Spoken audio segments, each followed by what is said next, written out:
All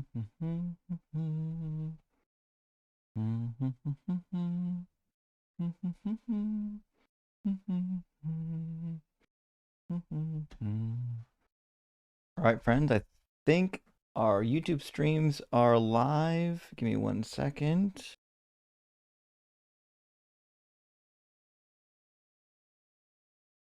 And we should have our TikTok stream live here in just a moment. Very good. And let me double check in the studio, make sure everything is in fact running. Twitch should be up and running as well. Welcome in everybody watching on Twitch. And the TC debates should be up. I think Dalton's live right now too. W Dalton. Yep. Okay, so we are live. Very good. Let me check the vertical stream. Should be live on vertical. We're live on TikTok now. I see the TikTok stream live. It looks like TikTok's behaving this time. It's not stuttering yet. So hopefully it'll remain that way. I saw also the other day, who was it? Somebody else was, Joel was trying to stream to TikTok using TikTok Studio. And TikTok Studio was giving him trouble. The TikTok servers are just kind of a mess right now. Not really sure what to do with them, but nevertheless, it does look like it's up and running. So hopefully it doesn't cause any problems like it did yesterday or the day before whenever I was watching Joel's stream. But welcome in, friends. It's good to see everyone. Wednesday night. Hey, it is Wednesday. Hold on. Thursday night. Shit, yeah, yesterday was Wednesday. I was on the line last night. That's right. And we're doing a stream tonight rather than Friday. So tomorrow night, I'm not going to be live. I'm going. I'll be away tomorrow with my son, so I won't be streaming tomorrow night. We're going to be on spring break, so you'll probably not catch too much of me live over spring break. That's right, Gretchen. We got a Thursday live stream. Kind of offsetting the week ahead. So I'm doing a stream today, and then I'll be gone for a couple days for spring break with my son, and then after that I'll be back, and we'll be hitting it hard again when I get back. We'll probably maybe we'll do some extra streams when I get back to make up for lost time. We'll see. But anyways, yeah, it should be a dope time. We haven't done a Thursday stream in a while. I think if I remember correctly, last time we did something on a Thursday, I think it was actually just maybe a Q&A rather than an actual live stream. But I did a Q&A on Tuesday, so it didn't make I could be wrong. It didn't make sense to do another Q&A 2 in 1 week. Is that too much? Let me know, chat. Let me on that one. I know there does seem to be some appetite for doing Q&As, but I think 2 in 1 week seems too much. I could be wrong. Who knows? But Ken, welcome in, friend. I'm mixing it up. I am mixing it up a little bit tonight. I'm doing a Thursday night stream as opposed to a Friday. I'm going to be gone tomorrow, so I won't be able to stream tomorrow. But I am available tonight, so we'll see if we can get some dialogue happening. Maybe get some phone calls in here, and maybe somebody will present some evidence that God is like real. Maybe tonight's the night that there's like a believer in the audience and they've got like verifiable evidence that the Bible's real, or true. At least we know the Bible's real. It doesn't really appear that it's true. I was just watching prior to this one of the debates that Dr. Blitz was having, and he started out with asking Dr. Blitz, a guy with a PhD in physics, if he knows about the law of the conservation of mass. It tickles me. It really does tickle me when people call into Dr. Blitz's channel and like ask him like 5th grade science questions as if he's not gonna know. It's the funniest thing. Speak of the devil, welcome in, Ems. Hey, how are you doing? I couldn't be better. How about you? Did you see? What did you say? I said I couldn't be better. How about you? Oh, good. I thought you said I could be better. Oh no, but, I'm good. Ian is debating 2 either soulmates or twins on his live right now. He's getting a twofer? For some reason, like, they have matching profile pictures. It's 2 guys, and they're both debating him, and like jumping off like The guy's like, "Oh, I'm gonna give the first premise," and then he's done, and he says, "The other guy, go and give the second premise." It's That's corny as weird. hell. It's like a Tweedledee, Tweedledum type of situation. Pretty much. Like are they riffing on like the twin brothers from Alice in Wonderland? Do you remember that? I have no idea, but they have matching profile pictures, anime profile pictures, which could be a reason. What a weird shtick. I don't understand people like that. It's really weird that. Oh well. Anyways, we're going to be doing some cooking ourselves. I've got a guest already loaded up, and I've got 2 super chats. So, right, we'll get you in here in just a second. Jay Flip, thank you for the super chat. Says, "Good afternoon, Justin." Well, good afternoon to you, friend. And Flosscow's with us. Good to see you, friend. Says, "Enjoy your time with your son." Gay for Justin. Simply Wet for Sharon. Hail Doug. Well, thank you, Flosscow. I really appreciate that, friend. Big W. And also one from Slow McCabe. It says, "Yay, Thursday stream. Justin's fucking rock." Hell yeah, we are gonna rock out tonight. That's the goal, at least. We're gonna try it. All right, let's get our first guest in here and see if we can get some proof for God. Also, why are you live today? Isn't it not tomorrow? So usually I'm live on Fridays, but I'm gonna be going tomorrow to get my son. And we're going to the mosque tomorrow. You got it. No, we're gonna be out a couple days for his spring break, and then we'll be back at it Easter weekend. Good. Okay. So just taking a little bit of a break there. Should be nice. I think April is going to be busy though. I really want to make the most, if I can, make the most of Easter weekend. There's gonna be a lot of people talking about the resurrection, so we got to at least do one resurrection stream, right? Mm-hmm. I mean, April 1st. Is it April 1st? Hold on, let me get a calendar open. It's in a week. I thought the resurrection was the 5th or the 4th, or I have no idea. I just said I just meant you have to do something for for April Fools. True. So I was planning. So April Fools is the 1st, and so Jesse and I will probably be at home that day. I might be able to an April Fool's stream, and I have kind of a loose plan put together for that. So there certainly might be something happening on April Fool's. I can't tell people what it will be. But I won't be spoofing, at least not this year. I won't be spoofing as a Christian. Not that it wouldn't be fun. It would be fun. Now thinking of it, you kind of look like a pastor. You're like a pastor. You know what? I need to like shave everything and just keep a flavor saver. I could tell people I'm a youth pastor. I don't know if that was ever a thing where you're at, but when I was young and I was in like the high school, college age, it just seemed like if you were a youth pastor, you were going to have a flavor saver or some other weird facial hair. Definitely maybe a goatee. Goatees were a thing back then. Here the bishops and popes and the pope and the bishops, they have beards, like full-on beards. I believe that. Well, there are some cultures where it's like you're not considered grown up until you get a beard, which is kind of an interesting situation. And they're even like, you probably know about the Amish. The Amish, they use their beards to like signify whether or not you're married or unmarried. So you have to do your facial hair differently depending on if you're married or unmarried. I do have a question. What's the whole like ordeal with the Catholic Church having its own bishop? I mean, not bishop, its own pope. Yeah. Well, when the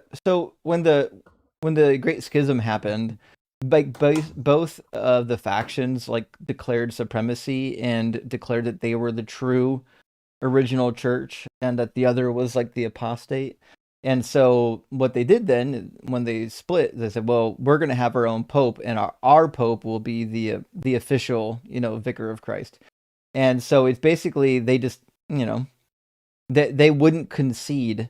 So like nowadays, like a lot of people think that like the Catholic Church was the original church and that the Orthodox broke off.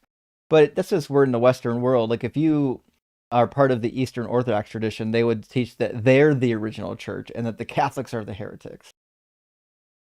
So do the Do the Orthodox have their own pope besides like the Coptic Orthodox?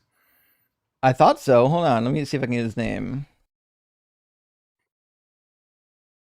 I think the problem with the Orthodox is a number of the countries that claim to be part of the Orthodoxy have had various opinions on having a pope. There was an anti-pope for a while too. Give me a second to see. I've heard of that. I saw a video on But that.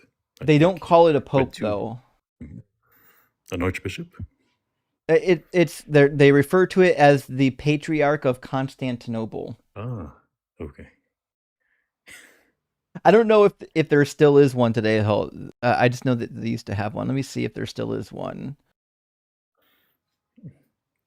Uh-huh. Mm-hmm.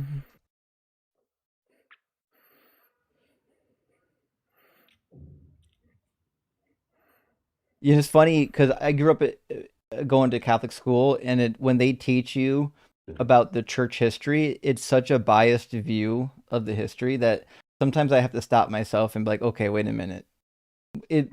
Probably, if you look at it from the other side, there's probably a whole separate story competing with this. It looks like What would happen if? Mhm. Go ahead, finish your sentence. It looks like Bartholomew is the name of the current patriarch of Constantinople. Interesting.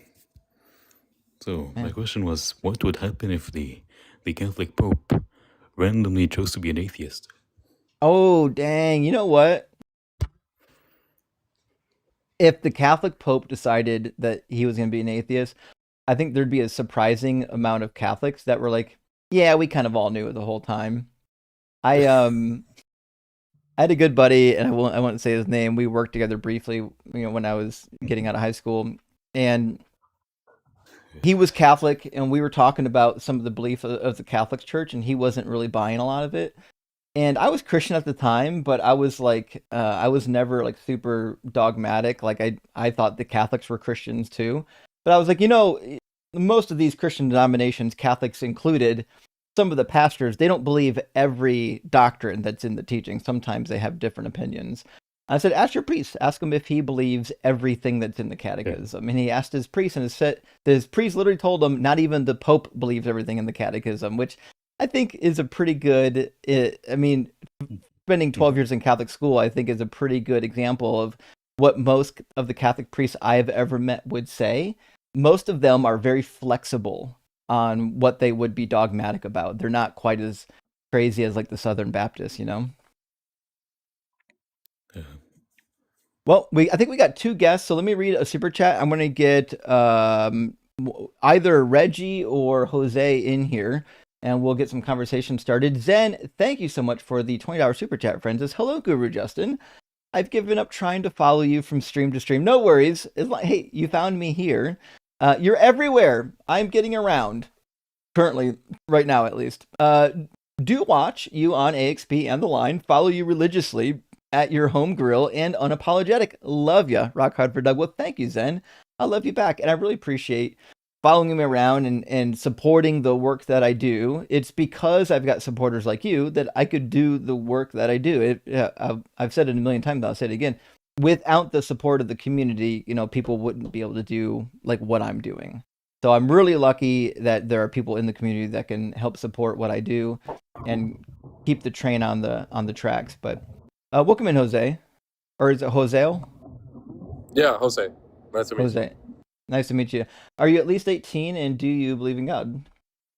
you. Yes, I'm 22 and I believe in God. Dope. And is it a particular God or a generic God? Well, it's Christian, but mine will be more of like a higher philosophical argument, I feel like, not really about the Bible itself first, Okay, so if that's okay. sure. Okay, so you're a Christian, but you want to give an argument for a more generic deity first. Yeah, just to Okay. set the ground on that. Sure. Yeah, what you got? I would say, and it's very simple, maybe you can prove me wrong on that. I'd see that there's some concepts that are abstract and mind dependent that are real, and I believe they're universal as well, so there has to be a universal mind behind them. Okay. So when you say abstract, what do you mean? Because I believe that we have abstract thoughts as well, but I suspect that you and I are going to disagree on the nature of those abstract thoughts. So I just think an abstract thought is something happening inside of our brain. What do you think it is? Well, when I say abstract, I literally just mean non-physical stuff like logic, math, all these concepts, truth, justice. They exist outside the mind, but they're still mind dependent to be interpreted. Yeah, I don't believe that any of those things exist. So, not in the way you do, at least. So, I think that abstract thoughts are actually happening in the brain. They actually are physical. No reason to believe that they're not physical. And when it comes to math, I don't think math exists. I think math just describes the process that we engage in to describe things. Well, the thing is, I would say even if we were not there, they would still exist, don't you think? Like the truth that this apple exists, even if there's no mind around it, is it's still the truth. You know what I mean? No, So it's not only in the mind. the truth wouldn't exist. It doesn't even exist now. So saying something is true is different than saying that truth exists, right? So when you say that truth exists, that couldn't be true if truth is just an evaluation of propositions. Oh, okay. You're saying it's not in the value. Okay, so you're saying the truth, like the concept itself, is just a thought, right? Like that thing is just descriptive, basically. It's just exactly. It's just descriptive, and if minds disappear, then so do descriptions. Okay, yeah. I mean, that's really my main argument. I definitely have to think about that. Okay. I just, yeah, that's really it. Thank you. And not a problem. So the argument that you're touching on right now is typically referred to as tag. It's some form of the transcendental argument for God. One of the things that I would maybe not press you on, but maybe give you a polite challenge is ask yourself, why do you think that these things are non-physical? Did you accept the view that these things are non-physical because it kind of confirmed your viewpoint already? Or was there some evidence that you could point to that would make them non-physical? No, yeah, I'm genuinely trying to not be biased. As much as a person Right. can, right? Everybody has some type of bias. Sure. I just I think you see the way I'm saying it is more like I believe there's stuff that exists even if we don't exist, right? Like that's abstract, like a concept. Like logic, the laws of logic would still exist, and they're universal regardless if there's somebody there. That's what I believe in. I don't know, maybe that's biased talking. I just don't see, for example, like the Apple example I said, even if the word itself, the truth, like the word truth is descriptive, it's still talking about a real thing that, that is describing, and it's abstract, the fact or whatever that is. Oh, I don't think facts exist. Like, I have no reason to believe that facts exist, or the laws of logic for that matter. I think the laws of logic are just the way we describe the behavior of the world. Like the world, or the universe rather, it behaves in a way in which, the three laws of logic describe it appropriately. But I don't think that they're like the laws of logic are like prescriptive, like the universe is trying to obey the laws of logic, No, yeah, I definitely see where you're coming from. What would you say then, for example, how would you like rationalize anything if you don't think they're real? Like, where does that come from in your framework? Well, because the laws of logic adequately describe the universe, right? So if we apply like a law of logic, like the law of identity, like, this magnet is a magnet, it can't be not a magnet because we've already defined it as being a magnet. Like, that might be true, right? That might be a true claim to make, but the reality is it's not a magnet. It doesn't have the identity just because the law of logic exists. The law of logic exists to describe the state of affairs, in that if something is something, it can't be not that thing.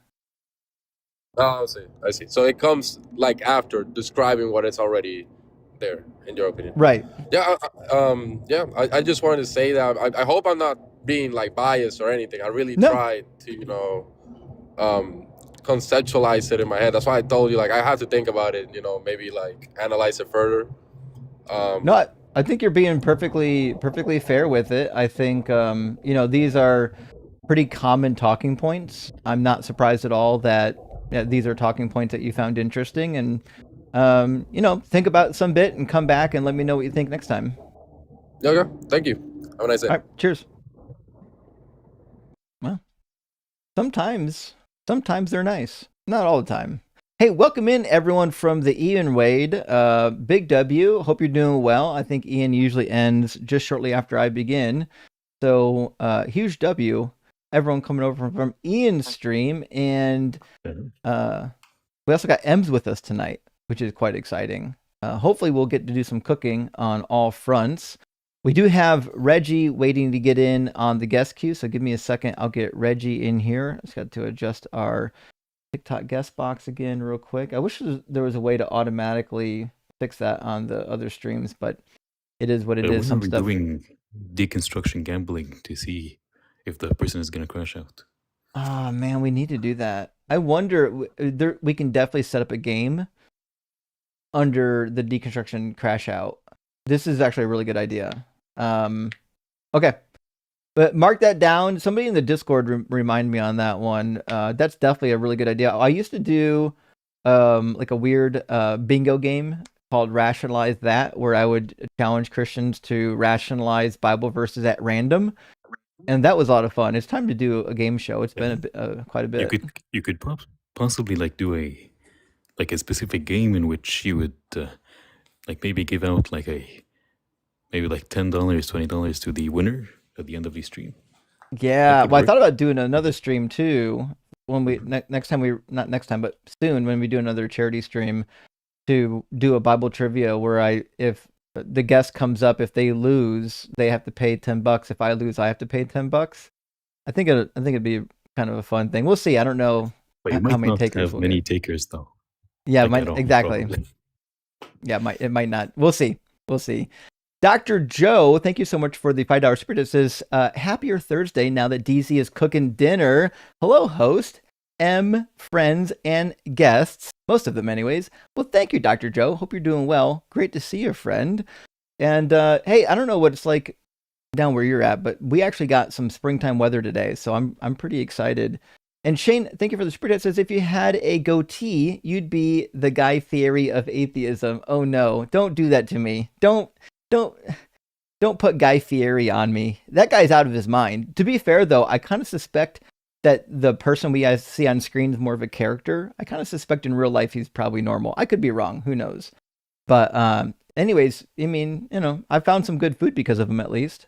And Con School, thank you for the super chat, says, is there any scriptural reference to hell being eternal separation from God besides the catechism? If not, why do Protestants lean on this idea? There's actually only one verse that mentions it. I believe it's in 2 Corinthians. I'll find it real quick for you. And it doesn't say exactly what they want it to say. It basically... Is it 2 Corinthians or 2 Thessalonians? I thought it was 2 Corinthians, though. Let me check. It doesn't say quite what they wanted it to say. It's 2 Thessalonians. There we go. All right, put it up on the board real quick, and then we'll see what I'm talking about. 2 Thessalonians 1. It says something akin to what they wanted to say, but they ignore the part where it talks about like the torture. And you'll see what I mean here in a second. So let me show you the passage. Let's see. Oh, that's the wrong browser.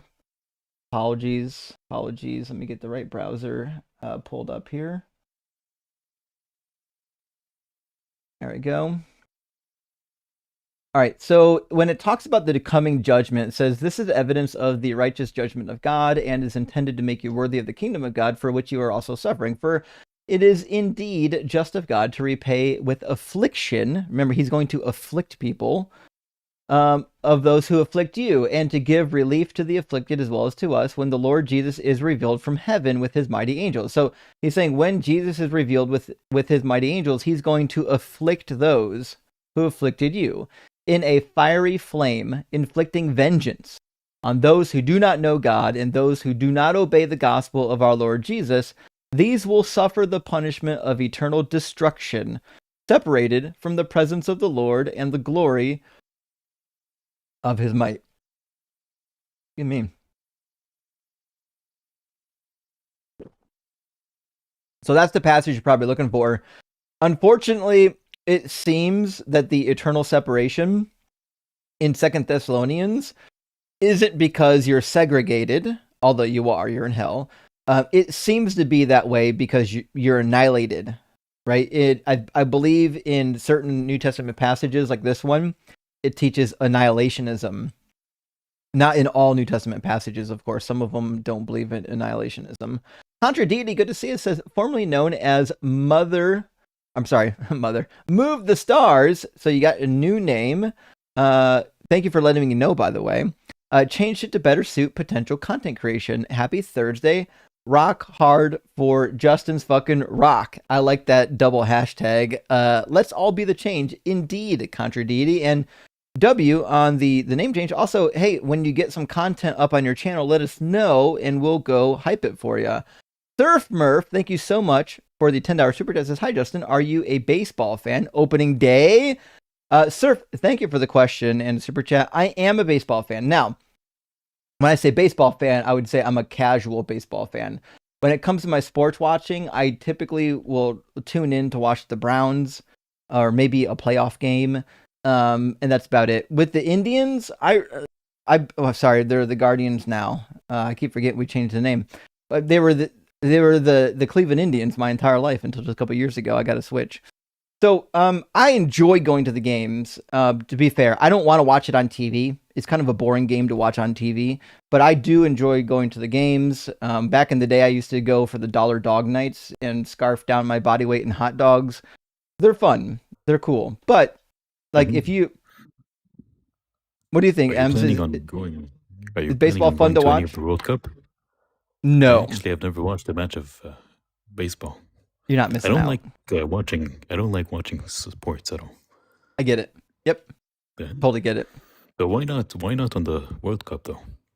I don't know anything about soccer. I don't like soccer is a black box to me. Fair enough. I think if you grew up playing a sport, it's easier to watch it later.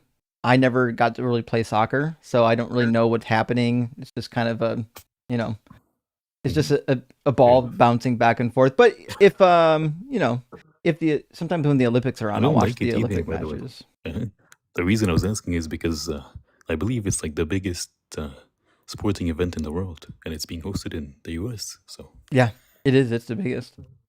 Let's get Reggie in here from our YouTube queue, and hopefully we'll get some conversation rolling. Reggie, how are you? Reggie? Oh boy. Reggie, can you hear me? Can you hear me? Hey. I can hear you now. I think your mic was muted. Hey. What's going on, buddy? Oh, not too much. How are you? I'm all right. Sure. Could be better, I suppose. Well, we'll see how that goes. Reggie, my friend, are you a Christian or a Hindu or a Jew or a Muslim? Are you religious? Okay, you're a Christian. Yeah, I believe in God. Jesus Christ is our Lord and Savior. He died for our sins, and he died so that Indians could get hit by trains and niggers could smoke menthol. Oh, yeah, you're one of those. Okay. Sure. I mean, it's 1 for 1. You had a nice guest. The next one has to be bad. I don't even know what to write. Immediately crash out after a tirade of slurs. So I guess I know next time I see Reggie to avoid Reggie. Holy shit. I mean, what do they think they're doing? Like, can't you log their device and then add it to your spreadsheet so you don't confuse them with another Reggie? Unfortunately, there's no the Video Ninja software doesn't have any way of tracking IP addresses or anything like that. I meant the device itself. So it would be hard to have like the same person with the same processor coming in having the same name.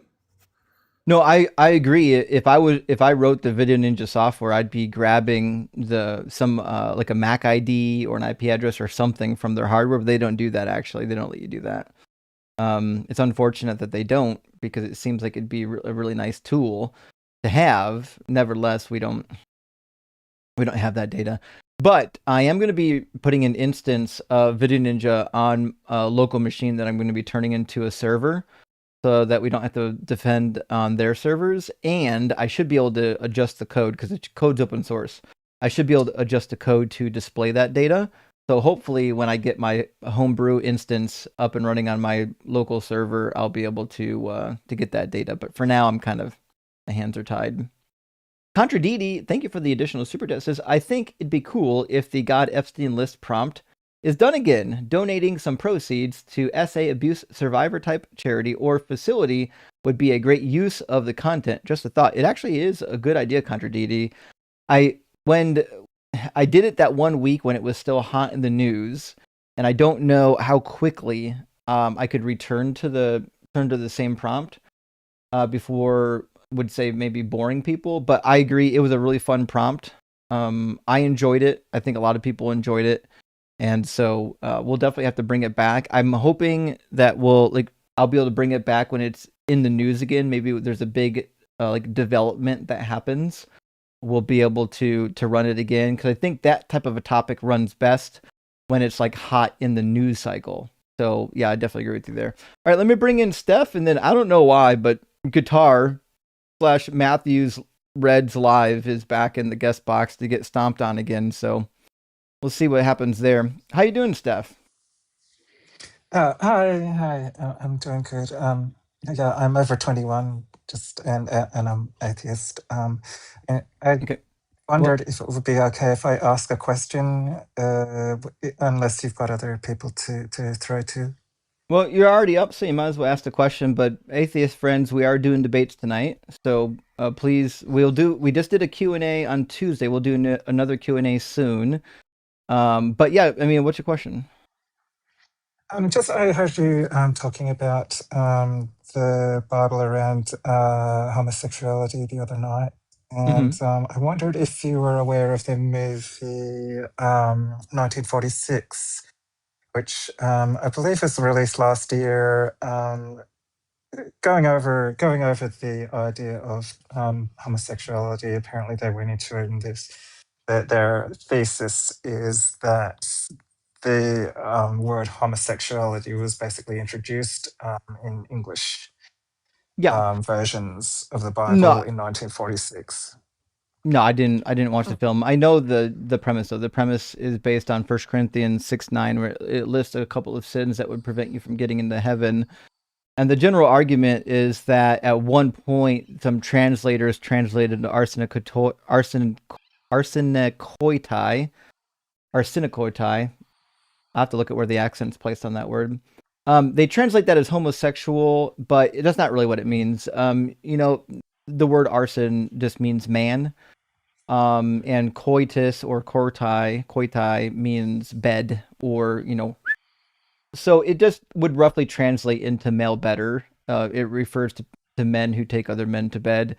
There's some discussion as to what type of men they're referring to. Is this a reference to pederasty? Is this a reference to the military practice in the Greco-Roman culture? Sometimes the military men would penetrate each other. That's a whole nother discussion. So there's a big discussion about whether or not this is referring to a very specific practice, or this is just referring to any man who penetrates another man. And the reality is, we don't really know. But what we do know is that the word homosexual is not what is intended here. That's not what the author intended, for sure. But also, I would point out too that this people are bending over backwards to try to make the Bible queer friendly, and I don't understand this. The Bible's just not. It doesn't say anything positive about it ever, only negative things. And so I don't know why we're doing this. We should just take the Bible out back and burn it and get rid of this fucking thing and be done with it. Stop trying to make it sound friendly. Yeah, there's so much more in it that is unambiguously horrific. Right. Like tidying up this is like straining nets and swallowing camels. Yeah, But exactly. And I get if you're a pastor and you've deconstructed and you don't want to leave yeah, your job, you want to continue being in ministry, you want to continue leading people, and you want to lead them down a path that you think is healthy, you might use an apologetic on this particular passage to make your church sound open and affirming. But the reality is, I mean, the better move is to just abandon the Bible altogether. But I get it. I've got friends that are, in the ministry that are deconstructed, that they're just kind of like, well, maybe I can use it for good still. But in order to do that, you got to try to, get rid of some bad stuff in the Bible. yeah, great. Sorry, thank you for giving me your time. Really Yeah, appreciate sure it. thing. Yeah, All right, cheers. Thanks for watching and stuff. thank you. Yeah, I've read quite a few articles on this topic. I don't particularly find any of them to be persuasive. Dale Martin was a scholar that pioneered this. Wasn't the only pioneer of some of these arguments, but Dale Martin was a really, really good New Testament scholar. He taught. Where did he teach at again? Let me see. Yale. Yeah, he was a New Testament professor at Yale, and he pioneered some of these arguments as well. There's another guy, surprisingly, actually, his name was Justin, that started pioneering some of these arguments a long time ago. I personally don't find them super persuasive, but we'll see. Maybe I'll read some more papers and I'll be persuaded, but for now I'm not. I think Dr. Josh had said some stuff about this before. I have to contact him to see what he thinks. But anyways, we've got another guest waiting to come in. It looks like our friend Matt is glutton for punishment, so get Qatar back in here. Can you hear me? Unfortunately. Yeah, so can we talk about what you last said to me last time? You said the Greek Septuagint came out hundreds of years after Jesus, but it was actually released in the 3rd century before Christ. I didn't hear a word you just said other than like the last 3 of them. You want to start again?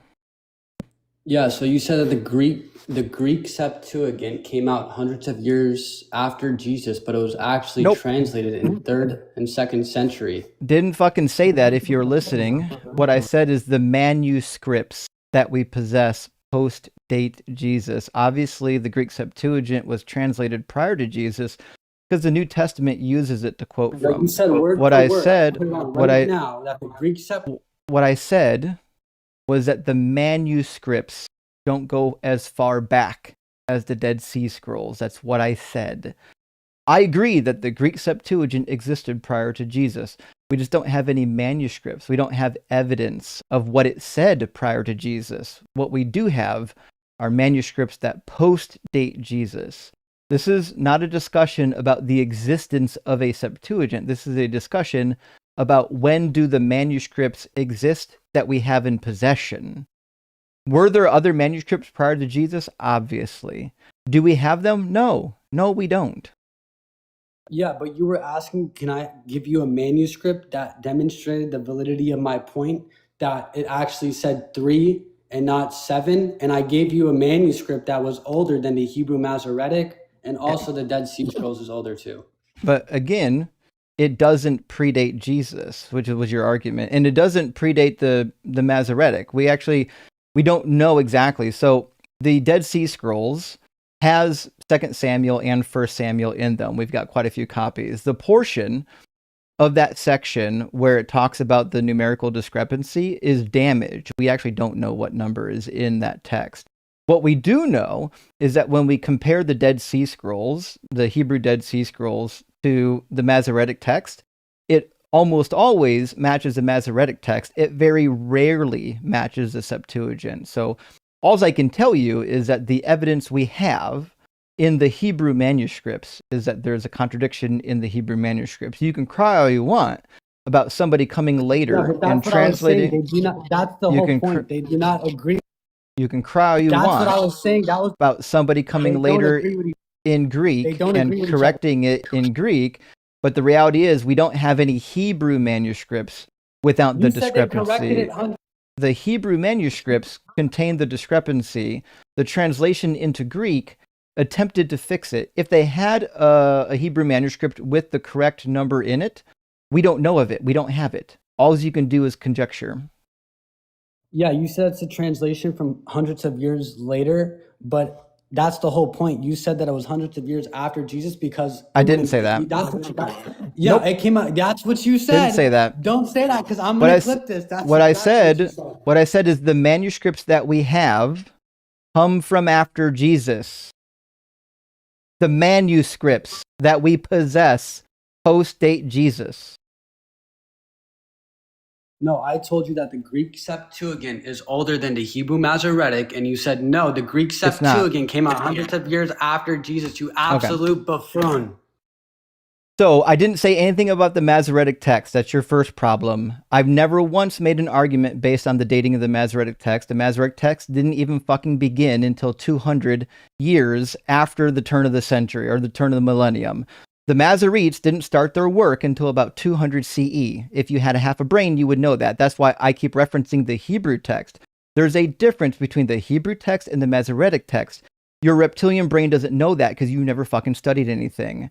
So if you look at the Dead Sea Scrolls, the Dead Sea Scrolls are what's considered Proto-Masoretic. By Proto-Masoretic, that means that they line up with the Masoretic text, but they predate the Masoretic text. That's why they're called Proto-Masoretic. Now, actual biblical scholars have gone in and tallied the Hebrew manuscripts to see what tradition do they typically match. In fact, Schiffman is a scholar in mind that actually did the tally, the ones that I usually show on the show. Schiffman demonstrated that the Hebrew manuscripts in the Dead Sea Scrolls, 65% of the time, line up with the Masoretic text. Only 5% of the time do they line up with the Septuagint text. So that's why I give priority to the Hebrew text, whether it's Masoretic or not Masoretic. Yeah, also, you said the Dead Sea Scrolls. You do know that it shows multiple textual traditions existed, right? Not just one fixed Hebrew text. I know, and only 5% of the time does it ever agree with the Septuagint. 65% of the time it agrees with the Masoretic / Proto-Masoretic. So yeah, the Masoretic text was standardized much later, right? Yes, the Masoretic text happened. So you are appealing to a later standardized Hebrew tradition. No, I'm not. Just fucking listen for 5 seconds. The Dead Sea Scrolls predate the Masoretic text. They predate the editions of not the Dead Sea Scrolls, they predate the editions of the Septuagint that we have. The Dead Sea Scrolls are the oldest physical manuscripts that we possess, that bar none. Now, it turns out that those documents, the physical manuscripts that we possess, they line up with the Masoretic text the majority of the time. There's a high level of agreement.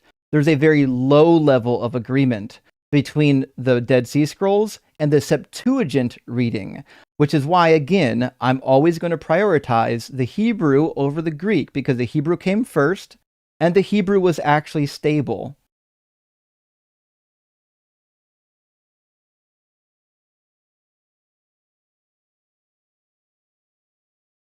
I'm sure he's yapping on mute. So you're saying that you trust in the Hebrew more because it came out first? I didn't say that. No.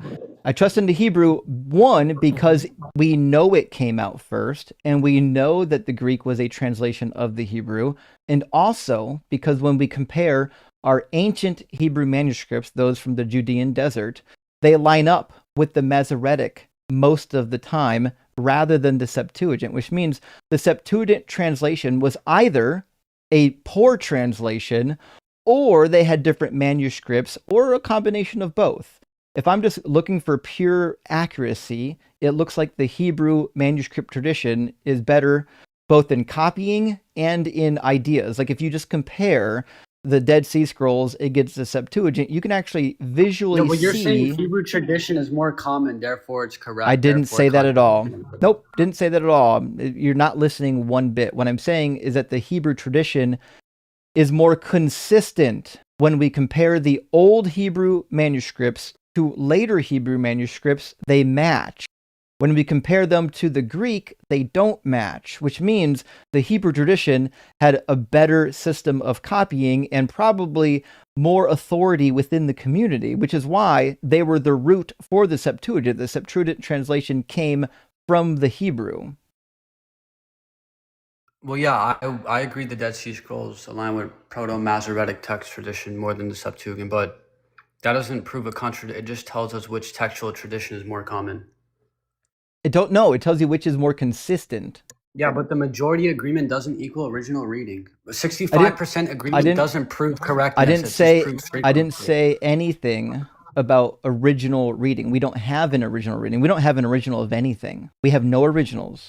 There's no way to ever argue what is the original anything because we don't have one. All we can tell you is that of the manuscripts we have, and here's the chart put together by Lawrence Schiffman, is that in Qumran, most of them do not match the Septuagint, only about 5% according to the graph. And at least 60%, I said 65, count me wrong, 60% of the documents in the Dead Sea match what is typically going to be referred to as Proto-Masoretic. That's what I'm saying too. That's literally what I said. There isn't a single fixed Hebrew text. What is typically going to be referred to as a Proto-Masoretic text.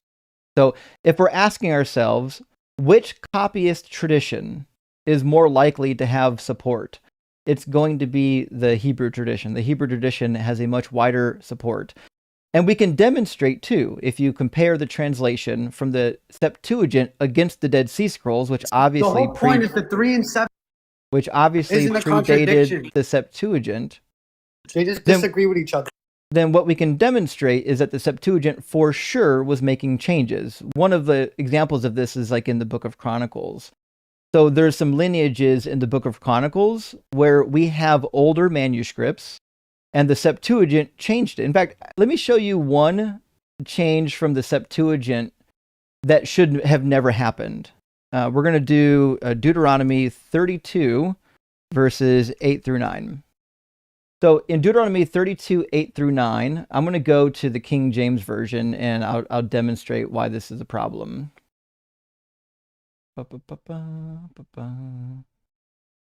So this reading is taken from the Septuagint, the King James reading here. And it says, when the Most High divided to the nations their inheritance, when he separated the sons of Adam, he set the bounds of the people according to the number of the children of Israel. Interesting. Well, the Septuagint didn't know what to do with that. They translated this as something completely different. But when we found the Hebrew manuscript, it says according to the number of the sons of God. Our English Bibles for a long time were keeping the Septuagint tradition because they thought, well, maybe that was the most accurate edition of this. And it turned out it wasn't. The Septuagint, on a number of occasions, will change the sons of God to some other reading. And in the case of the Septuagint, they changed it to angels, not even the sons of God. In fact, that's another thing. The Septuagint is the reason why we have all this angelic nonsense in the Christian Bible, is because it didn't know what to do with the sons of God. Whoever translated the Septuagint was too distant from the Canaanite roots of the Hebrew Bible, and they didn't know what the phrase sons of God actually meant, and they just translated them as angels, even though the angels are actually kind of distinct from the idea of a divine council made up of sons of God. You're admitting it's just human copying errors. That's the point. Thank you for proving my point. Yes, the reason why it's not a contradiction then, right?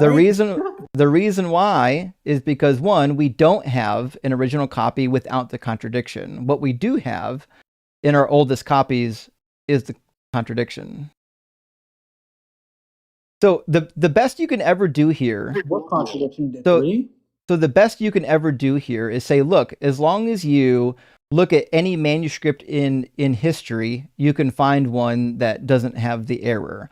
But there's a reason why all the English Bibles today still have the error in it. And the reason is they believe that the Septuagint was correcting it rather than copying it, which the Septuagint did on quite a few occasions. There's a number of occasions where the Septuagint went about correcting the Hebrew text. And we know that because we've got texts that are older than the Septuagint. We also have Septuagintal texts that don't have the correction in it sometimes. So we know that the scribes of the Septuagint were in the business of correcting the Hebrew manuscripts when there were errors in them. How there were errors in them is a whole nother story. We have no such thing as an original manuscript, which means when we find a contradiction, it just means it's a contradiction. How it got there is irrelevant to my argument. I actually don't care how it got there. I don't care if it was from a copying error.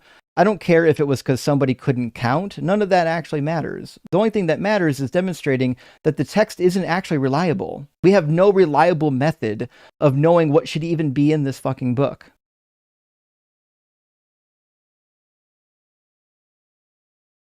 Yeah, I keep telling you over and over again that you were labeling it as a contradiction, but a contradiction would be, you know, what one text is saying A and not A at the same time, but we have different manuscripts preserving different readings.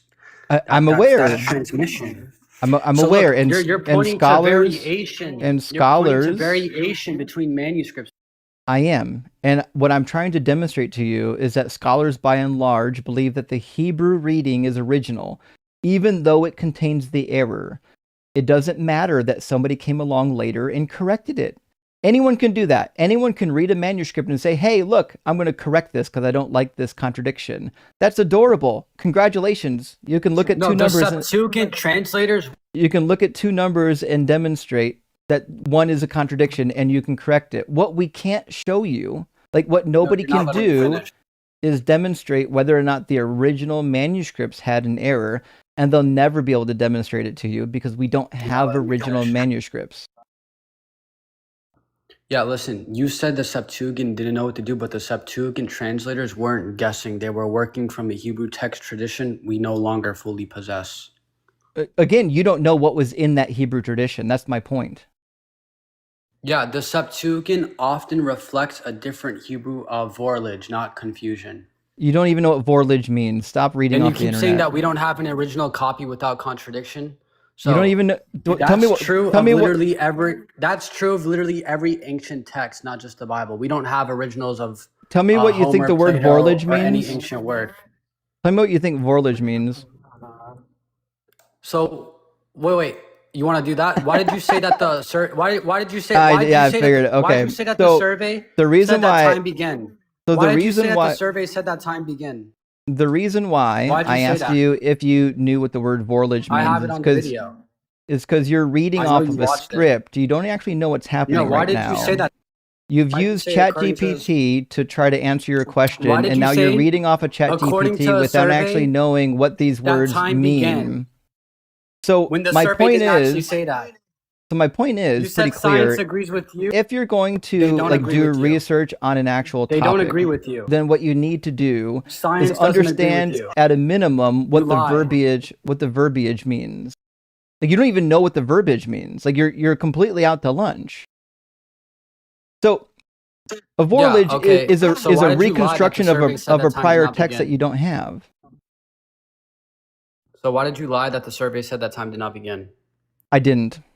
Want me to show you the survey? Were you not paying attention the first time? No, go to the video. Go to my video then. If you can show I'll just the survey, pull up, just go to my video. I'll just pull up in the survey since you weren't paying attention. I don't need to. I have the actual survey, you dumb motherfucker. Pull up my video. You literally say it in the video. Imagine being this stupid. Thank you for giving me contradictions. Thank you. I'm not at the same time, right? No, I'm going to show you the exact thing that I read while you were on my live stream last time. See the exact thing that you said? I'm more than happy to show it to you. It's everybody go on my video. He's a liar. He has to lie. No one's going to your video. No one cares about you. So this was the survey that I pulled up. And the question in the survey is, in your opinion, how should we understand the Big Bang? And the options were an absolute beginning of time with a singularity at its start, an absolute beginning of time without a singularity, or a theory that says the universe evolved from a hot, dense state that says nothing about whether there was an absolute beginning of time or not. You had also the option of another. Why did you change the wordings? I didn't change it. This is from Cornell University. I read it right off the screen. Isn't this from Cornell University? This is a screenshot from the survey that Dr. Blitz was there for. Okay, where is this from? Dr. Blitz. How can I find it online right now? You can just Google Blitz PhD and you'll find a guy with a PhD in physics who was present for the survey and send it to me. W promotion. How can I find the survey? I just told you. You weren't listening. You just told me to search up Blitz PhD. Yeah. What do I search for the survey? Blitz Fucking the internet, bro. PhD survey. He didn't take the survey. For hot, dense state. What am I supposed to search up? Blitz PhD survey for the hot, dense state beginning of time survey. I have no idea why you think that's going to pull anything up. Well, you're not telling me what to search. You just told me to search up Blitz PhD, bro. Yeah. What do I search? I just told you. Type in Blitz PhD. You'll find the guy. Okay, yeah. How do I find the guy's survey? Again, he didn't take the survey. Yeah, but He you didn't. said that he made it. He didn't give or make the survey. You're not listening. You're not good at listening. Well, you said that he was there. Yeah, that's why he sent it to me. He was He the was one. there while it was being He done was, or yeah, something. he was the one that gave me the information. So if you want to know which journal, I know where which it came conference from. It came paper- from Cornell University. if you want to know where it comes from, then you can I just know ask. where it came from. You can just ask Dr. You Blitz. don't. I and know. he'll- How do you not know where your I mean, own survey? I'm- Whoa! Wait, you're basing your Imagine- information. You don't even know where you I'll- got the information from. It What comes the from a- hell? Yo, it that's comes- crazy. It Yo, comes from a physicist with a PhD, you dumb Whoa. motherfucker. Whoa! You don't do any. Oh, whoa! That's actually crazy. Okay, hold on. It's you at least admit that crazy. You have no valid reason to believe this. No, this is a PhD holding physicist who sent me the data. Okay, so you're just basically appealing to authority.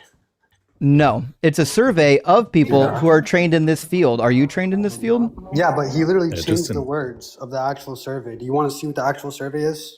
No, this is a Justin. screenshot of it. Okay, What's just that just say? do Not. this. That's a Okay, screenshot. What's that in? just a second, Changed just the a words. Hold on, just hey, a He shut- literally Get on, changed get the on. words. Get on just Please. a second. Just type the words on the screen. Just type them into Google and it should come up. Just type like an absolute beginning of time with a singularity at the start, an absolute beginning of time without a singularity. It's on at my the screen. He changed the words. It's coming. on my screen right now. I did Nope. not. This is a description You can or pull it a photo Dr. of the Blitz description did. of the results. No, he didn't. Let Well, me do you're, it for you. you're, Just you're a- saying you got it from him. Look right here. This is where all the real words are. Right here. This It's is the real not. survey right here This on the is screen. this Yeah, it is is. Put it on. this then. is the table. You don't even know where you I'm got gonna the send it. survey from. I'll How are you just telling pull me? it up. Actually, How are you telling me? You don't even know where you got I'm that shit from. I'm about to tell you. I'll find the journal. Yeah, it's right here on my screen. You don't even know It's where not. it came from. Except it's not. You told me to search up Blitz PhD to Justin, find a survey that he found. Go to Discord. Discord. I'm gonna send it to you. Yeah. Holy cooked. W blunder. I'm sorry I gotta do this, but you talk all day, Imagine, bro. imagine, It's like, about- it's about time. imagine It's about finding the wrong survey and It's about thinking that time. somebody changed it rather than actually admitting that the data says what it says. Like I respect you and stuff. This 'cause you're is older and I feel embarrassing. bad You that I actually gotta don't do this, respect but anybody. You talk You about should God respect all day, bro. Like, yourself. I'm You should sorry. respect yourself by I'm actually sorry, not but being you a talk about God clown. all day, You bro. should You respect talk your about God all parents by day. not acting like a clown on And the you're internet. lying. You know that you're lying. I'm certainly not. You lie on God's name. Justin, it's on I Discord. certainly don't. And Guitar, you're a dumbass. Yeah. All right. I got the link right You're an here. absolute moron. Yeah, one of the dumbest actually. Yeah. You don't even know where you got the survey Like, from. I do. You're not just dumb, you're one of the dumbest. Scroll down So where to do I find this just from? How Control can F. I find It's this? on the fucking screen. Just Control F and then the word absolute start. Yeah, it's actually not even a big document. Give me a second. Well, I don't know. Maybe you just mispronounced some words. Absolute There it is. start. Maybe So you- Oh, maybe look you at just didn't that. see something. Look at that. That's the survey right there. there we go. Identical to the one that I showed you. Where did you get this from? How can I find this? I Literally, can as I told you, give you the title. To find anything on the internet from a screenshot, Copa. just write the words on the screen. So this isn't the same Into survey Google that's on my search, screen right page. now? No, you No, dumb it's not. idiot. So where's the survey that I got from? Because from Have where did no you get this fucking from? idea That's a about your question for you. survey. That's your That's a problem, not question for you. mine. On Black. Yeah, no, this is literally the same thing that I have on my screen right now. No, it's Sure, not. This is from actually, Copenhagen. Yes, it Can is. Yes, Can it we is. It's can the we same expand thing. him for a second and let's read what he has up on the screen? Actually, I can't. No, that we don't. I'm streaming to YouTube anymore. I can't really Fair do enough. much with that. Uh, You can so, tell me the name of Guitar, your can you- paper. I'm can you more than read- happy to put it on the screen, but it's not going to be the same survey. It literally says Cornell University on this thing that I searched up. This is the same thing. It's could you not put- the same just thing. This is from Guitar. Copenhagen. It is. I know. I Guitar. just now searched up Copenhagen survey on black holes, and it's Just literally a second. it's the same thing. I'll Guitar, show you right Guitar. now. Could you read off what you No, had you're highlighted? wrong. Could you read off what you had highlighted? Here, I'll Read show it you off. right now on my actual screen right now. Just read it off. Read it off. No, I'll Give me show the- you. Right give now. me Read it the, off. You can't see. Give me the Look, name look, of your right here, look. article. No one can see it.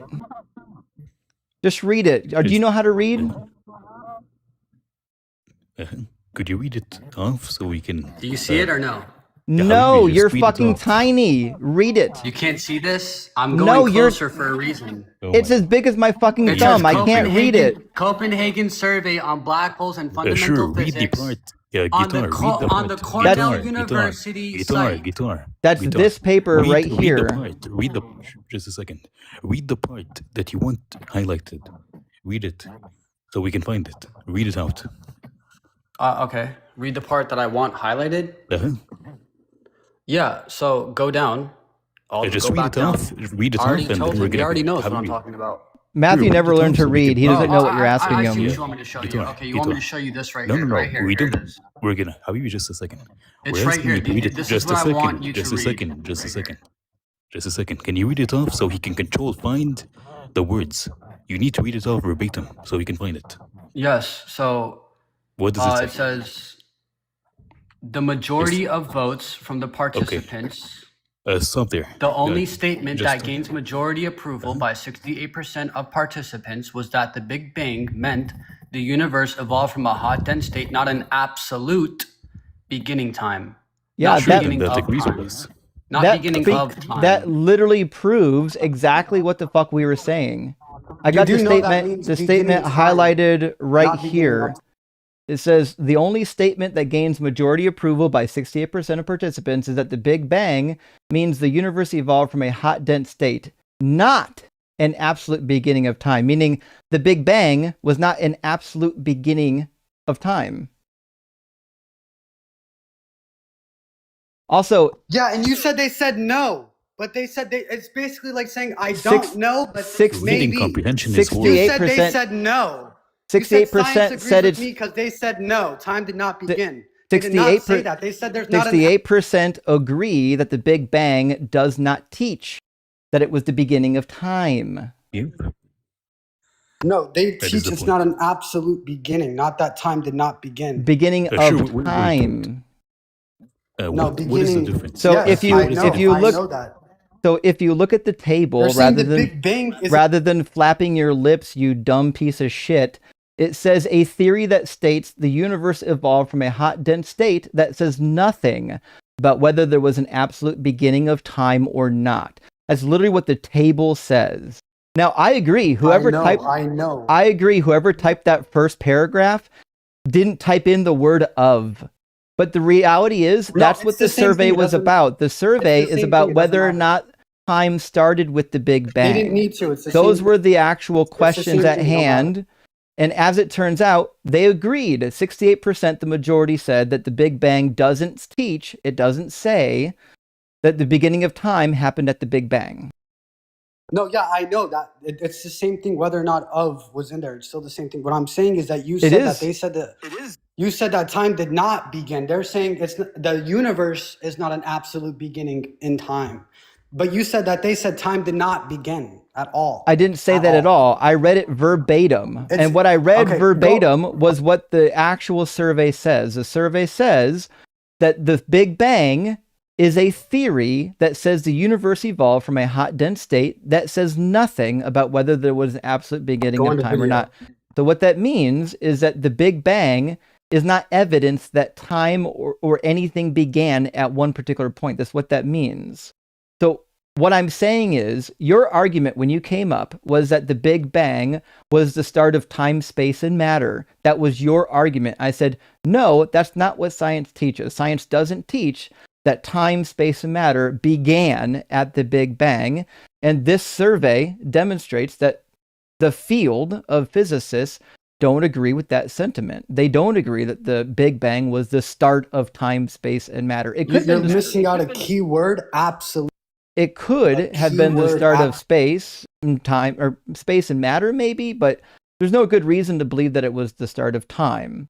If you like believe in like a quantum state, well, quantum states technically aren't like technically matter. So you could say that when a quantum state gave way to matter and then produced the Big Bang, that was the beginning of matter, but there's no good reason to say that it created time.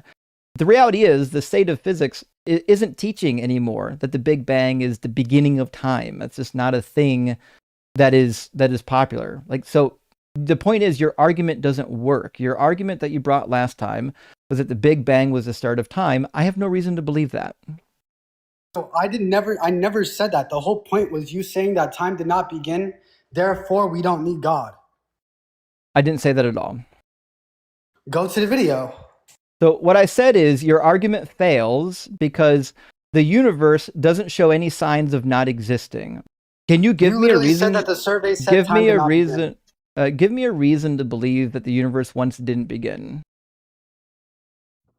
Give you a reason to believe that the universe did not begin. Yeah. So you want to get back to that? Okay, so like I said from before, we can use science and logic and to reason that the universe had a beginning, right? Then do it. So, okay, like we was talking about before, because you guys wanted to keep talking over me and you guys wanted to keep saying, we're not going to let you talk. We're not going to let you talk. Buddy, just do it. Stop crying and do it. You guys kept saying Show me the evidence. Okay. So, like I was saying before, you guys were saying that, and then you brought up a bunch of theories. Buddy, don't cry about what we were saying. Show me the evidence. I'm telling you, okay? The universe expands, space, time, and matter, all these things. Everything needs a cause. You were saying, you said that no, you don't believe that. You said every cause precedes. You don't believe that everything needs a cause. It doesn't actually need a cause. You don't believe. Imagine just fucking yelling into your phone rather than have a conversation. Matt, I'm trying to stop you before you say too many things, okay?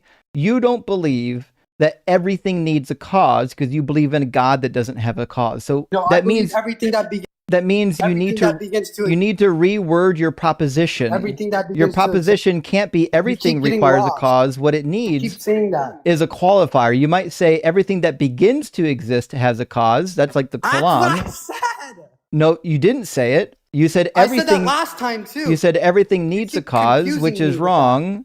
And again, if your argument is that everything that begins to exist needs a cause, I agree, but we have no evidence. We have no evidence that the universe began to exist. You're trying to get back in track with your script. No, I'm addressing exactly what you said. No, you're addressing your script. In fact, I'll write out. You heard me say that I'll write out your script for you since you're too dumb to track. So again, premise number one is that things that begin to exist have a cause. Don't care. I don't believe that's true. Don't even care though.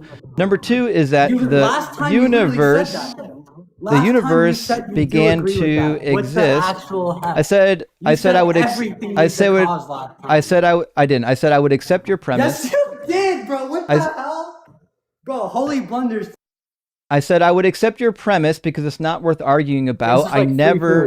I never argue about premise number one in the Kalam because it's not worth arguing about. Someone like Dr. Blitz can give you an argument for it because there are, in fact, things that don't have causes. I'm not a quantum physicist, which means I'm not going to give you the argument for premise one. Dr. Blitz would be more than happy to do that for you. Premise number two is where I said we're going to have a major disagreement because premise number two is that the universe began to exist, and I'm waiting for you to give me a reason why I should believe that the universe began to exist.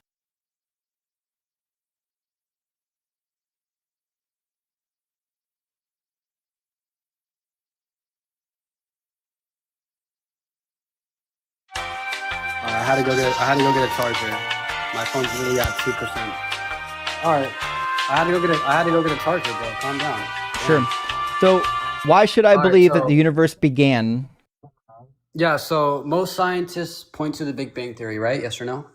again, that has nothing to do with the beginning of the universe. Why should I believe that the universe began? Okay, but yes or no? Do most scientists point to the Big Bang Theory? Most scientists believe that the Big Bang happened. That has nothing to do with the beginning of the universe.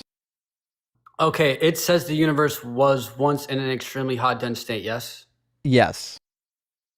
Okay, space itself has been expanding ever since, yes? It seems, as far as we can tell, our observable universe has been expanding. As I said last time, we actually don't know what is outside of our realm of observation. It could very well be that we're just a small blip in a much larger cosmos. These are things we don't know. Yeah, like I already said, science limits doesn't prove that the universe is eternal. Again, give me the science that says that. Yeah, so what I'm telling you right now is that I'm okay, we'll just get past that. So, yes or no, is the space itself expanding ever since? Yes or no? As far as we can tell, our observable universe has been expanding as far back as we can measure, but again, we don't know what's outside of our observable universe. Okay, so you got P1, everything things that begin to exist has a cause. The universe began to exist, therefore the universe has a cause. Okay, That's what you gotta. That's what you gotta support. Premise number 2. Yeah, what's an the actual support? infinite past leads to weird contradictions, like never being Like able what? to arrive to today. Prove it. So you guys said that an infinite past is possible, right? There's no contradiction with an infinite past. I would love to see it. Well, okay, so that's basically like saying time is infinite, right? I'm saying time goes on forever. How many numbers are there? Okay, does time have to be internal in order to be infinite? What the fuck do you mean by internal? You mean eternal? Does it have to be eternal in order to be infinite? Yes or Well, no? since time is a progression of events, if there's never been a beginning or an ending of the progression, then the word eternal is how you describe that. Is the past finite?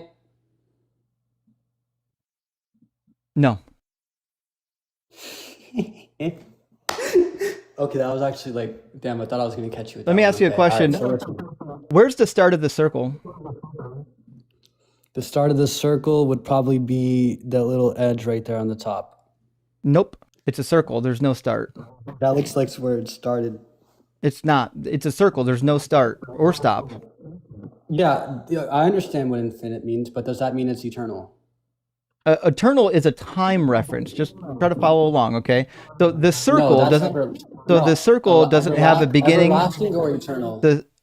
It's the same thing, dummy. You mean everlasting? I think you're confusing. Is God everlasting? Because the Bible says God is everlasting. Do you think God has a start? So you're confusing eternal for everlasting. imagine avoiding the question, thinking you're cooking. Again, do you see a start or an end to the circle? So yeah, just because it's infinite does not mean. Do you see a start or an end to the circle? No. Okay, neither do I. I didn't say that the circle is eternal, you dummy. I'm saying that the circle doesn't have a start or a finish. We can agree on that. Okay, now, in the circle, am I capable of traversing my marker from point A to point B here? Or over here? Can I do that? Are you able to move from point A to point B? Yeah. Like make finite movements? Yes. Yeah, okay, exactly. I can make finite movements, even though the circle doesn't have a start.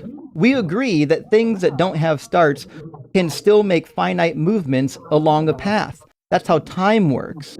See, with time, there is no start, but every moment in time is a finite point, which means no matter where you're at in the timeline, you're always going to move from point A to point B. So the past is finite. It's not. The past is infinite.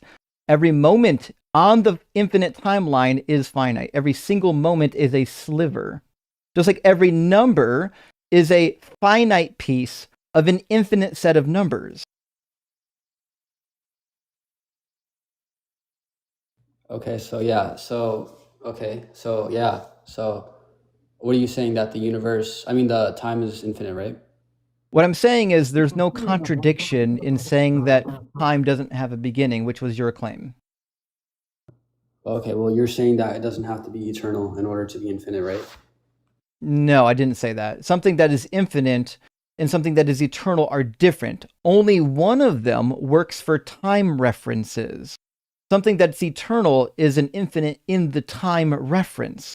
You can have something that's infinite that's not referring to time.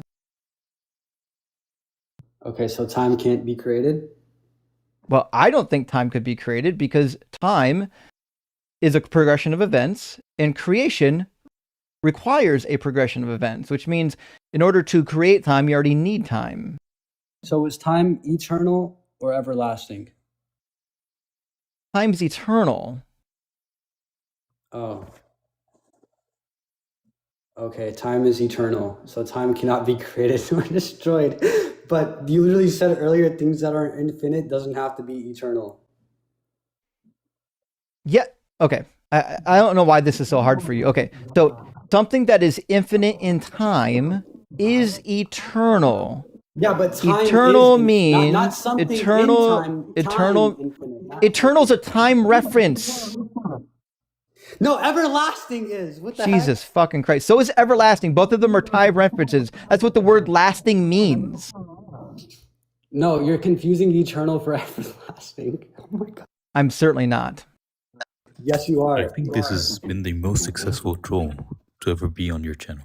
No, listen. Either that, all right, let's move on. Either that or he's the dumbest human being alive, which I understand. I remember when I was like 15, I thought I knew a lot of stuff, but I was never as dumb or as arrogant as this guy. That's for sure. Listen, So just to be clear, the word eternal, according to the dictionary, don't try to get away. the word eternal, according to the dictionary, is lasting or Just to make existing you look forever without But that end doesn't mean or I'm actually beginning. So just to be clear, my definition of eternal means that it's infinite in time.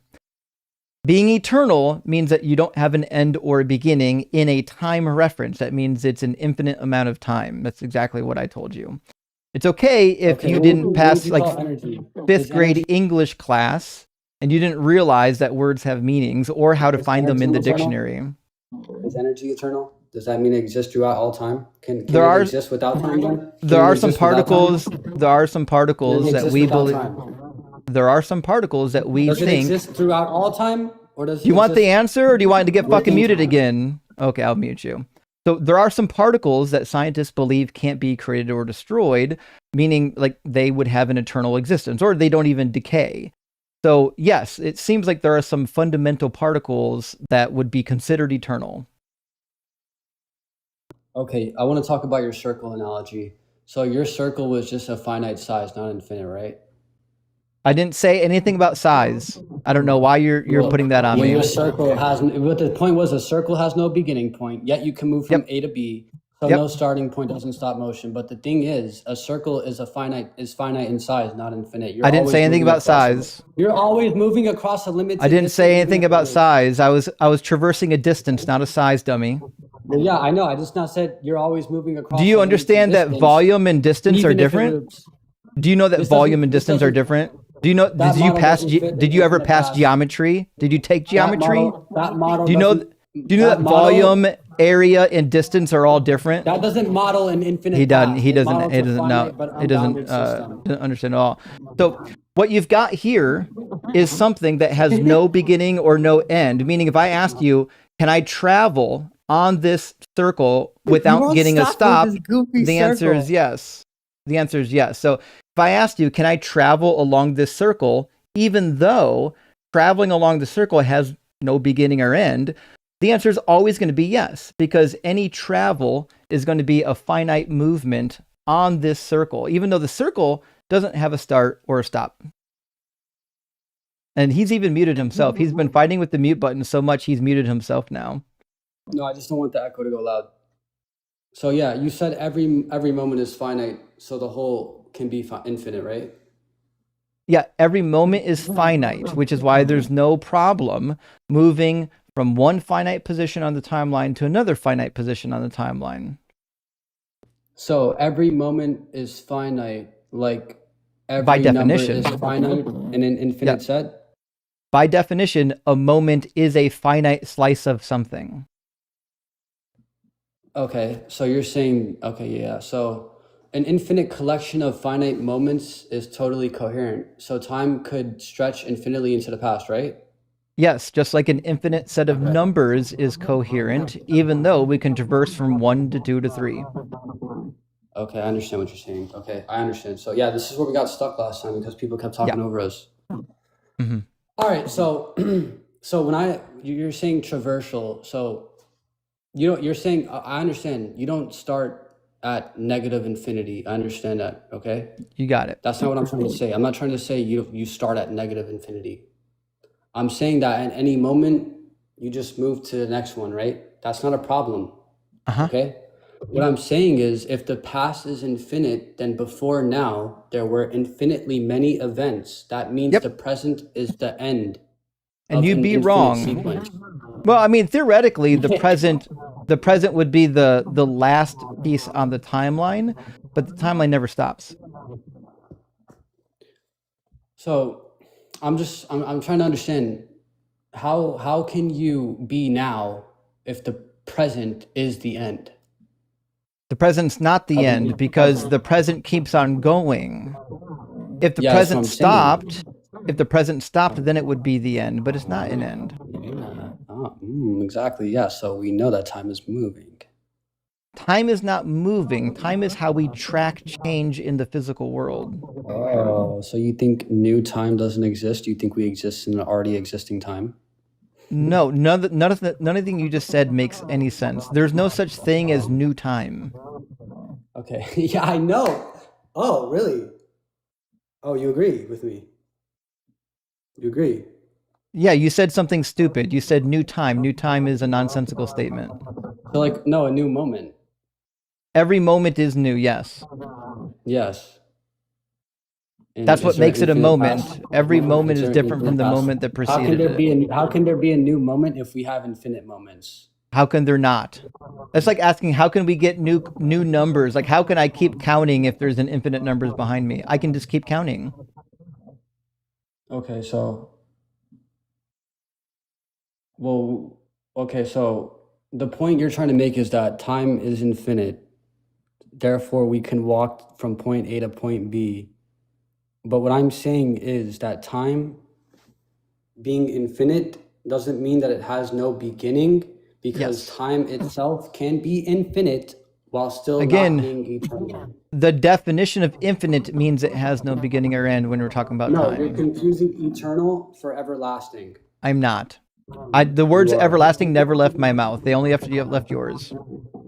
Okay, yeah, you're right. Eternal usually means no beginning and no end in time, but yeah, time is eternal. But listen, eternal, but listen, eternal, like time outside time entirely, everlasting exists at every moment in time. So the confusion is on your end. Definitions.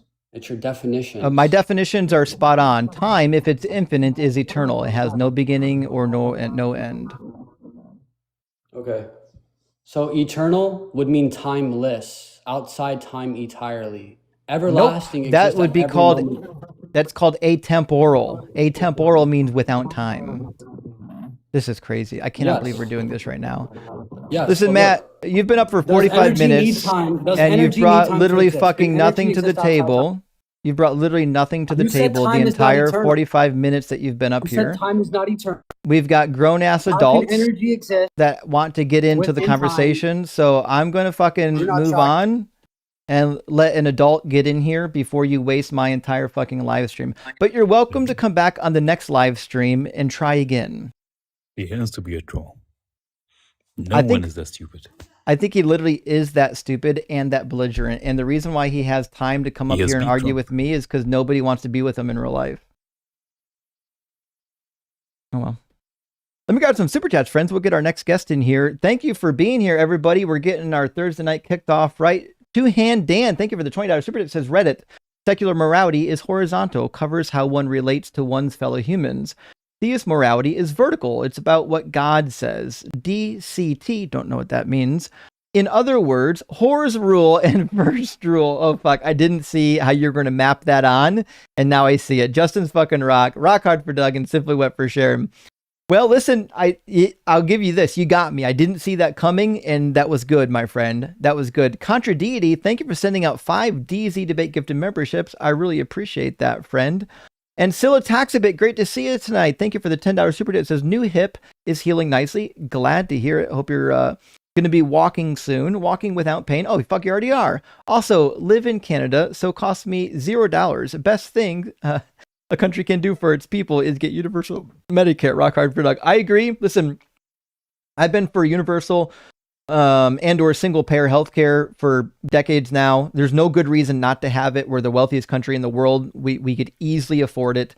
We could literally just spend one less week bombing another nation and pay for it for like 5 to 6 years. It wouldn't even be that hard. It's ridiculous that we're wasting. It's actually more expensive to do what we're doing now than just to have universal coverage. It's unfucking believable.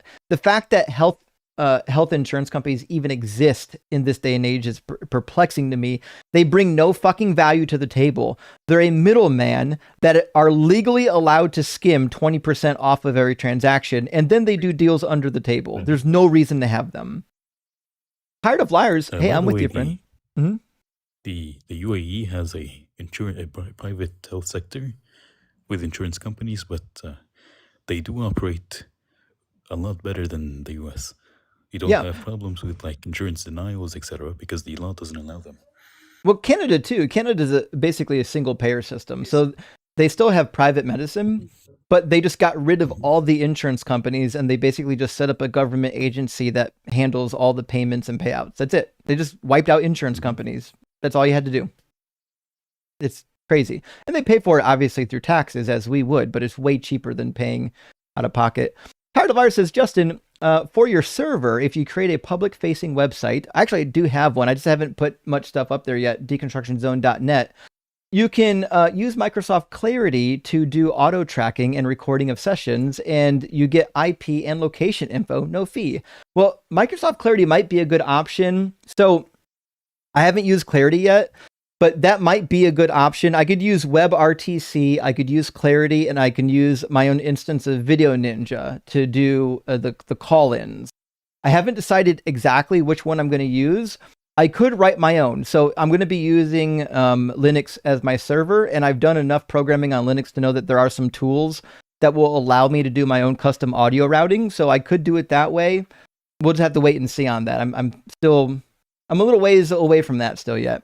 And JJ says, I was in the biz a long time, and I'm glad you found something constructive to do with that MDiv. Super fun to see you crush people with the text. Well, thank you, JJ. And there's a lot of us in the biz that have graduated from seminary and or Bible college now that are engaging in this work. And I'm happy to see it. I'm happy to see it. Randy Wilson in the house tonight. Holy shit. Sending out 50 Deconstruction Zone memberships and has now been a member for 12 fucking months. Thank you so much, Randy. And listen, Randy doesn't just come in and send out gifts. He also sends fucking 50 more of them. And then 50 goddamn more of them. 150 memberships to someone went out tonight. Thank you so much, Randy. I really, really appreciate that, friend. That is monumental. It helps the channel a ton. And everyone who got a free membership, go to my channel and get a copy of the Deconstruction cheat sheet before you forget that the link is there. Can't wait for y'all to see the content. I'll be adding some stuff to it this week during spring break, so look out for that. Thank you so much, Randy. And EMB, thank you so much for the $20 super. This is slight correction. The observable universe is shrinking because the universe expands faster than light, so we end up seeing less over time. Also, Achilles and the tortoise with the time contradiction is funny as fuck. That's actually a pretty good point. I've heard this expansion greater than the speed of light conversation before. I don't know what to make of it yet. I talked to Dr. Blitz about it. It sounds like the claim is slightly off, that it's expanding faster than the speed of light. I think what's that? I have something to add maybe. So what I understand of it at least is that the expansion is constant over a specific amount of area. So for example, if you minimize it, so each kilometer, for example, is expanding a specific amount of, for example, size or distance. It's expanding it constantly over time.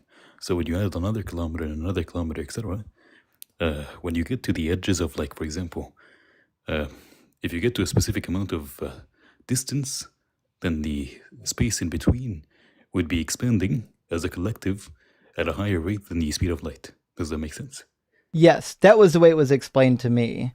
There's definitely some nuance here. It is a really cool thing, though. But I think there's some nuance that needs to be taken in. But that it is a fair From what I point. Like, understand, Mhm. it's just the net result of every single like unit of space expanding on its own. So when you compound it with more and more space in between, then it by the end of it, you'd have like logically like the increase in expansion or the expansion rate would have to add up to the new or the compounded units of area or space. yeah, So it would it, add up to more than the speed of light.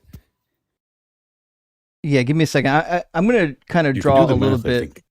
Yeah. Well, I'll show you kind of how my brain was understanding it, and maybe I don't know if my brain was understanding it correctly, but here's kind of my thought. So I think when people say that the universe is expanding faster than the speed of light, I think what they're envisioning. Oh, that's not nearly. That's not seeable. Hold on, let me change my. So it's not that the universe itself is. I think Right. it's like a specific, like a distance from your point to like a specific, Yeah. like calculatable distance that is expanding as a collective faster than the speed of light, not Right. space itself. Yes. So like if you're just measuring from point A to point B on this red line, the expansion rate in one direction, it's not expanding as fast as the speed of light. In fact, it wouldn't even be possible because things that have mass can't travel faster than the speed of light. But if you're in the middle and you've got matter moving in both directions, the middle, I mean, relative, then yes, if you measure everywhere the expansion is happening all at once and then like sum it up, like what you're saying, then you get a rate overall that is faster than No, the speed of light. Yeah. It says that the expansion, I just looked it up, it's 74 kilometers per second per megaparsec, which is a unit of measuring distance. And so if you do the math, then 74 just multiplied by like 5,000, and you would, so 5,000 megaparsecs after that, you'd be expanding at the speed of light. Sure. All right, friends, let's get, I'm going to get another guest in here and we're going to keep the conversations rolling. And we'll grab some more super chats after our next conversation. I think we've talked to Not Jay before. I could be wrong. Welcome in, Not Jay. Are you at least 18? Yeah. Sure. And do you believe in God? I do, but I was hearing the part where you were arguing with him about the Septuagint and the Masoretic text and the two different translations, and he was so all over the place. I couldn't get a good beat on it.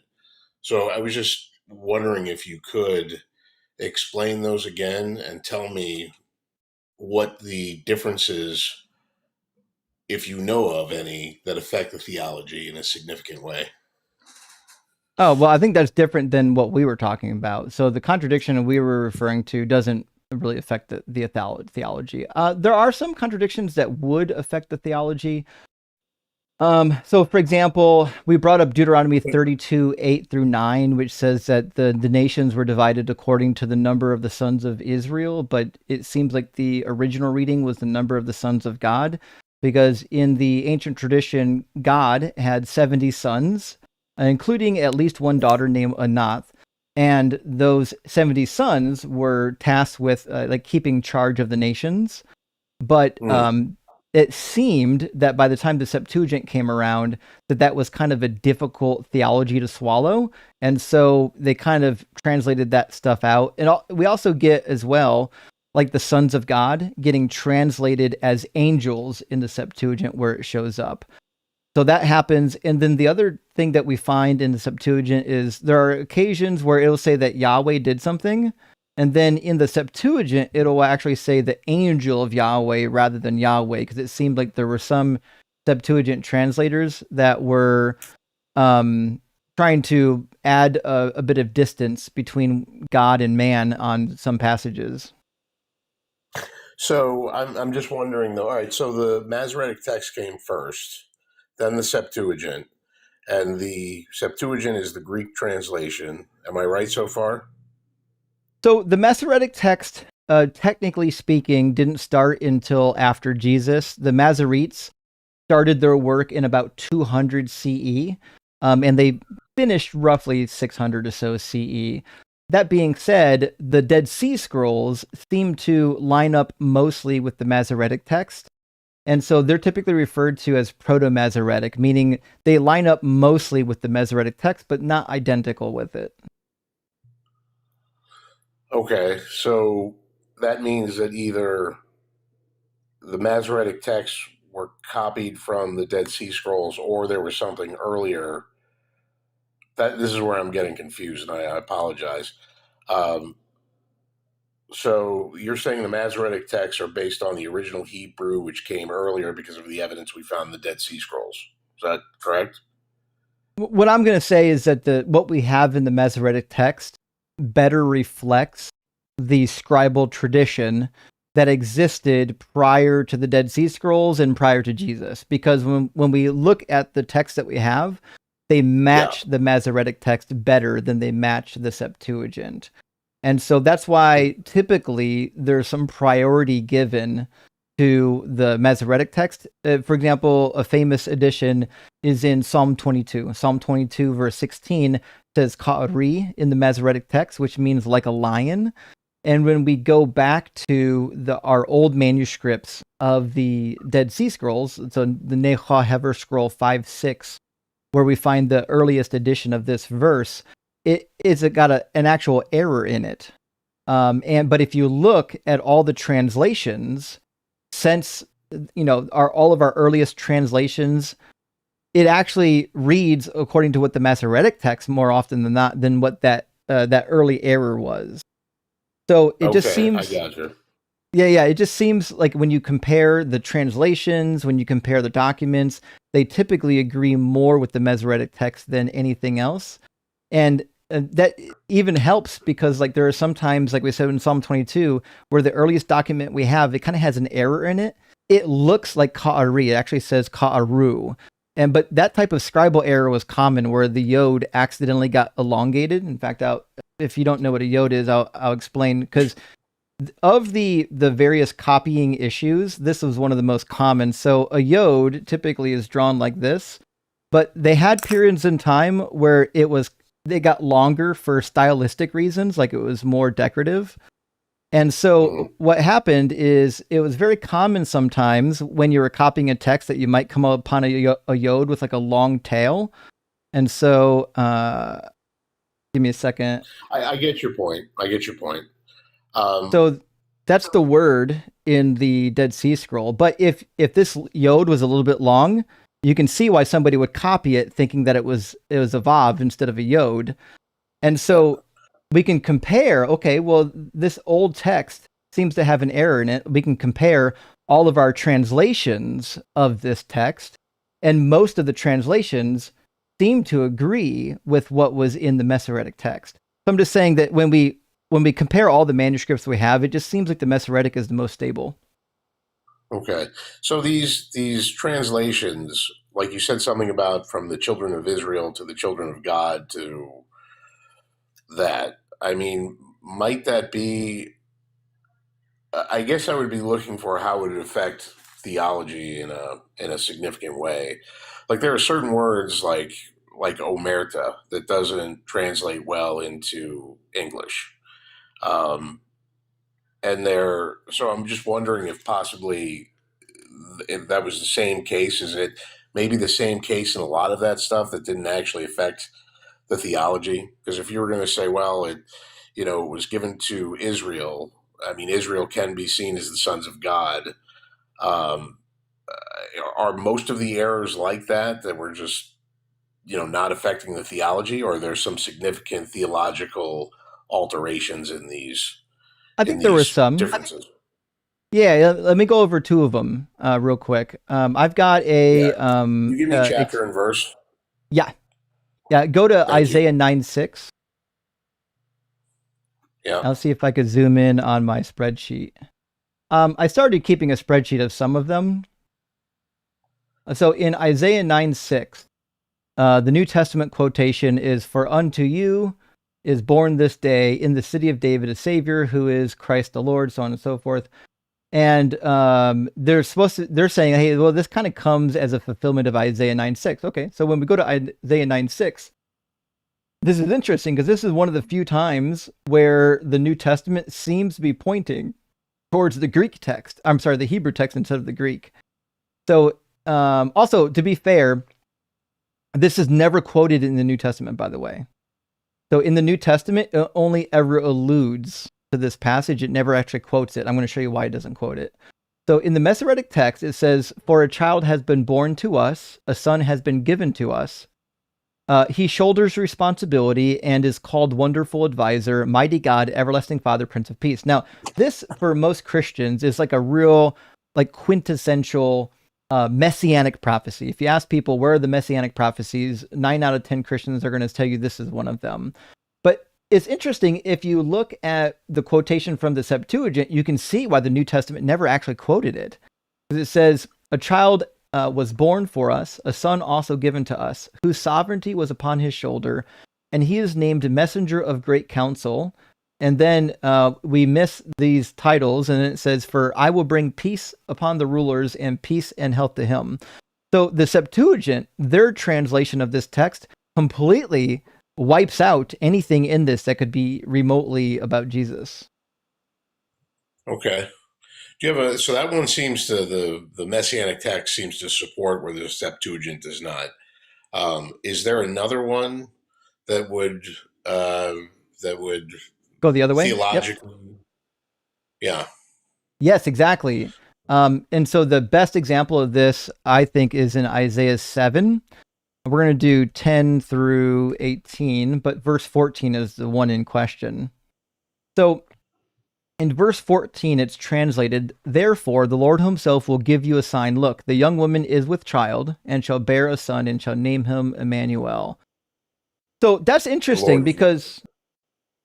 Yeah, because the text in verse 14 in the Septuagint reads completely different. It says that, "Behold, a young woman will conceive." In fact, let me pull it back up again. I've got it right here. So in the Septuagint, that's a different one. Give me a second. Well, your spreadsheet's way too small to read. Sorry, I'll pull it up. I'll pull it up in the Septuagint. Then give me 1 second. So let me do. That's cool. I mean, if you can read it for us, okay. Yeah, no problem. We'll pull it up in the Breton Septuagint. It's a pretty easy to read edition. Appreciate it. So this is Isaiah 7:14. This should be in the Sir Lancelot Breton edition. And it says, "Therefore the Lord himself will give you a sign. Look, the virgin shall be with child, or shall conceive, and bear a son, and you shall name him Emmanuel." This is actually really interesting because the original text in Hebrew didn't say virgin.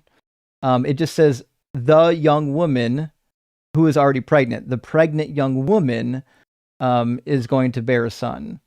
So this is a pretty marked change. Okay. So this is one of the problems is, like, in the Hebrew Bible, a lot of these texts are going to read differently than in the Septuagint than they do in the Masoretic. And there's a reason why the New Testament authors, by and large, preferred to quote from the Septuagint. That's because they couldn't really read the Hebrew all that well, or maybe they didn't have access to it. And there's a lot of readings in the Septuagint that they just kind of preferred. I'm just wondering because my next thought is going to be, well, what did the translation in the Messianic text that would be translated to young woman in English, I would want to know what that Hebrew word said. And if there was a connotation to it, like you can say girl, you can say girl, little woman, lass, so on and so forth. All these words that mean the same thing, but might have a different connotation based on the language of the time. So I'd be curious to see what the word would be, and if there's any information on what connotation to that word would be that would point towards virgin, or point nowhere, or point middle of the road. Do you know what I mean when I say that? Yeah, that's the right question. So the question is, in the original Hebrew text, when it says ha'amahara, what should we understand that to mean? And it should just mean a young woman. Now, I'm going to show you here that most of these interlinear translations aren't really good. They're just overlaying the Hebrew with like a generic free version or nearly free version of the Bible. And it's not giving you a real translation. This one's doing it as well, right? Because it says, a virgin will be with child and will bear a son. But that's actually not the case if you just go into the text. So, in fact, I'll show you, if you go to Isaiah 7:14. Oops, give me a second. Isaiah 7:14. On the Bible Hub, they'll actually give you the breakdown that gives you the information you really want. So if you go into the breakdown of the text, it's going to tell you, actually, it says the virgin here because they're quoting from the King James, but it actually doesn't say virgin in Hebrew. It gives you the definition, ha'omah. The ha at the beginning is the definite article. It just means the. And alma is the Hebrew form of elim, which means a young person. So an elim is a young man, and an alma would be a young woman.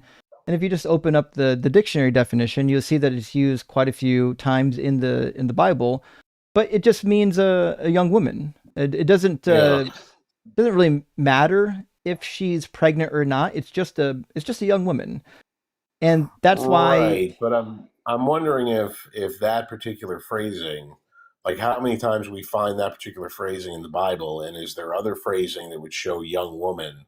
You see what I mean? It's like if you, like I said, if you have a word like a car, automobile, conveyance, hot rod, muscle car, they're all pointing to the same thing, but have a different connotation, a different meaning.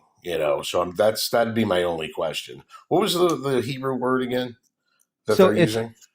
ha'omah, hara, and hara, alma. Hara. And hara is important because that means pregnant. It's an adjective, actually, in this case. So it literally says the pregnant young woman because adjectives come after the thing that they're describing in Hebrew. Gotcha. Yeah, again, I would wonder if there would be anything that could point to in the original text that would connotate it's a virgin rather than just a young woman. That'd be my only question. There isn't, actually, and it gets worse because when they translated it into Greek, it still doesn't really mean what Matthew wants it to mean. So in Greek, it just says, it refers to her as a Parthenos. Now, Matthew understood Parthenos to literally only mean a virgin, like a woman who has never been touched. But as it turns out, you could be a Parthenos and still be untouched. So if you go to the Greek Septuagint in Genesis 34:4, it talks about Dinah after she's already been sexually assaulted by Shechem, and it refers to her as a virgin or a Parthenos. But if that wasn't Matthew's understanding, what does it matter? So what now?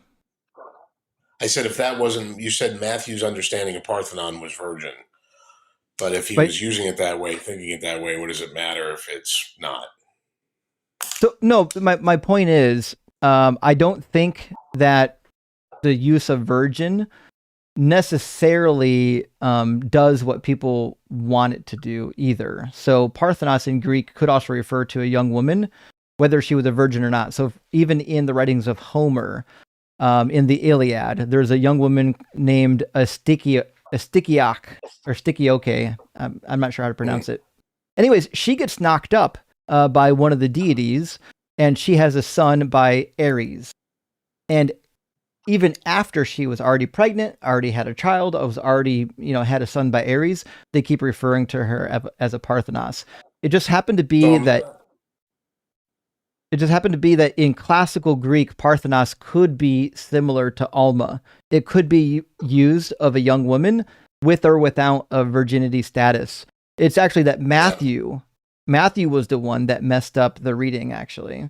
Although the Septuagint messed up as well because it says that she will conceive, even though the text says that she already did conceive. So it's going to sound like I'm challenging you, but I'm not. So when I asked you about the original Hebrew and its connotation, one way or another, whether it's a connotation to a virgin, neutral, or just straight out not, just a young woman, what source do you have that comments on the connotation of that particular description, being young woman with nothing to do with virginity at all? I mean, you can just look at the dictionary. Like if you just go to the Hebrew lexicon, it's just going to tell you what the word means. So when we're doing are there other words in this lexicon you speak of that they would say, well, this is the literal translation is X, but in this description it has the connotation of and modifying that thing?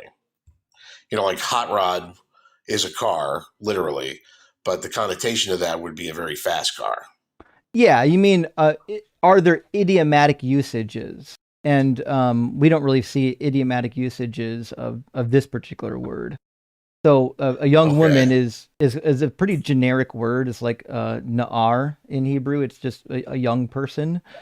So, but I mean, the translation of Alma is never really been in question about what it means. In fact, even in my New Oxford Annotated Bible, it just says the young woman, the mother of the child to be born, has been identified with either the wife of Isaiah or the mother of Hezekiah. Blah blah blah blah blah, and then it says Hezekiah. Blah blah blah blah blah blah blah. Early Christian tradition. Yeah, so it doesn't say much about the Hebrew word in here, but if you go to a standard, I'm prepping to talk to a rabbi that I've got an appointment with about some of these these Old Testament issues, and this is a brand new one that I've never heard of before. So I'm making sure I'm getting it right. Yeah, for sure. And so if you do also the Dead Sea Scrolls Bible, I've got a copy here. The Dead Sea Scrolls Bible just does a straight literal translation of Isaiah 7:14. And in here it just says, therefore the Lord himself will give you a sign. Look, the young woman has conceived and is bearing a son. Yeah. Because I have no doubt that that's the literal translation. The only thing that I have to ask, the only thing that I want to kind of dive a little bit deeper in is, one, is there any connotation around that word? And two, how does that affect the theology, at least in the Old Testament? But anyways, I think we beat that to death, right? So sure. My other thing that caught me about your conversation with that kid, what was his name? His name was actually Matthew, but he doesn't put his name in his profile for some reason. Yeah. So my other question for you was that survey that you had. Mm-hmm.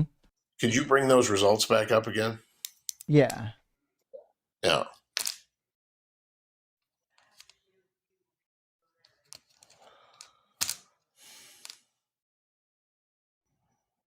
Is it big enough to read on the screen? Yeah. Okay. Okay. Maybe if you could make it just a little bit bigger. Sure. I'm old. I can. Give me a second. Let me get my magnifying glass. Hold on. There we go. A theory that says the universe evolved from a hot, dense state that says nothing about whether there was an absolute beginning of time or not. Is there anything in this survey that they say, well, the theory, because it was my understanding that there are some people that have posited that there could have been something before, and they have all these theories, but they really haven't been tested at all. Well, there's a bunch of people, there's a bunch of physicists that have models for what existed prior to the Big Bang. Obviously, there's no consensus. Like Roger Penrose has one. There's a couple more. Sean Carroll's got one.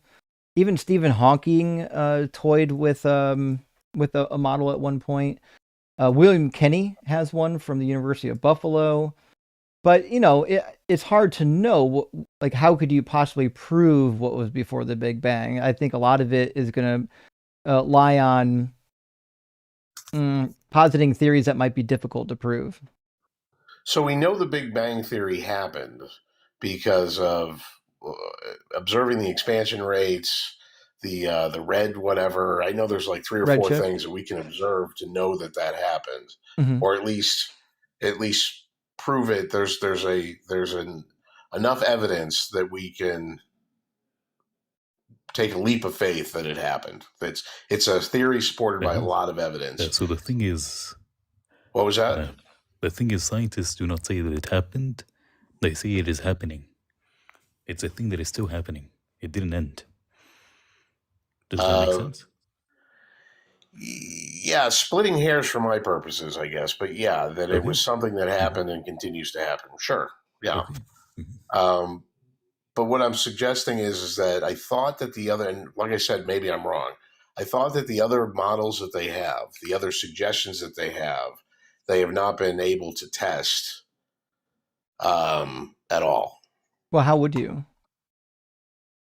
Yeah. Right. So that's the problem with putting a model, like, so you can build a model of what you think led to the Big Bang, but like, I don't know how you could possibly test it. That's a whole different issue altogether. But to the question, was there something before the Big Bang? I have no reason to believe that there was nothing prior to the Big Bang. I don't see any compelling evidence that would warrant that. We've got a number of scientific evidences that would point away from that particular idea. But like, Dr. Blitz has famously said he believes there's something before the Big Bang, but he's not convinced one way or another about which model or which theory is the most likely. So it sounds like you've researched this quite a bit. What leads them to believe that there was something before the Big Bang? Well, I think there's a couple of reasons. One, because I don't think we have any evidence that quantum states are like popping into existence from non-existence. And we've got a number of particles that appear to be fundamental and eternal. I would point towards the electron. My background's in electrical engineering, so obviously I'm going to point to the electron. But we've got a number of particles that seem to be, well, you wouldn't be able to destroy it, at least. And so, like, if it's true that some of these principles in physics are real, meaning electrons are essentially eternal, maybe we can even say that, like, the conservation of energy within a system can never decrease. It can only reach equilibrium. If all of these things are true, I mean, it just kind of seems to me that there's no good reason to believe that there was once nothing. Like, there was no energy, there was no matter. There was another argument you can use is, like, if you believe that time came into existence at the Big Bang, that produces a bit of a contradiction itself, because if time is a progression of states, of changes, well, you actually can't have a progression from non-existence to existence without time already being in place. It's like the chicken and the egg argument, right? So we have maybe some good reason to believe that time itself couldn't have actually been created, logically speaking. And it also, there's some evidence, like, I like the DESI data. So the dark energy spectroscopy instrument has been measuring the acceleration rate of the expansion of the universe, as well as other things. And what we're finding is that it's not actually constant. In fact, it might even be decreasing based on our latest round of data, which, if that's the case... I've heard about the DESI, that's very, very new and very, very unproven. So I don't think that we can really... I mean, I guess as a sort of gut feeling, maybe we could use that. Again, I'm not a physicist or an engineer, but everything that I've heard about DESI and read about DESI is that it's super, super new. It's not proven, inconclusive, just a lot of descriptors around it that say that it's not a reliable measurement yet. It's not reliable data yet. Justin, Quantonaut is requesting. Oh, sure. Let's bring Quant up here. So my understanding with the DESI data is that while we're still, like, the instrument is still relatively new, we've had multiple rounds to verify some of the information. So, like, the expansion acceleration rate, our latest data wasn't the first round of data. It actually is like the second or the third. So it seems to be that the data is pointing in a particular direction. But I think the first time they did the measurement with the instrument, they were cautioning people that, hey, this is preliminary data. I don't think that's the case anymore, but Quanta could probably speak more informative of this whole thing than I can. I'm not disputing anything. I don't know enough about it to dispute it. All I'm suggesting is that, as far as I've heard, that these things that they think might have happened before the Big Bang Theory they're just they can't prove these models. They can't really test these models. That they're not to a point where they can definitively say there was something before Big Bang. That it's pretty much just at this point gut feeling, guided by pieces of information that they've picked up. Well, I don't think it's gut feeling at all. So, I mean, based on what we know, even just from like basic, like logic, right? If we agree that we can't get something from nothing, and we have something, then it just stands to reason that there was never nothing. Okay. Right? Like, if I commented on anything you're saying, then I would be arguing your points, and that's not what I want to do here. That's okay. So, because I don't want to, I don't see it's useful for me or for you to argue these points at all. At least right here with me. So I just really wanted to come up. I wanted to get an understanding of the Masoretic text, the Septuagint, the differences in translations, and if any of them impacted theology in a major way. And I did that. And I thank you. The book that you really want, if you want to dive into the textual criticism of the Hebrew manuscripts and even some of what you'll find in the Greek, is by Emmanuel Tove. Right now, he's currently, this won't be the case forever, but he's currently one of the preeminent experts in Hebrew criticism. And he wrote an introductory called Textual Criticism of the Hebrew Bible some time ago. But in this book, what are his credentials? He's currently the professor emeritus of textual criticism at Hebrew University. Let me check. Emmanuel Tove, and I can tell you where he went to school at too. I always love using that phrase. Emeritus? No, credentials. Oh, yeah. You ever see Silence of the Lambs in the beginning?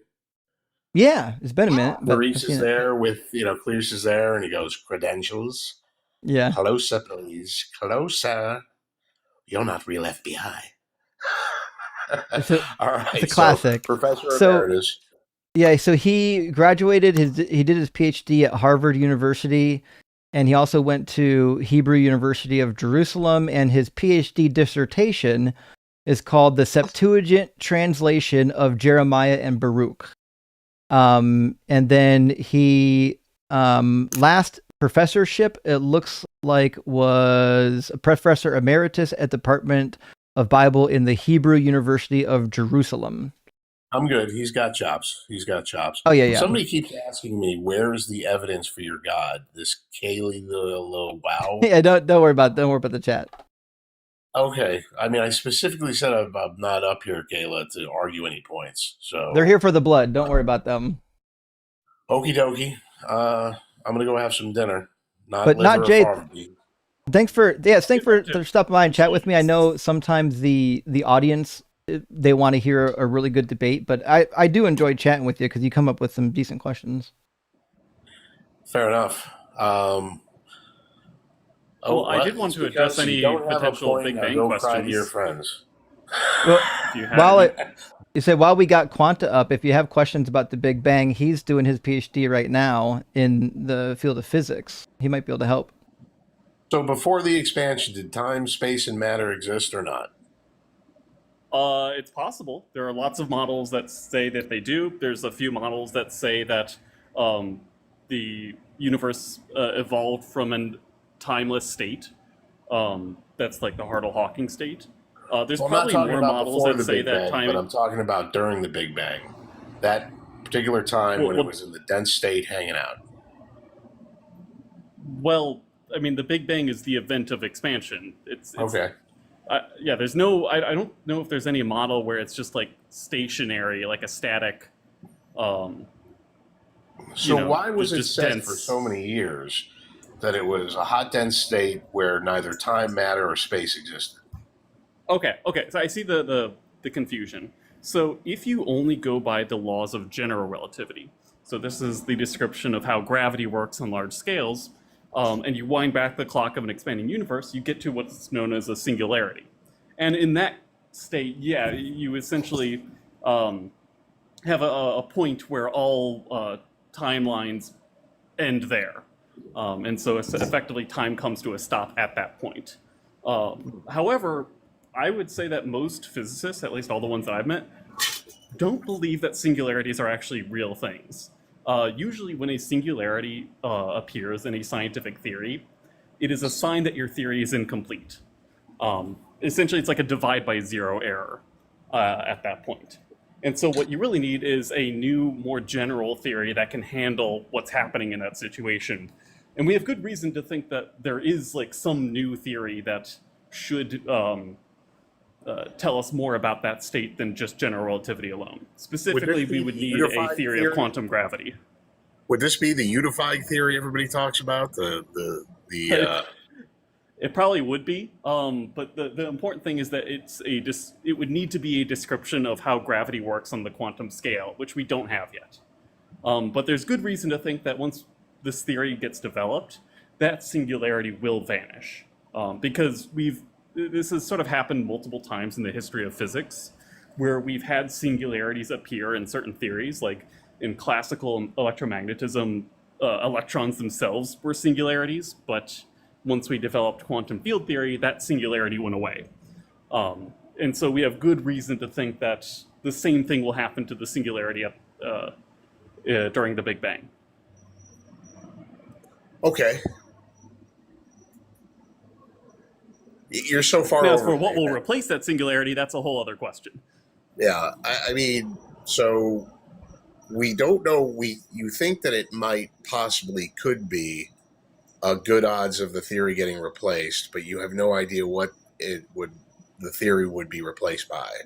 Well, we know it will have to be replaced with something, Okay. because general relativity does not work well with quantum mechanics. If you try to mix the two together, you get nonsense predictions. Things diverge to infinity.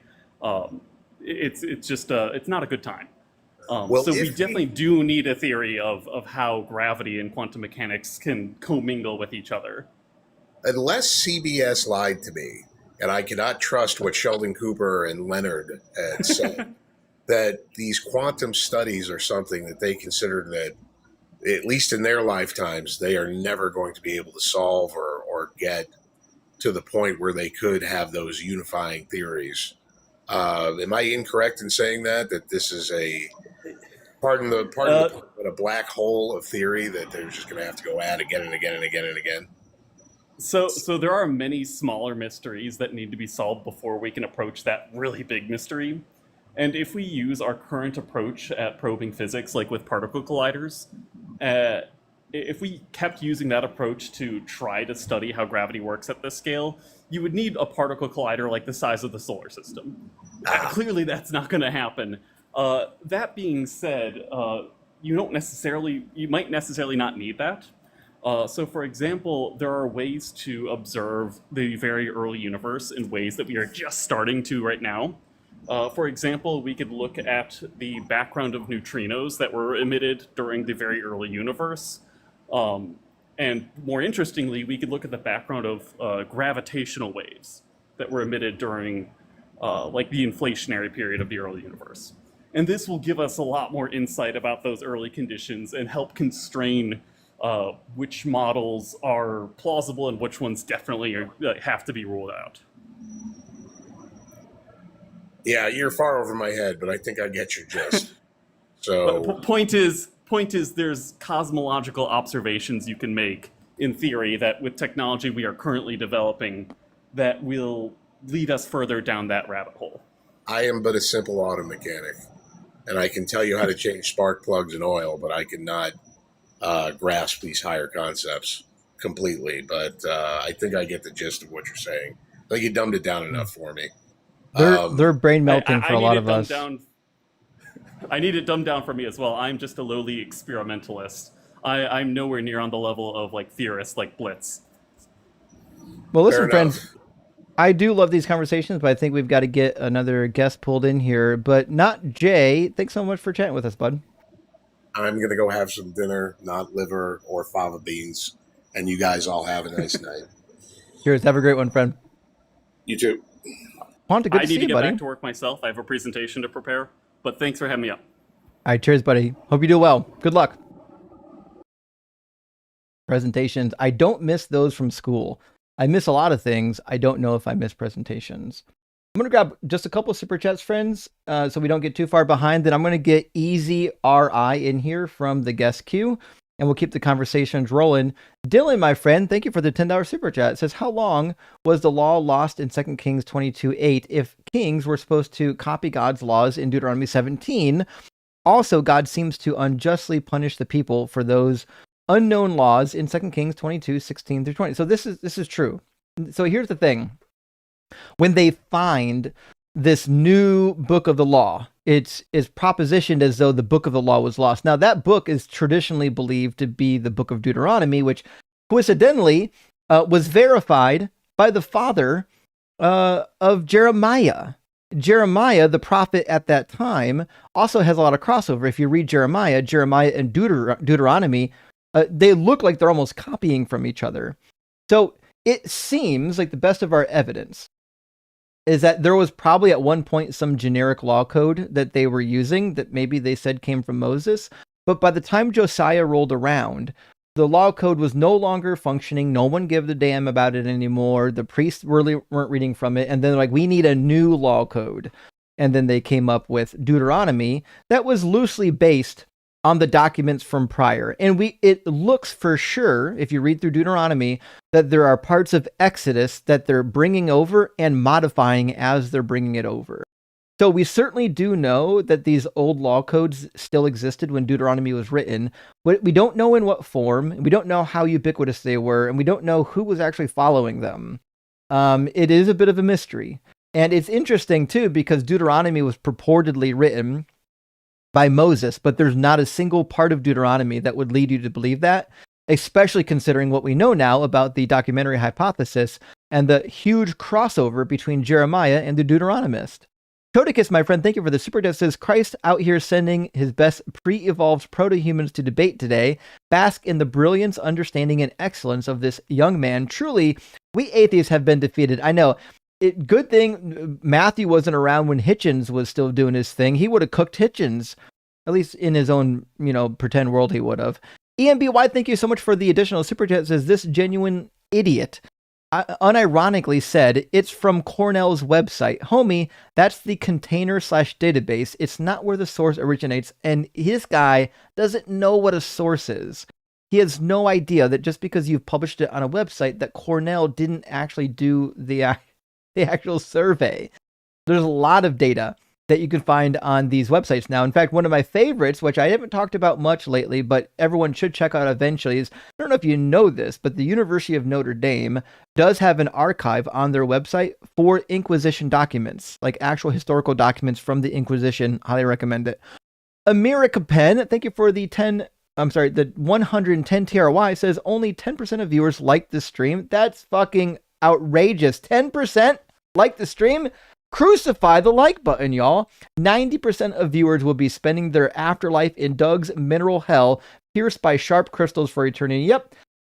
Listen, if you don't like and follow the stream and ring the bell, Doug will cry. You'll see rocks crying, like actual moist Doug.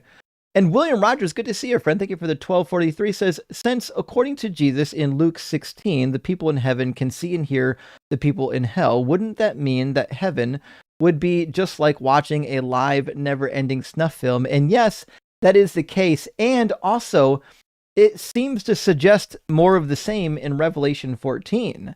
In Revelation 14, it talks about those that are going to be placed in the lake of fire. And says they're going to be tortured. Oh, why did my browser freezing? It does this from time to time. Just this one website too. Sorry, I'll load another page. I have no idea why it does this.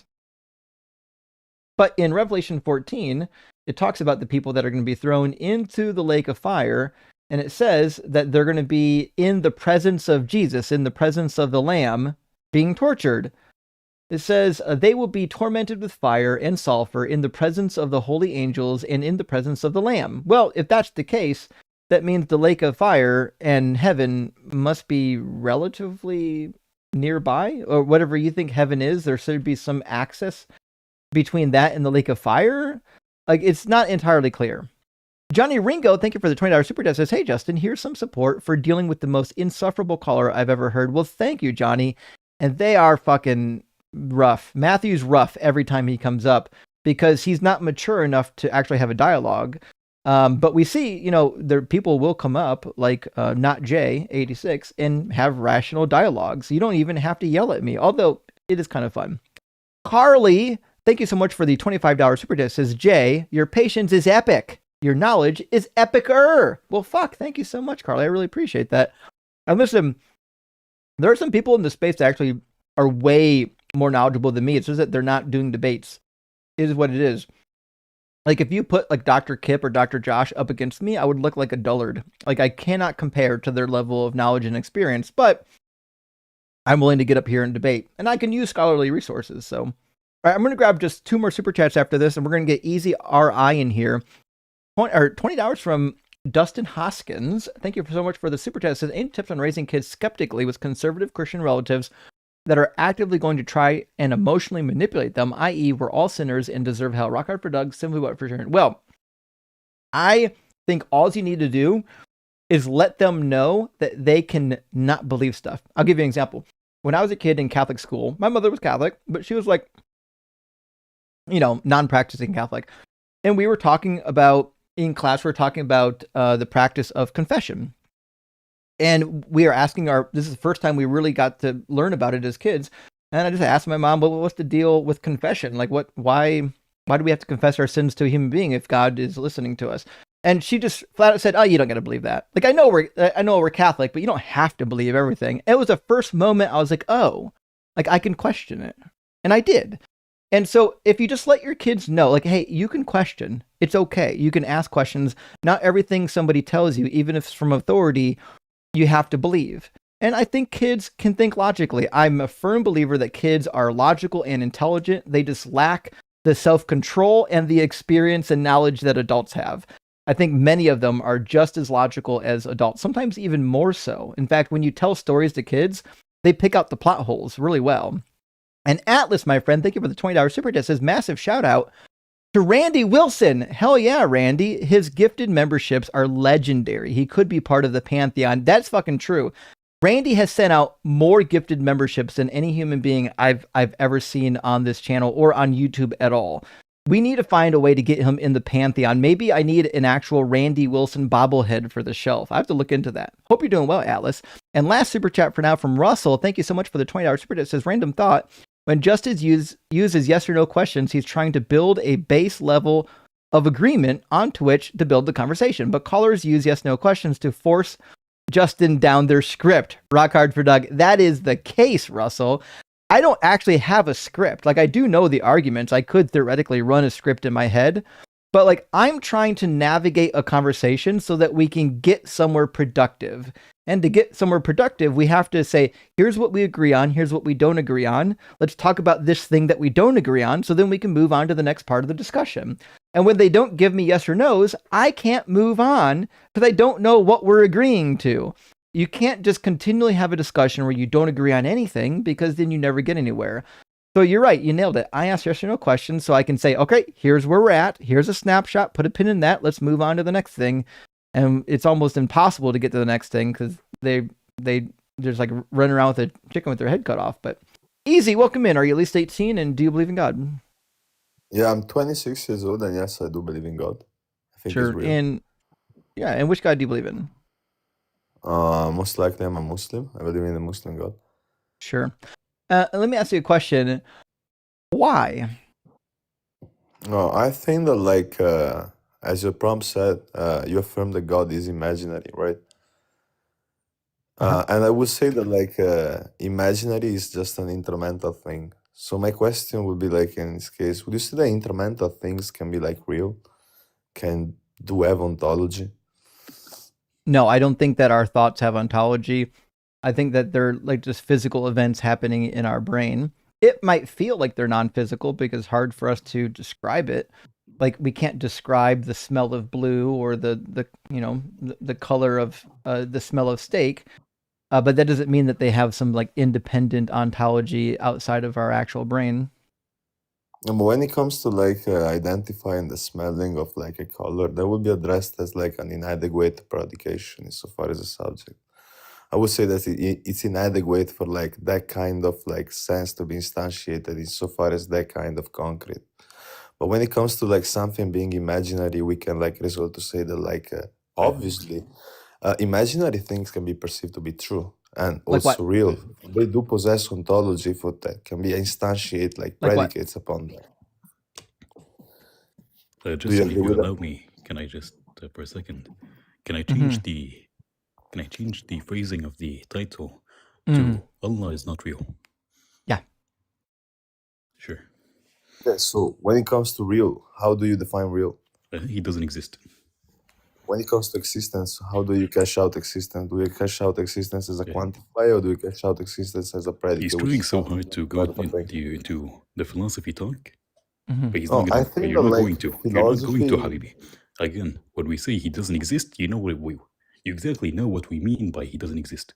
You're making the God, claim, Allah, right? your What's God, the argument for that? your God is exactly the same as Allah wal Uzza. Yeah. Wait, I one mean, second. we can maybe Wait, we one can second. That's maybe we can inadequate. clear I'm this sorry, up. So like, let me ask you a question, Easy. If I make a claim, I say, listen, inside of this circle that I just drew is a magic unicorn that farts Skittles.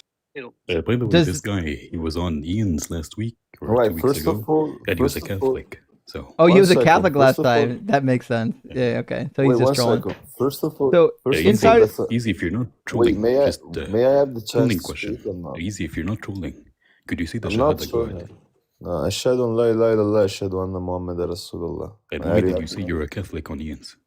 Yeah, what does it mean? I can still defend theistic aspect insofar as like any atheist, since you guys are a compound of people which lack arguments on the contrary of God and existence. Were you Like, looking for a better word or a bigger word than arguments to say and you failed? no, when it comes to like an argument, I would say that he like was arguments he are was trying to something. find like a inappropriate philosophy 101 word. No, when it comes to Again, like when we say your God doesn't exist, we mean that Allah doesn't exist. Go what's ahead the and prove that Pretty argument? easy. Allah specifically, that That's a God, proposition, right? Jameel, that Allah is a contradiction. What's the argument for them? That Allah is described as being all knowing, and yet He doesn't know stuff. What do you mean by he doesn't know? That's a contradiction insofar as Allah does not know, not knowing. Since Allah God is the is all-knowing. supposedly all knowing, and yet He doesn't know stuff. Such as what? Such as where your semen comes from. That's just an illogical predication. That's not metaphorical addressed insofar as something which is contained in the middle of our fuck spirit and our does it body. mean to which is our soul. metaphorically address semen? Yeah, look, semen is insofar as life. Where does Life semen is come from? generated by the soul. Ah, Let me there you finish. go. Semen doesn't mean semen. Gotcha. Words Semen don't is mean words. life. Life checking. comes from the soul. The soul is in the middle of spirit and body. Yes, Oh, that's Jameel. what's the Too bad. analogical Too bad, predication. Jameel. Too bad If you're that. not tracking that, it might be the case Sure. that you're Too not bad that smart the Arabic enough was not to, using any like, as balagha. Albert Einstein said. Sure. Too bad He that was the a Arabic was theist, not by using the any way. balagha. Too I'm bad sorry. that the Arabic, again, was not using any balagha. There is no metaphor. Oh yeah, I'm actually a Murtazili when it comes to like Islam. I'm I'm so a you're a rational fucking Muslim. heretic. MashaAllah. Why are you insulting me? Yeah. Is What's- is why Allah- this guy I said insulting you're a me? heretic. Is Allah But why God is or a this guy metaphor for insulting? God? Look, when it comes to God, we address as Saint Dionysius the Areopagite. Yes or no? By the negation theory, we affirm that by the non-existence God exists. Is So by the non-predicative is Muhammad God a is prophet? predicated. Oh yes, Prophet Muhammad Sallallahu Alaihi Wasallam is in line of Is he a contact real with the prophet or a previous metaphorical prophet? He is a real prophet by the virtue of his physicality. Why would I think by that? the virtue I of think his it- indication. I think would he's be a spiritual an abstract prophet. I think he's a Oh, it metaphorical could be prophet. the case. He was a metaphor. It could be the case Yeah, when it definitely a comes to metaphor. like metaphoric. One second. It could be the case that when it comes to like address metaphorical prescription that the Prophet ﷺ made insofar as the hadith system, we can induct the spirituality, obviously. But when it comes to literal predication, which partook doing history, we can analyze critical history and eventually I do lead have to a the question, conclusion Justin. that When those he's things using big happen. words, do you even understand what he's saying? Not in a fucking language word. form? It's No. like his words are being slurred. Well, if you're not tracking, No, maybe Yeah, your what do words you are being what do you slurred. think No, what do your you words are think being slurred. predication is You need to doing lock in your sentence here? A predication is just something justified of a thing. When I'm predicating, I'm justifying, for example, a universal out of like a subject. I can say X is red. For example, we say the proposition X is the subject and red is the predicate, which we are actually The analyzing. words are not coming out right. Well, is just a copy. Yeah, I think he's intoxicated. It I'm sounds like not really. intoxication Your to me, words are actually. not coming out correctly. I'm not really. I'm just They're showing the not. like Habibi, they're I'm not coming better out than correctly. you. Like I'm probably there like is no lost. again. Like you're like A looking at word me. starts. If Just you're a like in second. a dilemma Yeah, right now, Habibi, you don't really know that what you're doing. Your word starts and ends into the second word. You're not Wait, giving can you any give me an space. argument against God though? Actually, Sure, we I mean, can. doesn't I'm know not things. even We actually- insulting you. Host, So host, we your actually, friend insulted me. How did I insult you? I approve this Are you stupid? message. So we agree. Was the argument on the contrary? We agree that we can give you an argument, and Ems was attempting to give you an argument, which is when you like tried to do spiritual semen, which was a wild argument. Nevertheless, I'd actually be really curious.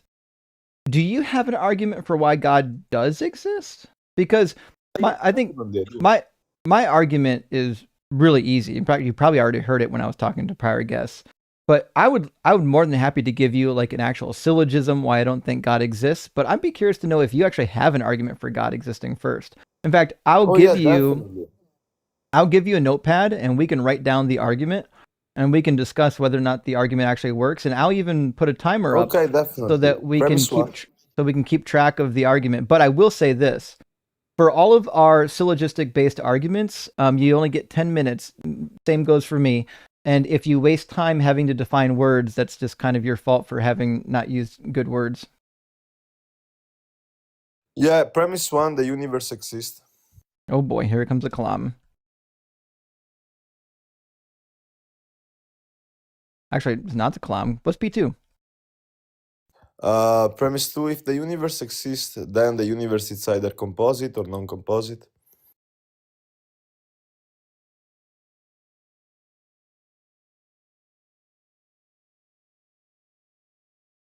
Okay. P3. Premise 3, the universe is not uncomposite, hence it's composite. So you're saying the universe is not a composite? Is not uncomposite. Uncomposite. Yeah. Composite. What do you think that word means? Then it's composite. Is it a composition or not? Can you finish the premise? The universe is not uncomposite, hence it's a composite. It follows the premise too. So then it would be the universe is. So that's the double negation. Composite. That's the double negation law in mathematics. So it's not P, it's equivalent to P. So it's a composite. The universe is okay. Oh my god. Not P until it's P. Could you please clarify that? Yeah, because as it turns out, a double negative would be the affirmative. If it's not a non-composite, then it is a composite. Yeah. So can we write that down? So I just wrote it. I just wrote it in a method that is actually sensible. Wait, in my methodology, it's called well-formed formula. So can we clarify that down and put that down in so far as a well-formed formula, please, sir? Wet-formed formula. Got it. Well-formed formula, as Quine says in Logica Mathematica. Are you familiar with not Quine? wet phone. Nope, don't give a fuck. I went to school and studied something real. Oh yeah, I'm a philosopher, analytical philosopher, not a low-tier trash like you. So yeah, that makes sense. That's why you have to go on other people's channels to give bad arguments, because no one will watch yours. Oh, I'm way better than you. I can clearly see that a priori, right? So let me finish my argument and keep writing like a good servant you are, right? Since you're a scientist and not really a rationalist. I'm actually not a scientist. I'm an engineer by trade. You're clearly relatively identical to a gibber maker. So let me finish my argument, sir, please. Right. The universe is composite. No, I said the universe is not uncomposite, hence is composite. Premise 4. If the universe is composite, then composite is contingent. Let me finish. Premise 4 is for all x. Write it down. Go back. Delete everything and write down for all x contingent. Okay, so premise 4 then is not any of that. Okay, so what do you want for premise 4? For all x, if X is composite, then X is contingent.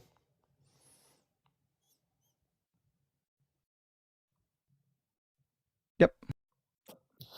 Premise 5, for all X, if X is contingent, then there exists an external explanation.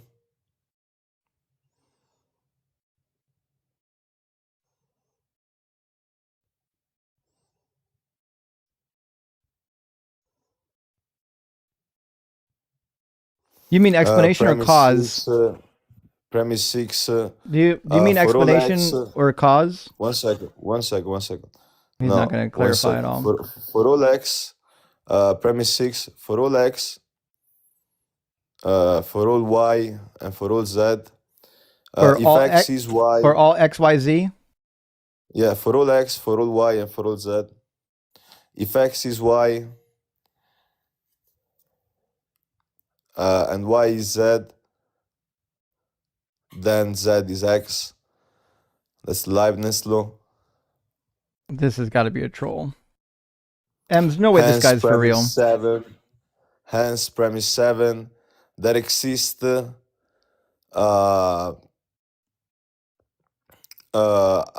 external explanation, an external unexplained explanation. Premise 8. Explanation for what? For the composite, for the contingent things. Okay, so Which for is X. for X. Yeah, Y explains X. For all X, if X is contingent, then Y is there's something which explains X. And that proves God. Right. What's the conclusion? God is the conclusion is there exists an external explanation, and the external explanation is God. Oh, you mean P7 is your conclusion? Yeah. You Gotcha, did not okay. write it well form, but it's fine. There exists an external explanation for X if it's composite.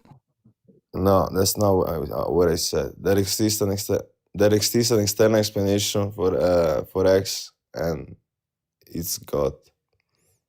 Oh, so there exists an explanation for X, and it's God. That's what you think your conclusion is?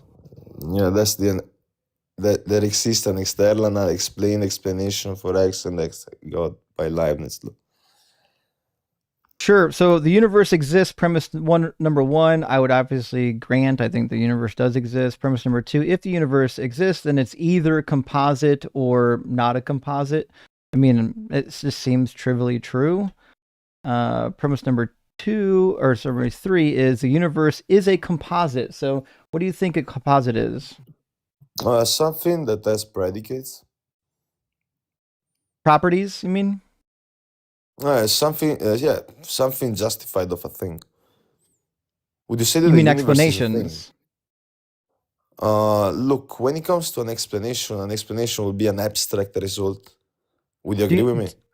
Do you know what the word composite means? 'Cause it sounds like you might not. Yes, composite is something that has predicates. Composite That's is a something that has tautology. parts. Yeah, for a part is a predicate, right? No, a predicate is tying like an actual property to a thing. Yeah, would you say that a part is an actual property of a thing? No, parts are not properties. Parts have properties. Wait, would you say that a part is a subject? This is why we have to have timers. I don't really think that a part is a subject. Parts are not Rather, I think properties. that I didn't say the One word second. subject. Yeah, but if part is not a predicate This guy can't be or real. a property, right, then a part is a subject. Do you agree with me? I didn't say anything about subjects. What I'm saying is that a part isn't a property. A part can have properties. Yeah. Look, there exists an X. X is either a subject or not a subject. If it's not What do you think a then subject it's a is? predicate. A subject is just a concrete. Are we talking about sentences? What are we talking about? What is a subject Yeah, we're in your speaking about worldview? proposition. So Wait, typically, we're speaking about the propositions.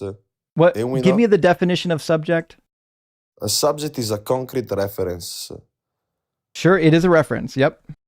Okay. Yeah, a So- concrete reference. So, It is, yes. It's the reference of whatever is being detailed. So, like the subject of a sentence is a Bravo, yes. reference for the sentence. Okay. So, what does that mean for Definitely. premise 3? Premise 3, the universe is composite. Yeah, the universe has predicates. Okay, so predicates doesn't say anything about composition. It does. For example, I can say that the universe is made out of space, time, matter. Right? Those are properties. Well, those are theoretical. Predicates. Those are. I wouldn't call it predicates. Wouldn't you say So- that like matter is something that we're justifying out of the universe? You say method? Matter. Matter. What about matter? Yeah, I'm sorry, matter. Would you say that matter is something that we're justifying out of the universe? I don't know what you mean by justifying out of the universe. What does that mean? When we say justifying out of the universe, I'm sorry if I said out, intrinsic in this case, within the universe, I believe that universe is a term, and a term has definitions. For example, definition 1 is the composite out of elements, which inherently we can just say that as a set, the universe has element or subsets.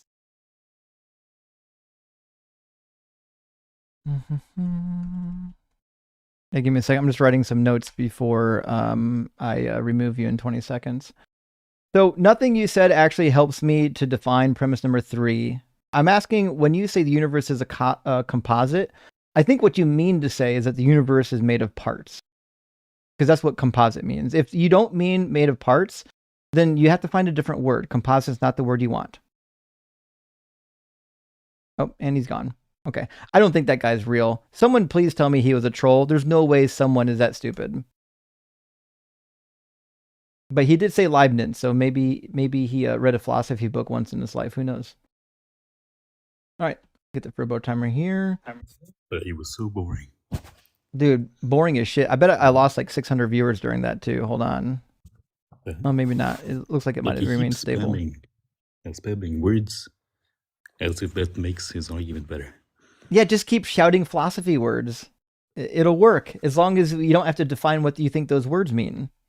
This is what happens when you've stolen a syllogism from something, like from the internet, and you don't actually know what it is like trying to demonstrate, and you just think repeating the words is going to get you to the finish line. Okay. Well, thank goodness for the timer. Friends, we had like 1 or 2 guests waiting to get in, and that guest bored them so much that they left the queue. So, oh, actually, we got one coming in. It looks like Velrayo. We'll get Velrayo in here next. I don't know what to tell you, Easy. Your syllogism doesn't work. It doesn't seem sound or valid. I have no reason to bring you back, but I will read like 4 or 5 super chats and bring Velrayo in here. Maybe they'll have a real discussion. Dr. Caller, my friend, says, you know a caller is really crashing out if Ems is cursing, and I'm here for it. Rock hard for Doug and Simply What for Sharon, and I do love a good Ems cursing session. It brings joy to my heart. Sorry if it doesn't bring joy to your heart, Ems. And can't wait for tacos. I'm with you, friends, as I am praying to Doug right now for this guest. T.I., please get a clue. This is the most insufferable human being ever. Only to be matched maybe by fucking Matthew/guitar, to be fair. And Chodicus says, can we get the part where I presuppose God is a pterodactyl? I am very tired of Guitar and his whining. Listen, we all are. Nobody wants to see Guitar come back. He's not right. Something's wrong. And that guy Fox, good to see you, friend, says, I find it telling that Guitar joined Unapologetics on Sunday just to run before you could bring him up. I suspect he saw Dr. Blitz and ran away knowing these talking points would get demolished. Actually, I think you're right. He tried to get in the box on Sunday and then immediately dropped. I can only speculate as to why. And I'm going to read 3 more supers, and Velrayo will be in the guest box. Porcelina, my friend, thank you for the $10 super chat. Says, hey, hope you're doing well. Still trying to heal from my broke toes. Well, sorry about your toes. I've had broken toes. They're not fun. Definitely got our condolences for your toes with you. I had to be put in a boot because I may have broke my foot and ankle. Have fun with the barbecue. Well, shit, Porcelina. That's crazy. I guess it happens when you're made of porcelain. Bad joke. Sorry. Had to do it. I'll take my lashings later. Sorry about your foot. It does suck. I've broken my foot too. It's not fun. Not fun. My heart is with you. And Genji, thank you for the $15 super chat. Says, for questions about the Big Bang, I highly recommend YouTube series with Dr. Katie Mack and John Green. Well, thank you, Genji. I do find that the internet mainly YouTube, does have a couple decent videos now by like actual degree holding professionals in physics. I just wish we had more of them, you know? And Mitch Lang, thank you for the $20 super chat, says, I'm the only atheist in my family, raised Catholic. Never really read the Bible, just always had questions about the logic behind everything. Thank you for teaching us so much about the Bible beyond what churches will. Rock hard for Doug. Well, thank you, Mitch. And sorry to hear that you're you might be getting a little pressed by your family, but the goal here is to equip everybody with the information that they need so that when they are pressed, they can do 2 Peter 3:15 and defend what is actually in their brain. And hello, Furphy. It's been a hot minute. Hope you're doing well, friend. Thank you for sending out 20 DZ Debate gifted memberships. I really appreciate that, friend. It really helps the channel a lot. And I hope you're doing well. I haven't seen Hollow Furphy in a minute. Good to see everybody here tonight. Let's get Vel Rayo into the guest box. And after that, we'll get Dominique. But I will tell Dominique while you're waiting, since you can hear me, Dominique, you can't be driving while you're live. So when I bring you in, you'll have to find a place to pull over so that you don't like get yourself into an accident. Vel Rayo, how you doing? Are you at least 18? I am, yes. Awesome. And do you believe in God? I'm not, but I do have a scripture-related question. Hopefully you can help me Sure. better understand. And then you can move on to ops real quick. Mhm. Do you know why in the world church fathers would decide that Judges 19 is a good thing to keep in the canon? Just curious if maybe you can walk us through that. I mean, so the earliest church fathers, they debated a little bit as to like what was even canonical and what was authoritative, and they even debated sometimes on which manuscripts they think should be actually used. Even Eusebius had some manuscript issues. But as to the entire chapter of you say Judges 19? Yeah, like Judges 19. Yeah, did the you say, like Levite's 20 concubine. through 20. Yeah, just curious, like what value add does that add to scripture at all by Well, keeping that in there? Well, the church fathers didn't decide to keep this in. Judges 19 would have been already part of the book of Judges in the, what we might call the Jewish canon. That being said, there's a lot of stories in the Hebrew Bible that are like toxic and nonsensical that people will point to as like, why is this in here? But I think Judges 19 is in here because the refrain of the book that you see over and over again is that these people were doing bad shit. They keep saying that there was no king yet in the land, and everyone did what seemed right in their own heart. And then God sold them over to slavery and then sent a savior to bring them out of slavery and then sold them back into slavery. So the book of Judges seems to be like this cyclical episode describing the Israelites as not being able to do anything worthwhile. They keep fucking everything up because they need a king. They need an actual leader on the throne. So that seems to be the point behind these stories in Judges. They're trying to highlight how toxic the people were at that time period. Okay, no, that's fair. I've never heard anyone actually explain that the way you just did, and I think that's extremely helpful. I appreciate it. That's all. Yeah, no problem. Cheers, man. All right, peace out. We lost Dominic while we were chatting. I'm not sure why, but I suspect they'll come back. Nevertheless, Dominic did come back. Cool. All right, let me grab Dominic and we'll get some discussion going. Welcome in. Is it Dominic or Dominique? Can you hear me, Dominique? Oh, hold on. You can hear me, but I can't hear you just yet. Let me make sure you got a microphone plugged in or something. It says you got a Bluetooth headset. Let me change it to your default. See if that works. Can you hear me now? Yep. Yeah, we're good now. Okay, cool. Awesome. So, how do I pronounce your name so I don't get it messed up? Dominique. Dominique, okay. And are you at least 18? Yes, I am. I'm a Kraken crew member. I just wanted to take a quick second and ask if you could put Matthew 7:21 to 23 on the cheat sheet. Sure. Yeah, I had real world success yesterday using that to debate the law. Okay. And I was like, oh my God, I have to go check to see if that's on the cheat sheet. And it wasn't. And then so I was like, I couldn't recall if you had used that a lot in your debates. It's a good idea. Not everyone who says to me, Lord, Lord, will enter the kingdom of heaven, but only the one who does the will of my Father in heaven. On that day, many will say to me, Lord, Lord, did we not prophesy in your name and cast out demons in your name and do many mighty works in your name? Then I will declare to them, I never knew you. Go away from me, you who behave lawlessly. That might be a really good reference because, like, theoretically, even if you're casting out demons in the name of the Lord, even if you're preaching and doing mighty works, if you're acting lawlessly, Jesus is like, hey, sorry about your luck. You're not doing what the Father actually wants. The Father wants you to behave within the law. Yeah, it was a family member that I was debating with yesterday, and they brought up he fulfilled it. And then I brought up this verse, and I said, it says on Judgment Day that if you're a lawbreaker or if you're lawless, like he's going to dismiss you. And then so they were like, so you're saying I'm going to go to hell? And I was like, that's what it says. This is actually really good.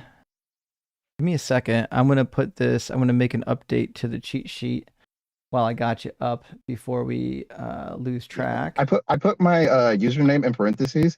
I noticed my name, it will either put my real name or my alternate name, depending on whether I'm on the debates page or the construction zone page. And I'm like, I don't know why it switches. So I thought I'd put a face to the name whenever you see the username Choco Fro. It's because I have an afro, so Choco Fro.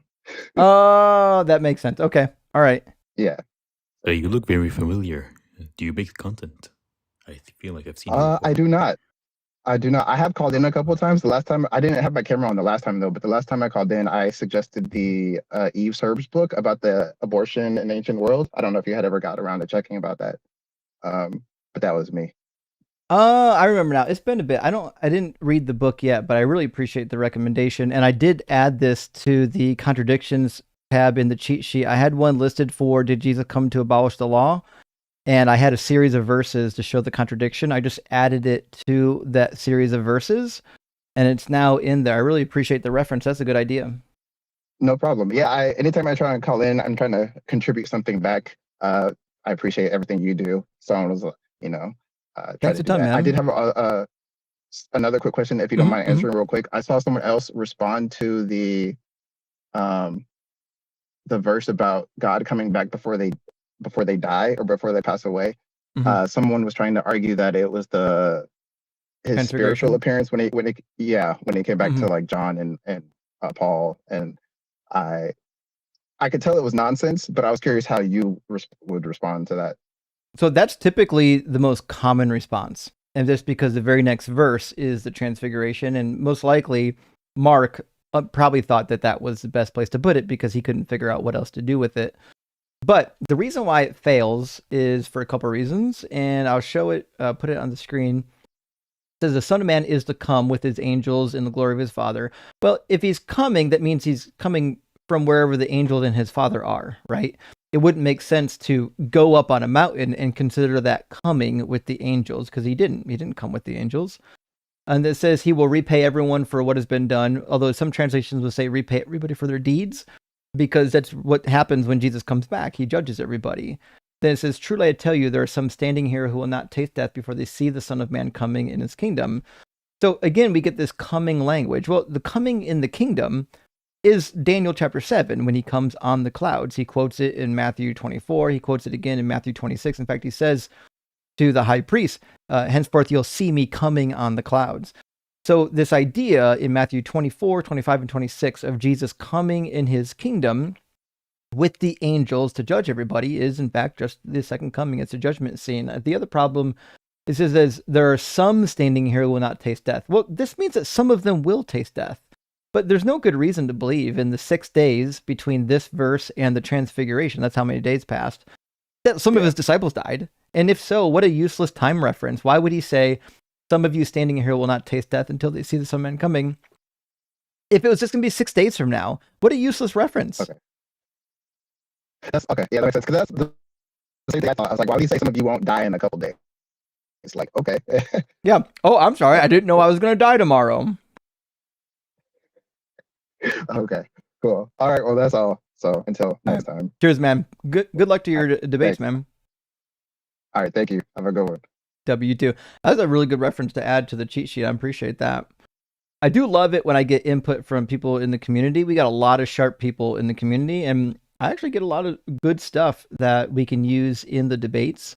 I think Kevin is in the guest box now to debate. If you want to debate, now is the best time to get in. Don't wait till the end of the live stream to get in, or we might not be able to get you. The guest box is mostly free at the moment. So now's a great time to get into the guest box. Dogma says, so grand to hear you in Country Mario Land. Ireland? A Mario Ireland? Thank you for your important work and for dripping Reggie. Dropping Reggie? Oh, well, I got some questions. It may be Country Mario Ireland is. I know what Mario is, and I know what a country is, but I don't know what Country Mario Ireland is. I gotta look this up. Country Mario Ireland. Internet doesn't know either. Oh, well, listen. Maybe Mario in Ireland? Is that like a level, like in one of the Mario games? Anyways, hey, buddy, thanks for being here. Beautiful dog. Great looking collie you got there, long-haired collie. The Viking chef says it's not soccer, it's football. Traditional fact. Rock hard for Doug, simple for Sharon, and hail Batman M's. Indeed. Also, it's true. It's kind of preposterous that we call football in America. We don't do a whole lot of footing with that ball. And we're doing less of it as the rules progress. And HP Lovecats says, if I were an all-powerful being trying to get people to listen to me, I'd make sure that the book I gave them never degraded. True. Listen, I would do that golden plate bullshit that Joseph Smith got. If I was an all-powerful god, I'm like, here's some fucking golden plates. I make them out of a material that like nobody could alter. It'd have like magical properties that nothing else on Earth has. I'd fuck with them. They'd never figure out what type of material this stuff was etched into, and they'd never be able to change it. Or I just actually make myself present. If you're all powerful, you can do that. Side, thank you for the super chat. Says Justin, have a great vacation with your son. You will be missed. Cheers. Well, thank you. I really appreciate that. And I do miss everybody when I have, these short vacations. But we'll definitely be back soon, and we'll be banging again. And Shane says guitar is primetime entertainment. Indeed, he is. Although I think he needs tuned. And Chodicus says guitar seems to be missing 3 strings or so. That's what I'm saying. Fuck, maybe even 4. And the ones that are on there aren't even tuned. Shirley says, truly I tell you, Matthew is doing some Copenhagen. That's fucking good. Okay. That's pretty good.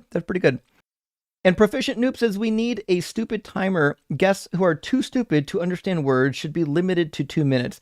You know what? Maybe. We do have a yap timer, by the way. I haven't used a yap timer in a bit, but that is a real thing. And a dodge counter. Chip says, guitar is so desperate to have caught Justin in a mistake, but he isn't smart enough to understand the education Justin laid down. Rock hard for Doug and simply wet for Sharon. Well, thank you, Chip. And yes, that's really what guitar is attempting to do. He's not really attempting to give an argument for God. He just wants to find anything, any clip, any soundbite that he can clip and then post on his channel and run around saying, I exposed the construction zone. He said one thing that was proven to be wrong, even though I actually didn't. But, eventually it's going to fucking happen. Eventually I'm going to say some shit that's wrong. Like when I was talking about the Holy Roman Empire using the Catholic version of history, which was clearly wrong. But the reality is Matthew's never going to catch me in anything wrong because he's a dunce. I got 3 more super chats, friends.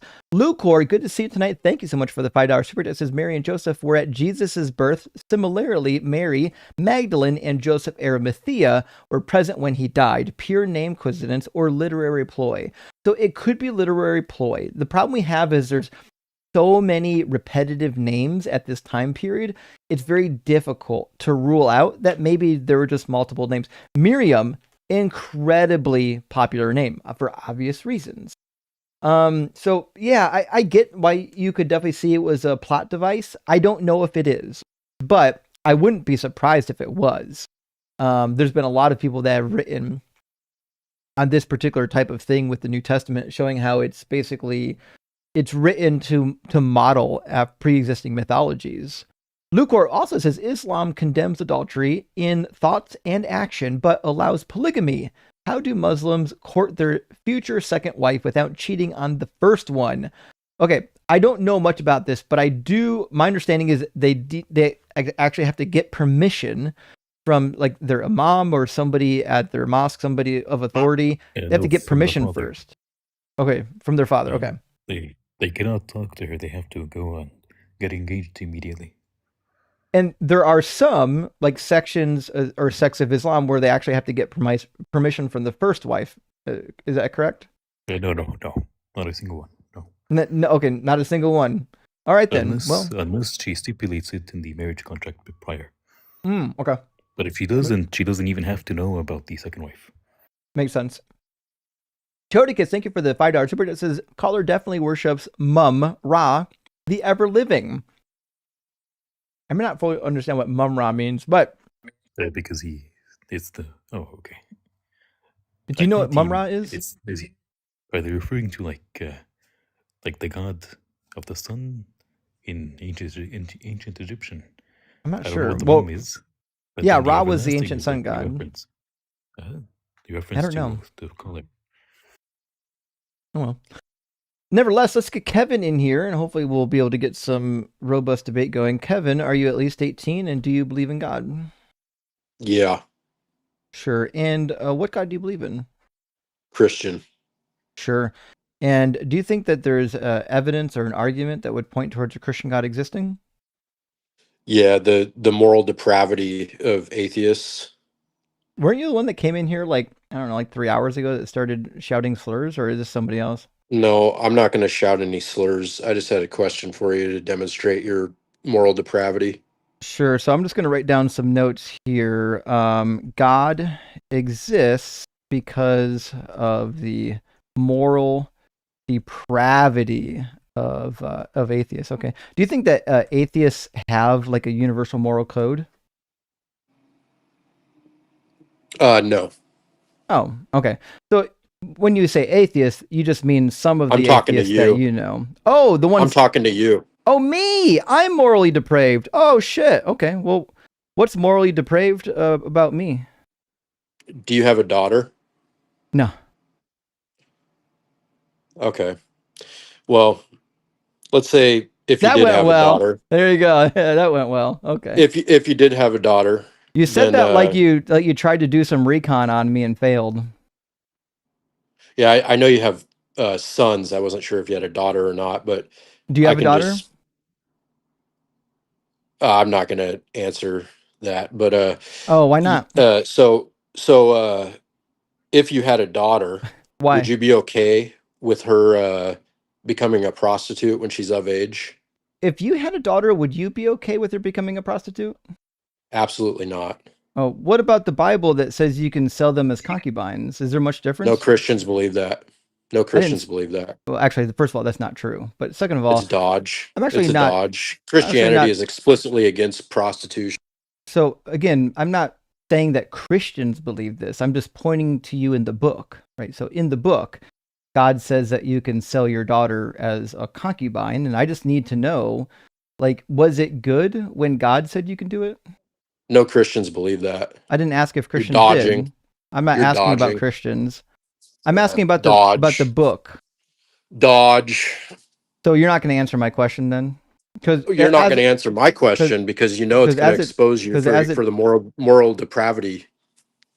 So again, saying moral depravity, when you say that, you're assuming that there is like an absolute moral code that you can measure to. Like if you believe in something that I don't believe in, then it's moral depravity. But you can't demonstrate that there is an absolute moral code. Yeah, I have a standard. What is it? Christianity. Is it the Bible? Yeah, but it's basically it is the Bible. Okay, but you gotta read the entire Bible, not just cherry pick little verses. I've read all of it. Have you read all of it? I know you have. I know you're very versed in the Bible. Books? But you don't want to have your worldview examined. That's for sure. Actually, I do. I do it all the time. Apparently, you haven't watched my channel very long. My point is very clear. Whatever moral depravity you're going to accuse me of, the problem you have is you don't have a measuring stick that you can actually use to compare it to say that it's morally depraved. That's the problem. Oh yeah, I have an objective standard for morality. Oh, you just don't have an objective standard. You have a subjective standard. Oh, I do. Okay. Whatever word salad, you can say objective, subject. Is that objectively true? Is that objectively true that's that my different mind is than subjective? that's actually different than calling morals objective. So if morals are objective, that means that they exist independent of all minds. And since your God is a mind and he determined what was going to be moral, that means that they're subjective. They're actually subject to your God's mind. Yeah. You don't want to answer that question, do you? I don't even know what the question was at this point. What's the question? Yeah, I know, because you keep talking about random shit. He thinks that if you had a problem, or if you didn't have a problem with your daughter becoming a prostitute when she becomes of age, that proves God somehow. No, that's crazy. That's not what I said. The reality is, I'm going to expose your moral depravity. I don't think you're going to. I believe in human autonomy. If you're okay with your daughter becoming a prostitute. Kevin. Even if he's morally depraved, how does that prove God? Go ahead. He doesn't know. But also, the answer to the question is, once my daughter or my son become adults, I don't get to tell them what to do. Would I prefer my daughter to become a prostitute? No. Do I want her to become a prostitute if I had one? No. Is that her right as an adult human being to do what she wants with her body? Yeah. I didn't ask that. She's more than welcome to do what she feels she wants to do, even if it disagrees with what I would want. That's what it means to have autonomy. Dodge. That was the answer to the question. No, you answered a totally different question. Well, then ask the question again. Are you okay with your daughter becoming a prostitute when she's of age? Yes or no? Well, again, okay is an ambiguous term. What do you mean by okay? Do I prefer it? No. Why not? Because I think prostitution is going to lead to harm. Oh, really? Yes, based on statistics. So people that engage in prostitution have a high rate of violence. People who visit prostitutes have a high rate of violence. That's just our current system. Now, if we had a system in which there weren't these negative repercussions for engaging in this behavior, I might not be so opposed to the idea. I would much rather my daughter do something that might not bring harm upon her. But when it comes to what she does sexually with her body, she's a grown-ass woman. She could do what she wants. Right. And is it immoral? Is prostitution immoral? No. Why would I think it is? Is necrophilia immoral? I don't know if necrophilia is immoral, but I'm leaning that it is, and the reason why is because just because you're dead, it doesn't mean that you get to desecrate somebody against their wishes. So if my wish they don't have any wishes, they're dead, right? Yeah, but they did. Just pay attention. So if my wish is that I want my body donated to science after I die, do you think that my desire to have my body donated matters?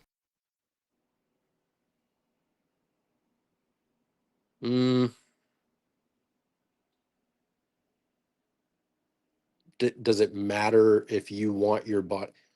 Is it meaningful? Yeah, sure. It matters to matters to people that know you, like people that know you, like he wanted this. So there you go. So but it doesn't matter to you because you're dead. The autonomy I'm of talking to you. I think the autonomy of your body, other people. The autonomy of your body doesn't go away after you die. You can't just go desecrate somebody's body. And there's a lot of good cases for this, and a lot of good reasons for it too. And so I'd like to hear those. So one of the reasons is because it's actually super fucking offensive for the person doing it. It's detrimental to their mental health. They can get a disease, and also the family might become aware of it as well, which would be horrific to know that somebody sexually assaulted your family member. It's not a good reason to violate somebody's wishes, violate their desires, even if they have died, because as it turns out, their family is now in charge of them. They're the caretakers of the remains, at least for a limited time, which means now what happens to the remains is within their family. That's why, when you die, your ashes are given to your near kin. Now, what happens to the ashes or what happens to your body is still not your right. The right of what happens to that individual is still within somebody who has authority, and it's not the guy that wants to bone the corpse.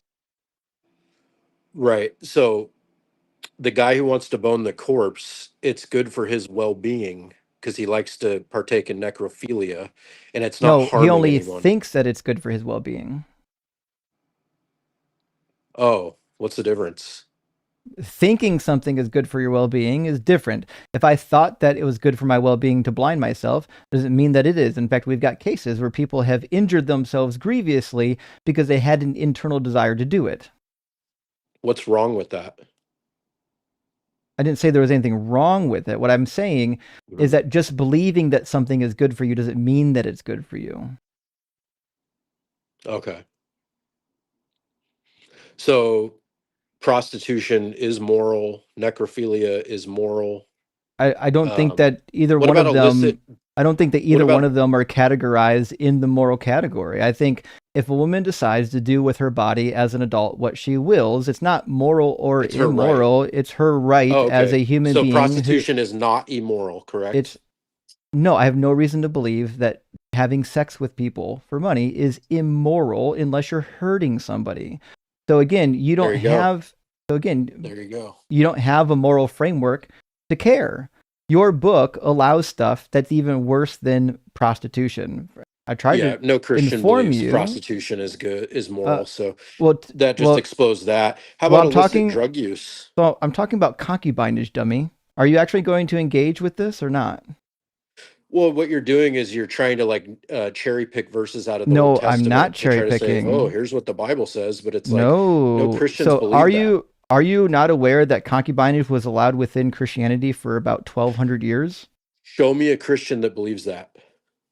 Show me Literally, a Christian that believes that's moral. literally, the Catholic Church allowed officials to have concubines even into the 1500s. There's a rich history of Christians, Europeans, all kinds of people taking concubines because the Bible doesn't say that you can't do it. It doesn't say that it's immoral. In fact, it says that you can do it. There's not a single verse of the Bible that says you can't. Right. So you can't name a single Christian that thinks it's prostitution is moral. Correct. I didn't say prostitution. I think you're confused. I said concubinage. Right. So I'm not even talking about that. So you're just bringing up off-topic stuff now. No, you're talking about moral depravity, right? You're saying I'm morally Right. depraved because I you believe think prostitution is because I believe that there's no reason why prostitution should be inherently immoral. It's not hurting people, and you should have the autonomy to do with your body what you want. It's easy. It's not even difficult. What I'm saying, though, is that your book allows all kinds of things that you yourself probably think is depraved. One of those things happens to be concubinage, the idea that you can literally purchase somebody for money and they are now like obliged to provide children for you. This is something that was allowed in the Bible. It was allowed in Christianity. It wasn't like outlawed at any time period until just the modern age. right. But you can't name a single Christian that believes that. Right. I now. actually can. That's alive right now. Why would I have to name somebody alive right now that believes it? Because Like, Christians don't believe it. You're making it up because you're trying to weasel. What an absolute dumb benchmark to set. Pope Innocent II declared these marriages allowed. There's a bunch of popes that said that you can do concubinage. There's a bunch of popes that said you can do slavery.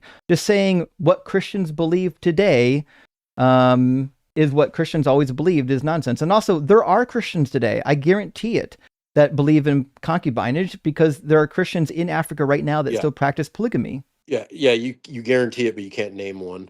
What? So how about illicit do drug I use? do I live in Africa? Why would I, living in America, name you people living on a different continent that are still practicing polygamy and concubinage? Why in the world would you think somebody in America demonstrate that Christian? Why in the world would you think somebody in America is out here collecting data on Christians that still believe in concubinage? It's the dumbest benchmark ever. It's a ridiculous benchmark. I'm not arguing about what Christians believe. I'm arguing about what your Bible teaches.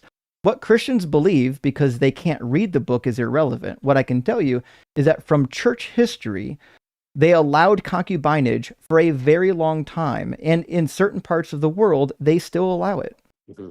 Yeah, but you can't name a single Christian that thinks prostitution is moral, correct?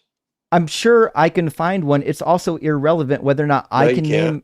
it's irrelevant whether or not I can name a Christian who thinks that prostitution is moral, because I don't care if Christians think prostitution is moral. It's not something that matters. It doesn't matter to this discussion. It doesn't matter to me. It's useless, irrelevant data. So what No, it just Christians exposes. what Christians believe is nonsensical to me. It doesn't matter. Like if a Christian has a view, like Christians for a long time thought that owning slaves was moral. Do you think that owning slaves is moral? Name me a Christian that thinks owning slaves is moral. Do you think that owning slaves is moral? No, if you can find me a Christian that believes do you think that? go ahead. Do you think that owning slaves is moral?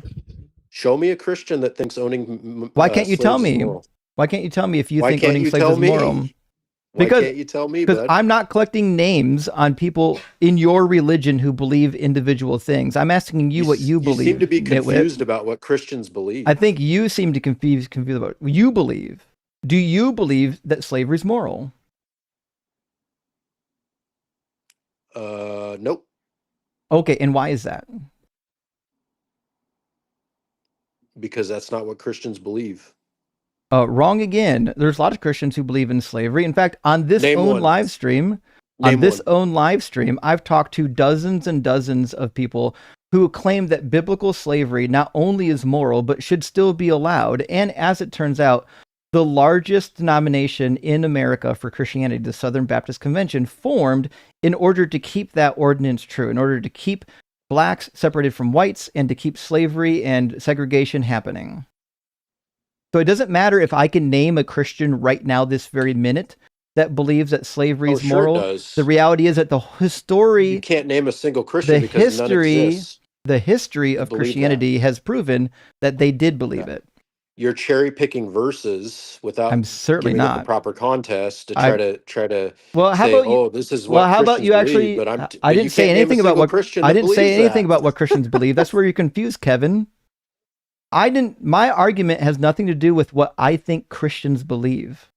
My Okay, argument and I'm is about asking what you what my argument, dummy, is about what the Bible says. I don't give a fuck what Christians believe. Christians are diverse.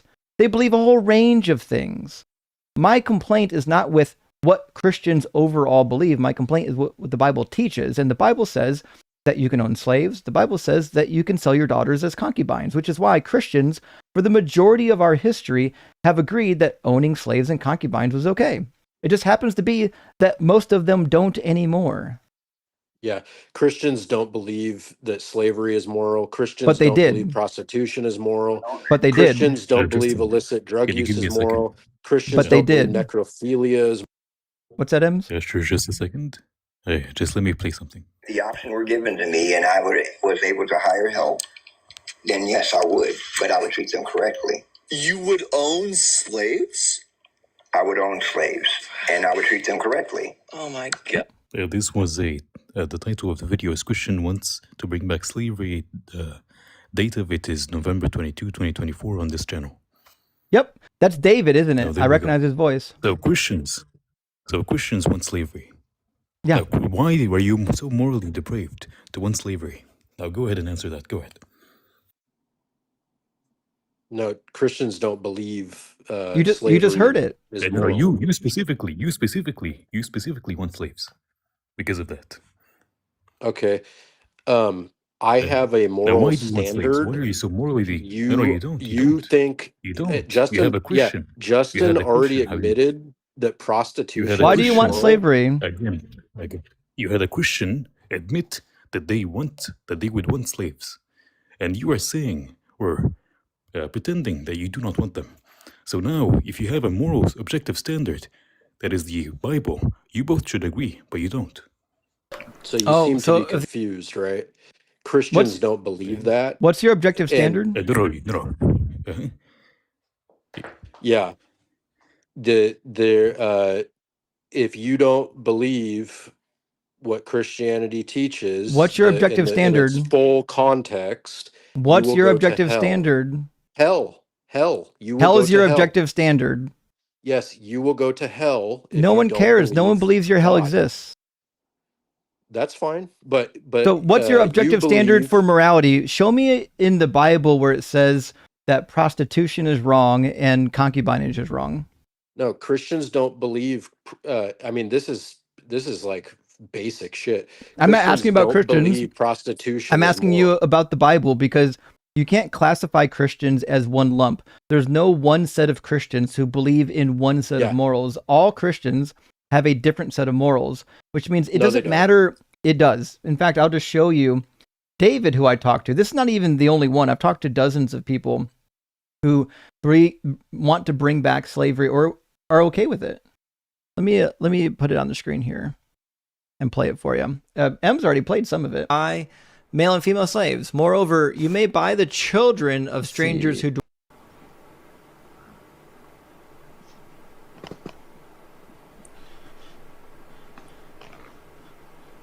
Slaves. If you treat them well, you're a good Christian. Should you be able to own slaves? You specifically. Do you want to own slaves? I don't want to own slaves. I work for myself. Would you be too cruel of an owner? I'm confused. Why wouldn't you want slaves? I wouldn't be too cruel of an owner. If it would own slaves? There we go. I would treat them correctly. You would own slaves? I would own slaves, and I would treat them correctly. There we go. So we talked to many Christians on this live before that are perfectly okay with owning slaves because the Bible doesn't say that you can't. It doesn't say that it's immoral. That's what Christians believe. So, Kevin, why are you okay with slavery? No, Christians don't believe in slavery. No, they do. You just heard one. His name's David. I've talked to him multiple times. They do. How do you know? How do you know he's a Christian? I don't think you're a Christian because you don't believe in the Bible. You're not even a real Christian. This guy up here who won't read the Bible wants to tell me what real Christians believe. When I talk to real Christians that actually read the Bible, that's crazy. Hey, let me ask you a question. Is it ever okay to rip a woman open with the sword and tear her baby out? Is it ever okay to use illicit drugs? I'm waiting for you to answer the question, Kevin. Yeah, I'll answer your question after. No, you won't. You're going to answer my question first. Do you think it was ever okay in any time period to punish somebody by taking them with the sword, ripping them open, and then smashing their baby's heads against rocks? Was that ever a good thing? On your worldview, yeah. No, in your worldview. No, on your worldview, that's fine. In your worldview. No, Christians don't believe that. Christians don't believe in harm, and we have an objective moral standard to base that on. Well, you don't have an objective moral standard, and your objective moral standard commands it. In fact, he's going to punish the Sumerians because of it. The Samaria shall bear her guilt because she has rebelled against her God. They shall fall by the sword. Their little ones shall be dashed to pieces, and their pregnant women ripped open. This is how God is punishing the Sumerians. So you think think that actually happened? So you think it is okay then to do this? So you think that actually happened? The Bible says it happened. So did it happen then? Does it matter? God said it's going to happen. Yeah, you don't think that actually happened? Did God lie? Do you think that happened? Did God lie? Yeah. See, you don't want to answer my. Did God lie? Yeah. The nervous laughter isn't going to make you look any smarter. It makes you look silly. So if God said it's going to happen and then it didn't happen, that means God lied. God lied. If he said it's going to happen and then it doesn't happen, it means God's a liar. So did it happen or not? Oh, so there's no such thing as like metaphor or anything? This is not a metaphor. It's a punishment. How do you know? Because he says in the chapter, this is a judgment for their sin. So you believe it's true then? So you believe it happened? No, I don't believe any of this shit happened. What I'm trying to tell you is that... why are you asking me about something? Because you do, you dumb idiot. You think that this shit happened, not me. Okay, then the Bible's not true. Great. Okay, the Bible doesn't... It's metaphorically What's a metaphor for? It's not literally true. What's it a metaphor for? True. What's it a metaphor for? It's for you to understand God's wrath. What's a metaphor for? You understand metaphors have to map onto reality, right? Yeah, I just told you it's okay. So what's the meaning? So what's the meaning of the metaphor? For Christians to understand the severity of God's wrath. What did he do? What did God's wrath do? He's telling you this is going to happen. This could happen. It's God. He can do. He didn't say it could. He said it will. Yeah. That's right. So that's the objective moral standard. So then what did happen? So it says that this is what's going to happen. I want to know what did happen. Well, you're the expert. You tell me, even though you don't believe any of this happened. No, I'm asking Right. you because you're saying it's a metaphor. So if it's a metaphor, that means something else happened. What happened? I can't. That's like halfway. Okay, let me see. What do you got here? It shall strip his treasury of every precious thing. Yeah, see, because she has rebelled against her God. I'm So aware. what he's That's why I saying said is, it's a punishment, yeah, dummy. you don't rebel against God. That's what I'm trying to teach you right now. I agree. According to your book, you're not supposed to rebel against God. What's God going to do when you do rebel against him? This shit right here. Oh, but you just said it's a metaphor. Yeah, it's a metaphorical. It probably didn't happen exactly like described there. Then what did happen? I don't know. I So wasn't there. you don't know what it's a metaphor for? Crazy. All I know is you better fear God because he's very powerful. No one here is describing. concerned about your God. He's a bitch ass punk that doesn't exist. Okay, so none of this you're reading, you don't believe any of it's true. So why are you asking me about it? You believe it's true. That's why I'm asking you. If you believe in vampires, I would be asking you about vampires. So what part of the Old Testament is not metaphor?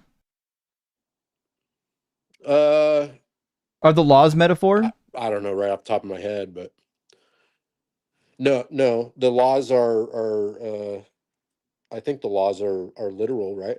Oh, the laws are literal. So then in Deuteronomy, I do know, which is crazy that you keep saying it's a metaphor when it's not. So you in Deuteronomy 20, it's not a metaphor. So in Deuteronomy 22, when God says that virgins need to be stoned if they don't bleed on their wedding night, that's obviously a real command, not a metaphor.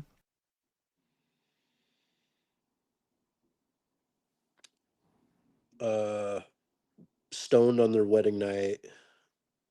If they don't bleed on their wedding night, it's presumed that they're not virgins.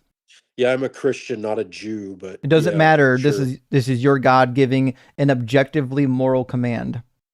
Right, but you don't believe that happened. It doesn't matter. You do, dummy. So in your worldview, you believe that there's a God who said that they can stone women if they're not bleeding on their wedding night. Are you aware that? Are you aware that not all women were? I'm doing an internal critique. Try to track, okay?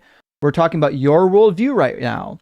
In your objective morals, your God said that you can stone a woman if she doesn't bleed on her wedding night. I'm merely asking you whether or not this was objectively moral. No Christians believe that is moral. Was this command objectively moral when it was given?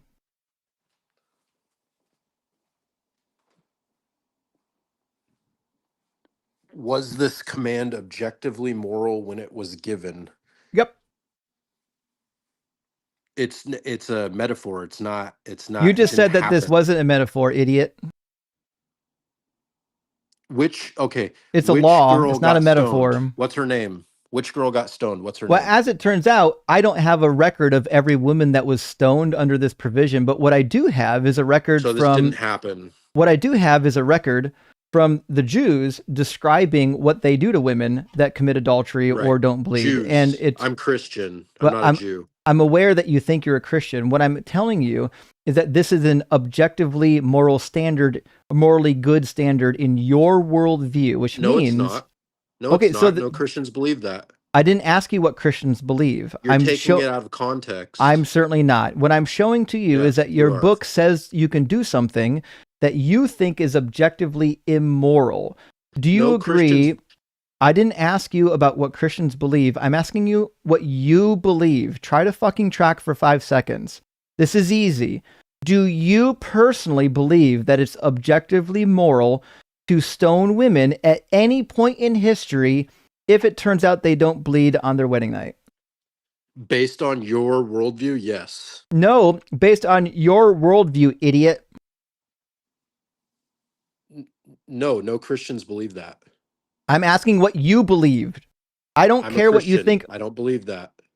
Not all Christians believe the same thing, which is why I'm asking you what you believe. So try to track. I'm asking you. You seem to be confused. You seem to be very fucking confused because I'm asking questions about what you believe, not what you think other Christians believe.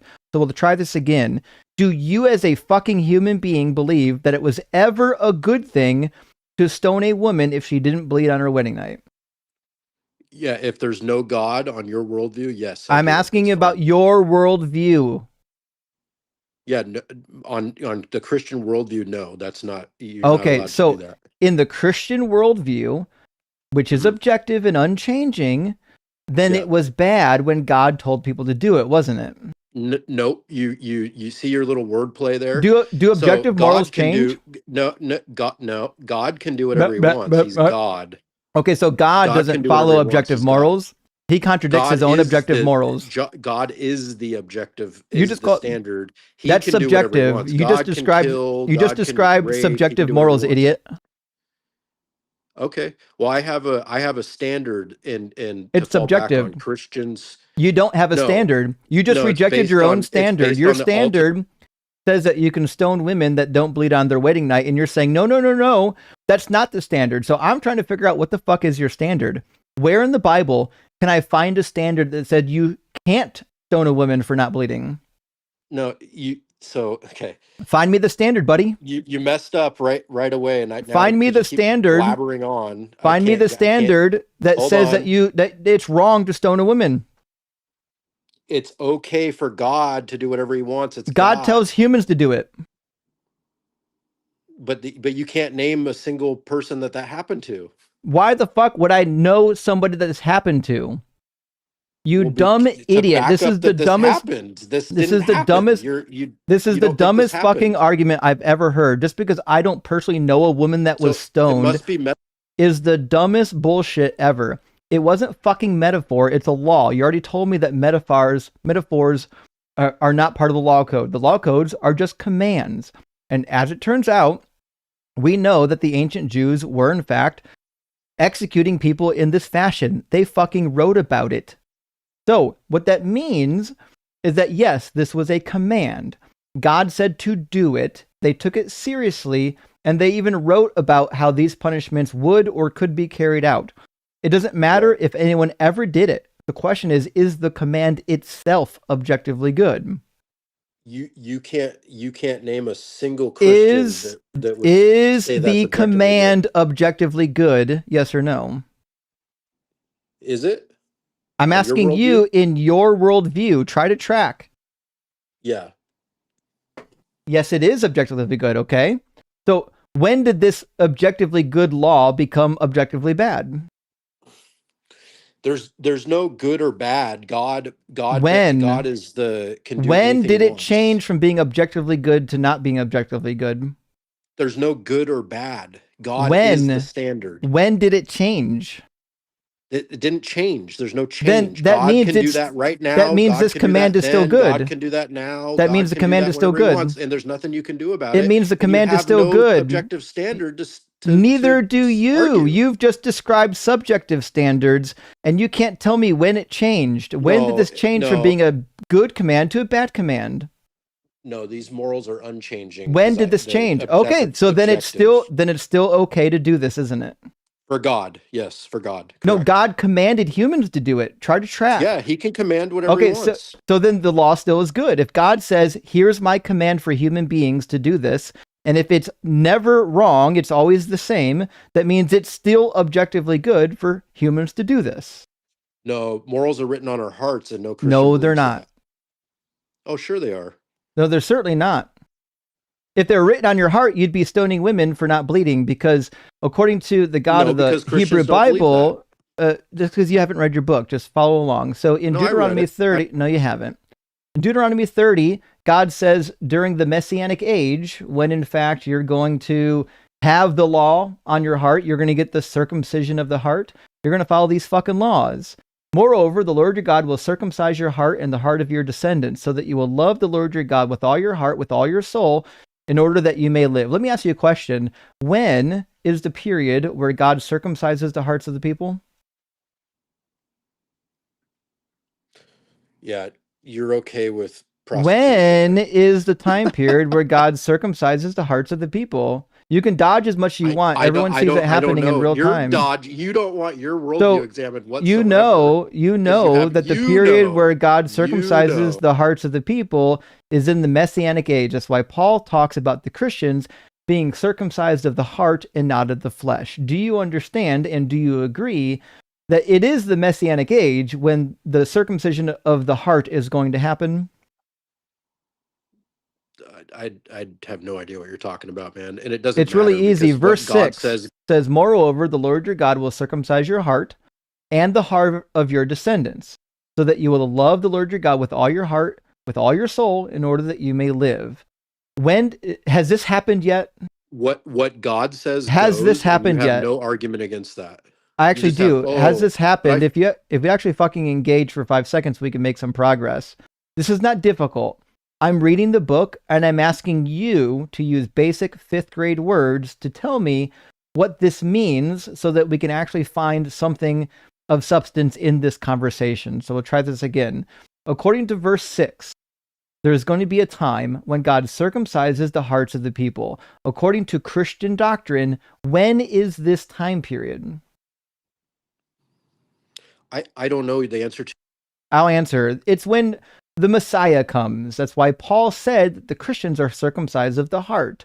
And then it says, "You shall again obey the Lord, observing all his commandments that I'm commanding you today." Moses said that. Moses said, when God circumcises the hearts of the people, they're going to obey the commands given in the book of Deuteronomy. That includes Deuteronomy 22. So what that means is that there should never be a time period in your worldview when it would be wrong to stone a woman who doesn't bleed on her wedding night. That's what that means. But what it actually means is you can't tell me what's wrong with any of that because you have no. Actually, I can. Depraved. Do you want to hear why it's wrong? Can't. I can. Want to hear it? Well, why would I care about what your opinion is? I can. Do you want to hear it? Why would I care? You think prostitution is. Do you want me to demonstrate why it's wrong? No, you can't. I can. I can do it. I can do it in my worldview and your worldview. You've already shown your opinion. You're morally depraved. This motherfucker can't. I expect this from fucking teenagers, but not from grown ass men.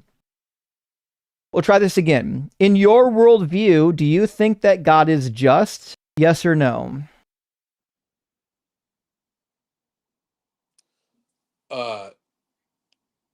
In my worldview, yeah, I think God can do whatever he wants. Is God just, though? And you have no argument. Is God just? I do.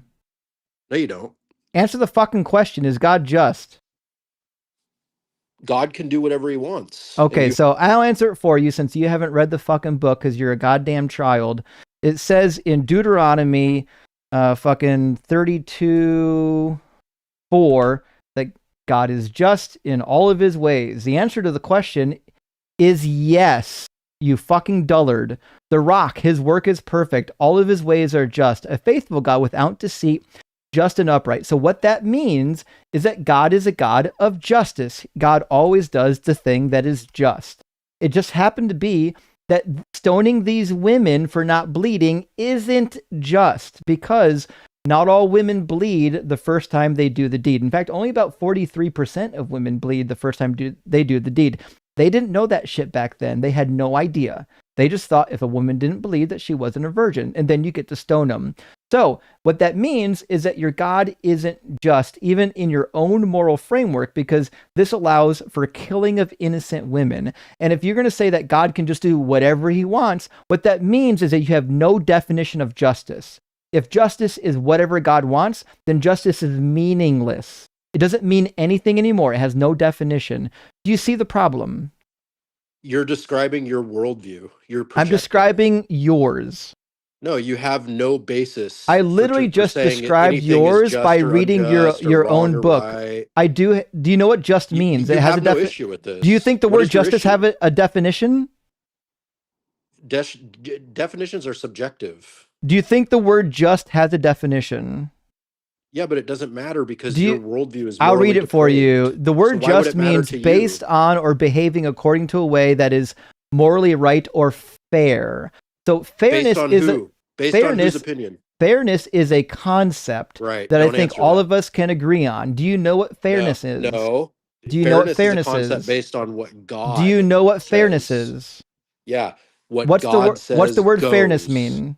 It means what God says goes. Okay, so if and God, you have no basis okay, so for Kevin, saying if what's God fair, said, what's not fair.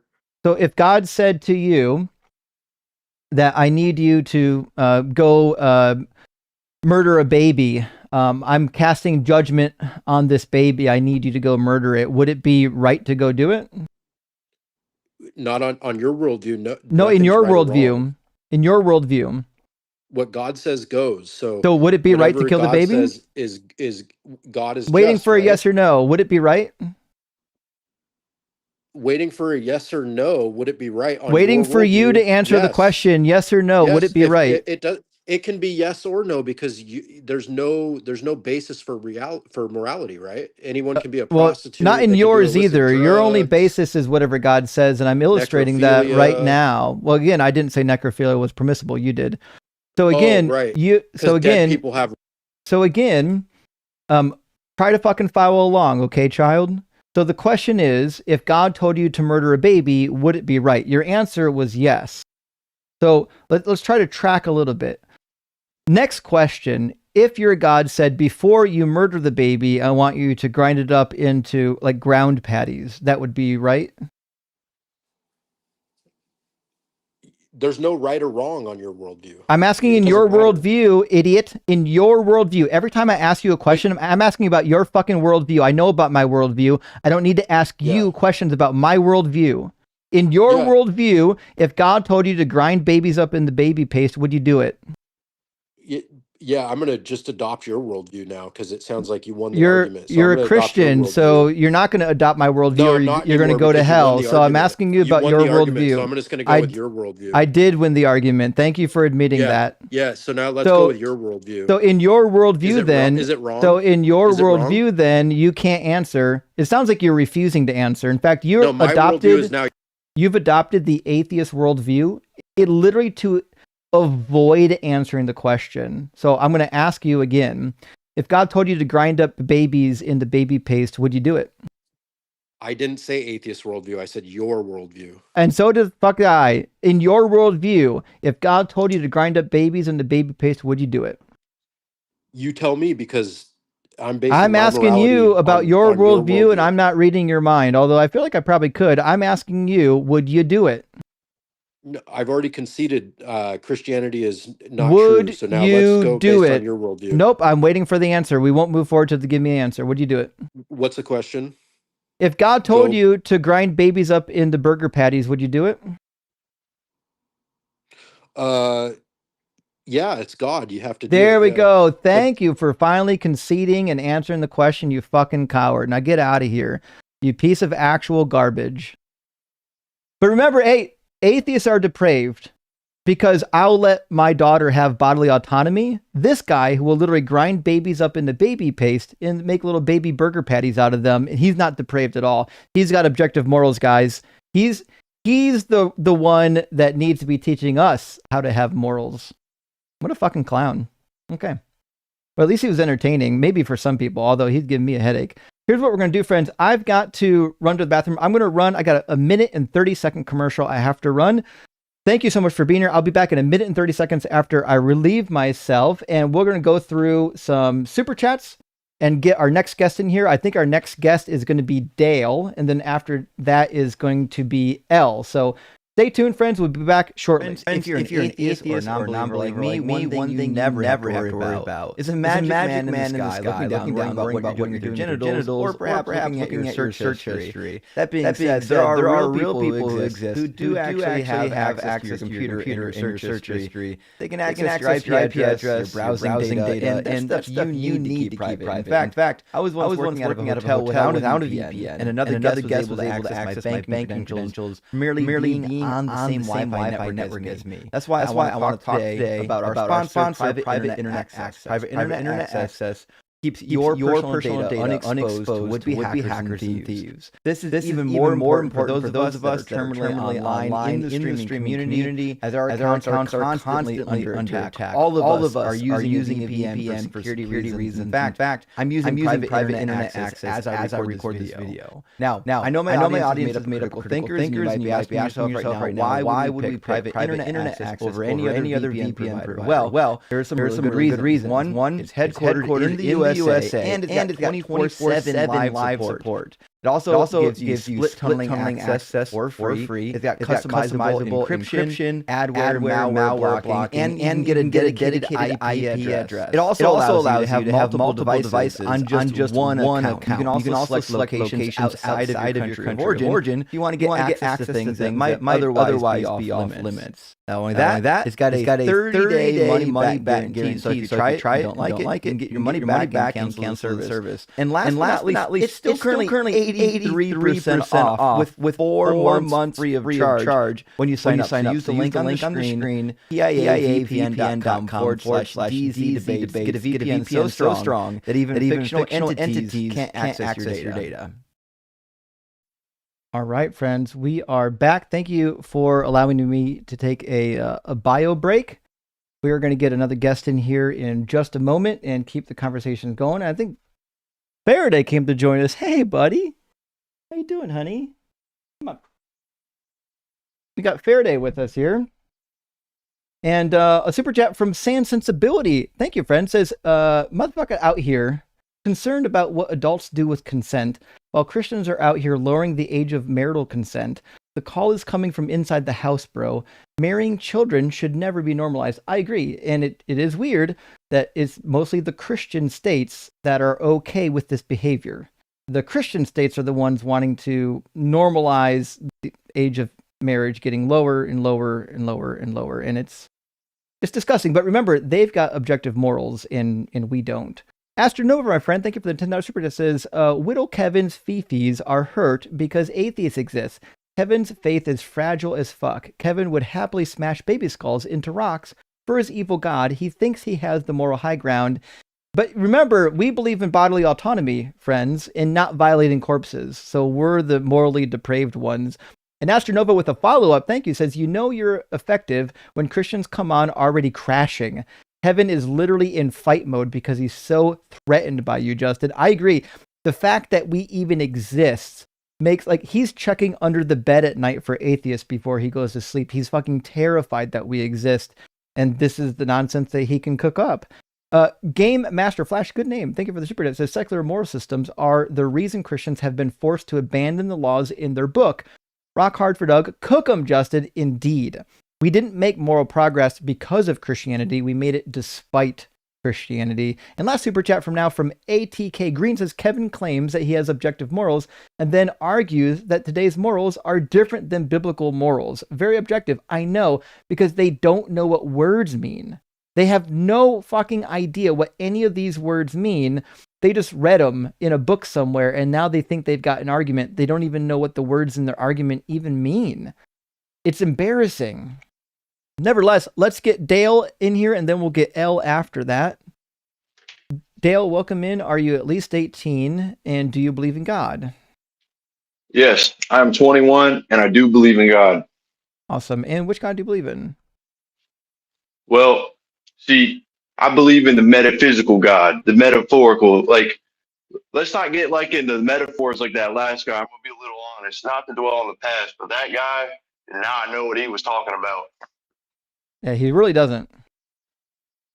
So I plan to keep this civil and not get mad like that last guy, because all he did was make himself look bad and waste people's time. It seems to be the case. So tell me a little about your metaphysical God and why somebody would believe that it exists. So metaphysical. So basically controls everything. Like anything good that happens, it's kind of like a karma system that's fed off from God, right? Now, see, they always talk about in the Bible, or well, not all the time, no good deed goes unchecked, right? So I feel like the joy of the world. Oh, what was that? I'm sorry. I mean, know that verse in the Bible, but does your God have properties? What can we know about it? Know about him? It's basically joy and positivity. I'll tell you this. God right now, he's hurting. And it's not from non-believers. It's not from nobody else. I'm telling you this. I'm telling you now. It's from all this hate in the world. All right? See, it's breaking me up thinking about it. Because you got people in the world blowing up schools, hurting dogs and kitty cats. God did not stand for that. Now, last time you was talking about the babies getting crushed. And see, God, he wouldn't actually stand for that. I think that's blasphemy. What do we know about God, though, and how do we know Testament. it? How do we know about God? Yeah. Well, first of all, you got to get in that New Testament. That Old Testament, that's Jews. Now, you know them guys. I'm sorry, what guys? What should I know about them? What you know about them? Well, they're the ones talking about crushing babies, like you said before. Are you not aware? That was writing aware? about all the slaves. Are you Aware not about what, sir? aware of when the Christians had the Inquisitions and the conquistadors, and they marched around the world trying to? Well, I'll tell you something about that. They were on a mission to spread joy. Bottom line, Joy by 'Cause murdering God people. feeds off positivity. Well, I tell you, them were some negative sons of, I don't know. I ain't gonna cuss, but negativity. Bottom line. Yeah. Yeah. So was it good or bad when the church started sending out conquistadors to murder inhabitants and whatnot of other nations? Well, damn straight. I'll tell you why. I already done told you. Listen, negativity. Them are some negative. The church was trying to help. The church was trying to help by murdering people in other nations. Well, they were unclean. They were sinning. What do you think unclean means? They were sinning. They didn't do anything good. They weren't doing anything So right. Christians weren't sinning. No, never. Christians Maybe never once, sinned. but we don't claim them. Maybe once, but we don't claim those people. This is a fucking joke. This guy can't be real. No, it's not. You're a troll. Well, you ain't taking me serious? No, I came in here spitting some real facts. What, because I upset you because I'm real? You ain't talked to somebody real before? No, I don't think you're serious if you actually believe Christians only sin once. Really? That's fucking preposterous. How many times have you sinned? Well, when I was a boy and I didn't know a lot better, there were some times I may have slipped up, but you go talk to the pastor. When was the last time you sinned? When was the last time I sinned? About 8 years ago. You lying son of a bitch. Oh, nope. Lying's a sin. I don't lie. I'm sure. Yeah. Yeah. Do you follow the law of the Bible? Because the Bible says that sin is transgression of the law. So are you following the law? Following the law? Well, I ain't never been to prison. That has nothing to do with following the law. What do you mean? Do you observe the Festival of Booths? Sorry, what was that? Do you observe the Festival of Booths? Of booths. Sukkot, yeah. So, Bible says I was invited. Bible says you got to. I never got an invitation. Oh boy. Okay. Well, this guy's not for real. I'm going to move on to someone that's not a troll. Okay. I'm just right. Probably a troll for that. There's no way he's fucking real. No one's that ridiculous. Okay. Sorry about that, friends. I thought he might be a real person. Astronova says there is literally a religious exemption in the U.S. that allows adults to legally marry and essay kids. Over 300,000 kids were married off to adults between 2000 and 2018. I believe that. Like a lot of the exemptions, basically, if you can get the parent to sign off. But to be fair, how hard is that? I'm sure there's lots of marriages in the U.S. where a parent was either strong-armed or convinced or even paid to sign off on selling their underage child into marriage. It's pretty horrific, actually. And Adele, great to see you, friend. Hope you're doing well. Heaven gets read the Bible. No Christians believe that. How insufferable. I know. it's crazy when you're just trying to read the Bible with somebody and talk about what the Bible says, and they want to talk about what other Christians believe rather than like actually addressing the book. It's pretty ridiculous. Also, you and Rock Hard for Duck have started a YouTube channel. I need to catch up and see if you guys got some stuff posted. If so, we need to send some people your way. And Lynn says, you can't name a single ancient Jewish girl. Checkmate, atheists. Kisses to your kitties. Justin fucking Rock. I know, isn't that crazy? That the level of evidence I need to determine if a claim is good or bad, or a command is good or bad, is specifically name somebody that was killed by it. What a ridiculous thing. And Simeon, thank you so much for the $10 super chat, says, do you know the theological evolution or how the Holy Spirit came to be considered God? Anytime I read about it from outside sources or in the Bible, it just seems like the manifestation of God's will. It basically kind of is. So the personification of God's attributes kind of started in the works of Philo and carried on into the New Testament. And it's a general idea that it's a manifestation of God, not an independent God itself. So it's not until you get towards Constantine that you get this bullshit Trinitarian nonsense doctrine happening. And prior to Constantine and the Arian controversy, this idea that the Holy Spirit was an independent God, I just can't imagine most Christians believed.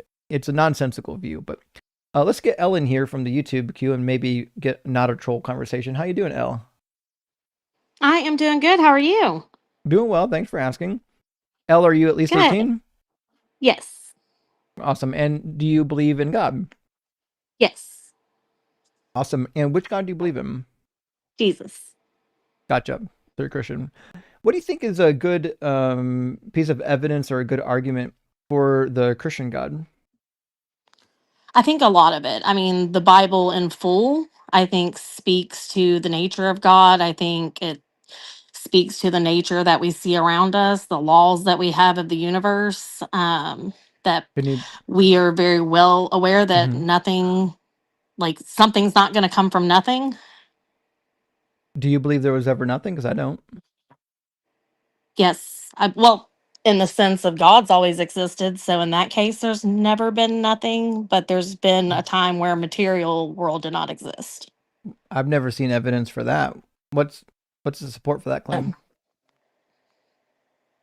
Well, I think in the science, they show that the universe is expanded. They believe that it did come from some sort of big bang, that there was some sort of beginning to it. I think time in and of itself speaks to that. Well, unfortunately, that's not what science teaches. So science describes the Big Bang quite a bit, but it doesn't posit that there was nothing prior to the Big Bang. The Big Bang is just the expansion of what was already here. There's quite a few models in physics that attempt to describe what was before the Big Bang, although obviously it's kind of difficult to actually pin down which would be the most likely model. But science doesn't actually teach that there was absolutely nothing before the Big Bang. That might have been a popular theory 100 years ago, but certainly not today. I mean, we would have to disagree on that because I can show you I mean, we can get into the evolution and all that, but ultimately, I think if you keep going back, you have to have something. I think just go back forever. So, according to a recent survey of physicists. So, hold on. Can I ask you a quick question? You can see my screen, right? It's really small. Hold on. Let me see if I can expand. I'm just curious, though. So, you believe in an eternal universe, but not an eternal God. Yep. So, like, an eternal universe makes sense to you, but an eternal God does not? Well, we know the universe exists. Why would we, if we already have an answer for the universe existing, why would we then just randomly throw a God in there? I don't think we randomly threw him in there. He's been in there since the beginning. Well, what's the evidence of that? Adam and Eve. I don't think there was an Adam and Eve. Why would we believe there's an Adam and Eve?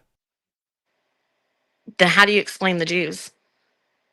Do you think Adam and Eve gave birth to the Jews? I mean, technically, yes, but how would you explain what the Jews believe if you don't believe that their God is real? Like, what do you think they saw then? I don't think they saw anything. How do you think the Jews became about? I think they're mythological origin stories for a people group, just like other mythological origin stories. There's really famous Egyptian mythological origin stories as well that we don't believe are real. But see, the problem is with Jews, you can go back in the genealogies. Like they have heard from their parents, from their parents, from their parents, all the way down the line. At no point did anybody say, no, we never saw this. But that's not true. The oldest documents we have are only a little over 2,000 years old. We don't have documents that go all the way back. And we can discuss that too. Here's the thing. So if what I do you wrote expect down to last that long? If I wrote down a list of names that go back, I don't know, 100 generations, that's not evidence that that list is correct. It's not evidence that any of those people even existed. It's literally just a list. We don't have any. We have archaeological evidence that proves that these peoples existed and the peoples were named after those in the Bible. Like who? The Ammonites, the Moabites, we agree. Canaanites. We agree that they existed. That has nothing to do with Adam and Eve.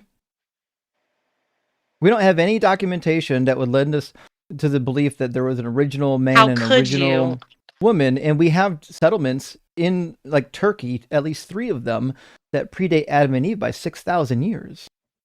But if we posit the fact that, okay, so just for a fun exercise, if God is real and what he wrote in the Bible is accurate, what evidence do you think would have survived the flood in the first place? So you're asking for evidence of Adam and Eve, but the evidence that we have would have been after the flood. Everything prior to the flood would have been destroyed. Furthermore, we know papyrus doesn't last that long. It's a miracle to have what we have today. Papyrus is mostly only used in Egypt. I'm not sure why that's your like go-to. The ancient Near East overwhelmingly used to use clay tablets, and clay tablets last a long time. In fact, we got clay tablets that go over 4,000 years back. I agree, but when you look at the story of the Bible, what we don't have are any ancient clay tablets that confirm the biblical narrative. In fact, we have clay tablets that contradict the biblical narrative even. Well, that's not true, but again, you have to relook at the Bible. You want to see one? Who were the people? Hold on. Who were the people in the story? They were shepherds. They weren't in cities. They wouldn't have had writing the way the cities would have had the writings. That sounds like God's problem. God could have given them clay to write on tablets. He gave them the ability to pass it down verbally, which is what they did until Moses wrote it down. According to the mythology, that's adorable, but the Babylonians did the same thing. The Babylonians have a list of kings going all the way back thousands. The Babylonians, again, were in a large city, and they hired people to do that. We're talking about shepherds that were moving in tents throughout country land. They did not have the need to write things, nor did they have the time to do so. Do you believe the Babylonian genealogies? Yes or no? Which ones? Do the Sumerian king list. Do you believe that? Mm-hmm. Okay, so you actually think that those people existed? Yes. I don't think they were people, but yes. What do you mean you don't think they were people? I think it was possibly fallen angels or the giants. I don't think that fallen it was necessarily angels? humans. Yeah. That's crazy. You literally It says it in the Bible. Why would I deny it? I'm sure you believe it. You literally think that God made angels with the ability to have compatible baby batter, and he didn't think to himself, hey, maybe they're going to go down and boink the women? I'm not sure what you're asking. Are you asking it why God didn't know that would happen? I'm asking if he knew it was going to happen, why would he make the baby batter of angels compatible with humans? I don't think he did necessarily. I think the angels were doing something illegal that we have no idea what it was. Did God know they were going to do it? Probably. I mean, he's God. He has to know. So he didn't mind them doing it then, or else he would have done something about it? Why did he make any creation knowing we would fall? Well, actually, as far as I can read in the book of Genesis, he intended us to fall. That's why it says in Ephesians chapter 1. I agree. And also in the book of Revelation that the elect were chosen and Jesus was slain before the foundation of the world, meaning this was actually God's plan all along. He actually intended for human beings to sin. But the angels are a different story. Like, for example, God sent the flood theoretically to wipe out all the wicked on the earth. But if God knew that part of the wicked people were the Nephilim, those were the offspring of the angels who came down to boink the women, well, it didn't work very well because King Og was still around, and in Numbers 13:33, there's still more Nephilim hanging around. So how come God just seems to be inept at controlling his angels? But well, they're fallen away. So angels still have free will too. They either follow the will of God or they don't, and they're following their own will. Well, it's interesting because like God theoretically locked all of them up, according to 2 Peter and Jude. He put them in chains. God also wiped out all the humans, and yet they still ended up sinning. But follow along. Okay, so God took the angels that fell and he locked them up, according to Jude and 2 Peter. They're in chains awaiting judgment. Okay. Now, after the flood, there are still more Nephilim. Where'd they come from? Demons are the Nephilim. They're the spirits of the Nephilim. So it happened twice. And they're still able to inhabit bodies. They're still able to possess people. So it happened twice. Yeah. Is it happening right now? Probably even going to be a third incursion at the end of the time. It's going to keep happening? Yes, it happens all the time. Holy shit. When have you ever met a Nephilim? That I'm aware of. They don't really, I don't think they're going to acknowledge that or say that that's what they are. I think you have to call them out on that. I'm asking you what you believe. Do you think you've met a Nephilim? I don't think Nephilim are currently walking on the face of the earth the same way they were then. I think it's a demon spirit. Have I came into contact with a demon spirit? I probably have, and I wasn't aware. Sure. All right, so let's go to a little bit of Bible history. Nephilim are exciting for me, but I don't know if the audience cares too much.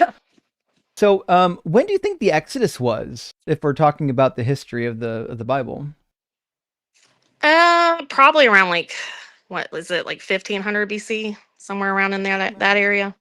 Which again, deny it or not, and I think this is kind of the problem, is like when people bring to you the evidence, you just deny it anyways. So I mean, there is evidence of Jews going into Egypt. There's evidence of Hyksos kings in Egypt. Hyksos weren't Jews, and I'm familiar with the Hyksos kingdom. They were kicked out in the 1600s after a war with the Egyptians. According to the Bible, the Exodus happened around 1450. That's detailed in 1 Kings chapter 6. You want me to read it for you?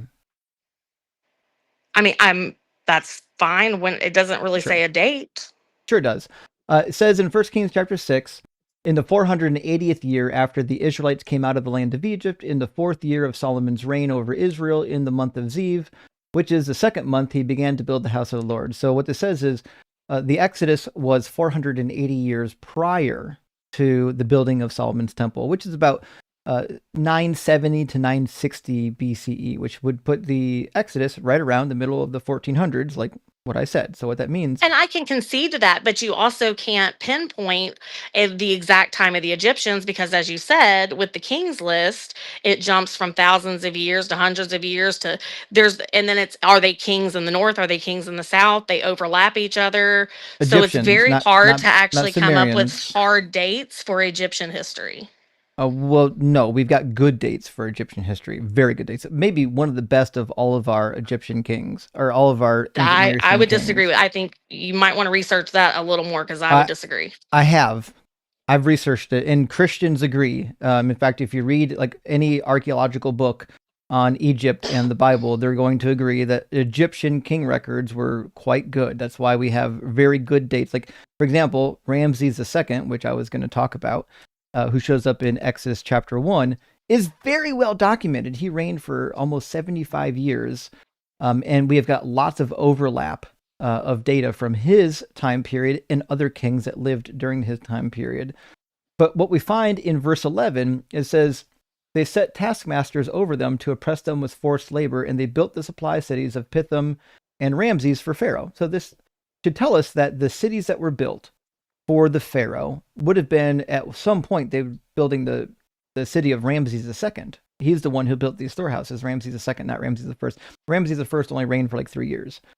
So what this means is that the biblical chronology is not even correct within itself, because Ramses II didn't reign until almost 200 years after the Exodus, according to the Bible.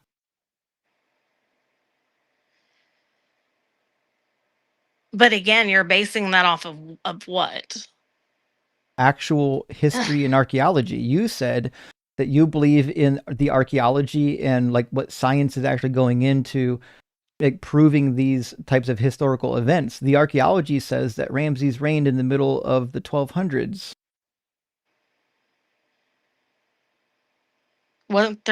Is there not multiple Ramses though? Ramses II was the one who built the supply houses, and if it was Ramses I, it still wouldn't work. Ramses I reigned just prior to Ramses II. But also, is there not some where like they're referring to something not at the time? They're talking about the name of it at the time he's writing it. No, So at the because time when Joseph was there, it wouldn't have been called that. They're calling that now. it would have, because in your worldview, remember, Moses wrote it.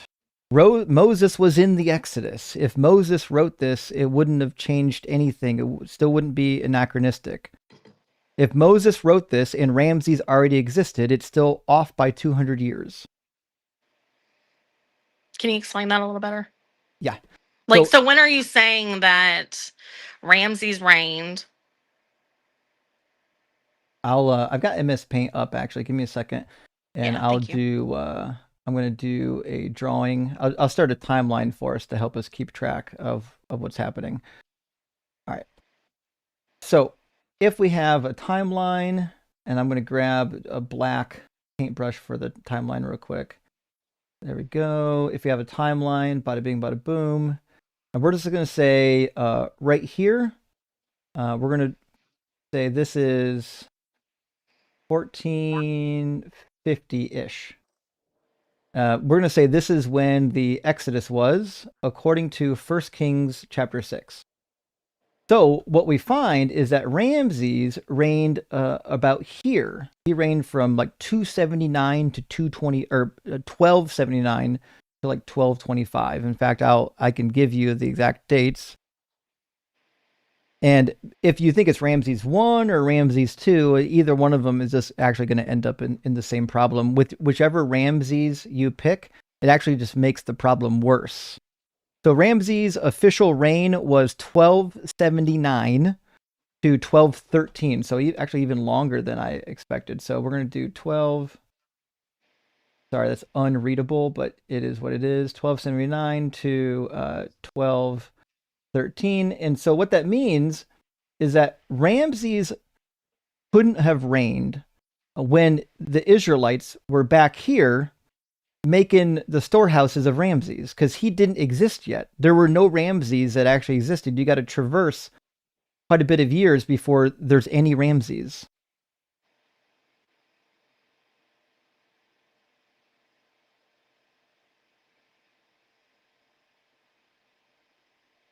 Sorry.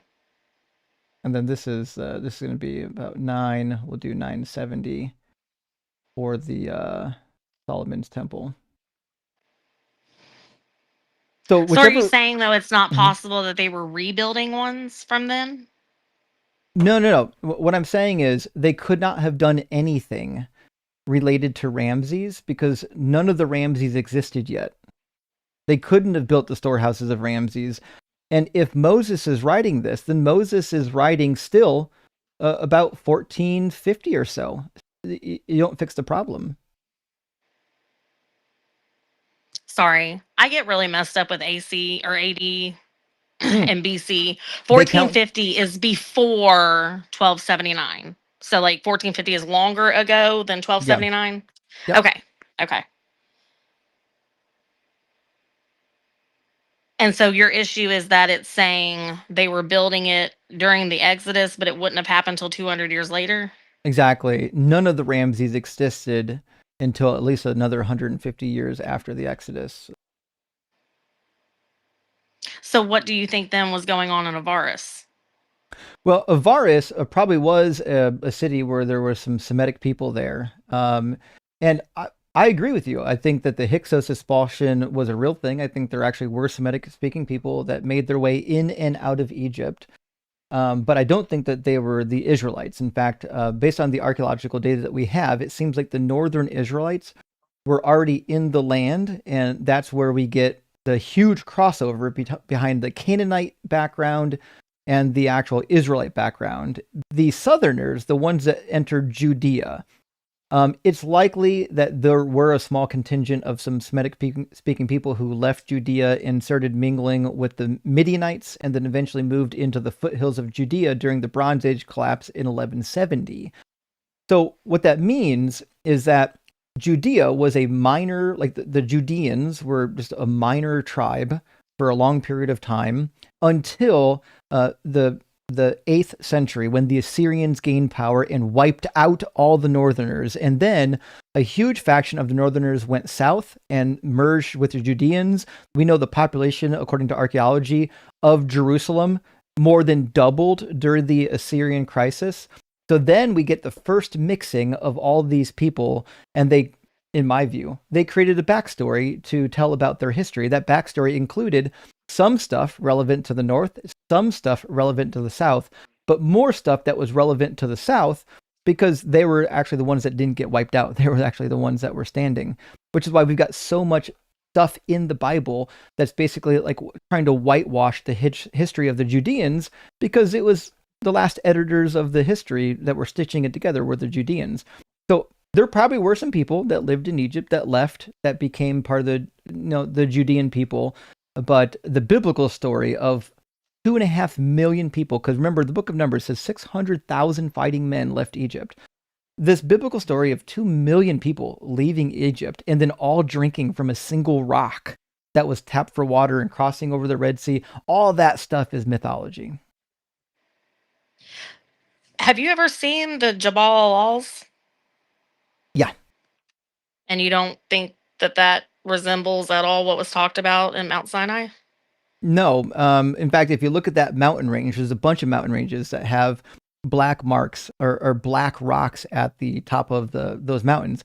It just happens to be that that's a type of rock that shows up in that color. And then there's others that actually are oxidized because they've got some iron in it, and iron tends to oxidize. So it's not just one mountain up there that's got some black rock on top of it. There's actually a dozen mountain ranges over there with black rocks on top of it.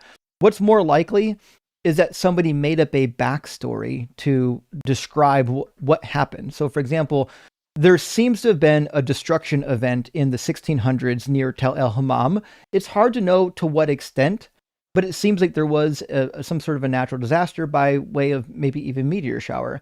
This gave rise to legendary stories about God being mad and wiping out the people there. Just like I think the Pillar of Salt story. There's lots of salt pillars, some of them 30, 40 feet tall.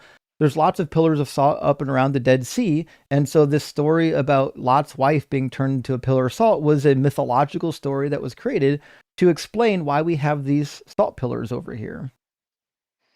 Well, at Jabal Laws, they also have the split rock. They have cowled like drawings on everything, Hebrew writing, pillars. I'm sorry, what? No, that rock is not a split rock. That's a rock that is clearly water eroded, but split I would not say. But that's it turns out the point. Yeah, there was water there. The rock there. was split and water came from it. No, the whole region had water. When? In history, you know that like there's huge sections of the desert that were underwater. That's why there's sand in the desert. Right. But as of right now, there's no water there. As of then, they needed the water. No, what I'm saying is this rock there's no indication that this rock had water spouting out from it. There's people that would disagree with you is what I'm saying. So again, it's when it comes down to proof, people will show you, hey, here's the proof, but then you deny it anyways. So what proof then would you need to believe in God? Because a rock that has a divide in the middle of it is not evidence of a story that somebody made up. If it were on its own, it would not be evidence. But where it's near a mountain that has a burnt top, it's near a place where people have drawn the god of Hathor and calves and have written in Hebrew, and there's 12 pillars. You have all this evidence. There's not. All in the same place. There's not. That's why I keep trying. But there's not, though. Where did it come from then? So it didn't come from anywhere. It's somebody just newly did it? It's a rock. It's not somebody newly did it. First of all those landmarks aren't where you say they are. And this rock isn't near where the burnt mountain is. They're different locations. It's within miles of it. Mount Horeb was different than Mount Sinai. Within many miles. No, Mount Horeb and Sinai were the same mountain. They are part of the same mountain range. They are not the same mountain. They are the same mountain, yes. The difference in the names is that they have different editors. So according to the documentary hypothesis, which is actually well established in biblical studies, Horeb and Sinai are the same mountain. But how do you know it's not a mountain range? Because it's still the same Like mountain. Mount Ararat is part of the Ararat range. Like it's part of the Caucasus. Like it's a whole range of mountains. I know, and we call it the Caucasus Mountain Range, not the Ararat Mountain Range. But at the time, what did they call it? But at the time, they called it either Horeb or Sinai. It refers to the same mountain. But it's still within that same area. It's not that far from it. I mean, you're talking miles apart. Many miles apart, yes. Not that many. Look it up then. I mean, we can debate on it, or we can just look up how many miles apart it is, but I don't think it's that far. It's 33 miles minimum, depending on where you think the mountain is. So this is the problem that you're going to have. You've got so many problems. Is one, this rock is just a really cool landmark. It's great that there's like a divide, like there's a cleft in the rock. There's no evidence that this rock ever had water gushing out of it to the point that 2.5 million people are going to drink from it. And this is the point I tried to bring up earlier. The logistics of the biblical story are asinine. It's not plausible that 2.5 million people are going to drink from this rock all at once. It's not even plausible that that large of a group could migrate effectively. How would it not be plausible if the rock's putting out enough water to create a creek or river? How is it not that is plausible then? Not to mention, if it's coming directly from God, it is plausible. It's not plausible because there is no river or creek there. It wouldn't also be plausible that the world could be flooded or that a Red Sea could be split. But when you're talking about, because it's not plausible that we should be alive, but we are. No, it's certainly plausible that we're alive. In fact, it seems inevitable. It's not, though, because we can go into the evolution. How do you explain evolution when you have to have a male and female of both just to reproduce? So you're saying evolution just so happened to create both male and female so that it could reproduce and continue evolving. Yeah. At the same time. Again, you are aware that there is asexual reproduction, right? How often do you see that in what we have? Pretty often. Asexual reproduction is very common even in today's time. Can you give me an example? Yeah, literally just a year ago, one of my friends who has fish spontaneously produced using no sexual organs. They were all. Do you know how that happens? Yeah. Because I do. Yeah, asexual reproduction. No, I know how fish reproduce without seemingly having sex. It's because they keep the sperm from the fish in them, and they can use it at a later time to reproduce. There were no males. I have platies. I know that's how they reproduce even without a male present. There were never males present in this tank. Ever. Not in that tank, but where did they buy the fish? I have no idea where they bought the fish from. That's my point. So you don't know, because when you go to PetSmart, they don't separate the males and females. Please tell me you know that fish can reproduce asexually on occasions. Do you not know this? I just said it's not asexual. They have the sperm in them from the male. Look it up. Okay, I'll just give you a list of fish that. But we're naming fish. What mammal asexually reproduces? I'll tell you. Asexually reproducing fish are, here's one, the Amazon molly. You had to literally just type it into Google and there's lists of them. Again, mollies are very much like platies, in which there's no telling if they had already been exposed to semen, and so they're just making their best guess on, well, I guess they asexually reproduced because we didn't see it happen. Yeah, they're guessing. They didn't actually do a test to find out. What about Komodo dragons, hammerhead sharks, whiptail lizards? But again, you're trying to use a few examples to explain all of creation. Yeah. So I think that's a little bit more of a stretch than God made man and woman. No, I think that's a little more of a stretch. I think you have to have a little more faith for what you're trying to push on all this. I have faith that animals can reproduce asexually when we know that they can?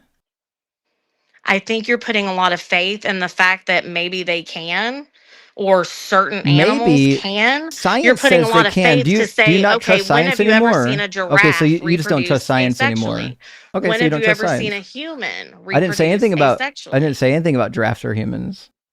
But that's my point. You have to include them in part of the evolution. You have to include humans them in are part of a branch of the evolutionary tree. You understand that, right? Mm-hmm. Okay, so you do understand that not all animals are going to reproduce asexually? Right. So how do you explain the other ones? It's not really hard to explain. We came from obviously at one point something that was reproducing asexually, and then no longer needed it. In fact, we can just have you Where bothered did they to get Google? the opposite Have you sex's DNA? have you bothered to Google it? Where did they get the opposite sex's Have you bothered DNA? to Google it to see if there was an answer? Yes, I have. And every answer you all try to offer does not stand on its own. That's the point.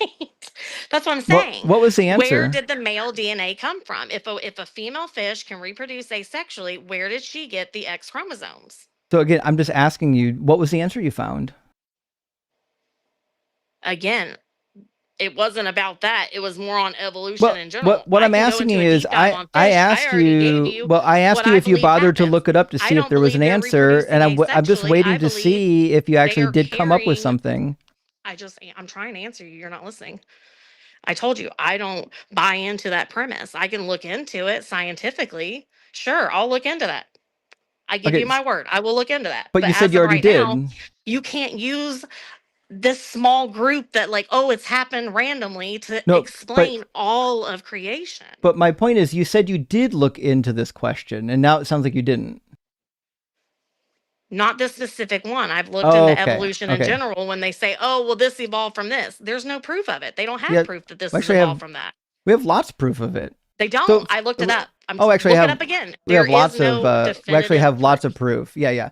So we know, for example, we know for a fact that there are animals that traversed from sea to land using the evolutionary means that is described in literally every fucking evolutionary textbook ever printed. And one of my favorite examples are whales and porpoises, like dolphins. So, for example, whales, we have lots of transitional species demonstrating that they were once actually land mammals that transitioned into the water, which is why they still breathe air. They don't have gills. They actually have lungs. And like 30% of their actual olfactory receptors are still only workable for like land chemicals. So, for example, animals that we have evidence and we know that originated in the water, if you look at their olfactory receptors, they're designed to only look for chemicals or only detect chemicals that are in the water. But as it turns out, animals that we think started on land or were on land at one point and then went back into the water, they've got two sets of olfactory receptors, dormant ones that no longer do anything or sometimes are broken, that can only receive chemicals from the airborne, living environment. And then also the waterborne ones that they evolved over time to live in the water. This is really good evidence because pseudogenes are abundant in these types of animals. Humans have pseudogenes too. In fact, we've got probably 70% of our DNA at this point is still classified as pseudogenes. But that still doesn't prove anything. I mean, you have salamanders today that are in the water that crawl out of the water. So what? And so do fish. Have you seen the lungfish? It still exists in the line of genetics, so I don't see how that would prove anything. We've never seen it happen. Well, why would you expect to see it happen when it takes millions of years? If it happens so often what a nonsensical nonsensical thing to say we didn't witness it happen. Let me ask you a question. Hold on. This right here is petrified wood. Do you know what petrified wood is? Yep. Sure. How long does it take wood to petrify? It depends on the circumstances. If there's enough pressure, it could happen very quickly. How quickly? Very quickly. It happened when St. Helens erupted. Wood. Months. You think wood petrified? With lime? Yes. No. Okay. Wood cannot petrify that quickly. Not with lime. Okay. You want me to show you? Sure. Okay.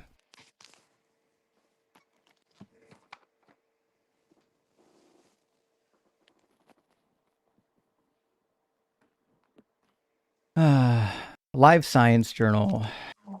How long does it take to make petrified wood?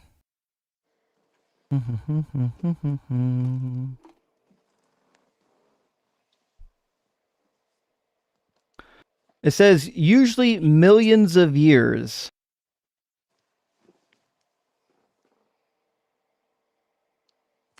Do you know where this wood was located? I can tell you where it was located. It wasn't by any volcanoes. This wood was pulled up from a friend of mine living in Oregon and sent to me. Yeah, okay. Wood can petrify rapidly under high pressure, heat, and silica-rich conditions, with significant petrification occurring in as little as 1 to 36 years. Silica. I said lime. Does it make a difference? Wood can Yep. petrify faster is what I'm saying. So What I'm saying is the reason why we again, find you're the reason premising it on the, the reason circumstances why that the earth is under right now. The reason why we say lime, because lime and silica are two different things. The items that are being petrified using lime are usually petrified because they're under the waterbed, the ancient seabed, where all the lime is. That's you understand that lime and silica are different minerals? That's great, but what I'm telling you is you're making your premise based on how the No. earth is today. There's been a lot of evidence because of Mount St. Helens that would say it is very possible that a lot of the formations that we have sedimentary is because of the flood. With that much water, that much heat, that much pressure, it could have made rock way faster, and scientists agree with that. Right, but we're That's not talking about a very specific petrified wood. again under Not what one conditions? I just told you. It's lime. It's not petrified Under with current conditions. It's not petrified using silica. Do you understand how fossilization works? Okay, so I added lime to it. It changed it to 7 to 36 years. So what's your point? Well, my point is volcanic ash isn't spewing out lime. What does volcanic ash have to do with anything? Fossilized minerals in lime are mineralized in lime because they're in the ancient seafloor. That's where it comes from. That's why when you get gravel delivered to your house, it's made from a particular type of mineral. Those minerals exist in particular locations. Okay, where are you going with this? My point is, the wood that I was holding in my hand takes millions of years to petrify. It doesn't. That's what I'm telling petrified. you. Based It's on not the pressure, It's not silica, based dummy. on the conditions that it is under, it can happen faster. It's not made from silica. I just told you, I typed in lime. And it says 7 to 36 years. In natural, high pressure, mineral rich environments like those containing lime or silica, petrification can happen in as little as 7 to 36 years. So it can happen. That's what I'm telling you. What do you think is coming out of a volcano? If you don't know the conditions under something like when it was formed, if you don't know what the conditions What were like comes in that moment, out of a then volcano? you're basing it off of the conditions today. Are you deaf? There's Are you not that pressure capable from of the listening to water, my so questions? What comes out of a volcano? melted rock, ash. Does lime come out? Sure. How much? There's a bunch of lime in Kentucky. Where's the volcano? Limestone doesn't come out of volcanoes. Is lime not in limestone? Lime is in limestone. Limestones don't come out of volcanoes. So how is there limestone in Kentucky if there's no volcanoes? Because large portions of our country were once under seawater. Right. So again, that goes to what I'm saying with the flood. So I'm not understanding your purpose in this. Sea water for millions of years. How do you know it was millions of years? That's the point. When you have that much pressure from that much water, of sedimentation happens over time. For example, when something pressure. Yes, when that much pressure happens. When something I have looked it up. When something is on the bottom, because it took me a quick Google search to see it, and you no, it didn't. You're on Answers in Genesis. You haven't actually looked at a real journal. You're on Answers in Genesis, reading some bullshit unrelated to what I'm talking about. I'm not talking about volcanic ash. I'm talking about limestone and things that are mineralized at the bottom of ocean beds. This takes millions of years. This is not something that scientists are fucking guessing about. As quickly, using procedures that include soaking wood in acids and silica titanium solutions, followed by high temperature, high pressure treatment in a furnace. That's what I'm telling you. If the world flooded, it would have been that hot and that much pressure that, yes, rocks could have formed that much quicker. We're not talking about rocks. I mean, you can deny it all you want, Well, but scientists agree with that. No, scientists don't agree with what you're saying. Scientists, by and large, reject the idea of a global flood. The only reason they reject it and you can't just say science says something in one breath and then ignore the rest of what science says in the next breath. Scientists, by and large, overwhelmingly teach that no, you can't have a global flood. It's absolute fucking nonsense. Which means either you believe in science or you don't. It sounds like what you believe in is whatever you want to be true. Same. No, I believe in what science says. If science says that point. there was no global flood, I believe that that there was no global flood. And now you have to retreat to the scientists are lying to you.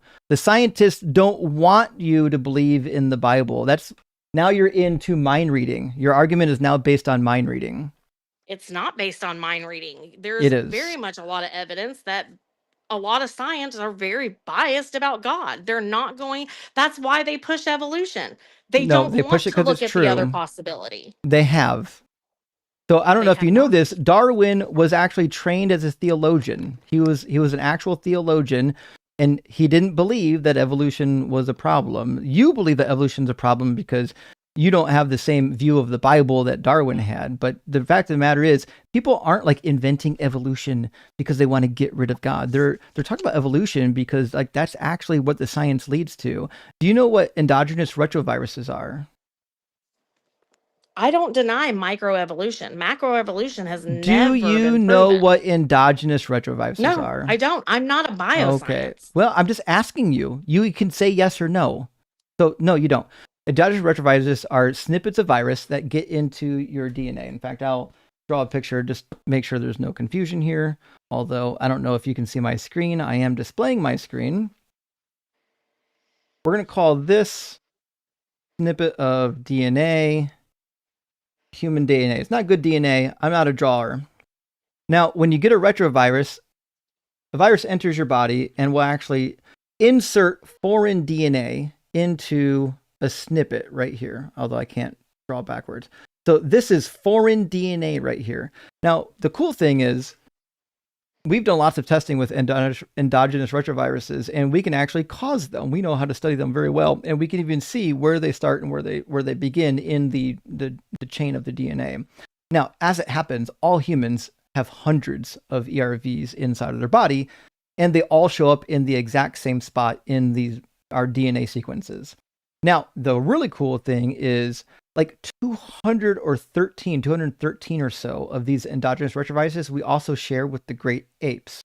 A huge portion of those don't exist anywhere in the animal kingdom, only in humans and apes, because we used to share DNA. It's statistically impossible for an ERV to make it in the same location in somebody's DNA for all humans or for any animals, more than one animal in a string, because of the length of our DNA, which means it wasn't like one person got infected and then another person got infected in the same location. That's not how ERVs work. The reason why we share all these ERVs in common is because we used to share DNA with them. That's what evolution teaches. That's what we expect. But how do you know they weren't just both exposed to it at the same time? Because it would be impossible for the ERV to insert itself into that snippet of DNA in the exact same location. DNA snippets. But if that's where it would fit in, why would that be impossible? It's not about fitting. It's not a fit issue. And remember, if the virus is trying to attack a certain part of the gene, it's not trying to attack a certain part of the gene, no. And it still wouldn't find itself in every human being on the planet, and also a huge number of the great apes.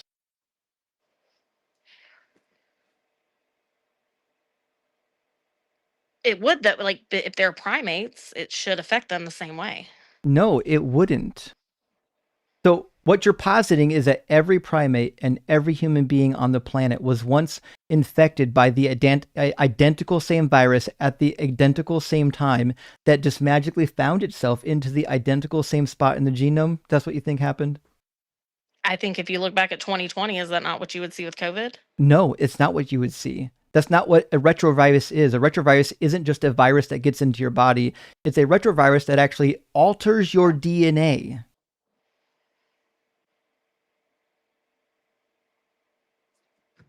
And again, you could explain that away with sin and Adam and Eve and it coming from one man. You certainly couldn't explain it because apes have them too. The same ones that humans share. Again, but if that virus was at the same time, it's not just a virus. This is what I'm trying to tell you. A virus entering your body is not going to purposely or accidentally insert itself into the same exact sequence of the DNA with every single host that it infects. That's preposterous.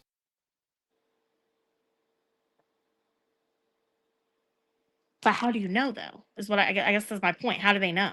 Because we've infected entities with viruses to cause ERVs. They genetically mutate at random. Either way, I feel like that kind of I don't know what I'm hearing wrong here, but at some point, I'm not like you're saying the apes were infected and they just passed it along to every single human.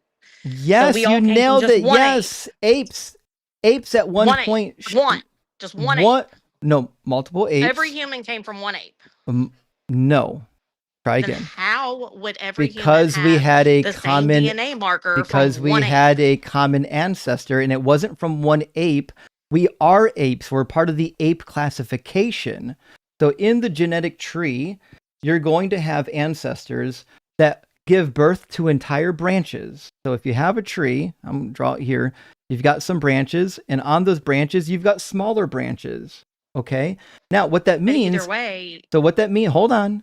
What that means is if this branch is responsible for all humans, then what that means is all humans are going to share these same genetic traits, these ERVs. But you're still trying to get away with saying that every ape from that branch would have the same DNA marker. They would. Thank you. Yes, and they do. Why? That's my point. These DNA damages exist in all humans and in all apes, because apes and humans had a common ancestor many millions of years ago where this genetic anomaly existed. But that's what I'm saying. Why could the genetic anomaly not happen separately? Because it wouldn't find itself into the genome. The genome is like 3 billion base pairs long, which means but that's what I'm asking is how are you coming to? Which means if a virus finds its way into your body, the likelihood that it's going to even result in an ERV is rare. Most viruses don't result in ERVs. If they do, they don't end up in that same snippet in that 3 billion long base pair. It enters the base pair arrangement differently every time. It's a random evolution. It doesn't happen in any predictability. But how can we recreate something from a virus that no longer exists is what I'm asking. So like you're saying we didn't recreate the virus. You're saying they reproduced the experiment, correct? No, I'm saying that all viruses have the potential of creating ERVs. All of them do. We have infected animals with viruses in hopes that they would end up with an ERV so we can study them. Right. But what I'm asking is how do you know that the virus is not trained to go to the specific part of that genetic code? Because the viruses aren't trained to do anything. They hijack the immune or the body's reproduction system. It doesn't have the ability to go anywhere or to do anything. Your body is just reproducing cells that are accidentally infected. I understand, but then why are you saying they're trying to bond with the DNA then? Because if something gets into your genome, it can infect your actual DNA sequence, is what I'm saying. Right. But Right. not every what I'm virus. asking is, Not every virus does. but what I'm asking is that particular virus maybe needed to embed itself in that particular sequence of the genes for it to be effective. No, that would be wrong. Viruses don't have goals, and they don't need to be effective. I think they do, though. They don't, though. Viruses don't have goals. They're not sentient. They have goals and what their purpose is. It's just like No, they don't. a bird has the goal to eat food and lay eggs. Like Viruses, that's its goal. Viruses are not alive. Viruses don't have a mechanism for reproduction. A virus is something that your body gets infected with, and your body's system of reproduction causes it to reproduce. It gets inside of a human cell, and then that human cell, because your body is constantly reproducing its own human cells, it reproduces a cell that contains that contamination now. But the virus itself isn't reproducing. I understand that, but again, you're saying that it embeds itself in the genetic code, correct? It can embed itself in the genetic code. For what purpose? There is no purpose. It's random.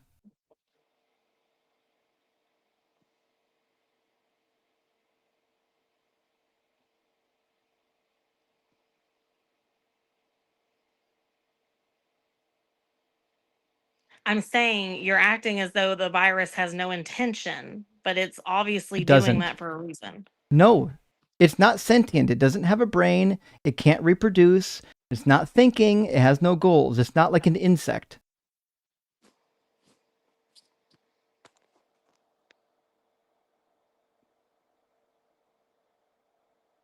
I don't know the difference between virus and bacteria, but I would disagree that viruses it does seem aren't like bacterias. they do have certain intentions. They're not. They're not even alive.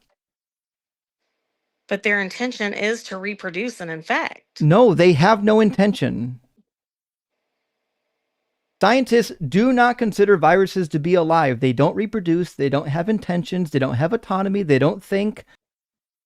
I'm not saying it in a conscious way. It's the same concept of seeds spreading from trees. It might not be a conscious intention in the way that you look at it as a human, but that is their purpose. They are serving their purpose, which is to grow and reproduce. But what I'm saying is viruses don't have that. Viruses are literally accidents. How do you know that, though? Because we've studied viruses for a long time, and viruses are contaminations in the human body. They're not bacteria that are reproducing. In fact, we got a fucking doctor right here that's losing her mind right now listening to you utter this nonsense. You want to talk to her? Sure. Hi. Hi. Okay, so I have a PhD in molecular genetics. So I think I can probably answer a number of these questions that you have. Now, before we do that, can I have a minute just to put my headphones on? Is that okay? Yeah. Yeah. Okay, 1 second. I will unmute when I am ready. 1 sec.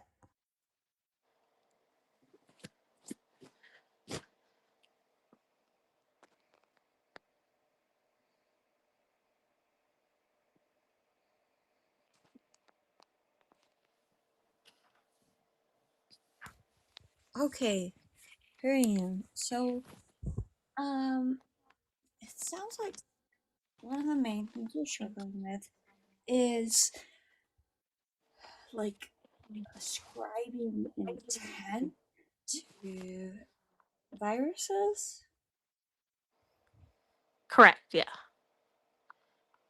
Okay, so is it your belief that the reason that viruses are the way that they are is because they have an intent to do something? In a certain sense, yes. Can you further explain that in a certain sense to me? I don't know that you're going to follow along with with it because I don't think you all are going to agree, but I highly believe in the spiritual realm, so I think that there is possibly spirits involved in bacteria and viruses and things like that. So again, what their intent is Okay, hold to a on. certain Hold consciousness, I on. don't know. Okay, so do you think that bacteria and viruses are agents of this spirit, or I do think you it's think possible. that I'm not going to say that for a fact. okay, I definitely think so it's a possibility. okay, so do viruses and bacteria exist and function without the influence or purposeful direction of these spirits? Honestly, I can't say because again, I think it's a possibility and I'm not going to say it's a fact because I don't know. Okay, so do you take the actions of these bacteria and viruses as like a so if because you said you don't know, so if we were to remove the overt action, like the actual direction of a spirit or a god on these bacteria and viruses, like, can you conceptualize in a way like what they're doing without that? Well, So you again, don't that's where believe I'm that it saying like the may be acting all the purpose. time. Well, that's what I'm saying as far as the purpose I would think would be reproduction. But again, I'm not going to sit here and act Wait, like hold on. Okay, I hold on, know. So, hold on. So, do you recognize a difference between a purpose and an action?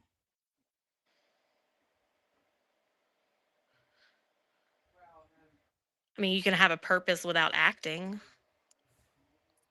But can bacteria and viruses have a purpose without acting on it or acting on anything? I'm not sure what exactly you mean. Okay, so let's think about salmonella. Like, is the purpose of salmonella to make human beings that consume undercooked chicken really, really sick? Is that salmonella's purpose? Possibly, but I would think the bigger purpose would just be reproduction in general. It's just it Okay, seems like it okay. wants to So survive and spread. is the action or the actions that salmonella undertakes, are those actions in pursuit of making human beings super sick and, maybe unaliving, or is the purpose of those actions to survive, reproduce, make more generations? See, again, I don't know enough about it. Like, okay, so say if you throw up, are you going to spread the salmonella more? If so, then I would say that their purpose Hold would be on. to make them sick. Okay, that's okay. It seems like, you know, the way that you have these conversations, especially with, how you had the conversation with Justin, seems like you're going based on like vibes. So we can do that. Like, vibes are fine in an educational life. So you don't have to tell me what you like, how you think the natural world works, because it's fine if you don't understand it. So the driving reason for salmonella existing and persisting in its existence is what? Like I said, probably just to spread. Okay, but so its purpose for existence is to spread. Now, does salmonella have to have a God-given reason, a God-given edict to do what it's doing? Or can it do it in spite of a God-given edict? Again, that would go back to the spiritual aspect of, are there spirits behind Well, it? Are what they do evil you spirits or think good the spirits? spirit... And Well, tell me what you think. well, I would think salmonella would be evil. Do you think salmonella is a spirit? So it's possible. Justin, I'm not gonna say I know. Okay, so do you... Okay, all right. So do you think that a spirit has given this entity like a good or bad? They're like, Tweedledee, here's your, like, you know, you have a driving force, but like one is in good direction and one is in a bad direction. Or do you think just like, this thing is moving this way and it has to be from a spirit and therefore spirit did this? Or... Yes and no. I'm I mean, thinking again, here. just starting with my premise that like the world has fallen under sin, I don't know what has caused things to happen the way they have. So, how did salmonella become what it is? Like, was it this mixed with this and it created this because they merged together? I don't know all that. All right. Do you want to talk about the book of Genesis then? Just for like briefly. Like, sure. I mean, we didn't... I didn't learn this when I got my PhD, and I didn't learn it when I like went and worked at a medical school, but I think I have a fairly good understanding of it. As a person that learned all the medicine and then went back and kind of learned the religion of it. So, so let's establish something. Do you think that God created Eve after he created Adam? Yes. Unless they were one person before and he just split them. That I'm not 100% sure about. Okay, so we're both admitting that we're going to ignore the myth of creation where he created humankind like 4 days before he created Adam, and then Adam didn't want to fuck any of the animals, so then he created Eve. That's fine.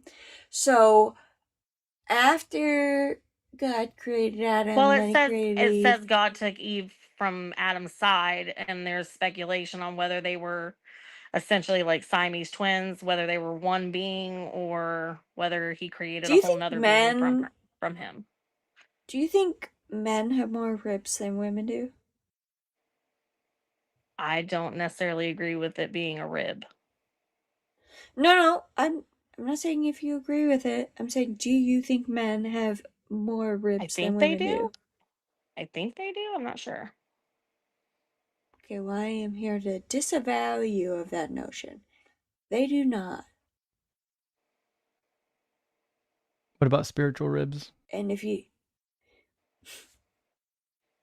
It is kind of interesting, though, that you have the Y chromosome and the X chromosome, and there's an extra little thing on the X. What? It's just interesting. I didn't say that. I mean, it's just interesting.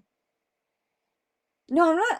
I'm not questioning your interest in it. I'm questioning what the fuck you're saying. What extra just like how thing? with the Y there's 3 nods and with an X there's 4. So if they took it from one and added it to the other, it's just kind of interesting. What's a nod? You know what? Maybe we don't want to get stuck in the semantics of X's and Y's looking like a dangly. Okay. Let's finish the Genesis stuff. So, okay, so do you recognize that in all versions of the Bible, they say that the snake came to Eve, they were walking in the garden, the snake came to Eve, and Eve ate of the fruit in the presence of her husband. Adam was there and was also given fruit. Mm-hmm. Do you recognize, like, do you accept that that's the story that's told in the Bible? Yes. Okay, so then why in the hot almighty fuck are women the ones that are punished with this indomitable sin because we birth the nations of the world. And therefore we pass our sin onto our children. He punished all three. He punished all the snake, the man, and the woman, because what the punishment was that was said in the Bible was that if you eat of the fruit, you will surely die. Do you know how long Adam lived? What is a day like to the Lord? Oh boy. What's a day like in the life of Adam, who lived on the planet? What is a day like as to the a Lord? human It's 1,000 man? 1,000 years. Nobody gives a fuck. God didn't die. So if Adam and everybody died before 1,000 years, then they did die in the day. He gave a specific punishment. It's crazy you say 1,000 years, because Methuselah, all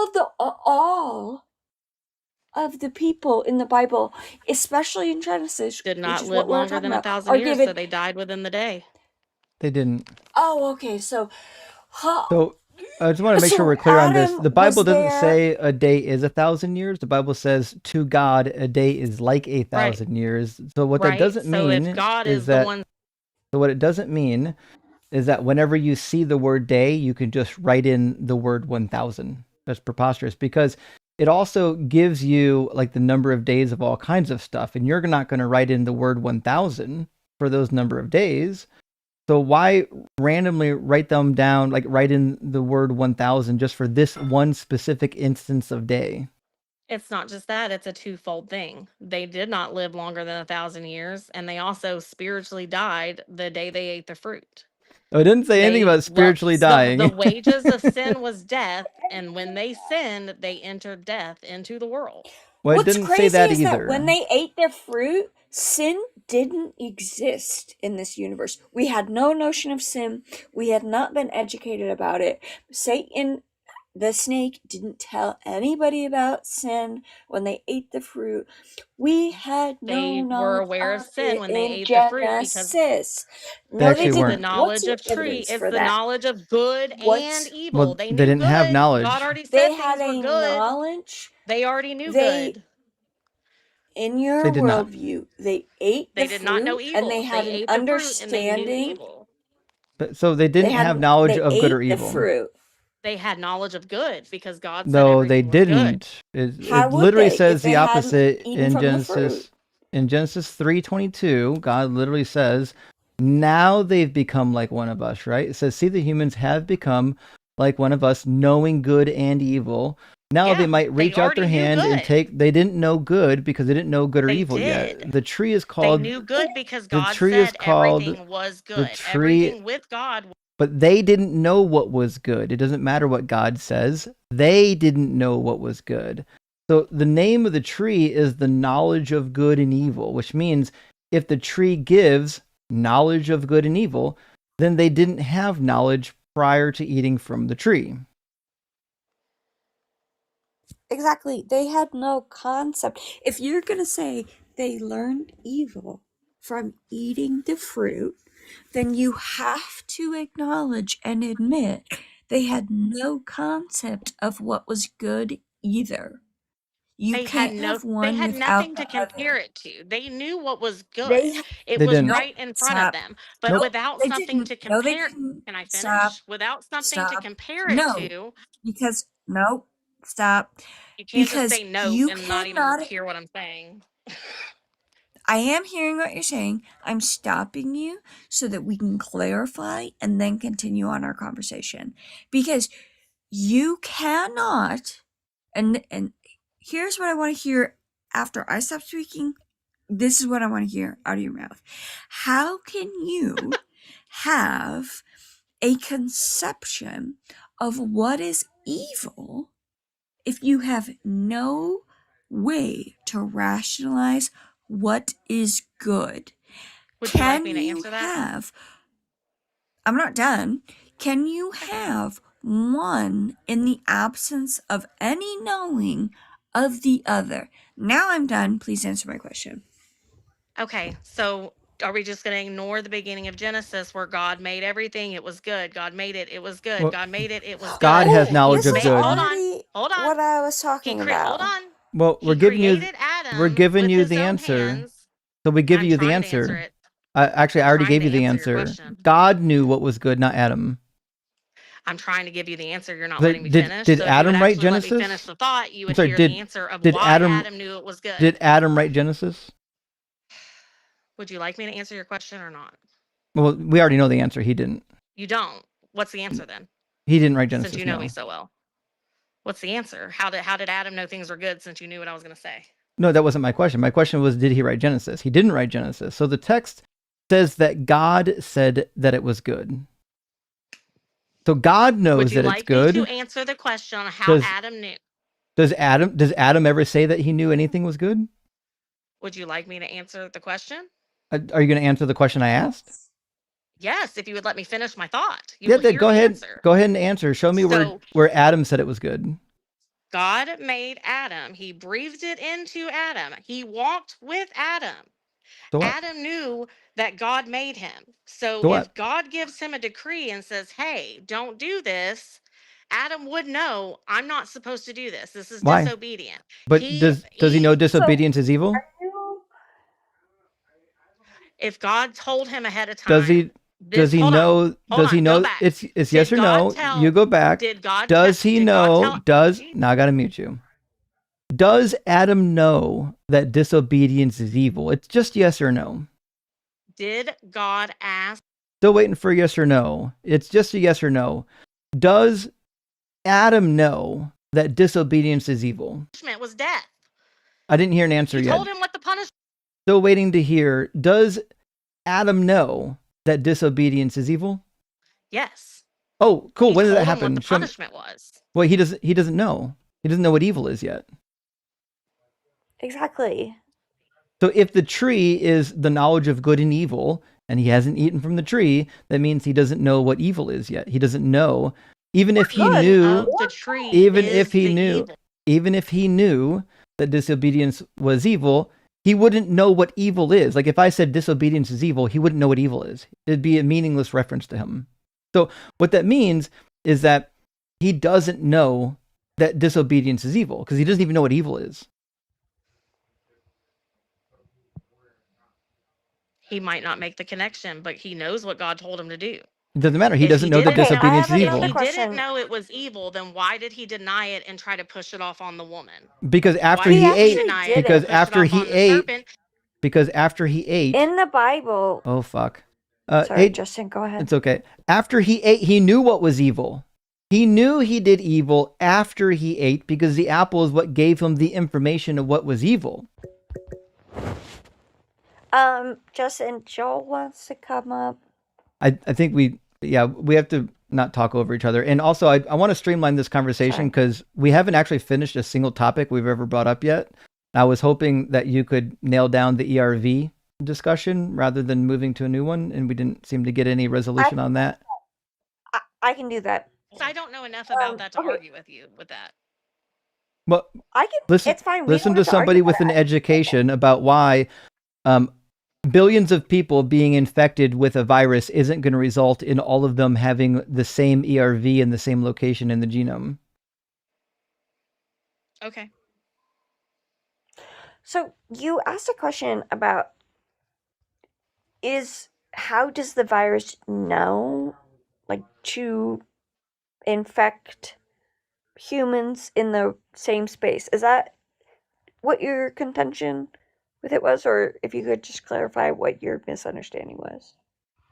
No, basically saying if the virus has a purpose and if it's embedding itself in a certain part of the DNA, then it might have a reason to be in that section. Okay, so depending on what the virus's purpose is, like, does it infect the brain? Does it infect the stomach? Like, do you get what I'm saying? Yeah. Okay. So, so we're talking about a germline infection. Do you know the difference between germline and somatic? Girl, you already know I don't. I already said I'm not a microbiologist. I don't know all these things enough to really have an intelligent conversation about it. So you can tell me it all day, every day, and just go, trust me, bro, and I'll just have to either look into it myself. But even if I did, I wouldn't know because I don't know all the terminology. So it's not going to help anyways. Hey, you getting mad at me that you don't have an education? I'm not getting mad. I'm just being honest. So somatic in I'm not going to sit here and germline pretend to know mutations, something I germline. don't. Do you want me to explain it to you, or do you want to just yell at me about how uneducated you No, are? you can 'Cause explain I know it, but for I'm probably still not going to understand it, but you're more than welcome to. All right. So we're getting off the rails. I really would like to Yeah, it's give not her an gonna help with explanation for Justin. why ERVs can't just randomly form in the same location in the genome every time a virus infects somebody.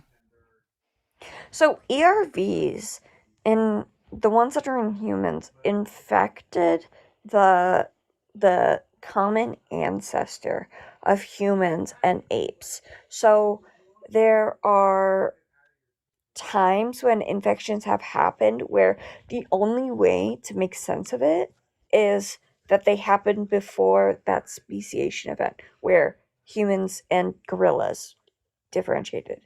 And the way that we know that we're related to those other species is because that infecting incident happened before that DNA differentiated enough for us to identify between what's a human and what's a gorilla. So our DNA, us and gorillas in this example, is close enough that that virus was able to infect in the same spot, because humans and gorillas have very similar DNA, infected in the same spot, same sequence, and then humans and gorillas went on to become different things. I thought it was It's not apes that we because were closely related to. It was an ancestor of apes and humans that had the retrovirus, which is why we have them now. So is it apes or gorillas that have it? We are apes. Gorillas are apes. This example. Well, what the reason I'm asking is because if we're related more closely to, is it apes, chimpanzees? What is it that we're the most closely related to? Chimpanzees? We're equally closely related to all of them. We My question share then the is, do all of the apes have it? If all of the apes don't have it, then I think that would. That's what I said earlier. There's a percentage of our endogenous retroviruses that show up in the ape family that don't show up anywhere else. But does it show up in all of the ape family is what I'm asking. Well, I don't know which one of them shows up in all of the ape families, but the ape families that cross The reason I'm over. asking, because like I said, if it's say it shows up in gorillas and not chimpanzees, but everybody else is saying our DNA is more closely related to chimpanzees, well then why is that not showing up in chimpanzees but only in gorillas? Okay, so Do you get if what I'm it asking? only showed up, I do. If it only showed up in one of these types of apes, then that would be a marker. Can't say if it's closer or further away. That would be a marker of differentiation. So that would be a unique identifying feature that we could use then to look back at the evolutionary line to see if other apes have it in common, if we have it in common, all those different factors, and then if it has one in common with us but not bonobos, chimps, everything, then that would mean that we are more closely related to that other species that shares that differentiating feature. Again, I'm just not versed enough on that to really have an intellectual conversation. I'm not trying to be rude. I just don't. So again, unless I go down a deep dive of looking into all that, I don't feel like I can contribute to that conversation at this moment. Okay. Okay. So then, yeah. Okay. So the Because basic I'm premise not going to is sit here and just say I agree when I don't have the information, and I'm not going to argue with somebody who probably does have more information than I do. sure. So the basic premise is this. We have a common ancestor that contained a great number of these ERVs. Some more, like the closer we are to one of our ape relatives, the more ERVs we share with them. So like 90+% of our ERVs we share with chimps. But even when we go further back in some of the ape family that's not quite as much shared DNA, we still have DNA markers like ERVs that are only shared between the ape family and the human family. Like they don't show up elsewhere. So this would only happen if we share DNA somewhere back in our actual tree. And the way that viruses get into the genome is not mechanically. They don't have like only one way that they could attach. They end up inside of our genome at random. Like it would be impossible for an ERV to develop in the same location in all of these animals, in all of humans, hundreds of times over what I guess you would think thousands of years. I don't know. I mean, it's just that is the case. But what we do know, could be thousands, could be 10,000s. I have no idea what God's timeline was before the third, fourth day. Well, according to the Bible, the God's timeline starts about 6,000 years ago. If you think that the lineage in Luke chapter 3 is legit, Luke chapter 3 chases Jesus' lineage all the way back to Adam. And if you count up the years for the people that we know and estimate years for the people that we don't know, you get to about the year 4000 BCE or so. That's the traditional Christian timeline. Now, but there's no way to date how long the days were when God said, this is a day, because the sun and the moon weren't created till like the third or fourth day. Well, no, he caused. So based on what we would call a day didn't exist on the first day. Well, they didn't really know what a day actually was back then. But day 1 and day 2 appear to be like actual days, because it says there was darkness, he called night, and there was evening and there was morning, first day, meaning evening and morning, darkness and light. That exchange of from light to dark is a day, according to the Bible. This Genesis 1 but it verse could 5. be a more spiritual term, because again, Why? How can you have an evening and a morning without the sun and the moon? Because he created light absent of the sun already. See, this is what the problem is. The ancient Hebrews didn't know how light worked. All they knew is that the sun showed up underneath what they thought was a dome over top of a flat disk earth and rotated around the earth, which is why they thought the sun could stand still. They thought that in Isaiah's time, the sun actually went backwards on the dial and then went forward again during the reign of King Ahaz. They thought the sun could do these types of magic things because the sun was going around the earth rather than the earth going around, like actually rotating and circling around the earth. The Bible doesn't understand like history, chronology, like the shape of the earth, nothing. It says that rock badgers and rabbits chew cud. It says there's a dome over the earth, a hard dome, according to the book of Job. It says it's hard like a cast metal mirror. It just happens to be that everybody in the ancient world used to believe this. It said that space was water. Yeah, it says that there's a division of water above and water below. And above the firmament is water. That's why the windows of the firmament open to let the water in. But again, we're going to disagree on what all that means. Like, to me, it's more of a spiritual concept. And two, they're explaining it in a way that humans at that time could understand it because they did not know all the things we know today. So it would be like, how can you explain a cell phone to a dog or to a whale? Like, you're not going to be able to because they don't know anything about it. Do you think that they understood how balls worked? So if the Bible said that the earth is a ball, the Hebrew word dor or kador, do you think they knew what a ball was? It shows up in the Bible. They had to know. Right, but do you think they would have understood that from their perspective at that time? Even if God had said the earth is a ball, are they going to comprehend that from their perspective? Why wouldn't they? The Greeks did. He wrote it. Didn't he write it for them? Like I've heard you make this debate before about the seal, and again, it's the seal is not. It's not a flat surface. Like it has grooves it's a disc and indentions. I agree, but it's also a disc. No, they also had round seals. They had like cylinder seals. They had ones that were all the way around. But again, that's not what a disc is. That's not the same type of seal. You don't press it. I mean, you do press it. You roll it. You roll it and you press it down. I know. So, I've got one. I mean, I've got one. I got one on the shelf behind me. I agree. But this isn't the type of seal that you're going to be pressing into wax. This is something you're going to be pressing into clay, and this was something that the ancient Babylonians typically did. You didn't find this among the Levantine people. But again, that's fine to me because, again, as a perspective from a human, where we stand, we don't see the earth as a ball. We can't. The only way we've ever been able to see that is sending up satellites to take pictures. Even what? then, we can't even really get the full ball in the perspective. So So when you're what? God talking to a could. human, he's saying a seal, and again, you lift it up. There's grooves. There would be mountains, valleys. It's going to look like what it is to them, their perspective. So again, It looks like no, a round the Bible disc to is them. not describing it from humans' perspective. The whole point of the Bible The describing Bible these is geological not a formations, it is. So the point behind describing these geological formations of the earth in the book of Job and elsewhere is to give you that divine wisdom. God is literally dressing down Job, saying, hey, were you fucking there when I planted the foundation of the earth? Were you there when I did X, Y, and Z? He's not making metaphors. He's not trying to help Job understand something in his point of view. He's saying, hey, I know shit that you don't know, and here's some shit that I know about that you don't know about.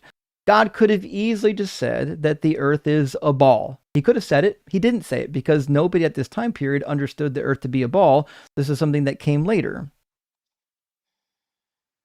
What I'm saying is that was not God's purpose, was to inform him of how the world was made. He was explaining it to him in a way that he understood. No. Again, did you Wrong. lay the heavens? Did you lay the mountains? Did you lay the foundations of the earth? No. No, because only God can do those things. God is the one giving you the information in the book of Job. Yes, that's what he was doing. That's okay. Again, we would disagree on that because that's not how I see what he was doing. He was We showing would his majesty disagree. in a way that Job would understand. Again, that's a cope that you have to add to the text. It doesn't say I'm going to do this so you can understand it. He says, I'm going to do this because I understand it and you don't. He says, do not darken my doorstep with words you don't understand. God is giving him the information. He's saying, you fucked up. I have the information. Listen to me now. That's not what he's saying. He's saying, basically, it starts out, why are you questioning me? Did you make the earth? Did you make anything? No, I did. Exactly. So Yes, it's God. not, it's God not does God it. trying to teach him what the earth is. It's God trying to tell him that, like, you are a minute creature that I made. I made all this. Who are you to question me? It's Yeah, not and about then he telling describes him it. things that he didn't know. And then he describes it. What a miracle. He goes In a on to way that describe Job all could of these features. No, it didn't say that. You have to add that to it because you're a lying liar.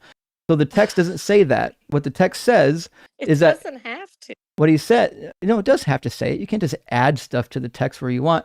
Were you there when I laid the foundations of the earth? Tell me, do you think that the earth has foundations? Probably not, but they did. They wrote about it. They wrote a lot about it. Tell me if you have understandings. Who determined its measurements? Surely you know. Who stretched out a line upon it? Who laid its cornerstone? When the morning stars sang together, when the heavenly beings shouted for joy, or who shut in the sea with doors and burst out from the womb and made the clouds? Like, you believe the clouds are real? Like, if we keep reading this text, you're going to think that all of these things are real until we get to the parts you don't like. When we get to the parts you don't like, now it's like, no. That's something that, he had to change it for Job's sake. Job was too stupid to understand what a ball was. What a ridiculous argument. So stupid, he had to say doors on the ocean, doors on the seas. He literally says that there are doors in the firmament that allow the water in because there's water on the other side of the firmament. And as it turns out, that's what everybody in the ancient world believed. They wrote books about it. We have their text. If you did any reading from the ancient Near East, even from a Christian scholar like John Walton, you would see that their conception of the ancient world, both in the Bible and outside of the Bible, was that it was a flat disk with a dome over top of it. And they thought that Sheol was under the earth in the rocky part of the earth underneath mountains, most typically. And that was their conception of the world. They didn't change that conception until the Greeks came along. We have drawings of it. I got the Babylonian map of the world behind me, made about 600 to 700 BCE. So after the first parts of the Bible would have been written, they still believed that the earth was a flat disk. Isaiah says that the earth is a flat disk. Isaiah 40:22. That's just what they believe. This is what you focus on is why you're missing the point of the Bible. The Bible was not there to prove what the earth is or is not. Well, it my is there point to is, worry about your soul and what you're doing. Are you I have making no good decisions? reason. Are you loving God? I have no reason to believe that the Bible is true, though, because it repeatedly says things that are false, and because it can't you're even not reading it the way it's and supposed to be read. Again, it can't even quote itself. It can't even quote itself properly. One of the famous examples that we bring up over and over again is from Isaiah 7:14. Matthew quotes from Isaiah 7:14, and this completely fucks it up. Jesus quotes from Psalm 41 and Psalm 69 and entirely ignores the context of the passage. He just calls it a prophecy because he likes it. The Psalm's not a prophecy. Psalm 41 is just David lamenting about how he's been betrayed. It's not a prophecy about Jesus being betrayed. That's preposterous. Why do you feel that way? Because it's easy. So I just read it for you. I assume you've not read Psalm 41, and that's fine. Why do you not think it could have two meanings? Because it's stupid. I'll explain why. But you don't see that there's double meanings in there's everything in the Bible? There's not. There only is for people who hate what it actually says in the original intention. You have to invent double meanings, and the reason why double meanings are stupid is because anybody can decide what the second meaning is. I could decide that it's about me. It says, "As for me, O Lord, be gracious to me. Heal me, for I have sinned against you." Who's speaking here? Who's the sinner? David. Okay, so this is David lamenting. Is this about Jesus? Did Jesus sin against God?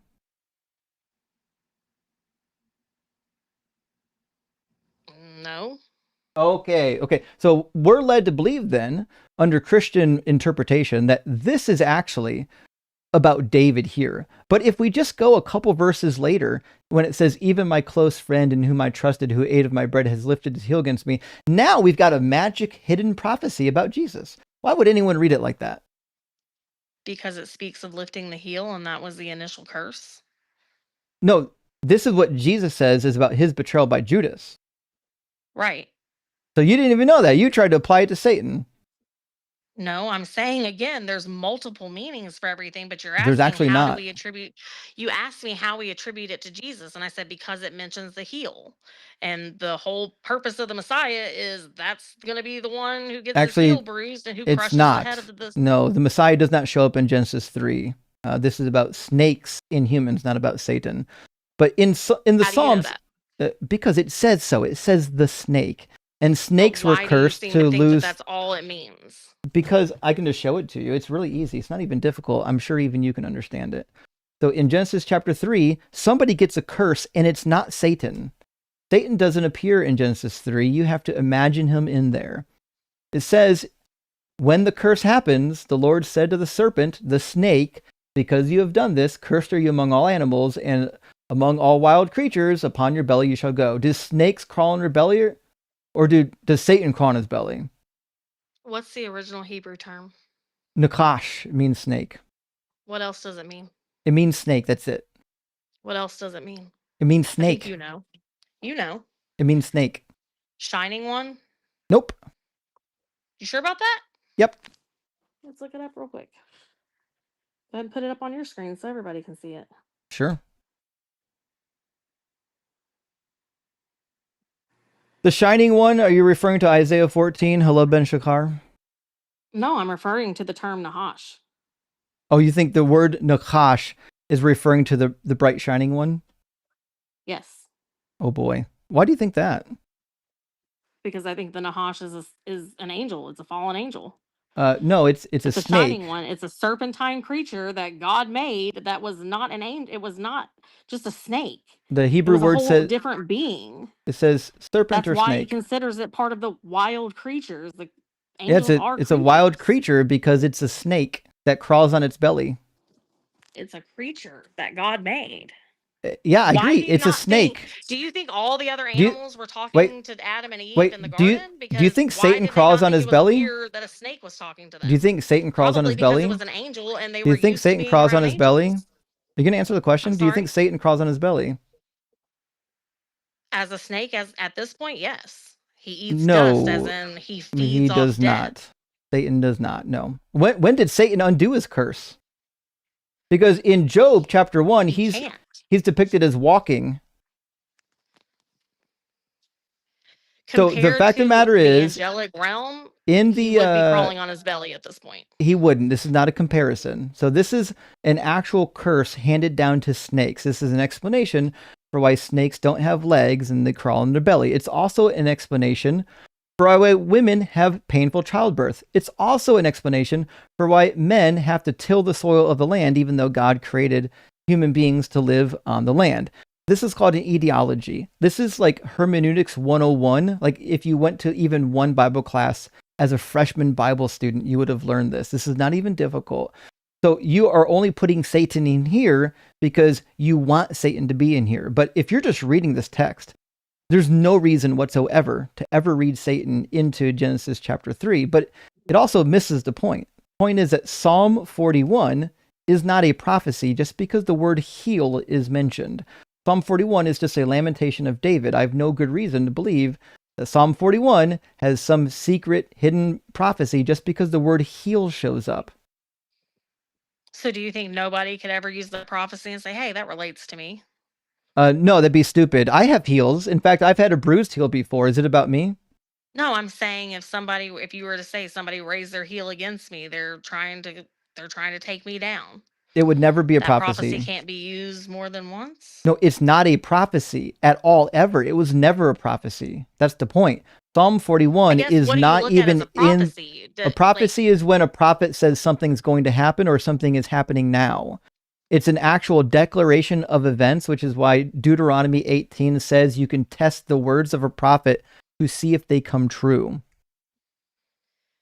But if history repeats itself, I don't see an issue with that. That's what I'm saying. How would it not be considered a prophecy at that point? Just because something happens twice doesn't mean it's prophetic.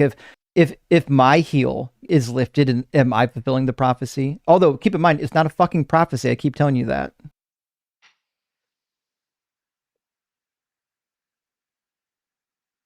Again, I feel like that's your opinion, though. No, it's not my opinion. It's the truth of the matter. Prophecies are a clear form of speech. You can't just go to any random Bible verse and say, oh my gosh, there's a word in here that reminds me of Jesus. It must be a prophecy. That's not how prophecies work. Prophecies, like a third of the Bible, of the Hebrew Bible, is actually prophecies. Not just foreshadowing? No, it's not. Prophecy is an actual message of this will happen. For example, in the book of Ezekiel, chapter 12, he tells you not only what a prophecy is, he tells you when it's going to happen. He says all of the prophecies in the book of Ezekiel are going to come to pass within that generation, the generation that are currently in exile. If you go down, he tells you, the word of the Lord came to me, mortal, what is this proverb of yours about the land of Israel that says the days are prolonged and every vision comes to nothing? Tell them, therefore, thus saith the Lord, I will put an end to this proverb, and they shall use it no more as a proverb in Israel. But say to them, the days are near, and the fulfillment of every vision, for there shall no longer be any false vision or flattering divination within the house of Israel. But I, the Lord, will speak the word that I speak, and it will be fulfilled. If God is speaking a word to be fulfilled, you have to actually know that it's something he's speaking to be fulfilled. It can't be just a random hidden sentence in somebody's lamentation. What was the, is it Matthew 26, 23? Which one are you talking about? John 13:18 is what I'm talking about. Oh, I thought you said Matthew earlier. I'm sorry. So no, I mean, Matthew's a dunce too. He fucks up all over the place. But what I'm saying in John 13, one in John? John 13:18, I just said it.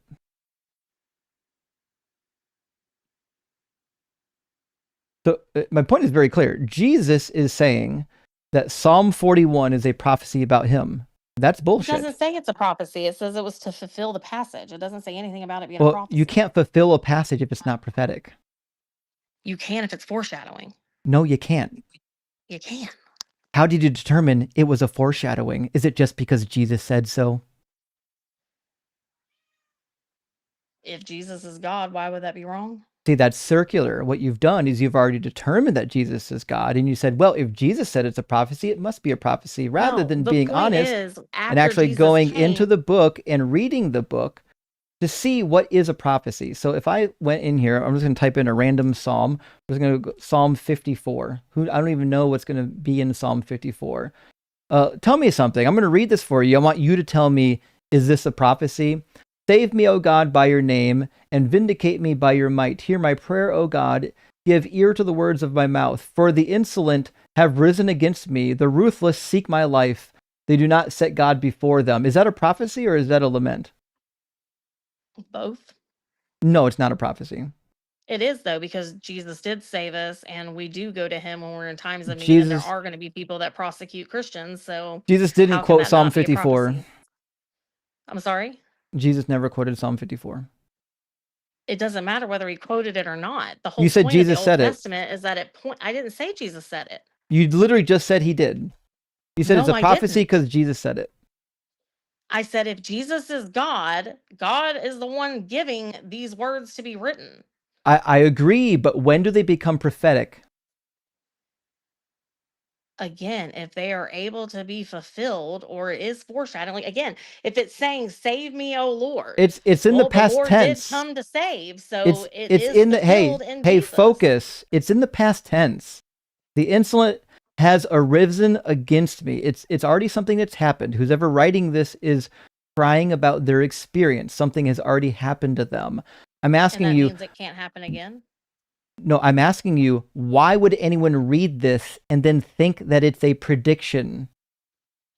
It's not. That's not what I'm saying. I'm not saying That's it's a what a prediction. prophecy I'm is. saying it's a foreshadow. Again, that's what I said. It's They not a never claimed that it was a foreshadowing. prophecy. How They claimed that does Jesus one determine what a fulfilled the foreshadowing passage. is? I just told you, because if it can happen, if it happens Well, again, try this that's still again. Focus on my foreshadowing. actual At question. I'm that asking time, it's for an saying, actual "Save me, O fucking Lord," metric and the Lord that a came to person can save. So it is employ to look at foreshadowing a. what Jesus would. Just put your fucking listening ears on for 5 seconds and answer my question. If you're an ancient Jew or a Hebrew and you're reading Psalm 54, what tool can you use to know if, in fact, this passage is a foreshadowing for the future? What do you got? Everything that is written in the Bible is a foreshadow of God. It is to reveal. Try this again. I'm asking you this specific passage. I'm answering your question. How can an ancient Jew know that this is foreshadowing a future event? That is written. Everything that is written is a foreshadowing of No, Jesus. it's not. Everything. No, it's not. Not a single word is. That's your opinion. That is my opinion because your take is ridiculous. If the Bible was a foreshadowing of Jesus, then Jesus is deeply confused. No, you see copium all over the Bible. You have a Messiah that fulfilled exactly 0 prophecies. So what you have to do is go back into the Old Testament and find things that just vaguely sound like Jesus and then call it a foreshadowing because you don't have any real prophecies. No, the difference is I have a faith that you obviously don't have, that I know not all the prophecies were fulfilled, None of nor them are they were. intended to. Jesus fulfilled all of the spring prophecies. He didn't not fulfill the fall one. prophecies. Nope, there not even are, one. What, 7 feasts? Not even one 4 of prophecy. them. There's still Nope. 3 left. Wrong again. Feasts aren't prophecies. He fulfilled nothing. Again, you're wanting to focus on the word prophecy and misunderstanding that all of it is a foreshadowing to Jesus, whether you want to none of call it it's a a prophecy foreshadowing or of not. Jesus because the Hebrew Bible says that the law is never going away. And you believe, because you're a Christian, that the law did get fulfilled and went away with Jesus. So it certainly can't be a foreshadowing if it literally contradicts your theology. No. What law can you break if you love God and love the others? What law can you break? You can break a bunch of laws. Like what? That's why you have sacrificial laws. That's why in Like Leviticus 4 and Leviticus 5, there are a bunch of sacrifices that you can use if, in fact, you break some of the laws. There are some laws that you can't break, and that's a whole different story. Some laws will actually get you murdered. Some laws will actually get you murdered, but the reality is you can break some of the laws and you can give like an offering or a sacrifice of some nature as a means of forgiveness, or sometimes you can just pray. In fact, the Hebrew Bible talks about all kinds of ways you can get forgiveness outside of the sacrificial system. Even just repenting of your sin, like David did in 2 Samuel chapter 12 when Nathan confronts him. He confesses to the sin, and Nathanael says, the Lord has already put away your sin. So the reality is, if the law code, if God is serious in the Hebrew Bible, that the law is eternal and it's not going away, then what that means is that it can't be foreshadowing of Jesus if you think Jesus is getting rid of the law. Jesus didn't get rid of the law. The law is to love God and to love others. It doesn't say that. It does. And not in the New Testament or the Old Testament. Do you want me to read it for you? Oh my, will you let me finish just one sentence, sir? I mean, when you say something wrong, I'm just going to stop you so that we don't waste your time. No, you won't even hear the thought. So how can you respond to a thought that you won't hear? Because you said something wrong. I was trying to save time. The Bible doesn't say the thing you just said it said. Okay. In fact, let me tell you then. Find me the verse. I'll read it for you. Find me where it says that the law, all of the law, is to do those two things. It's in the New Testament. Matthew 22 is where it shows up, and you're quoting it wrong. You think it's interesting that I knew where it was and not you? 2 commandments. And he says if all. you can follow He those says 2 all of the commandments, you have law. fulfilled all of the law. He didn't say that. Okay, go ahead. Want me to read it? Mm-hmm. Okay.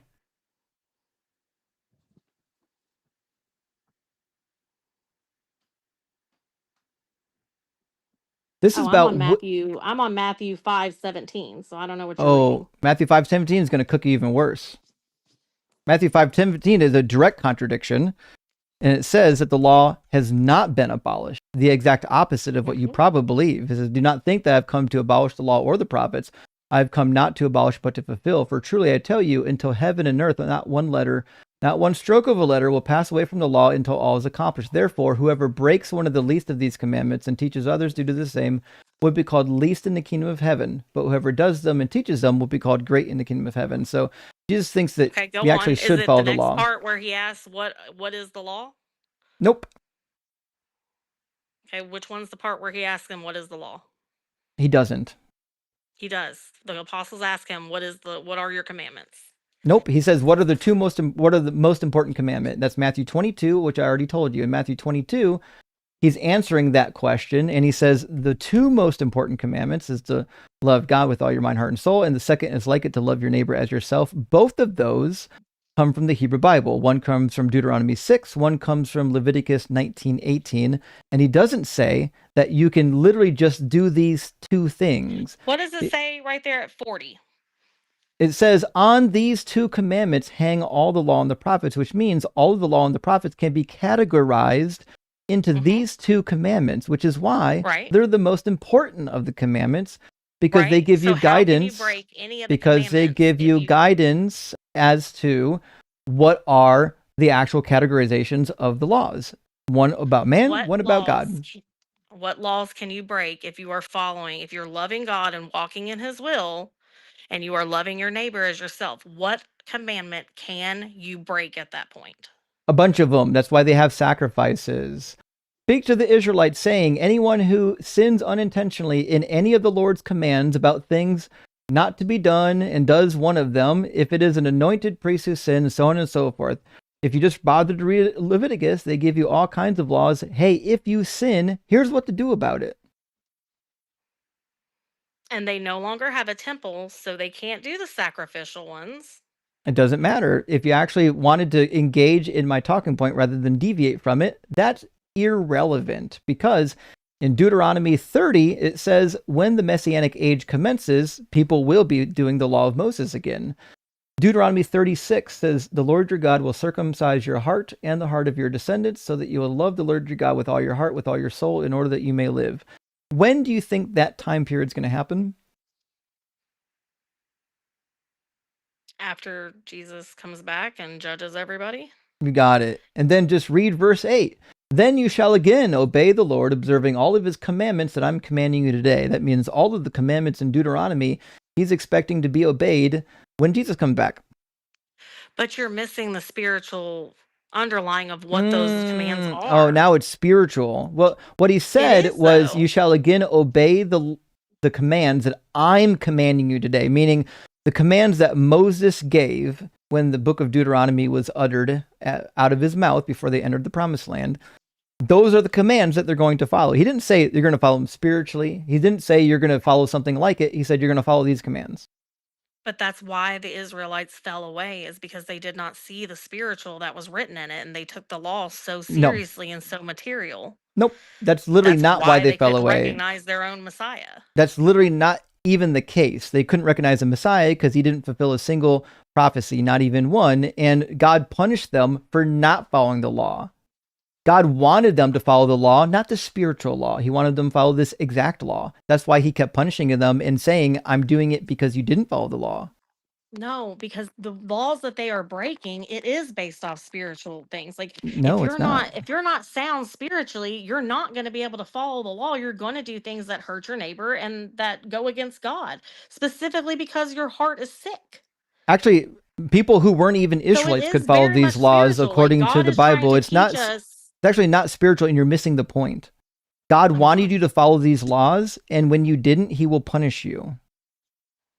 God wants you to follow the laws because they lead to a clean spirit. So he knows. Okay, so should you follow the laws or not?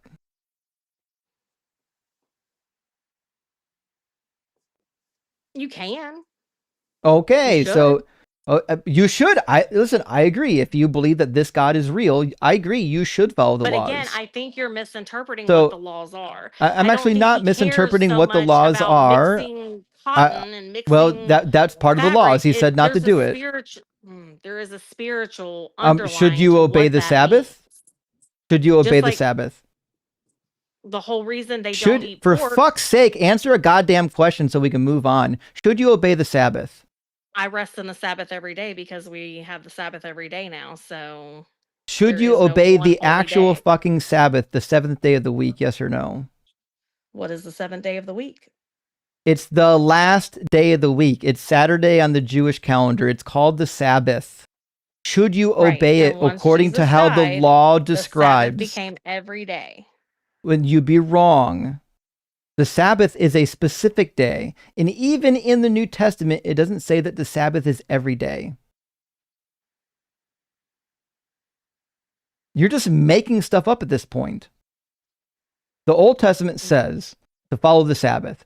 There are instances of people violating the Sabbath. Numbers 15, a guy picks up sticks on the Sabbath and he is stoned for violating the Sabbath.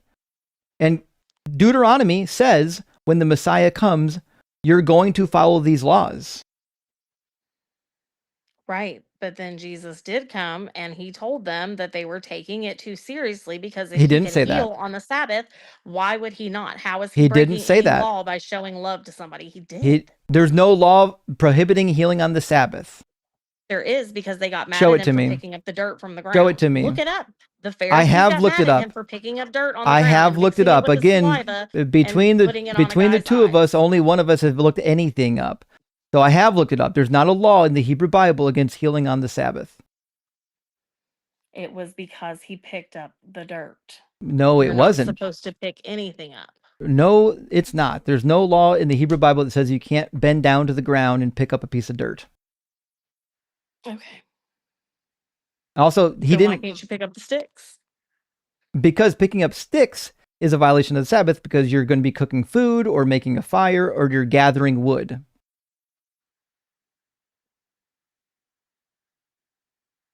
Then why did the Pharisees say anything to him? To who? The guy picking up sticks? Jesus. The Pharisees didn't exist yet. Because they had finally, you asked a good question. Thank you. Because they believed in the oral tradition. Do you know what the oral tradition is? Kind of. No, you don't. The oral tradition is what's passed down in the Talmud. It's described in Pirkei Avot. And it's a whole different set of laws. But you don't have to be so hateful because, again, I said it's a whole set of laws that they put in place. They call it a fence. They put a fence around the law of Moses to help prevent you from breaking even accidentally one of the laws of Moses. And Jesus comes into contact with this problem all over the place. One example, Matthew 15. The Pharisees and scribes came to Jesus from Jerusalem. Why do your disciples break the tradition of the elders? For they do not wash their hands before they eat. See, the tradition of the elders was being enforced. The oral Torah was being enforced. And Jesus didn't believe in the oral Torah. He instructed his followers not to follow the oral Torah. He only believed in following the laws of Moses. But then wasn't there a law about not getting the food and they picked grain and ate it? And so they accused them of... There's not a law in the Hebrew Bible against that. They were plucking grains and there's no law prohibiting it. Only in the oral Torah will you find laws that prohibit you from doing that. In fact, even in the oral Torah, they say if it's a matter of life or death, like if you don't eat, you're going to starve, they actually allow it anyways.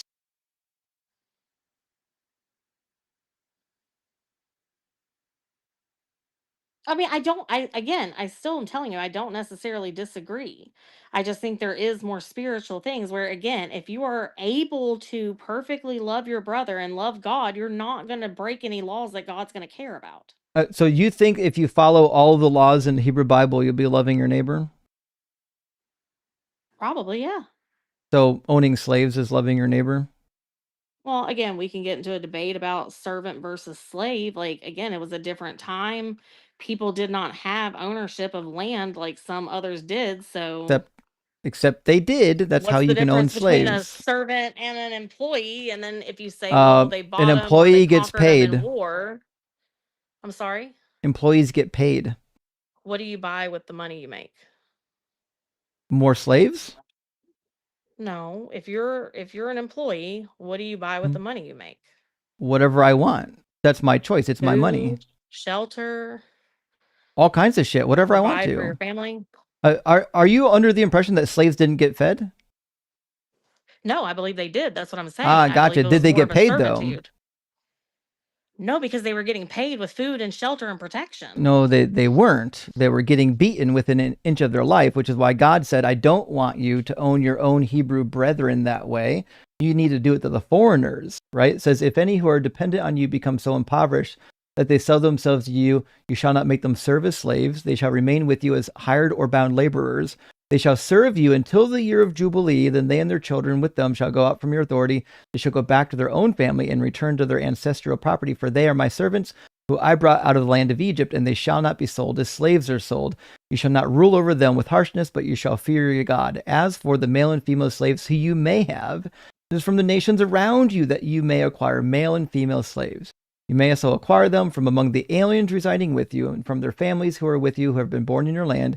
They may be your property. You may keep them as a possession for your children after you, for them to inherit as property. These you may treat as slaves. So yeah, you can... Do you think that's negative? I'm sorry, do you think owning people is negative? What's the alternative? If they go could, in and conquer a they nation, could pay them.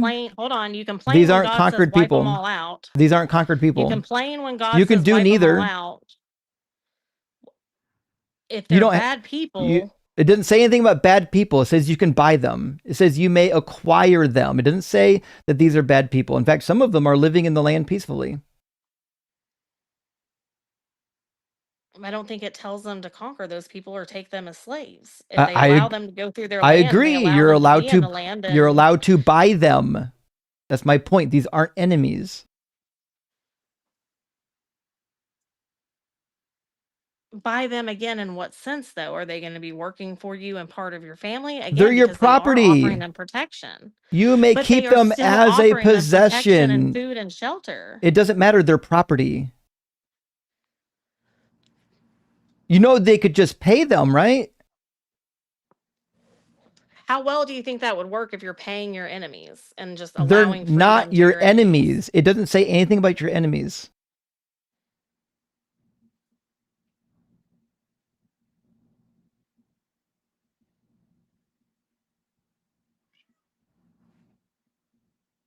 Again, these aren't enemies. Read the verse. Stop imagining things. These are just people that exist. I'm still not seeing where you're saying it's a bad thing. Is it? Okay. Are you saying? Well, Like, we'll is try it this saying again. somewhere in there? Because I can't. Do barely read it on you the screen. believe that owning another human being as property is bad? You would disagree with my opinion because I think a lot I of don't people know even what your with opinion jobs is. today, I'm they're asking owned. you to answer the question. Everybody is owned by somebody. Do you whether think you want it's to admit okay? it or not. They're not. They are though. They're you not. can't have a job and just say whatever. Oh, you, for like, you can fuck's lose your sake. job Okay, from so saying certain what's the things on the difference internet. between what you're doing right now, working as a human being, and what the people in the African slave trade went through? What's the difference? I feel like African slave trade is not the same thing. What's the difference? Say it. Let it leave your mouth. What's the difference? Again, we're not talking about the What's same the type of thing. difference?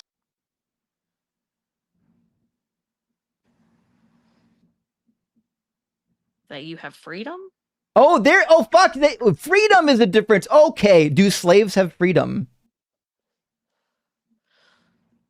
I don't. Again, I don't know. What Do type of freedoms slaves are we talking have about? Does it specify freedom? that? Yes or no? You're asking about Do African slaves. That is slaves not the same have? slavery I'm not that is asking in the about Bible. African And if it slaves. is, how I would we said know based that? on the definition. Do slaves definitionally have freedom? Yes or no? Freedom in what sense? To leave. But I guess no. No, thank you, because they're fucking property. So that's the I thought it difference. says to free them after a certain amount of time. No, only if they're And to offer them land. Hebrews. No, it doesn't say that. Only if they're Hebrew slaves can you let them go free, either at the year of Jubilee or after 7 years or 6 years of service. Here it says, But it says to send them with. No, it fucking doesn't. Just listen to the verse on the screen. You're confusing Deuteronomy and Hebrew slaves. Doesn't mention that here. Verse 44, it says, as for the male and female slaves who you may have, it's from the nations around you that you may acquire male and female slaves. You may also acquire them from among the aliens residing with you and from their families who have been born in your land. They may be your property. You may keep them as a possession for your children after you, for them to inherit as property. In fact, even in the Hebrew text, and I don't know why the NRSV didn't translate it, it literally says property le'olam, meaning forever. That's why you can pass them down to your children. That's the other thing I was going to tell you, though. The word olam does not mean forever. It also means for a time. No, it doesn't. It does not mean forever. It doesn't mean for a time. Yes, it does. It literally says, okay, so God is God for a time. Is God reigning forever or for a time? Because it says he's reigning forever, but it can also mean now it can mean forever. Oh, okay. When can it mean only a limited time period? Look it up. I have looked it up. I have no need to lie to you. I mean, I have looked it up. I have looked it up. I have a whole study sheet on it. You want to see my study sheet? Sure. You want to see it? I'll put it up for you.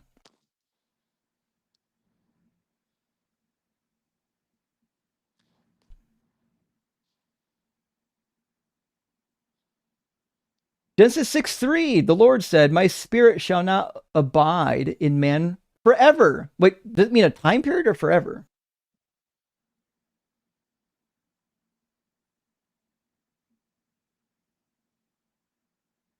Could mean a time period, because in all technicality, when you die, if you're a believer, his spirit will abide with you forever. But if you die in sin, then it won't. You know what's happening in Genesis 6. What's he referring to in Genesis 6? Use your brain. Again, could just be mortal life. It's not mortal life. He's talking about how long human beings will live. Remember, it's the spirit in the breath of the lungs that grants human beings life. So he says, my spirit will not strive with them, le'olam, meaning forever. He's saying they're going to die eventually. And he limits it to 120 years, doesn't he? Yeah. Okay, that's what he's talking about. Genesis 9:12, God says, this is the token of the covenant which I make between me, you, and every living creature that is with you for generations forever. Is that a temporary or a permanent covenant? Say it again. Genesis 9:12, this is the token of the covenant which I make between me and you and every living creature that is with you for generations forever. Did he mean forever, or did he mean just for a time period? I can go on and on. Which covenant are you talking about? The Abrahamic covenant. Abrahamic covenant is forever. Oh, Abrahamic? But again, I would think it changed, so I don't know that it would mean Well, forever. it doesn't change. Only if you can't read the book. Exodus 15:18, the Lord shall reign forever and ever. When does this mean not forever? Give me the verse. Let's see, because it literally listed on Strong's Concordance that it can mean a long time. It can mean an indefinite time period. Eternity. It can mean an indefinite time period if you use it idiomatically. Right. Like if I say, I was hungry for an eon. Yeah, we know that I wasn't really hungry for an eon. It's using an idiomatic expression for a long time. This is not an idiomatic expression. He doesn't say that you can own them as property for a long time. He says you can own them as property forever, and then you can pass them on to your children when you die. And also, the Strong's Concordance is not a lexicon. It's only a lexicon of the King James Bible. It's not an actual lexicon of the language.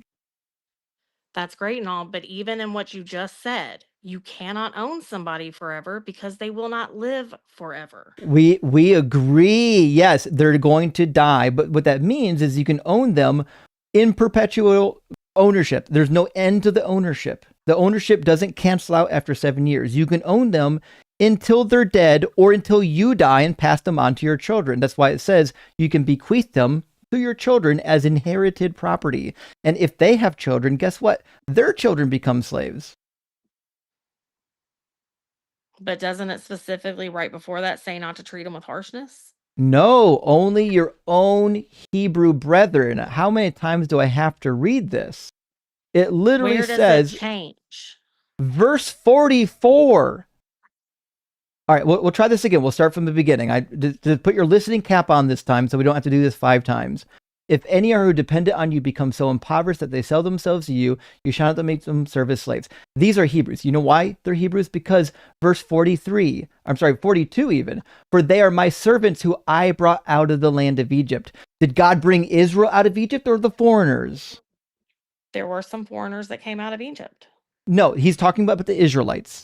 That's why he says, you shall not rule over them with harshness, but you shall fear your God. And then he ends the passage with the foreigners saying, these foreigners you may treat as slaves, but as for your fellow Israelites, no one shall rule over the other with harshness. There's a distinction between the foreigners and the Hebrews. The Hebrews are made to be slaves for a time period. If you're a man, if you're a woman, it can be different. If you're a man and you're a foreigner, or you're a woman or you're a foreigner, you can be a permanent slave, which is why there's an exception in 44 to 46.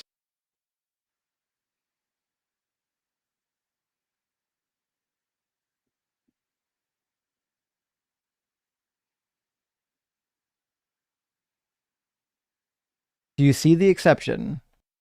I don't see where it's specifically saying you can treat them with harshness. I mean, I see where you're saying Holy at shit. the end it speaks Okay, to one so versus we'll the other, but try I this don't think again. that It automatically says implies that you can treat them all. it or actually like, does. if they're So not Israelites. first of all, you're cooking yourself. I didn't even bring up the fucking harshness. You brought that up. But he literally says in verse 46, these, meaning the foreigners, these you may treat as slaves, but as for your fellow Israelites, no one shall rule over the other with harshness. So what that means is that there is an exception. You can treat certain people like traditional slaves, but as for your fellow Israelites, hey, go easy. Don't treat them harshly. That means explicitly, or actually at least implicitly, that you're allowed to treat the others with harshness. But it looks like it continues to go on and tell you to treat them kindly. Like it's talking about if they prosper. Nope, it doesn't say that. These are not slaves. These are foreign residents.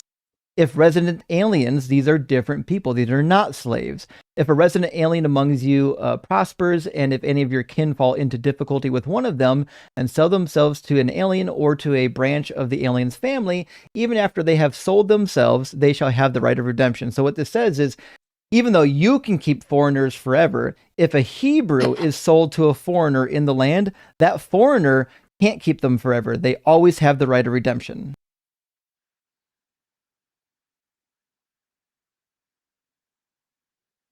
Again, part of me still feels like it goes back to talking spiritual things. It's not spiritual things, Being a it's part slavery. of God versus not being a part of God. Nope, this is about owning slaves. It's about owning human beings as property. It literally says so. Right, but you're not going to concede on the fact that I see it, that it has a spiritual depth to it that you don't see. It's a law. He gave them laws to follow. It's not spiritual, it's a command. It just means that you can own slaves. The same way he said in Exodus 21, you can own slaves. In fact, in Exodus 21, you can buy your daughters as concubines. You know about the concubines, right? Yeah. Sure. Yeah. You know the Bible allows you to have concubines, right? I don't know that it allows it because there's a lot of talk against it. Where? Name one verse that talks against owning a concubine. It speaks of only marrying or a marriage is between one man and one woman. Certainly doesn't. Nope. That'd be a mistranslation of one of the pastoral epistles. You don't think Genesis points to one man, one woman? Nope. Adam didn't have multiple wives. The verse on the screen literally says you can have 2 wives. Have you bothered to read the verse that's already on the screen? If he takes But another again, wife to you're himself, talking he about shall a not culture diminish that the was food, coming clothing, out or of marital being rights part of of the first paganism. wife. If he does not do these, no, they were Hebrews. They had been Hebrews for hundreds of years. The law They was were living in given Egypt for 400 hundreds of years and years adopted a lot of their after. pagan practices. They were given the law 400 years after they had already existed as a people. And it says if he Right. takes another In wife to Egypt. himself, just pay attention. It says if he takes another wife to himself, he shall not diminish the food, clothing, or marital rights of the first wife. This is an explicit law. And as we've already covered 5 times, which I'm sure you've already forgotten, the God of the Hebrew Bible says to follow this law forever. And Jesus said the same shit. So I don't care if you think that they were needing some sort of progressive revelation. This isn't progressive revelation. He says, here's the law. I want you to follow it, and I want you to do it forever. And the law permits taking secondary wives and concubines. Do you think the Bible points to it working out for people? The Bible allows you to do it. Whether you think it's a good idea is your own opinion. If God But says does you the can do Bible it, show if where it God works out? says, yes, the Bible brags about it on some occasions. It brags about it. In fact, in the book of Judges, it talks about how Gideon fathered so many children, some by his concubine. Also with Abraham, Abraham had at least 2 different concubines. The most famous of them is Keturah, and Keturah birthed a number of people that are famous in the lineage. Concubines are I would all say the story over. of Abraham points that it doesn't work out for him, that he has to send one of them and his child away because That's the other wife is so jealous. yeah, that's her problem. God didn't say that. God took care of her, in fact. Now, the reason why she was sent away because Sarah was a meanie. That's it. Not because God had a problem with concubinage. God had a problem with concubinage. He would fucking say so. This is the point that I keep trying to drill into your head. God said you can do it according to my law code. And then he said, my law code is forever. That means forever you can do it. But again, I would disagree on the premise of that because I would think, like I said, it's all a spiritual thing. Okay, well, sure, I'll permit this because this is what you all want to do, and it's going to reveal your sin. It's going to reveal how negative this ends up being. Give me the spiritual meaning of when a man sells his daughter as a slave. What's the spiritual meaning there? That you're not protecting your daughter as you should as a father, and you're That's willing not to the sell spiritual them away meaning. as a slave. Nope, the spiritual meaning is it's good to sell your daughter as a slave. How so? Because it says so. It's spiritual. When a man sells his daughter, she shall not go out as the male slaves do. It's tacit permission to sell your daughter, which means if it has a spiritual meaning, the spiritual meaning must agree with the literal meaning. If the spiritual meaning disagrees with the plain reading of the text, then it can't be the spiritual meaning. Imagine literally saying, I know it says this, but spiritually it means the opposite of what it actually says. The amount of cognitive dissonance you have to be drowning in right now to utter those words is astounding.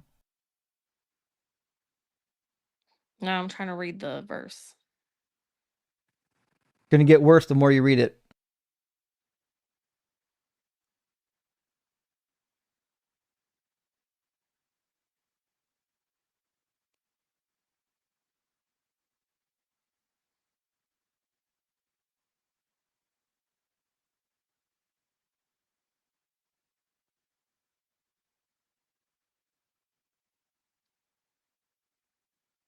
This your first time reading Exodus?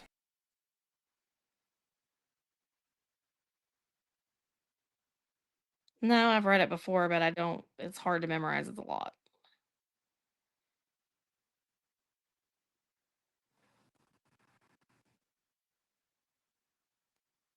I'm not really understanding what it's trying to say in the whole. It's actually pretty easy. When a man sells his daughter as a slave, and that did happen, they talked about it in the writings, then she doesn't get to go out as the male slaves do. Why is that? Because she's going to become a concubine. If she does not please her master, who designated her for himself, then he shall let her be redeemed. So this is what happened. You could buy a slave girl. You could designate that slave girl to be your concubine if you so wished. The same thing that happened to Zilpah and Bilhah. They were slaves that were owned by Laban and then given to the daughters. And then those daughters gave those women to Jacob to produce children with. That's what concubines were for. Concubines in the ancient world were to produce children. And you would buy slaves, and typically your concubines came from purchased slaves. But again, I don't see a negative in it in that time because you need, I mean, whether you like it or Wait, not, do do we you like think to it's hear it now? okay to sell your No. daughter? But women Ever? needed men. They did. They Women weren't needed to be able, sold as slaves? if they weren't going to be able to be married or if the family needed the money. I don't know what the circumstances are, but ultimately, if she's going to be taken care of, I don't see what the negative side is. Again, do you think that women should be sold as sex slaves? I don't think it was, most concubines are always married. But marriage doesn't mean what you think it means. It means you belong to the man. If you're a concubine, you are married to that man, and your job is to have sex and make babies. But again, if you're being fed, clothed, and protected, where's the issue there? The issue is you're a slave, you lack autonomy. Do you think that autonomy matters?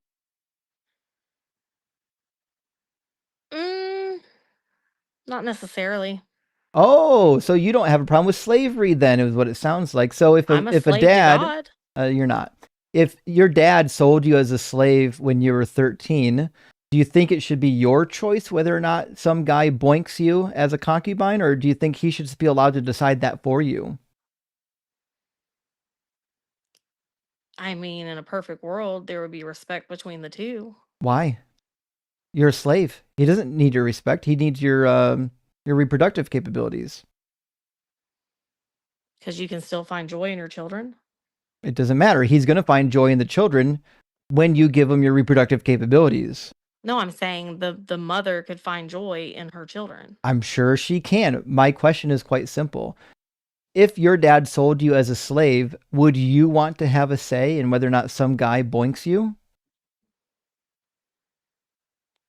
I mean, preferably, but if that's all, if that's the only purpose I have and I rely on him to survive, I don't really know what option I would have. You could not be a fucking slave and maybe, I don't know, hopefully grow into a woman and marry somebody.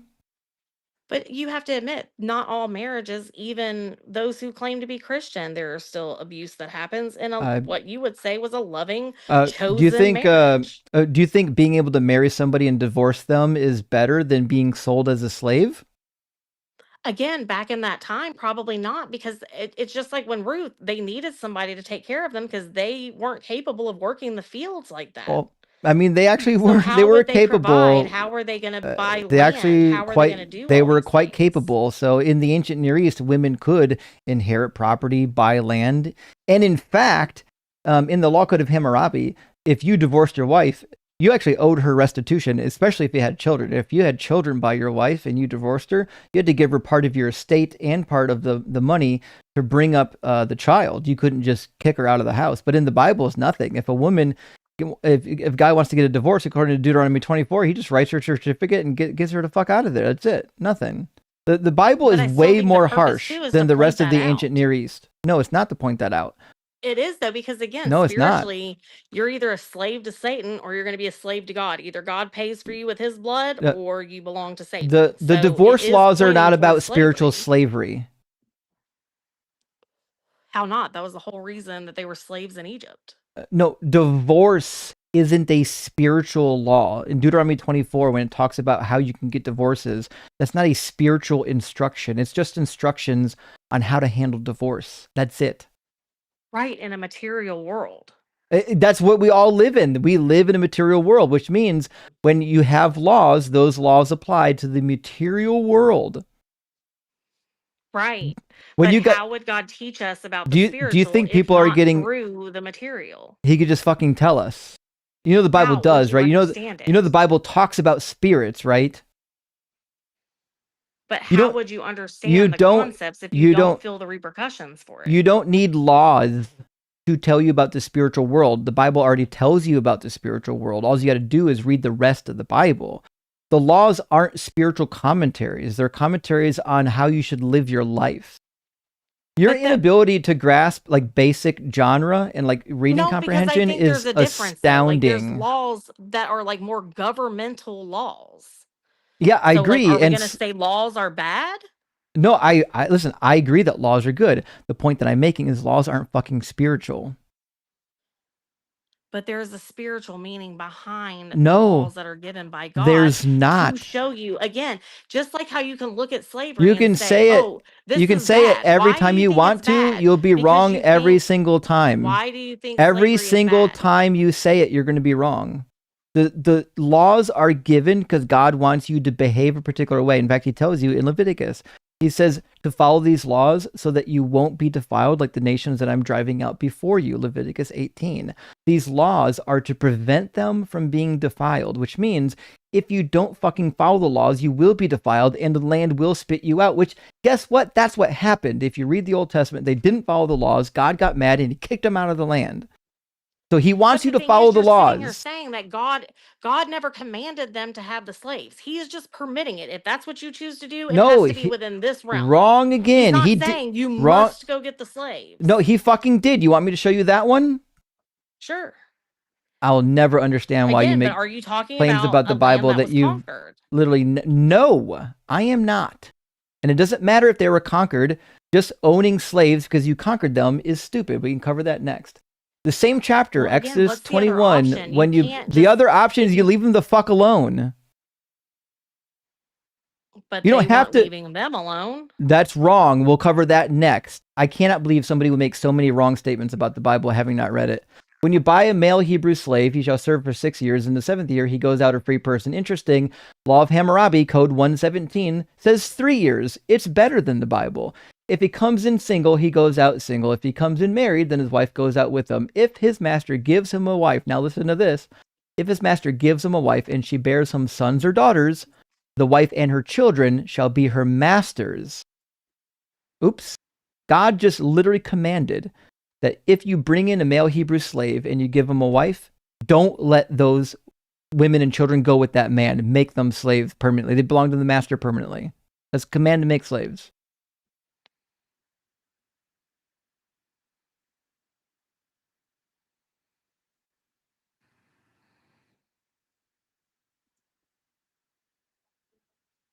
How is it a slave if it's his wife? Because she's owned by the master. If his master gives him a wife and she bears him sons and daughters, the wife and her children shall be her masters, and he shall go out alone. She belongs to the master, not to the husband, which is why he can just give her willy-nilly to another slave, and then when they reproduce, she still remains a slave. Because God said, I don't care that you started a family with this guy. You don't get to go out free. You become a permanent slave under my command.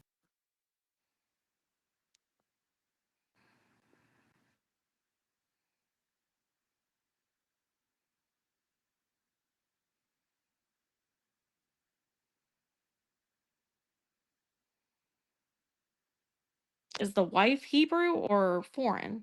It's perceived here to be Hebrew. The entire chapter is dealing with Hebrew slaves. In fact, everything in this chapter should be applied to Hebrews. So that's where I'm confused, because on one hand, you're sitting there saying it says not to make Hebrews slaves, but then here you're showing a law that says to make them slaves. Well, if you were listening, you would have heard me say Hebrew men. When we covered Leviticus 25, I specifically said Hebrew men, not Hebrew women. This is why. It literally says when you buy a male Hebrew slave. Yeah, and how long does he serve? But I thought the other one is said it not forever? to make them slaves. Is it forever? But did it not say not to make them slaves in the last one you showed me? This is different. This is someone who owes a debt. That's why he's only serving for 6 years.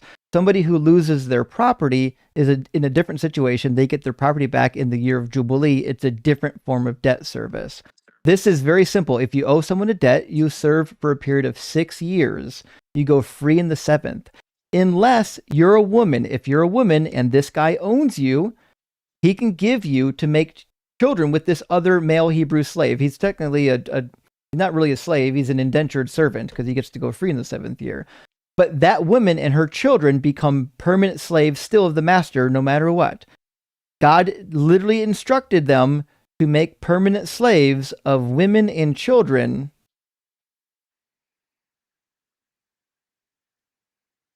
But you don't think there could be a possibility that that is to continue the line of belief through the women? It doesn't say anything about, you can't, first of all, you can't continue lines through women. The lineages go through the men. That's why all of the censuses count the ancestral heads of the households. To protect the women and in their beliefs. Like, how is this protecting the women? If it's a Hebrew, it's a Hebrew.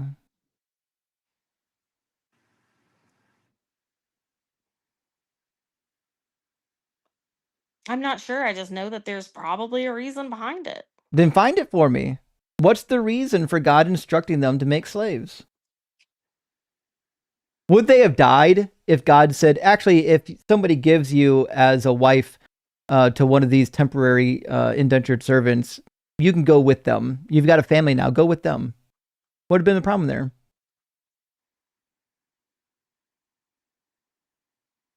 Would that be against their self-interest? Would it be bad for them to go out with their new husband? It depends on the situation. If the Hebrew is about to leave and fall into paganism somewhere else because he doesn't choose to stay with the tribe, possibly. It doesn't say anything about that. Now you're just dreaming up scenarios. No, you just find. I'm not asking you, is there a possible scenario in which a woman might be better off a slave? I'm asking you, as a general concept, would it be bad for women to stay with their husbands?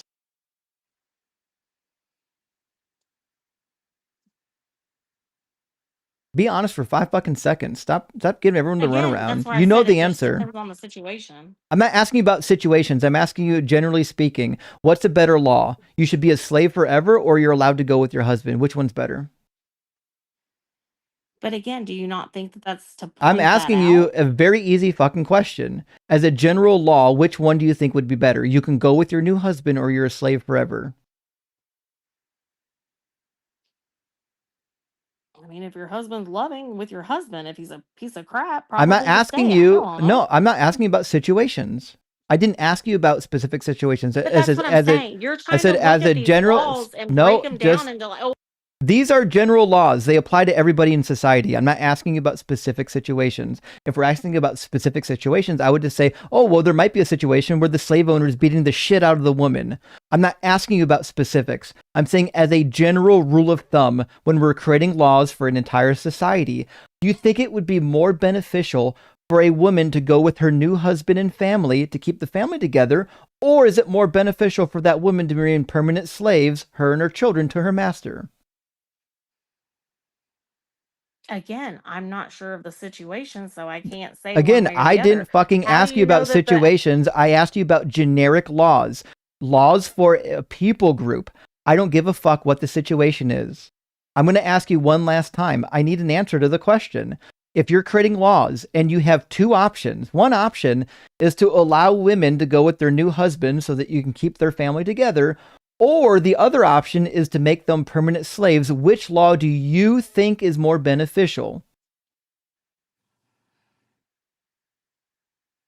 I've already tried to answer that and you don't like my answer, so I don't really know. No, you didn't give an answer. I'm not asking for specific scenarios. I'm asking generally speaking, when creating laws for society, which one of these two laws would you prefer? I didn't live in that time. Which one of these laws would you prefer?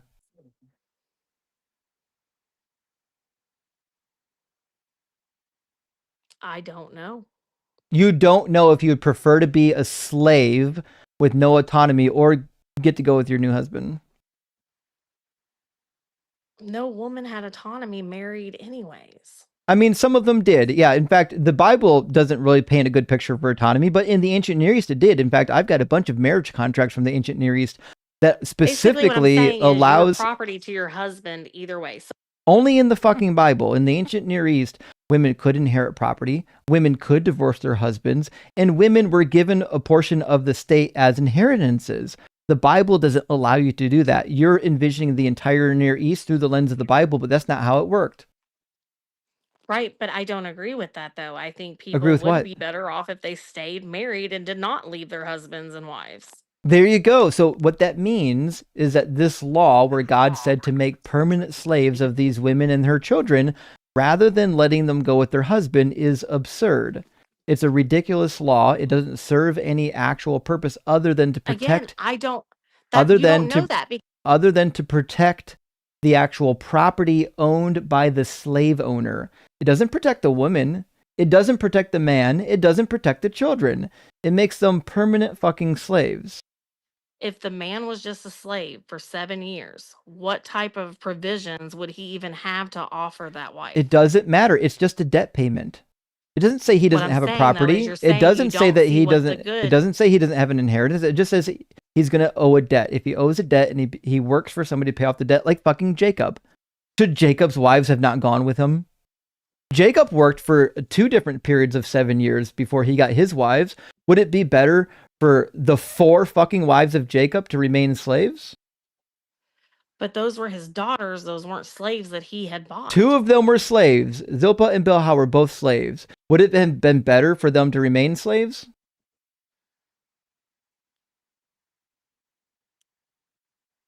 Again, I think they were slaves no matter what. Well, they were. They actually never did because they became concubines, not wives. But they could have become wives. In fact, in the ancient Near East, some concubines actually did become wives. In fact, a lot of concubines became wives, especially if it was a second wife and they didn't like their first wife and the first wife died off. I'm going to ask you about just But that's one. what I'm saying. I think a lot of the Old Testament laws are to point out the flaws in all this. Like if God says, okay, we'll do this, and they do it, and then they see like, oh, wait a minute, like this isn't good. Why are we doing this to each other? Again, that doesn't Should that fucking not work open their because hearts to God say- said to follow the law forever. This argument will never work with a God that said you must follow these laws and you must follow them forever. That argument is going to fail every time. And every single fucking time you bring it up, I'm going to give you the same goddamn answer. Everyone's tired of hearing me repeat the same answer because you're not paying attention. Now, we're going to read one more Bible passage together, and I want you to tell me whether or not this was a good or a bad event. You probably know about Numbers 31, when they took these little virgin girls and distributed them to the soldiers, and God agreed with this. Do you know about this passage? No. Okay. God wants to avenge the affair at Peor, and he instructs them to go kill the Midianites. They spare some of the Midianites. They actually don't kill all the Midianites, and this upsets literally fucking everybody, Moses, Eleazar, and God. And the instruction comes down, says, now, therefore, kill every male among the little ones, and kill every woman who has known a man by sleeping with him. But all the young girls who have not known a man by sleeping with him, keep alive for yourselves. And then they get distributed to the soldiers and to some of the other Israelites. These are little virgin girls. They were actually under the age of 13. We know this because they're referred to as taf in Hebrew, which means children, which would explain why they were mostly accepted as being virgins. They probably didn't go in and do an inspection. They just said, these are children. They're under the age of 13. They're most likely going to be virgins. And God says to distribute these women among the soldiers. The Lord spoke to Moses, you and Eleazar and the priest and the heads of the ancestral houses of the congregation make an inventory of the plunder captured, both human and animal. Then he says, divide the plunder in 2 parts between the warriors who went out to battle and the congregation. What are they doing? Why are they dividing these little virgin girls between the warriors? Does it say? Yeah, actually it does say. You want to see where? Let me ask you a question before I read the passage. What do you think they were doing with little virgin girls?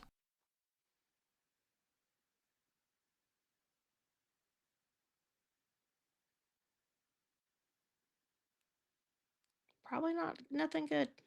Yeah, that would be the right answer. We know that because of Judges 21, where almost the identical same thing happened. It says the Israelites sworn at Mizpah. The backstory is Judges 19.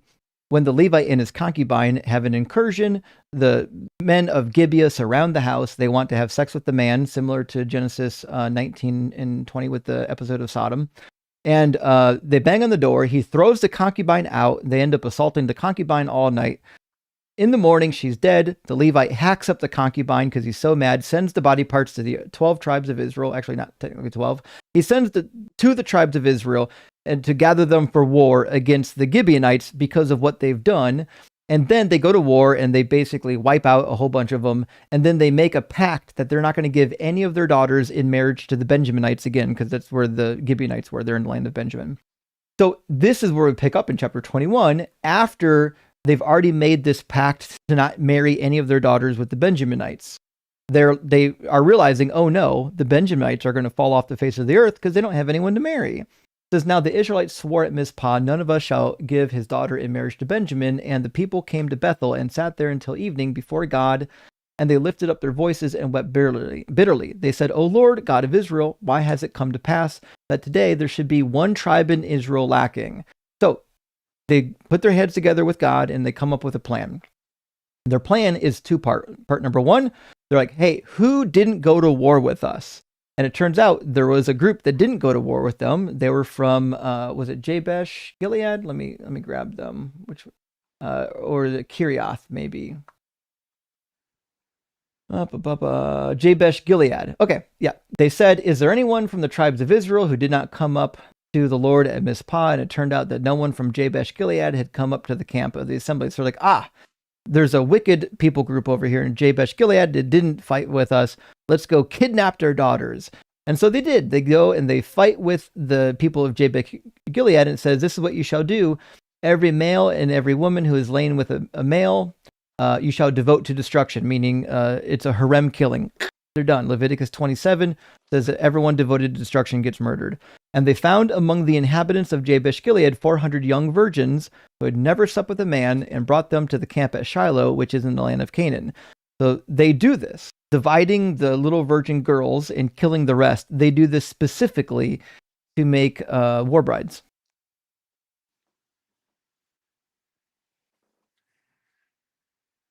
But God didn't tell them to do anything to the girls.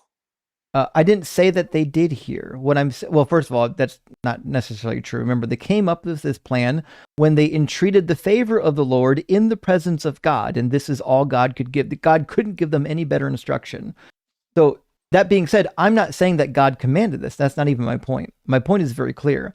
This business of killing all the males and then dividing up, or killing all the girls who have known a man, but keeping the virgin girls, that is done specifically to take war brides. That's the point of that practice. So when we get to Numbers 31 and they're killing all the males and dividing up the young girls between virgins and non-virgins, obviously the point is what it always is to take war brides. And this is not debated within scholarship. Scholars aren't unclear on what's happening in this passage. That's why they're given to the warriors. No, I agree, but I think, again, it shows in the Bible that a lot of the men had to redeem the women. This is not redemption. So this there's war no bride. redemption for women that have already slept with a man. There's no redemption for the man, so the only redemption would have been for the virgins. No, you can redeem somebody who's already had sex. In fact, it said so in Exodus 21. That was already present in the text. You weren't reading it with me.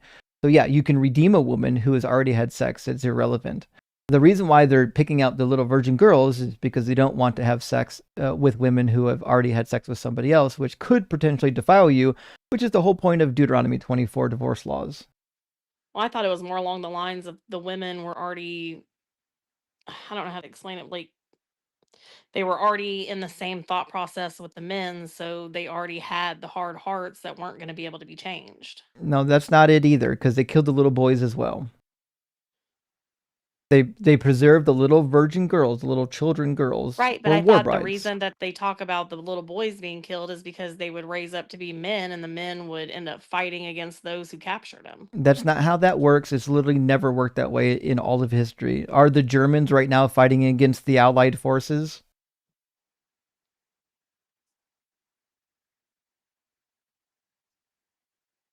I'm not following. You can allow young boys to live, and they're not going to grow up to be war criminals later. That's why the Germans right now aren't at war with us, because just because your parents went to war doesn't mean you're going to end up going to war with them. You could just leave them the fuck alone. Do you think after the World War II we should have murdered all the Germans? Do what? Do you think after World War II we needed to murder all the Germans? Not all of them. No, I don't think the citizens should have been murdered. The reality is you don't have to murder the entire citizenry to avoid future wars. In fact, if we learned anything from history, it's that treating your enemies with kindness via the Marshall Plan and others is actually the most beneficial means you have for creating long-term allies. So no, but that's murdering kind of children saying, isn't though. Do you not beneficial. see that some of these permissions are, like, again, I don't think God's instructing people to just take and rape people. You know what I mean? No, so he does. Do you not think some of these things are to point out like how evil it is when you do that? Nope. He literally says you can do it. So here, I've already read, he instructs them to do it. The Lord spoke to Moses. You and Eleazar, the priest, and the heads of the ancestral houses of the congregation make an inventory of the plunder captured, both human and animal, and divide the plunder into 2 parts between the warriors who went out to battle and all the congregation. And we know that the plunder of women were taken as war brides because God specifically But where allows it. did God instruct him to give them to the warriors for one and for the purpose of being brides? I just read it right here. So we'll try this again. Numbers 31:25. The Lord spoke to Moses. He says you to divide and them. Eliot. When does he say to do the other things? Just pay attention. You and Eleazar the priest and the heads of the ancestral houses of the congregation make an inventory of the plunder captured, both human and animal. Divide the plunder into 2 parts between the warriors who went out to battle and the congregation. Now, the little virgin girls are going to be divided. A great deal of them are going to go to the warriors. Do you know what warriors are going to do with little virgin girls? But it doesn't specify what. It says split it in 2. It actually so does. How do you know that God wasn't intending to say split the humans and split the other plunder and give the plunder to the warriors and the humans to the congregation? Well, he says to the warriors. But it says the warriors and the congregation. Yes, of all the plunder, you can divide it. Yes. Right. Did you not? Did you not read it with me? Okay, it says divide the plunder into 2 parts between the warriors who went out to battle and all the congregation. The division of 2 is between the 2 groups of people, not between the humans and the non-humans.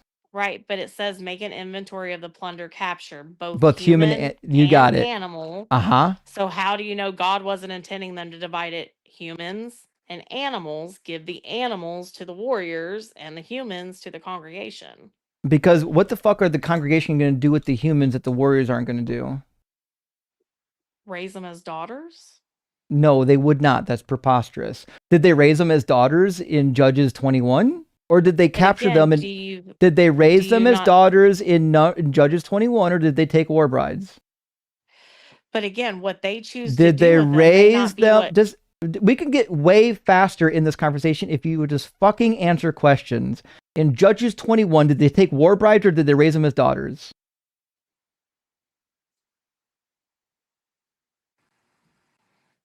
Again, just because that's what they did. Answer the question. In Judges 21, did they take the little virgin girls to raise them as daughters or did they take them for war brides? I promise the sooner you answer, we can move on. War brides? There you go. The answer is war brides. Okay. And no, that's not what I said. That's what you said. That's not what I said. All right, so we'll try this again. Okay. Well, I didn't fucking hear it because I muted you. Because I muted you because you wouldn't answer the question. So we'll try this again. I will fucking do this until you answer. I don't care how long it takes. In Judges 21, when they divided the little girls into virgin and non-virgin categories, what did they do with them?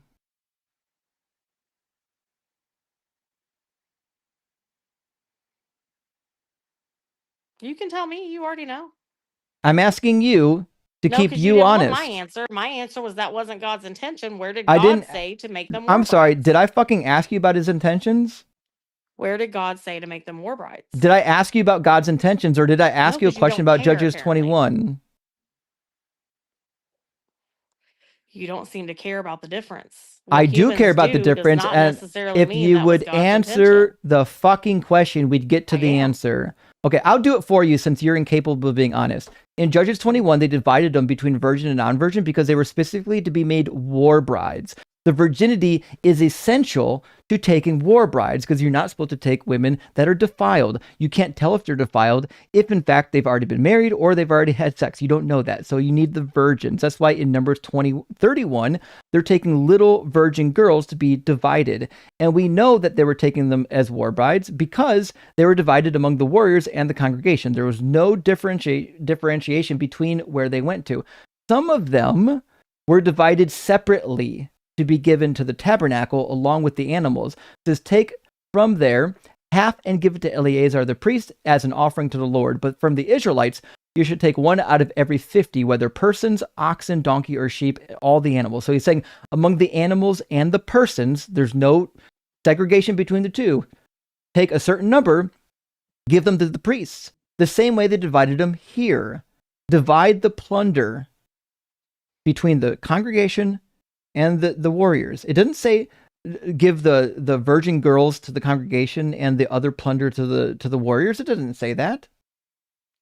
But you're putting in the fact that, like, you're acting like because God said that was okay to do, that these men now must mistreat these women. I didn't Like, say must. Where does God instruct that? I didn't say the word must. So that's my point. So Your just point because is you're your point saying is God not instructed this, you're also trying to put an intention in that God never said. No, the intention is that these little virgin girls become war brides, which is explicitly allowed in the text in Deuteronomy 21. In Deuteronomy 21, God says, when you capture girls in war, you can make them war brides. When you go out to war against your enemies, and the Lord your God hands them over to you, and you take them captive, suppose you see among the captives a beautiful woman whom you desire and want to marry.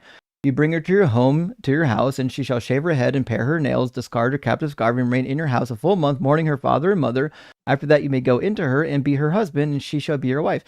Keep in mind here that she's mourning the death of her parents, because she's most likely a young fucking virgin child, which is what you're allowed to do with them. If you have female captives in war, you're allowed to make them war brides, which is why their virginity was important. But do you think God would want them to treat them poorly? Do you think taking any war brides of any age is good? Again, what's the other option? You kill them? No, you just let them fucking go. You don't have to murder anybody. They're children. Where are they going to go? They're going to. How are they going to take care of themselves? Well, but as it turns out, God doesn't give a shit about that either, because in verse 14 it says, if you're not satisfied with her, you shall let her go free. So they don't have to take fucking captives. They don't have to take fucking slaves. They don't have to. I don't understand. They don't have to murder. They don't have to. The very next verse. They don't have to fucking murder the entire people group. You don't have to genocide anybody. God could literally just click his fingers, and the women he was upset with, he could just make those women disappear. That's it. Remember, he had the entire Midianites murdered here. Like the whole people group were murdered because of what some women did. Children don't need to become war brides because God's mad about what some Midianite women did. They're children. They have nowhere else to go. That's because you murdered their fucking parents. Hello? Yeah, if you murdered their parents, they don't have anywhere to go. You know what God could have said after all the parents were murdered? He could have said, hey, take these little girls and these little boys, all of these children, adopt them all and raise them for yourselves. Take up a fucking tax to pay for all the food to take care of all these people. You could do that. There are taxes in the Hebrew Bible that God collects. How are you going to collect taxes from children? Not from the children, dummy, from the Israelites. Children obviously don't have money. What do taxes with the Israelites have to do with conquering another or making people slaves? To pay for taking care of the children. They could have set up a tax for the orphans and widows of war and said, hey, take care of these poor orphans and widows of war as though they were your own children. You don't have to murder them. You don't have to enslave them. In fact, you don't have to do any genociding. None of it's necessary. So then what is wrong with taking them as wives and taking care of them? Because they're slaves. They're taking as captives. Again, I don't know how many times you can say this. They're little girls, the little virgin girls that were kidnapped in war. Right now, with the war raging between Israel and Iran, if Israel ends up going into Iran, do you think it'd be okay for them to kidnap the Iranian little girls and make them war brides?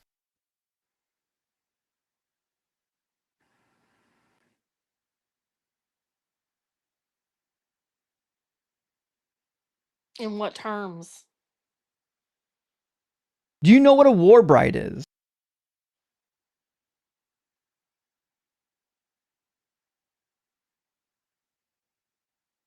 I mean, the way you're making it sound is like just like a concubine.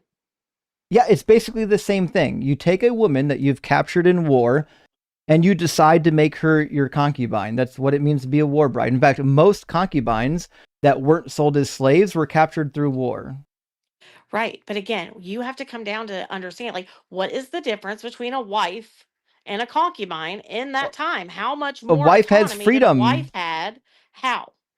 Because they can own property, they could inherit, they could even divorce. Again, you keep forcing the biblical view on the rest of the ancient Near East, and that's not how it worked. I read the law codes in the ancient Near East. I read the marriage contracts in the ancient Near East. Women could do shit. Only in the Bible could they not do anything. But what you're missing is that God is exposing that evil. So if you're No, willing he's not. to He's saying you can do it.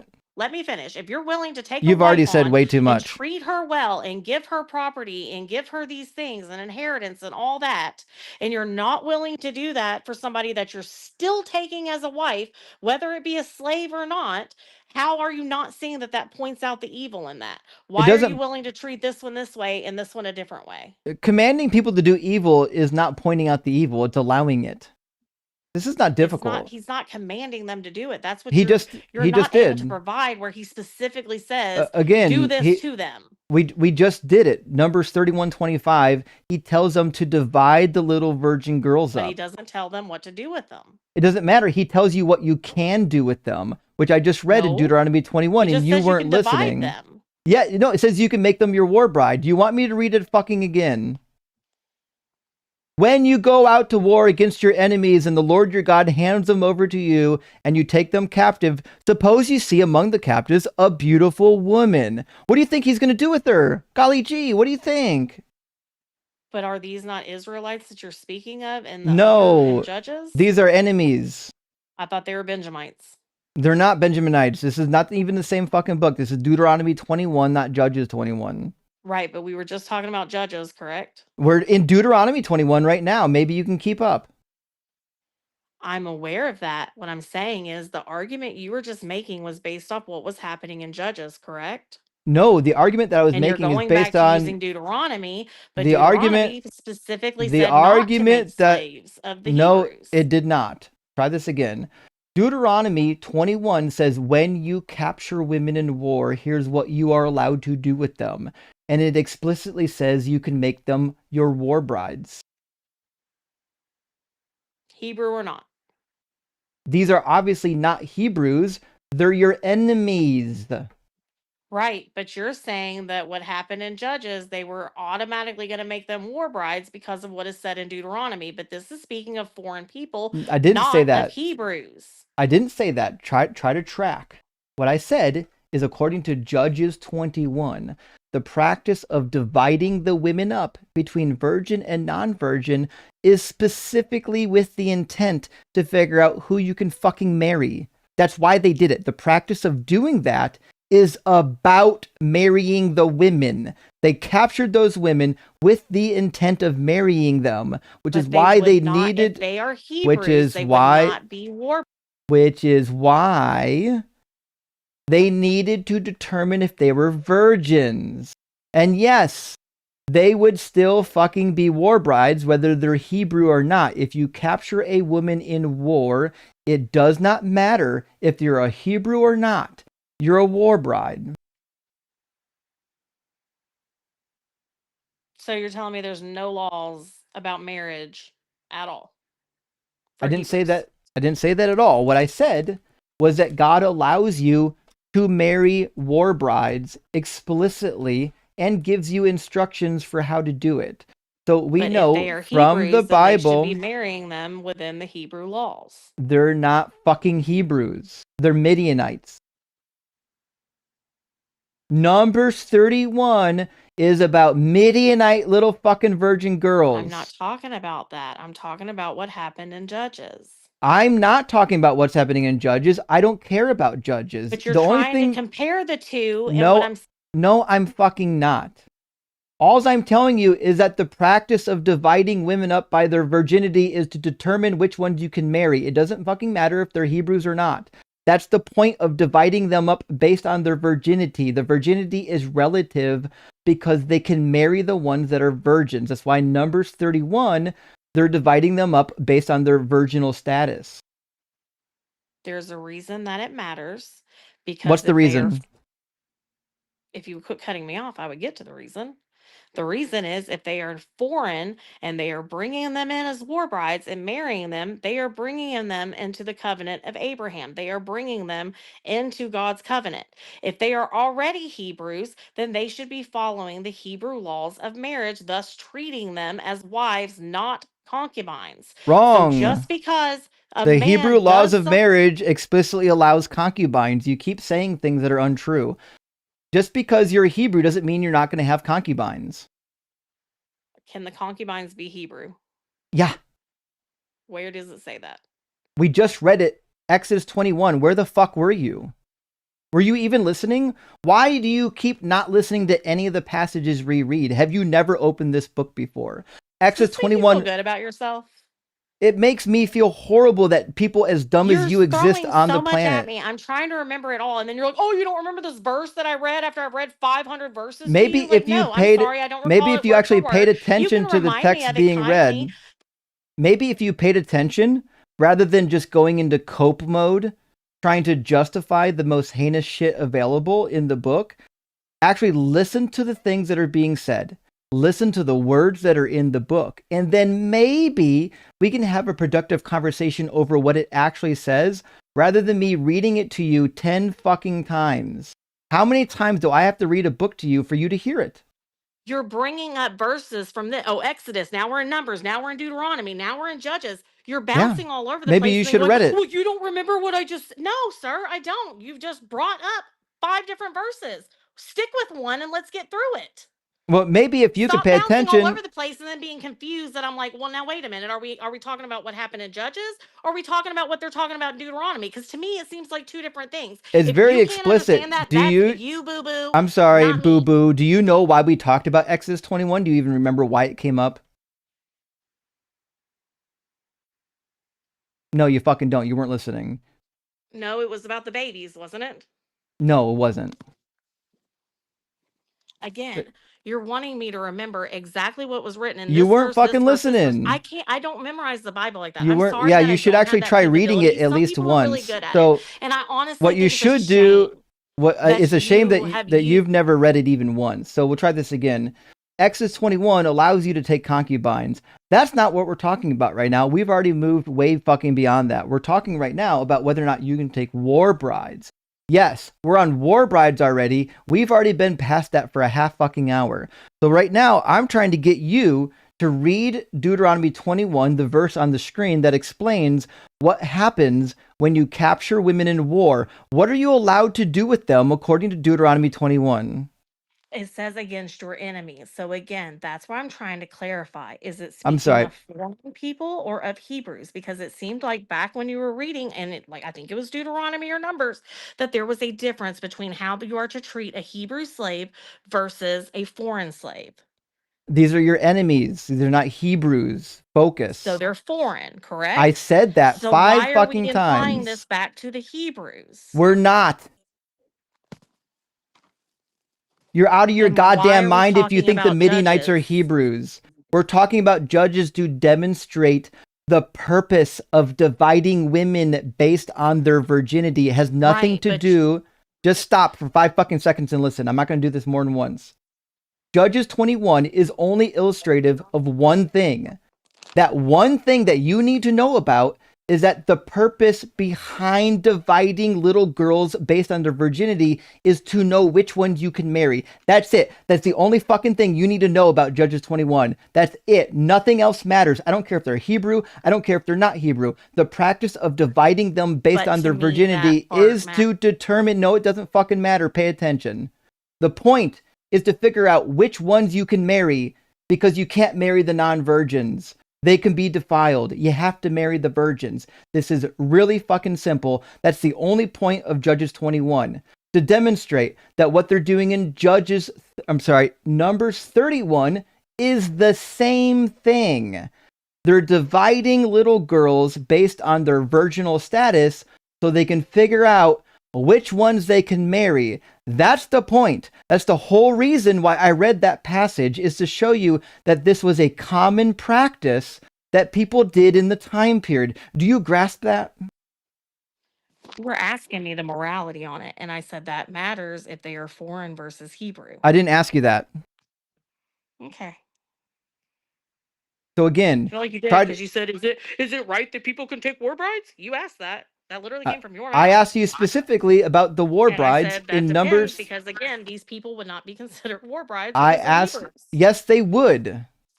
Try to fucking focus right now. Are you not aware that the Northerners broke off from Judea at one point and became enemies? We're not even talking about that right now. You're so out of your goddamn element. You have no idea what you're talking about. So just try to track with what I'm talking about because you have no idea what you're talking about.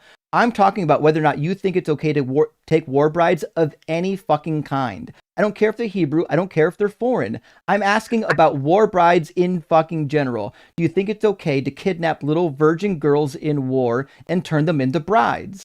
Yes. Okay, that's all you had to say. Yes.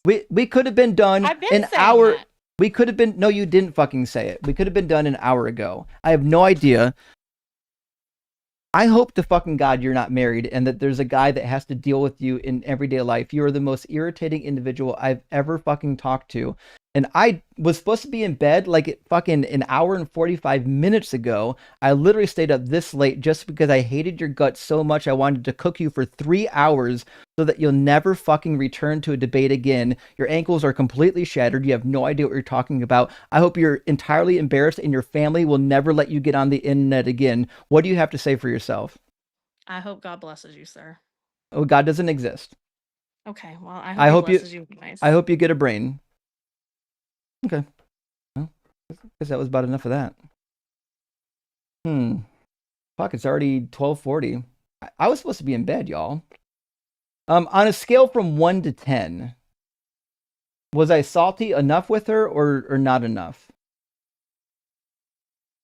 1 is not enough. 10 is maybe more than enough. More than maybe. Okay. All right. Not enough? Oh shit. Maybe. Give it an 8? Okay. Okay. Fair enough. Oh, -1. You wanted more saltiness. Okay. Well, what are you going to do? A lot of people say not enough. Imagine coming in with that level of confidence, having not read anything in the book. But then at least ending. It took that long to get to the ending, which is, yeah. She fucking thinks it's okay to marry little virgin girls. It's crazy that we had to argue about it for an hour and a half before she conceded. But what are you going to do? All right, I'm going to read super chats, y'all. And then I got to go to bed. I've got a long day tomorrow. Dank Bird Gang says, crash out if I've ever seen one. Yeah, well, you know what? That last guest, I think she deserved every minute of it, to be fair. I think people got tired of that conversation after a while. In fact, give me a second to look at the analytics. Yeah, somewhere about 11 o'clock, people were already done with her. We kept her on for a long time, what, like 3.5 hours? I'm going to get some good clips from her, though, that's for sure. She's going to get posted, sliced and diced. Oh, Moon said you loved it. Was that too long of a conversation? I feel like as long as the person's getting pummeled, it can still be fun a little bit. Good question says, would you like to automate remuting? I wouldn't mind it. The problem, good question, is it's not possible on TikTok. It's only possible using the other software packages. TikTok doesn't have a way to auto mute. It's just one of those things. But yeah, if there was a method, I would definitely employ it. And Josh Rude Music says, if you get a chance, I sent you an email to pick your brain about something Doug related. You are my all-time favorite preacher, and Doug is The Rock. Well, thank you. I appreciate that, Josh. And I apologize. I have kind of, so much time in my schedule for doing debates and answering messages. Sometimes I'm kind of behind on the messages, but I do intend to get to them. I apologize that I'm behind. September says Leviathan was the ultimate Hebrew kaiju. I don't know what that means. Does anyone know what a kaiju is? Anything? No one?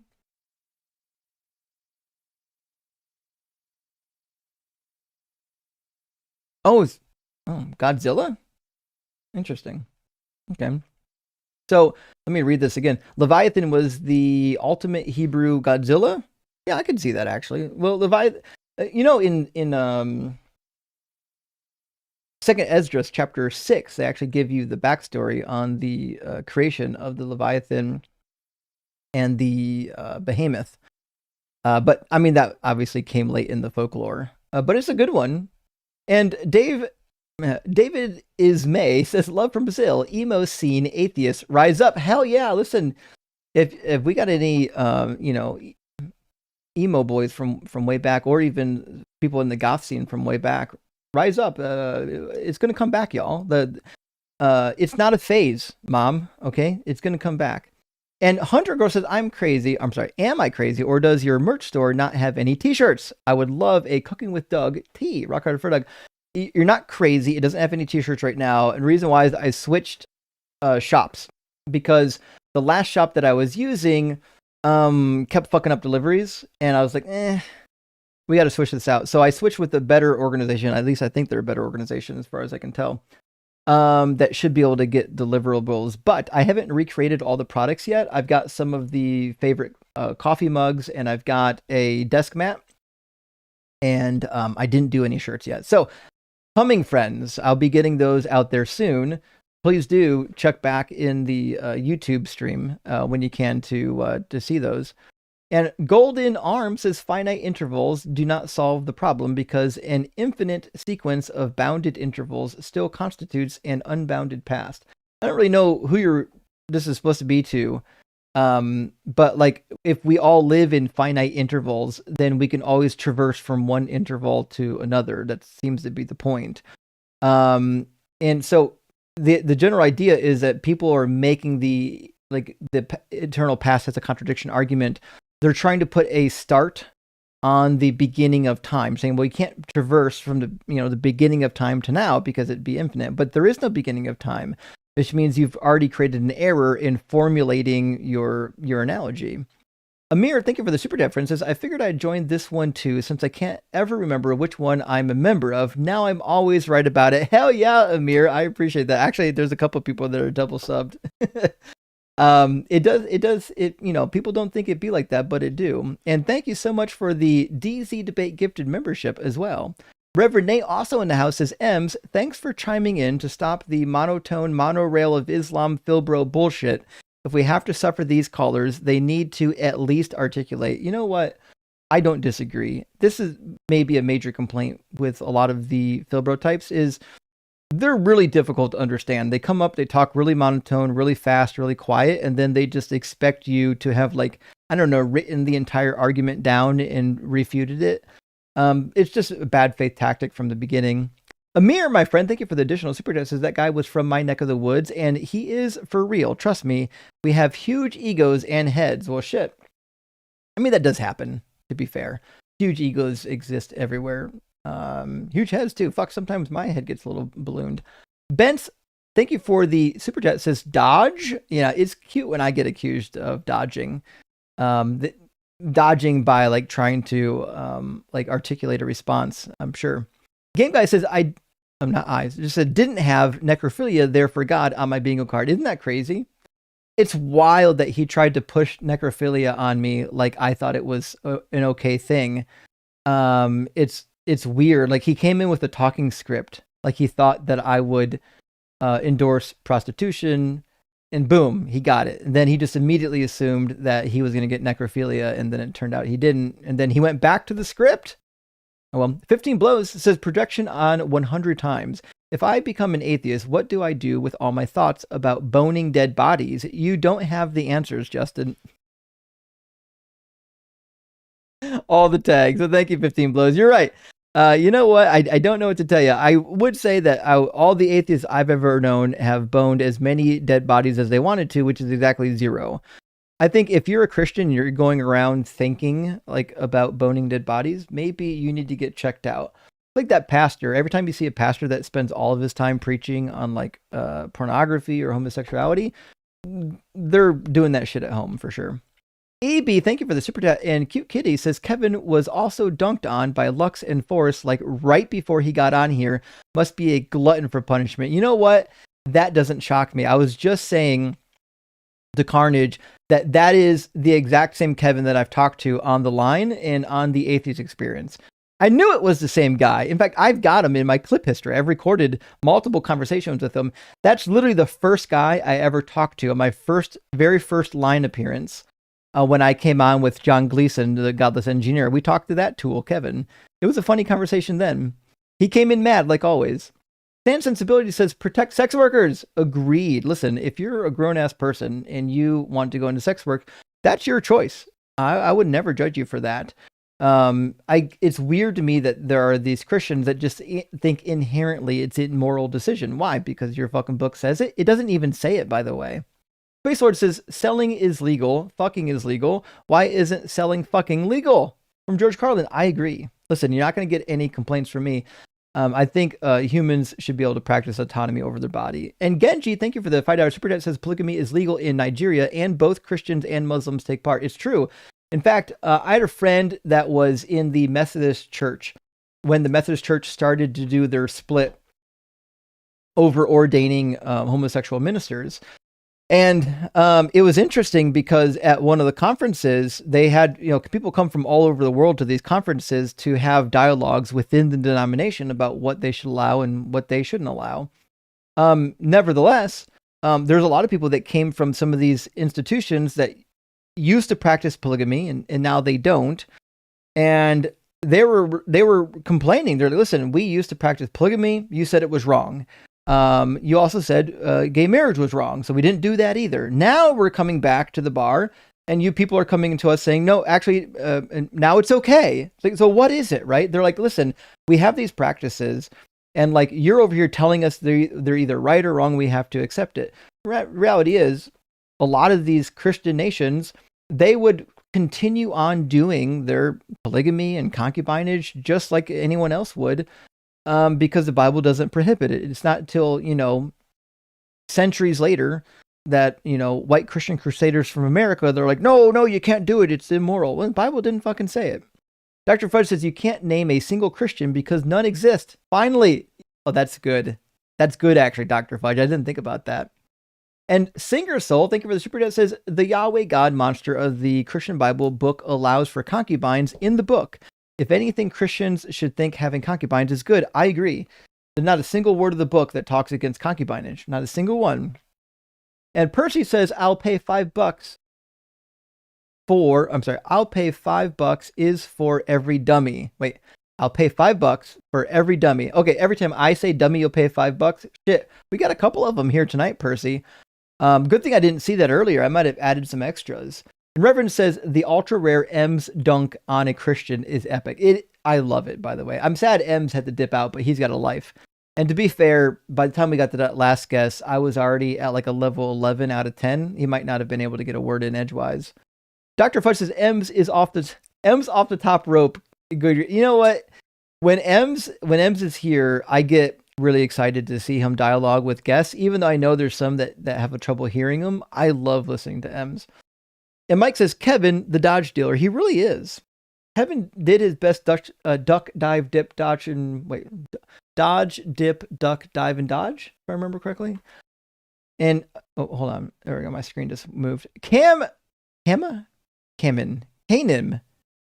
Rock. There we go. Thank you for the super chat. It says, it was so amazing to be blessed by the presence of the one true Christian, Pope Kevin, a.k.a. Nega Ian of the Holy Dodgers. I don't know what that means. Now I have to look that word up. I'm learning all kinds of new words. Let's see. What's that mean? Eggman Nega is a recurring antagonist in the Sonic the Hedgehog series. Oh, okay. Serving as the nemesis of Blaze the cat, Silver Hedgehog. Gotcha. Okay. Indeed. Unless there's another reference. If it means something else, I don't know what it means. I tried to use Google here to help me out. 15 Blows coming again says, if being dense was an objective moral, he'd be a saint. You know what? He really would be. Also, I have to admit, the last guest, Elle, she was going to give Kevin a run for the money, to be fair. That might be... Actually, here's the thing. Kevin might be dense, but I think Elle was dishonest, and I think there is a difference. I think Elle was being purposely obtuse because, well, she's just dishonest. I think Kevin might just be lacking brain power. Genji, thank you for the super chat, says, in 2025, Pastor Joel Webbin said slavery was a blessing. He did. Pastor Joel Webbin is a maniac. I need to do some videos responding to Pastor Joel. Like, of the pastors that are leading this Christian nationalist front, he's the craziest of them. Lancelot, cockblocker of Galahad, says Christians don't believe in the Bible, does Justin? True. That's a fair point. Like Kevin kept bringing up, well, but Christians believe. Well, it's kind of irrelevant what Christians believe. Like if they don't believe what's in the Bible, then they have no business being Christians. That's like the whole point, is you're people of the book. And peace-loving cake, listen, I agree with that sentiment, says Kevin has never clearly watched the show if he thinks no Christian should think stoning women is a good thing. True, actually, that is the case. We've had a couple people double down on stoning women, despite the fact that there's no method for determining if they're virgins or not. That certainly is a real thing. Also, Michael Simmons, thank you for the $15 over Cash App. I really appreciate that, friend. And Draco Rose with us tonight, says, Kevin, is it? I have no idea what you're talking about. Answering a question with a question. You know what? At least they learned from Jesus. Jesus never answered questions directly. He was a waste. Answering a question with a question. WDMW. Words don't mean words. Rock hard for Doug. Simply wet for Sharon. And Justin's fucking rock. Great use of hashtags, I would add, by the way. I appreciate that. And Jennifer, thank you so much for the $10 super chat. Says Justin out here doing street epistemology today. We're all mad, friend. Thank you for your service. Well, thank you. I appreciate that, Jennifer. And if you're not a little bit mad after that last guest, man, I don't know what to tell you. That last guest was absolutely infuriating. The level of weaponized stupidity and inability to engage honestly, I think really demonstrates why these live streams are needed. Because even after all that runaround, at the very end of the conversation, still absolutely doubled down on, yes, it's okay to take little virgin girls as war brides after fighting for 3 hours against it. Bent says, that's a good question. What is fairness for you? Well, it's easy, Bent. Fairness is basically when something is distributed with parity, with evenness. So, for example, if you commit a crime, if two people commit a crime, they get the same punishment. If you don't commit a crime, you don't get punished for that crime. Anyone would agree that if you commit a crime, you should get punished for it. If you don't commit a crime, you should not be getting punished for that crime because you didn't fucking commit it. That's what it means to be fair. Bacon and Bush, good to see you tonight. Thank you so much for the super chat, friend. Says Kevin just denied God. Win, Justin. I know, isn't it crazy? If you're a theist, and in order to advance your argument, you have to adopt the atheist worldview, you kind of lost out. I think the conversation's kind of over at that point. Like, am I wrong here? And Kane says, I would like to donate my body to necromancy. You know, there might be actually a location where you can do that, like someplace in the world. I'm not keeping tabs on it, but that might actually be a real thing that you're allowed to do somewhere. If you find out, don't let me know. I don't need to know. Peace, loving cake coming in again. Thank you. Says Kevin couldn't boil water, let alone make baby burgers. That's a fair point. Kevin, we've talked to Kevin a number of times. Kevin's not high on the intellectual train. Like, he's the caboose. He's bringing up the rear. That's why sometimes I might even, if he wasn't so unpleasant, I might even feel bad about cooking him so severely. But, what are you going to do? Real Marcus Holloway, thank you for the $5 super chat, friend, says, I bet this is how Moses felt getting the 15 or 10 commandments. An amazing reference, by the way, to fucking Mel Brooks. Guys, I told you, I can catch some pop culture references as long as they're like as old as your grandparents. So W for the Mel Brooks Moses reference. If you don't know what I'm talking about, just type in Mel Brooks 15 commandments. A Salient Monk, my friend, thank you for the $10 super chat. Says you should check out the song Right Into by Tool. Oh no. I'm not crazy about Tool, but if somebody sent me the song, I'd listen to it. Music is dope, and the lyrics are from the angel's point of view, watching mankind after him creating us. That actually doesn't sound too bad, actually. I might enjoy that. Maybe post that in the Discord under the atheist music links, so people can hear that. Barbara, my friend, thank you for the super chat. Says God's first miracle in the New Testament was finding a Jewish virgin. Holy shit! Actually, I don't know what life was like back then, but I do know I did talk to a friend of mine from India that migrated over the U.S. And this was back when people were doing like riots over this girl that was raped, and they weren't going to give her justice. And I was reading about how rape culture was really bad over there. And I asked him, I was like, hey, tell me about the rape culture. How bad is it over there? Now, I'm assuming he might be exaggerating a little bit, but he said to me that if a woman makes it to her wedding night a virgin, it means she didn't have a brother or a father, which I assume obviously is hyperbolic, but holy shit, what a terrible society to be in, that you have to like constantly be in fear of that kind of a thing. I don't know what the ancient world was like, but I do know that women were sexually assaulted a lot in the ancient Near East. And I assume it probably happened if the ancient Hebrews were like anybody else in the ancient Near East, it was probably somewhat similar as well. Hail Bop Surfer, amazing name, by the way, from the Hail Bop cult, Applegate, says, I've seen Christians use Acts 15 to justify cherry picking what they want to follow in the Old Testament. How do you respond to this apologetic? Well, Acts 10 and Acts 15 give you the groundwork. And that groundwork you can take one of two ways. It's either that you have to follow the laws, but not the dietary laws, or it's that you don't have to follow anything. And here's kind of the problem with that. Let's go to Acts 15. I'll show you what I'm talking about. It's not entirely clear in Acts 15 if they intend any laws to be followed. So it starts out with them complaining about circumcision. Like, do they need to be circumcised? And then they have a council at Jerusalem, right? Certain individuals came down from Judea and were teaching the brothers, unless you are circumcised according to the customs of Moses, you cannot be saved. Paul disagreed. Peter disagreed, because in chapter 10 of Acts, Peter has the vision of the sheet, and God says that all the food has been made clean for you. And then subsequently, it seemed like for the Gentile as well. So they're having this debate. And the ending of the debate is basically like, maybe they don't need the law, or maybe they shouldn't, like maybe the law is just for us Jews, not for the foreigners. And they send a letter to the foreigners about what to do. It says, then the apostles and elders, with the consent of the whole church, decided to choose men among them to send to Antioch and to Barnabas, and they sent Judas, blah, blah, blah. So they sent people to Barnabas with the instructions. Let me word the letter here. There we go. Here's the instructions. Therefore, I have reached the decision that we should not trouble those Gentiles. Remember, this is for the Gentiles, not for the Jews, who are turning to God. But we should write to them to abstain only from things polluted by idols, from sexual immorality, and from whatever has been strangled, and from blood. And then here's where it gets confusing, because it seems like the intention is that let's not trouble them yet. And the yet comes in verse 21. For in every city, for generations past, Moses has had those who proclaim him, for he has been read aloud every Sabbath in the synagogues. So a lot of people are like, hey, listen, it kind of sounds like what they're saying is here's 4 like rules right up front that they need to follow. But like, listen, Moses is read in the synagogues like all the time. Like they'll pick up the rest, they'll learn it, right? You could definitely read that into it, or you could read that, nope, there's actually, if you're Gentiles, there's only 4 laws you need to follow.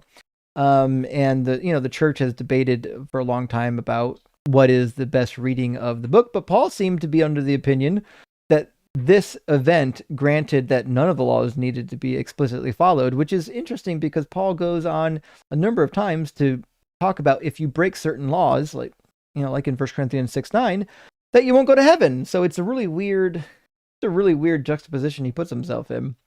Adele, my friend, thank you for the $10 super chat. Says, thank you for the shout out. We've been live 3 times now. Went about 4 hours last night in your honor. Well, thank you, Adele. I appreciate it. We will be sure to text you next time. Well, definitely let me know, Adele, because if I can attend, I will. I'll definitely be there to support. And NZ Dude, thank you for the 10 New Zealand hours. Says, an eternal God must have waited for an infinite amount of time before creating the universe. What was he doing for all that time? Keep up the cooking. Good question. And we ask this a lot. What Christians will say is, well, he's not actually eternal because when time didn't exist yet. Okay, well, that just means that God didn't exist at any time. It's like an illogical thing to state, right? So, or they'll say, well, God is pure act. He doesn't actually do anything. Everything is already purely actualized. Well, but that ends with the same problem, which, well, God didn't fucking do anything. So there's not really a good answer to what God did for all of eternity prior to creating the earth. Maybe he was fucking around with the dinosaurs for a bit, and then he wiped them out and created humans. Like there's some theories. Erzmont, there we go. Good to see you, friend. Although you changed your name up again. I don't remember Erzmont George. It was Erzmont something else last time. But thank you for being here, for being a member. It says Adam and Eve, because the Jews. Well, that's it. I'm a born-again Christian now. No other choice in the face of such overwhelming evidence. I know. Could you imagine saying that the proof of the Bible is true is because Adam and Eve are real because look at the Jews? It's a wild story. Peace, Love, and Cake says, really wish L wouldn't have skipped over 1 Timothy 2:12. And you know what? That's a fair reference for the women to basically be quiet and silent in church. Because, man, she certainly wasn't following the advice of Paul to Timothy. I think, was he at the Corinthian church when he wrote that? Let me double check, actually. I think if you go to 1 Timothy, I think Timothy was at Corinth, right?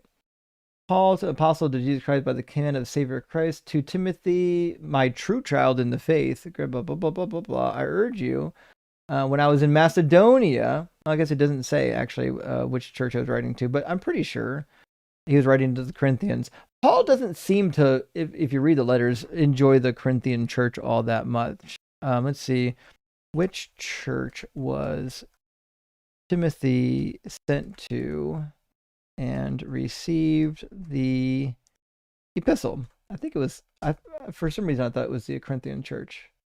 No! I might be wrong. Some people are saying, looks like there might be multiple answers. Some people are saying, though, that it's probably the church in Ephesus. So I'm probably wrong. That seems to be the case. That happens sometimes. Yeah, 2 Timothy is, or 1 Timothy chapter 2 is a little bit problematic for women. It's weird that they're going to teach over a man. God's Sinner, amazing name, says I had to come over to see what bull Kevin spewed over here. I now regret this, but hey, I get to watch the rest of the show. Thank you, from VERICAL. Well, thank you, VERICAL, and or is it Caracal? I actually knew somebody in real life. I wonder if this is the person I knew in real life named Caracal. I apologize. I'm going to look it up. It might not be the same person, but I actually now need to see if maybe they've deconstructed. I didn't think that was going to be a thing that they ever did. But you put the name in here like I know your name, and if you're the same Caracal that I'm thinking of, I'll be impressed, actually. Nevertheless, it's not okay. I gotcha. We actually are already connected on Facebook, but it's not the Caracal that I knew in real life. Okay, interesting news. Yeah, maybe I'll reach her one day too. Anyways, thank you for being here, friend. And Evan Rock says Demon Seaman wasn't on my bingo card tonight. Demon Seaman is pretty. It's pretty crazy, actually. I feel like that's crazy enough to become a hashtag. I feel like I need to clip that and put it on the soundboard. Demon Seaman. Let me just write that down for now. Demon Seaman. Also, Kevin is wrong about what Christians believe, because Kevin says that Christians wouldn't be okay with concubines. Yet we just talked to one for like 3 hours that clearly was okay with concubines and taking more brides. Hunter Girl says PowerPoint is better for this than Paint. Fight me. You know what? I've never used PowerPoint to draw anything.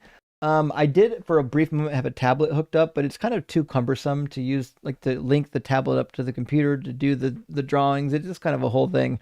It's just easier to go to the web browser. But I would love it to have like a mouse pad where I can put a pen on the mouse pad to draw in lieu of using my mouse.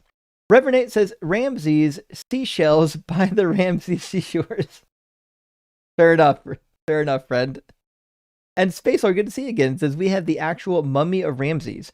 You can see him at the Egyptian Museum in Cairo. Actually, I forgot about that. We've got quite a few mummies. I forgot we had Ramses. Shit. I actually wouldn't mind seeing it, to be fair. Maybe I'll make a trip. Evan Rock with another super chat says, I didn't see the spiritual semen coming. No, that really caught us all off guard. But to be fair, semen comes in large packs. It can take on a whole crowd. Duckster's Lab, hey, good to see you again. Thank you for this $20 super chat. Says you are using God version 9.03. However, version 26.01 is available. You should consider upgrading via the God install upgrade God command. There seems to be a new version of God every week. Rock hard for Doug. This is fun for a programmer. I really do appreciate that. I will type in. I'll go to my command prompt and type in God -- version and see what comes up. Hopefully, I'm not that far behind. I thought I was at least on like God version 11, but I'll check into that. And New Zealand dude, thank you for sending out 5 Deconstruction Zone gifted memberships. I appreciate that, friend. And Dr. Fudge coming in again says, by the way, there's an even older site in Morocco called Jebel Erhoud. It's likely as old as 315,000 years old. Are you serious? That's crazy. Now I got to look this one up. It's a settlement?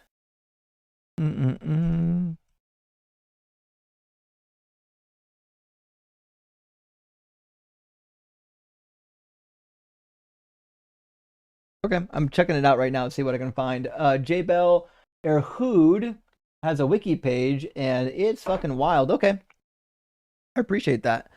Face Lord with another super chat says, holy shit, I just looked it up. We also identified the mummy of Ramses the first in 2003. Also, Hefseti. God should have asked Egypt about preserving stuff. That's so fucking true. We've got the body of Ramses. They literally could have just mummified Moses' body and wrapped him with the clay tablets inside. You gotta remember, like, when we're talking about preserving stuff, God's all powerful. He could preserve whatever the fuck he wants to with whatever means he wants to. There's no means of preservation that's outside of God's grasp. And Miss Meg says, I found when the person question repeats the question, they are trying to come up with some BS excuse of an answer. That is true, actually. So it's been proven for a long time that like a typical, even if you're doing it by accident, that a very common dialogue strategy to buy time is to just repeat the question, which happens a lot. And Elvis Presley touched me. Sorry to hear that. It says, stories say fairies live in the fairy forts in my country. You're not going to believe the archaeologists saying they're Bronze Age settlements, are you? Fairies? I'm curious, I didn't press her, but I'm curious what she would have said about the archaeology of the Nephilim. Chris Wyndham says, caller, it takes a lot of faith to believe science over magic. To paraphrase, all glory to Doug, who grounds true common sense. Indeed. I can see Doug. I can touch God. And also, Sharon. Doug and Sharon are both tangible. You know that they exist, and they watch over every live stream. Twitch subscriptions, my friend. Great to see you tonight. Hope you're doing well. Thank you so much for the $10 super chat. Says, what a night, Justin. You have huge patience. What was in Wednesday night prayer meetings punch? So hostile. Sorry. You know what? I usually have a lot of patience, but Elle was testing my patience pretty hard, actually. Elle was maybe the most obnoxious and obtuse guest I've had in a long time. Enjoy your son's spring break. I'm recovering nicely from surgery. Rock hard for Doug and Simply What for Sharon. Well, thank you, Twisted. I'm hoping to enjoy it, and I'm hoping that you continue to recover. We're all here for you if you need anything. And Sonic says Timu Candace Owens is back. Yeah, that's about right, actually. Yeah. L being called Timu Candace Owens is hilarious, by the way. Martin Isles says, if petrified wood is only 36 years old, ask her how the dinosaur fossils are 100 years. Oh, true. Yeah, we find dinosaur bones or fossils. Those are not 100 years old. But petrified wood? Yeah, petrified wood, definitely 100 years old. In fact, I wonder, let's see, are there any examples of wood petrified in lime that happened rapidly? I'm curious where it could happen. It has to be by like a body of water. So we'll have to wait and see. All the articles on this are literally pulling up creation websites. That like if you look at actual like academic websites, they just don't say the shit. You have to go to these bad apologetic websites. Let's see. Here's an article from Harvard, and it's saying exactly what we were saying before. Yeah. If you are using silicification, holy crap, meaning it's that particular mineral, but doesn't say anything about lime. Anyways, Game Master Flash says, God, you are the fruit. Everyone gets ERVs.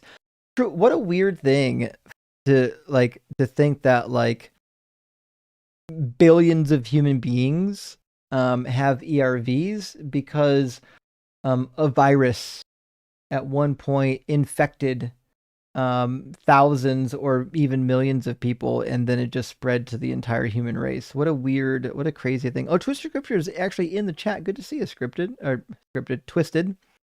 Game Master Flash says, ate the fruit. Oh, wait. Let me read this again. You are the fruit. Everyone gets ERVs. Ate the fruit. There might be something I'm not catching here. God says, there we go. You ate the fruit. Everyone gets ERVs. There we go. I'm sorry. That's on me. I should have caught that. You ate the fruit. Everyone gets ERVs. Yeah. What a weird thing. Like God punished humans with ERVs to confuse them, knowing, thousands of years later, science is going to be like, check out these ERVs. Looks like this is a product of evolution. Genji, thank you for the $12 super chat. Says, on the question of whether viruses are not alive, it's not quite clear cut if they're alive or not alive. Some new research is complicating the question. I don't know much about the new research. My understanding is that, let's see, are viruses alive? I think the question is, do they replicate, right? Because like our basic definition of life is something that replicates and consumes from the environment. And like from Britannica, it just says most scientists consider viruses to be non-living entities, often describing them as organisms at the edge of life or biological entities. They lack essential characteristics of life, such as cellular structure, metabolism, and the ability to reproduce independently, which is what I was saying, right? I think reproduction independently is like a part of being alive. But I get that it certainly does. It has a lot of hallmark characteristics of being alive. Maybe there are some viruses that actually are alive. I don't know. I'm just reading you what Britannica says. It's possible that there are some viruses that would be considered alive. And I just don't know about them yet. That's something I'll have to look into. Thanks for the information, Genji. And helping Mega deconstruct says, DZ, you need to look up the deterioration of the Y chromosome. Multiple newer studies are showing the Y chromosome is becoming less functional. Oh, fuck. Why is that? Why is the Y chromosome? I think somebody mentioned that once before in response to eventually the inability to produce male offspring. I'm gonna have to look into that, into the losing of the Y chromosome function. I don't know enough about like biology to know exactly why that's significant. Ariadwin, hey, good to see you tonight, says, give some love to Faraday and Volta for me. My two are fighting over my lap as we speak. Ah, it's fucking cute. I'm so happy that you've got two fur babies over there that are giving you the cuddles. I'm not complaining. Happy Thursday. Friday for me, Rock Hard Vertigo. Well, actually, this is kind of my Friday stream. I'm not going to be streaming Friday because I'm going to be starting spring vacation with my son, or spring break with my son. And I might be live, perhaps, on April Fool's, or I might not, but that's probably the only time you're going to see me live during spring break. Simeon says, we've even turned on ancient ERVs in lab mice. I know SADGE, and they've immediately started to make viral genes. It's true. In fact, we've even had pseudogenes where like when a particular pseudogene in chickens are activated, they produce teeth again. Because back in the history of a lot of birds, like chickens, they used to produce teeth, and they just don't do it anymore. And science has done a lot of really cool work with pseudogenes and demonstrating that the genetic code is like the best indicator of our evolutionary history. Helping Mega Deconstruct says, I hope you enjoy your spring break with your son, Rock River Doug, Simply Wet for Sharon, and Horrors for Life. Well, thank you, Helping Mega, and I'm going to certainly try. You guys know, I try to actually have fun with my son when possible, and sometimes that means when I take when he takes a break from school, I take a break as well, so we can actually spend quality time together. God Center says, I'm not familiar with rock harding for Doug, but if he can give me a bonk to free my brain of this call, would be great. From Caracal. Well, thank you. I appreciate that. And Rock Hard for Doug is an old slogan that we adopted a long time ago when we did a live stream called Pet Rock versus Jesus. And it just happened to be that the Pet Rock thing stuck around and it became a really cool channel meme. And so people who are believers in Doug, we say they are rock hard for Doug. If you don't believe in Doug, then you're flaccid for Doug. So if you want to make sure that ED is never a problem for you, make sure that you follow Doug and be rock hard. And Black Hole Sun says unable to listen because spirits. The spiritual interpretation of the Bible is wild. The people that think that the words don't mean words, everything's spiritual. It's a pretty bad cope. And I got to be honest, even when I was a Christian, I didn't run into other Christians when talking about like these biblical issues. I never had a Christian say, "Well, it's spiritual." What a bullshit answer. Like Christians in real life, like the average human being, aren't going to read the Bible and when it gets difficult, be like, "Oh, it's spiritual." No, they're going to be honest. They're like, "Oh, that's really weird. Let me look into that. Well, let me think about that. Let me ask my pastor about that. What a weird thing." The Christians that immediately jump to, well, words don't mean words or spiritual interpretations, those are the dumbest people in society that are just coping because they can't give up the thing that they have in front of them. And David Burke, my friend, thank you so much for the $10 super chat. Says, if hell is separation from God, are atheists in hell on earth? Well, that's the thing is if God's omnipresent, then technically no. Like he's technically here with us. But like, what does it mean to be separated? It's not entirely clear. Sloshy Whale says, sitting in an ad right now, need a break from evil bugs. Well, sorry about that, about the evil bugs. Hopefully they're no longer attacking you. I'm not a big fan of being attacked by bugs. And Black Hole Sun says, this is actually brilliant.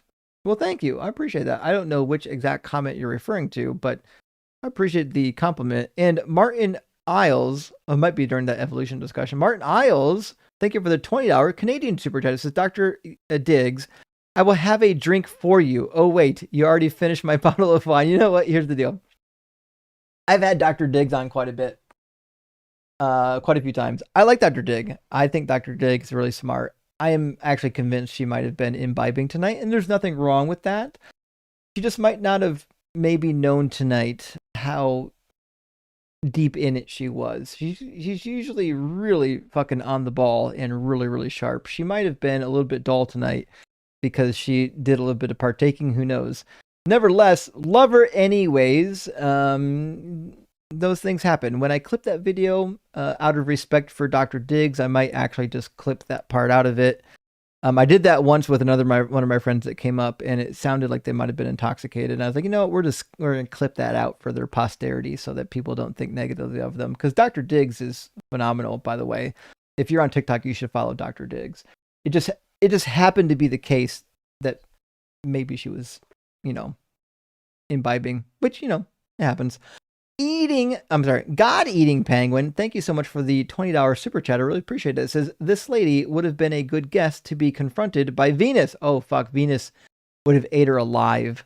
Everything she is saying is so nonsensical and irrelevant. Worst call I've ever been able to watch in a while. Bacteria may be guided by spirits. Couldn't be more dumb. Listen, bacteria spirits were fucking crazy. I almost lost it at bacteria spirits. It's wild that people like this really exist in real life. They get the vote, y'all. And Guitar Atheist says, lady, you are literally spank. Can somebody tell me what spank means? Hold on. I wasn't ready for this one. What's it mean to be spank? Oh boy. I now got more Googling. What's it mean to be spank? I can't. I hope maybe you meant spanked. I don't really know, but thank you for the super chat, friend. And Shane says ERV, is that a Bible translation? LOL joke. Listen, that's actually pretty funny, Shane. ESV is. I bet there might be I bet there actually is an ERV. ERV Bible translation. I wonder if there really is. Yep, it's a fucking Bible translation. It's the easy to read version.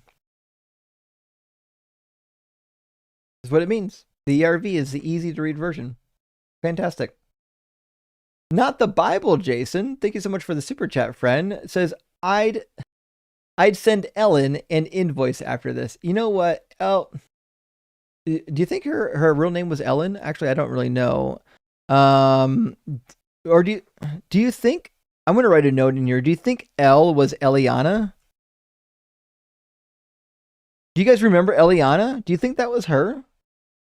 Just with L instead of her full name? Remember, Eliana was one of the most irritating guests we've literally ever had on this show. Like, she was out of her mind. I'm going to pull up in the clip real quick on DZ Debates. And see if that was Eliana. Hold on. What the And again, because now that I'm premise thinking that about America it, has put on it through the 400 years that they own too. All right, let me see. There's a search. Eliana. All right. I literally titled the video, Eliana crowned the new cognitive dissonance queen. Eliana, did I so say you that know right? It was a wild conversation. Let me see if this is the same person. If this is the same person, I would not be shocked in the slightest. All right, let's see. Cool. What'd be the most convincing evidence or argument for Jesus / the Trinity / the Christian God / Yahweh being real? I think that's kind of the problem is you want to narrow it down to one different thing and it's multiple things. So let me ask you, what type of proof would you need? Any proof that can be tested, measured, witnessed. We went for an hour and a half last time too. Okay. So if God is outside of time and space and created all of this, how exactly would you expect to measure that physically? Well, that's yep. Okay. Thank you, not the Bible, Jason, for putting that in your super chat. It tipped me off to the idea that must be her actual name. It must be Eliana. I wrote it in my clip sheet now, so I can put a super cut of her together. Same as Eliana, same as before. On what day did I clip that? I clipped that. What time? When did I post it? October 25th.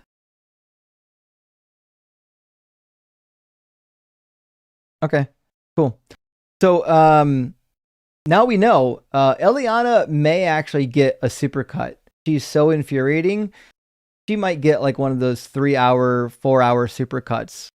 Now we know not only is she still the queen of cognitive dissonance, she's also a despicable human being. Choco Fro, hey, you're the one that was in my guest box earlier. Good to see you, friend. Says, I'm not educated enough, but I'll argue it for an hour. You know what? Not just for she was up here for a long time arguing shit. She had no idea what she was talking about. And thank you for the follow-up super chat. I think Forrest's argument for proboscidean reproduction works best for evolution. False because we can't see it. They'd see it tenfold in the arc narrative. Interesting. Let me look up what this word is. Proboscidean. What's this mean?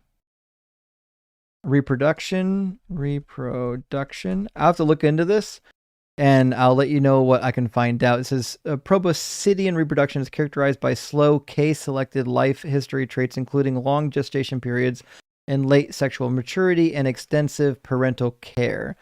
Okay, looks like I've got some reading to do about this topic. Thank you, Choco. I appreciate that, friend. And God Eating Penguin with us again. Thank you so much. Says, oh my fucking God, gorillas are apes, chimps are apes, we are apes. That's the point. Like we reaching a point where she's just like, I'm dumb, we know. And you know what? We went through a long enough dialogue with Eliana to know that she is. She doesn't know anything about anything that she's talked about tonight. She's literally just repeated bad talking points from answers in Genesis the entire time. And Peace Loving Cake says, it's fine to not be educated. It's not fine to show no willingness to learn. That's the fucking case, actually. And you know what the funny thing is? She'll fucking be back. Like she's so full of herself and full of shit that she'll come back. Cedar and Sound, thank you for the $10 super chat. Sometimes clippable yokels can also be headache inducing. Found myself nearly praying for a well-timed Ianism of, whoa, calm down there, mouth breather. L is a top level Dunning-Kruger crusader, and that is the case. Even so much that I started to lose my cool. I lost my cool on her because she couldn't fucking pay attention. Couldn't pay attention. Listen, it's one thing to be wrong about something. It's another thing to make me repeat it 10 times because you weren't following along. Guitar Atheist says, your God made plants before the sun. Your religion is silly. Yep. We didn't even get around to that. I thought when we were in Genesis, we might be able to talk about the nonsense of creation in Genesis. But we didn't even get around to it. And again, God-eating penguin, thank you, says, I guess Jesus died and came back 3,000 years later, according to this moron. So unbearable, I swear to Doug. She is unbearable. You can't just say that a day is 1,000 years just because there's one verse that says a day is like 1,000 years to God. You can't then just go into the Bible and say, well, anytime a day is inconvenient, it's now 1,000 years. What a nonsensical thing. And Worship says, use my flat earth picture on r/deconstruction zone. I suspect it's the one that I'm thinking of. Hold on. The one that was put up by John Walton, most likely. Let me check.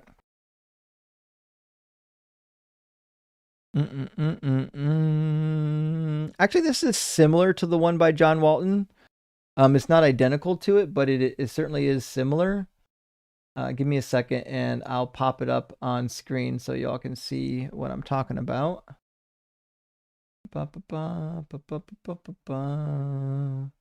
So, by the way, we do, there is now, thanks to Worship, is a Reddit thread for Deconstruction Zone. And here is the Earth, or the conception of the Earth to the ancient Hebrews, that's pretty popular, using the Babylonian map of the world. I don't know where this was generated, but it looks pretty good, actually. This Babylonian map of the world is actually what's on the wall behind me. If you look behind me, I've got two homemade pieces of artwork on the wall. One is the Babylonian map of the world, and one is a chart of the Semitic language family evolution. So, hey, thank you for that. I appreciate putting that into the Reddit thread. And Guitar Atheist says, lady, why do we have different animals on different continents if there was a world flood? Indeed, endemic species would be kind of a silly thing. We shouldn't have animals that are just on an island. Like, we wouldn't have just like marsupials or kangaroos on Australia. If there was indeed a flood, we would find them everywhere because they would have babies everywhere that they traveled.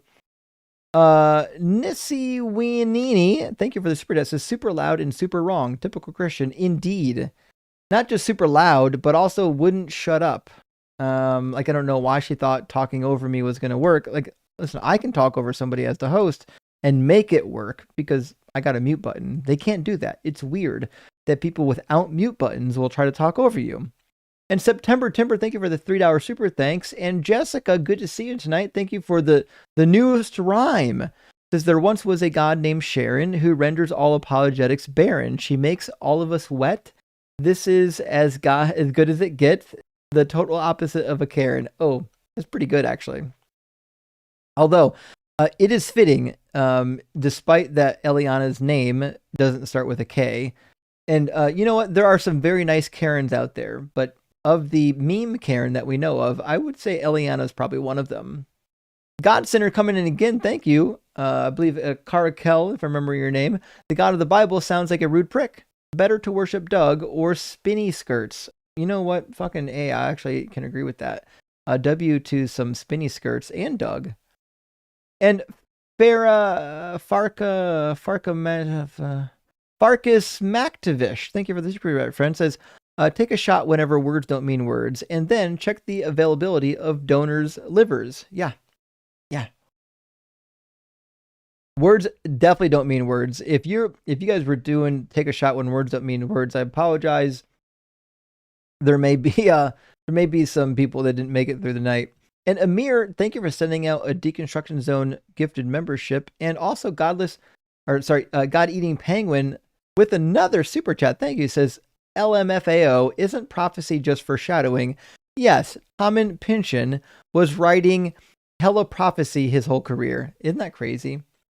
That you think just because something is in a book, and then something later happens that reminds you of it, it now becomes a prophecy. The amount of lies you have to tell yourself to maintain this viewpoint is wild. Peace, Love, and Cake, thank you for the additional super chat. Says, the one option this lady won't ever consider is that the Old Testament was used to purposely create this incredibly psychologically damaging religion, and that does appear to be the case. The laws of the Hebrew Bible were used to cement laws in that society that they needed justification for, and your justification is like, well, fucking God said it. You can't fight it. God said it. Guitar Atheist coming again says, thank Doug, I got my guitar. Shish. Yes, actually. And I hope you got to play some guitar tonight over the nonsense of Eliana. Not a robot, I swear, and I promise, your secret's safe with me. You keep using that word foreshadowing. I don't think it means what you think it means. Also, can you clarify whether owning people is negative? You know what? Once you pin her down on what it actually says, she'll fucking admit to any of it being acceptable. Slavery, concubinage, war brides. I'm too raw. Well, I hope you're okay. Thank you for the super chat. Says, props to you for not allowing your brain to explode. I nearly fucking did. By the end of Eliana's call, I wanted to reach through the screen and strangle her. These conversations are entertaining, but also quite frustrating. Yep. Definitely that is the case. Gay for Justin, rock hard for Doug, and Justin's fucking rock. Well, thank you. I am too raw. Conversations with Eliana would be better if she would listen. Like, it's not, listen, we don't expect Christians to agree with us, but when you have to repeat yourself 10 fucking times, it's so irritating. Just, we could have got through this already if you would listen and answer questions. God Eating Penguin with an additional super chat. Thank you, friend. Says, next time you get a speeding ticket, be sure to explain to the officer that there's obviously a spiritual depth to it, so you can go 30 miles over. Yes, indeed. Like, if laws are just spiritual suggestions, then okay, cool. Like, I'm just fucking, yeah, got it. I can speed whenever I want to.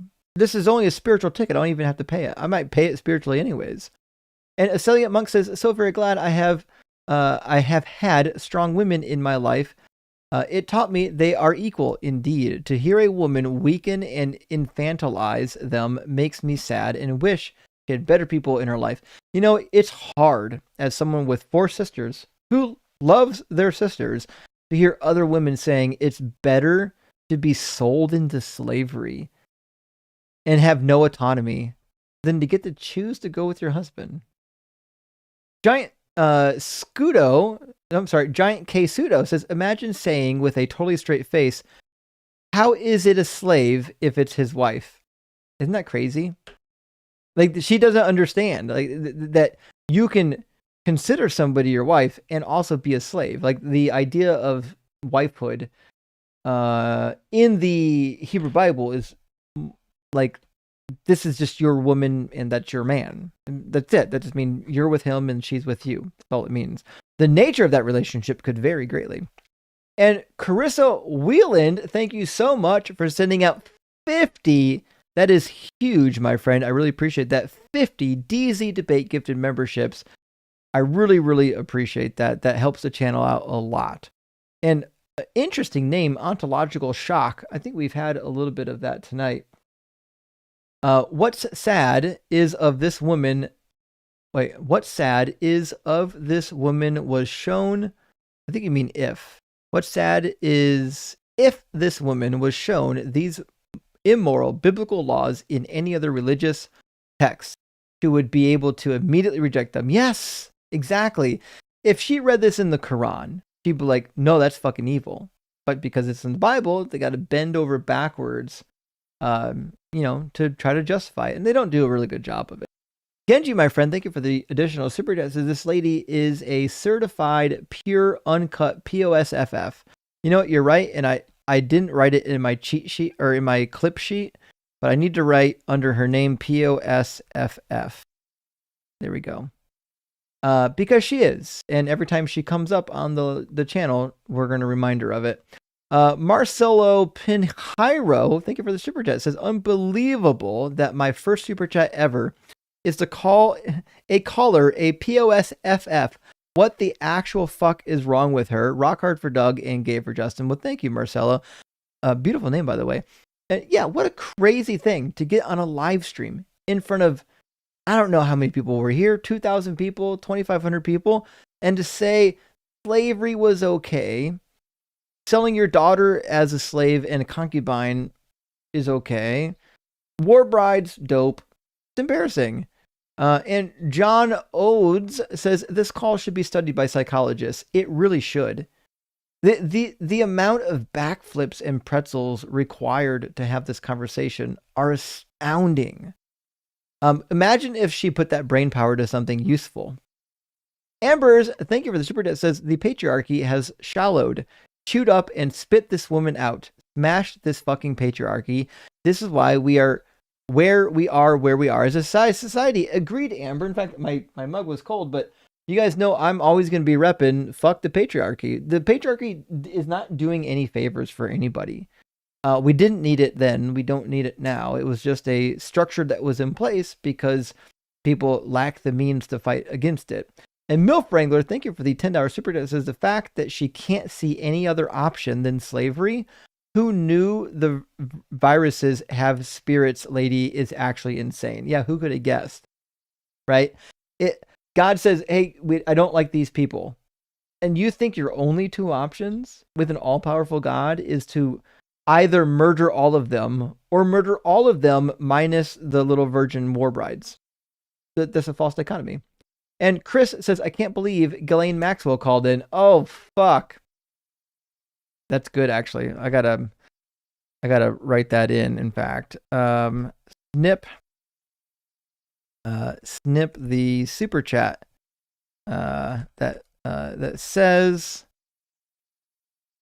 this is gonna be a great clip. I can't spell this name either.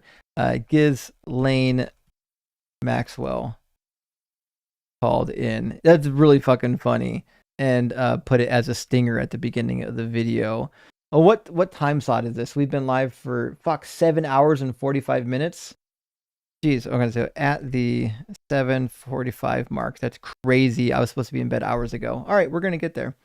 And DB says this call should be archived and studied. You know what? That one plus the prior one, by the way, the prior Eliana call should be studied. I kept her on last time way too long as well. Jax on Jex, thank you for the super chat, friend, says, I heard you recommend the New Oxford Annotated Bible as a study Bible, and it looks like the 6th edition is around the corner. Yes, it was supposed to be released already. They pushed it back to June, and then they pushed it back for fucking August. Do you think it'd be worth it to wait to get the 5th for now? Know of any notable changes? So the biggest notable change is that they're going to be using the NRSV updated edition as opposed to the NRSV. That's the biggest change.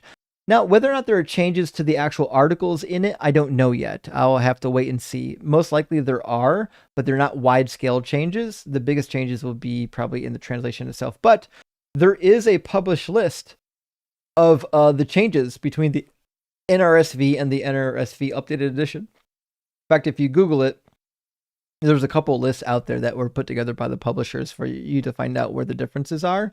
So that's probably what I would do. As for the content of the study notes, I don't know what's going to change. A lot of the scholars that participated in the 1st edition, the 5th edition, still participated in the 6th edition as far as I can tell. Not the Bible, Jason. Thank you for the additional super chat. Says what happened? God's portion? It was 32 little girls. I'm sure he enrolled them in all the girls' school and something, and was a super cool dad, right?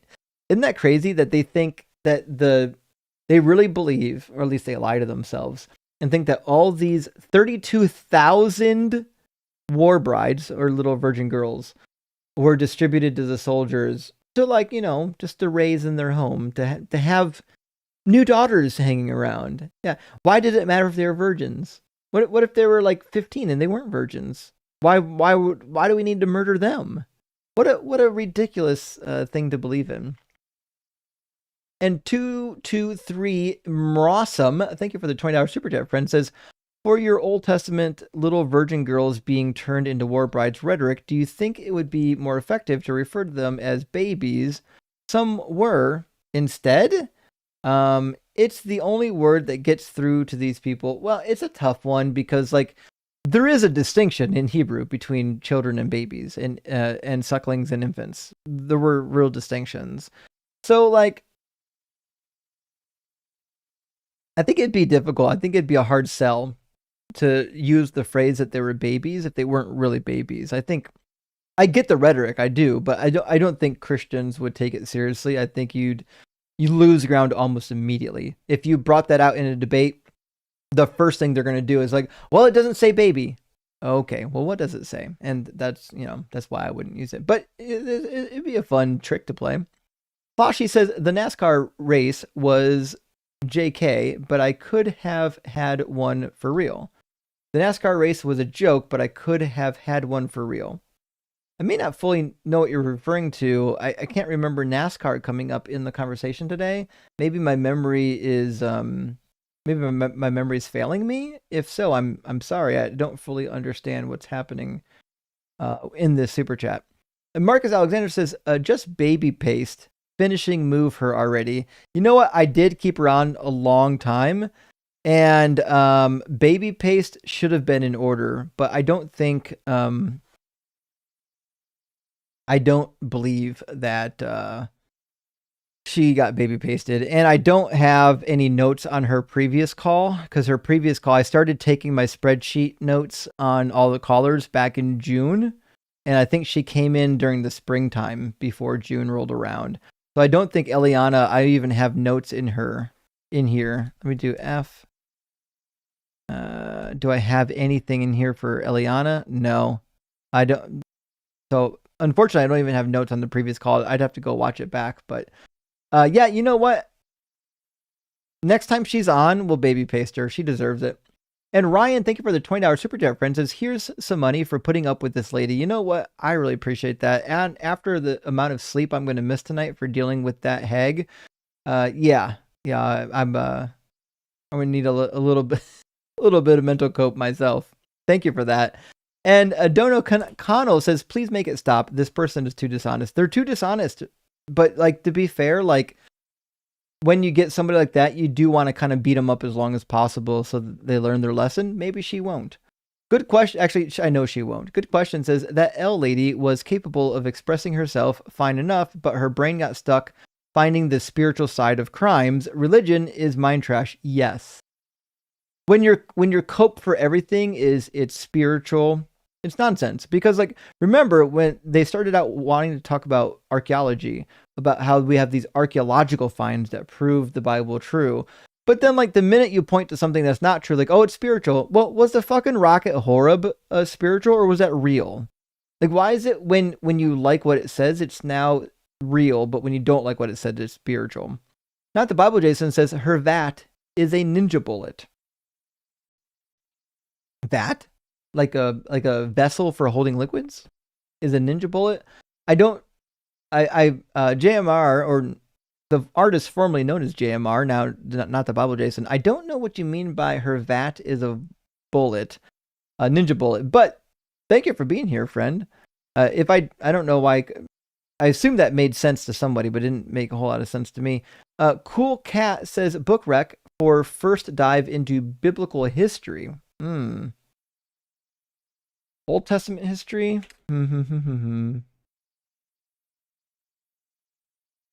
Well, what I would do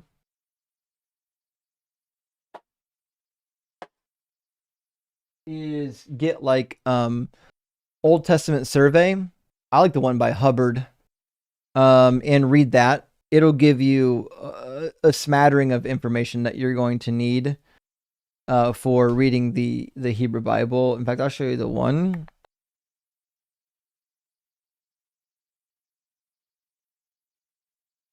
By David Allen Hubbard, and actually John Walton's got one out too. John Walton's got a survey of the Old Testament that published the newest edition in 2024.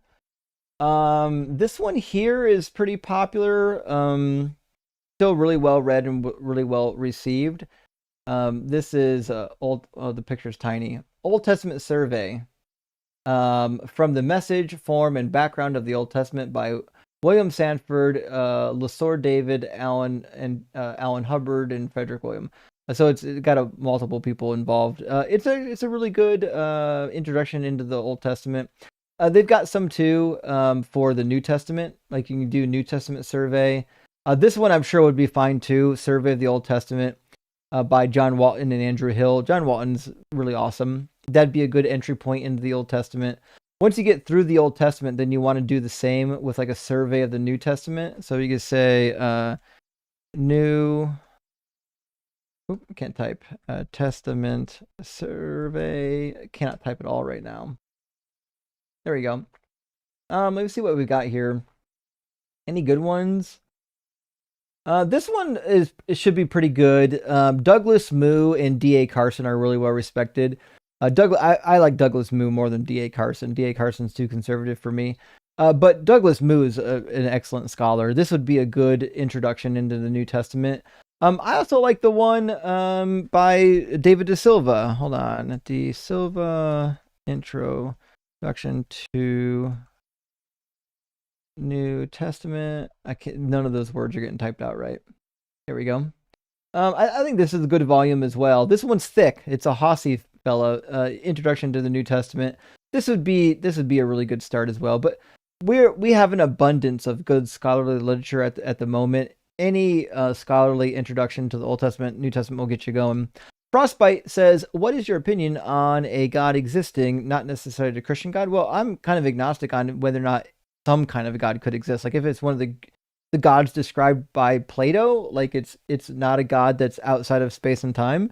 Maybe, but I don't know. If that's the case, then it might just be a super evolved entity and maybe not really qualified as a God. But if there's evidence for it, I'm more than happy to believe in it. I just don't think there's any evidence for it. Obviously, the formalized gods are nonsense. Black Hole Sun says, "Good fun. The doc and the virus part was good." Actually, the doc was entertaining, despite the fact that I think she might have not been 100% herself. Nevertheless, love the doc. Great resource. And Sassy Jazz Hands, amazing name and cute pup, says, "Thank you for your donation, but I appreciate you being here, and thank you for your donation, friend." As well as Calamus, thank you for your $20 super chat. Says, "As long as it was, I enjoyed the cooking of that last caller, but then it's Friday afternoon in Australia, and I've already had a couple." Listen, I don't blame you. In order to sit through that entire conversation, like you would have had to be slightly tipsy.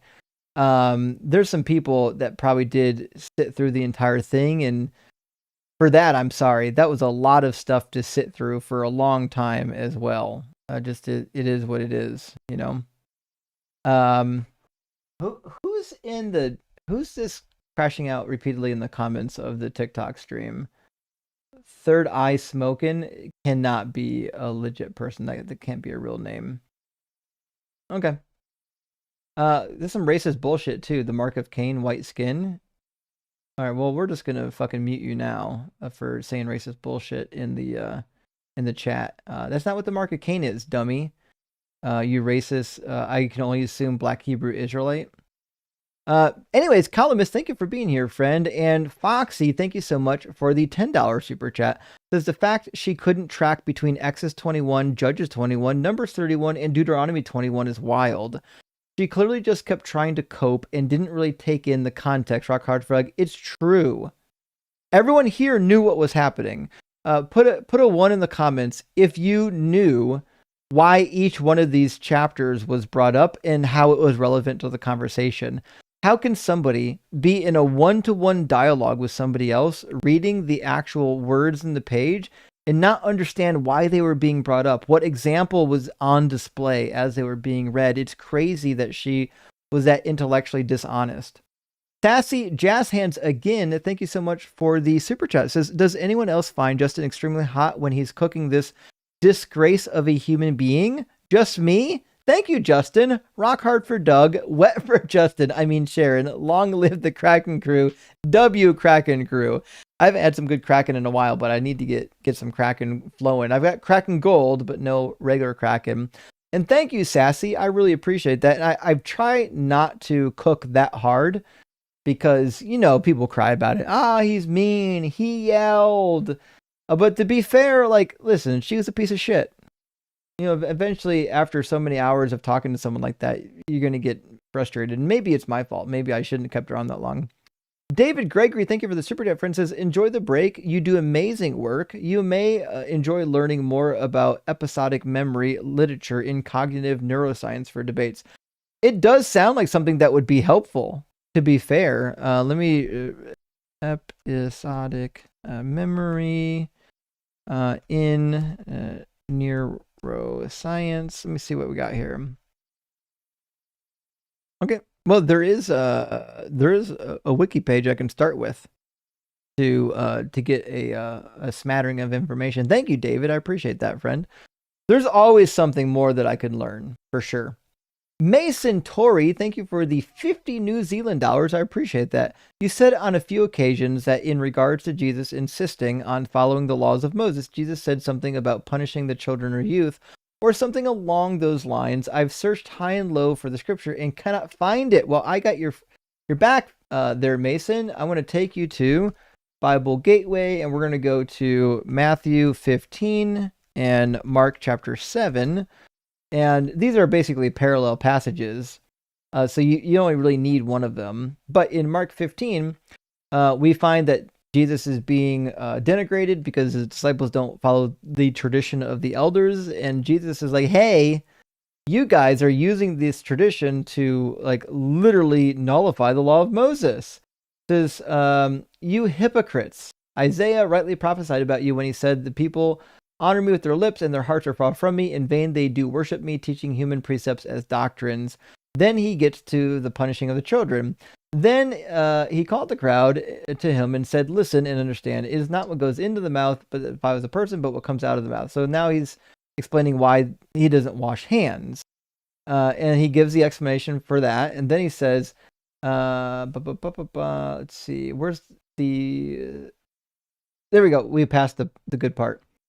So he answers, why do you break the commandment of God for the sake of your tradition? For God said, honor your father and your mother, and whoever speaks evil of father or mother must surely die. But you say that whoever tells father or mother whatever support you might have had from me is given to God, and then that person need not honor father or mother.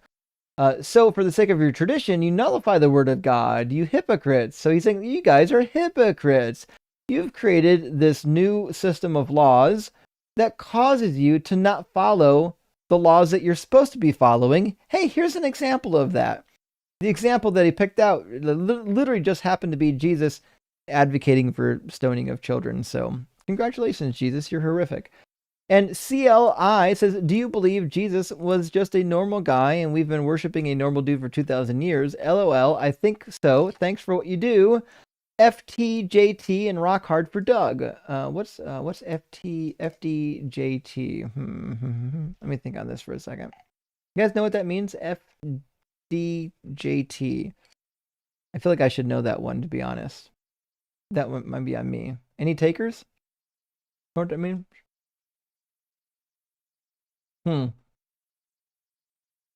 Oh, sorry. Got it now. Fuck Donald John Trump. Yeah, agreed on all accounts, actually. Yeah, fuck that guy. Hunter Girl says, go to bed, friend. I'm working on it, Hunter Girl. I got like 7 more super chats to read. I love and respect y'all, so I read the super chats. But I'm getting there very shortly, actually. And Destroyer, thank you for the $10 super chat, says, the complexity of the universe/life is the one thing that makes you believe in a creator. Logically, it makes more sense. What's your best argument against that? Big supporter of 3 years, never miss a stream. Well, thank you, Destroyer. Well, my answer is going to be pretty simple. First of all, complexity is meaningless. Something can be complex and still completely natural. So I don't know if complexity does anything for me, especially if evolution is true. If evolution is true, then we expect complexity. We expect that these biological organisms that can reproduce are going to get more complex over time. That's the only inevitable outcome, is that they would either annihilate or become more complex. That really the only thing that we can deduce here, right? So it's perfectly expected that we have complex biological living entities that have been developing for billions of years. And this is the important part. Most people can't picture how fucking long a billion is. Look at just what humans have done in the last like couple thousands of years. We went from people literally believing that spirits are causing sickness to understanding germ theory, literally sending people to the moon, doing physical surgery on people, and replacing organs, all in just a couple thousand years. Think about how much change has happened among our species for even a million years. And then how many millions go into a billion? And we've been here for evolving for over 3 billion years. So yeah, if you understand like how like the length of time we've been evolving could lead to complexity, it makes much more a simple thing. Also, like I understand that it might not be what's the word? It might not be immediately intuitive, but something not being immediately intuitive would never then mean that a God did it, right? You're just saying, well, if it's not intuitive to me, it must be a God, but a God's not intuitive either. God makes no sense, something outside of space and time. If God went through all this trouble to make these super complex entities, but then he just fucked off when it came to like actually giving them like health, life, a lack of misery, like what an evil entity to create this complex life form, and then to have like a huge portion of them just suffer from beginning to end. That's expected in evolution. It's not expected with a God, that a God is so fucking inept at creation that like most human beings at some point will literally desire to die. God Sinner coming again. Thank you so much. I appreciate this. Says, I sadly much chose to be placed for Doug. Oh, placed for Doug for personal trans reasons, though I still enjoy his teachings. May all femme presenting people skirt go spin. I feel like there's some lingo in here, God Sinner, that I might not understand all the lingo. So help me out here. Placed. I need to look that one up. Unless that's a typo. Okay. Oh, flaccid. Gotcha. I think you mean flaccid. So you chose to be flaccid for Doug for personal trans reasons. Gotcha. Makes more sense now. Though I still enjoy his teachings. May all femme presenting people skirts go spin. Now it all makes sense. Sorry, I had to read it twice and think about the word flaccid possibly being spelled wrong.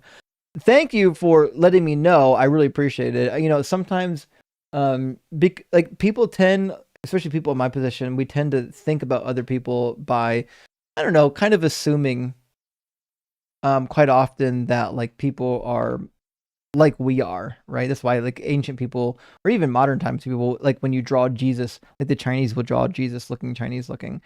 So I do appreciate people letting me know, like if I'm talking to people in the community and you have specific pronouns that you need me to use, please set me straight. If you have a presentation that I have missed because I didn't identify it correctly, please let me know so that I can make sure to correct myself. So Twisted Scriptures, I promise I will read my email this weekend. I promise for you. For you, I got your friend. And Ryan, thank you for the super chat. Says Elle has called into chewed gum on the line a few times. All her calls there have sucked too. Why would she call in on chewed gum? Like she's just a weird Bible thumper. She doesn't have anything to add to that conversation. I'm not surprised though. I bet Eliana makes rounds on all these call-in shows. I assume because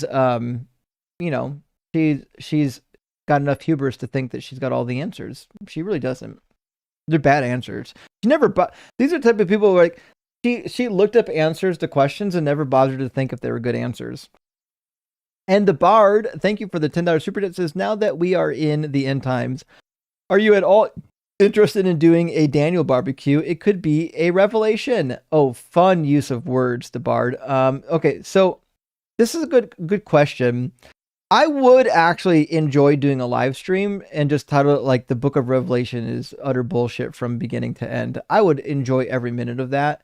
I don't know if the audience would enjoy it, but I feel like if if something about the end times and Armageddon got really popular in the news, then there might be enough people talking about it that we can dedicate a whole live stream to it. And I got to be honest, I would enjoy it. Y'all let me know, would you enjoy an entire live stream dedicated to bullshit Daniel prophecies about the end time? I might do it.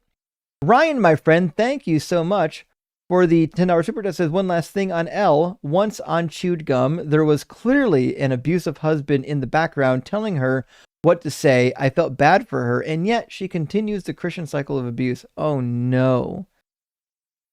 See, now I kind of feel bad for her. But is she like that because she's abused, or is she with an abuser because she's like that? You know what I mean? Like did she purposely choose this guy and then decide, oh no, I have to stay with him because the Bible? Like there's so many questions. I've seen a number of people stay in abusive relationships because of what the Bible says, and it's terrible. Ashley Cantu says, new hashtag, Jesus fucking Christ. I'm sorry, Jesus. Sorry, I was reading it before reading the chat.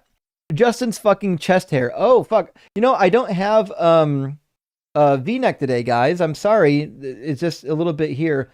I'll have to get a V-neck so that I can, you know, get the chest hair rocking and rolling.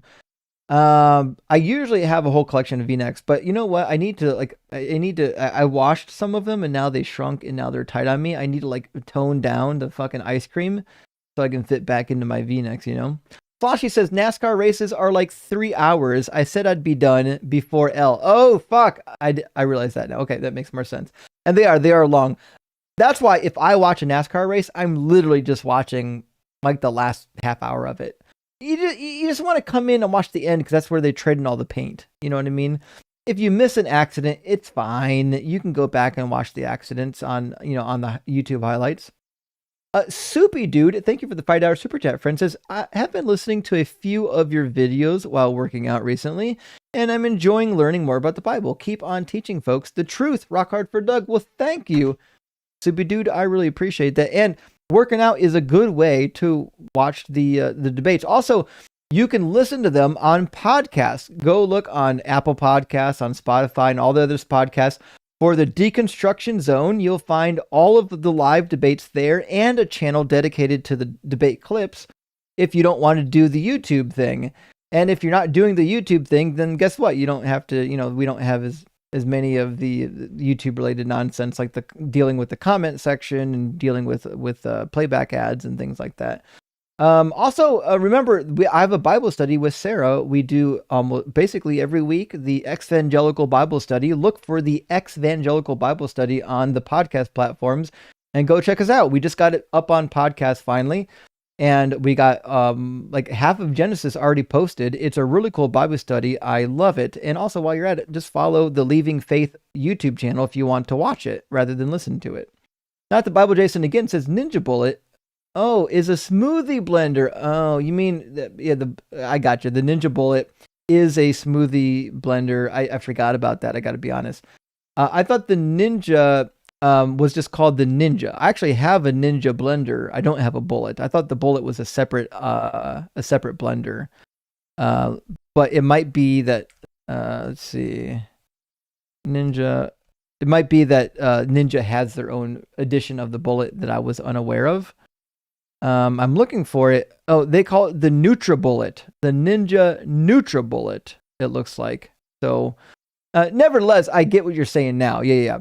The brain vat is a NutriBullet. It's a blender for the brain, which explains the conversation that we're having, JMR.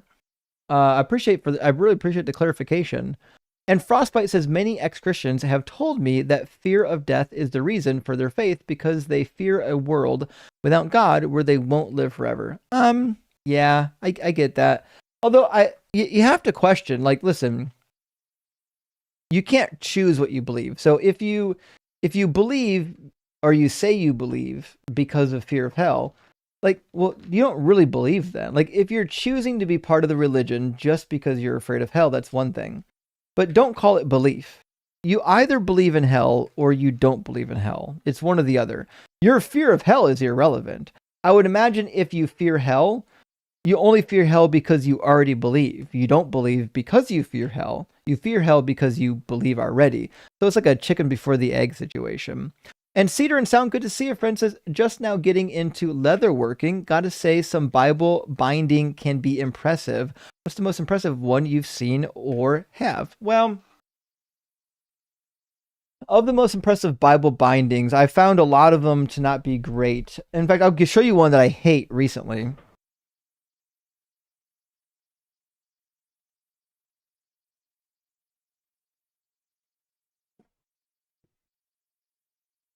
So here's two bindings that are opposites. This binding sucks. It's poorly glued together. It's a real thin binding. It's not a thick material. I can almost feel the pages when I put my finger in it. And you can see it's not even lined up properly. Look at the Bible.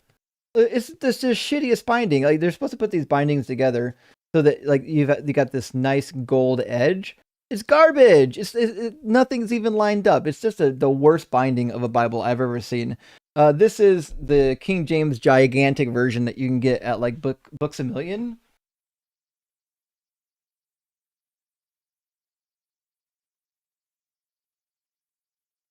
However, there's a better King James Bible that you can get actually at Barnes and Noble. It's almost like a collector's edition. This King James Bible has an amazing binding. I like it a lot. I don't use it that much, but I have inspected. I do look at book bindings when I buy them because they fall apart.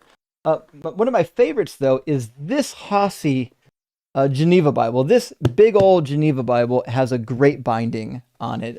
If you can slip your finger in here, you can feel the thickness of it. The pages line up very well.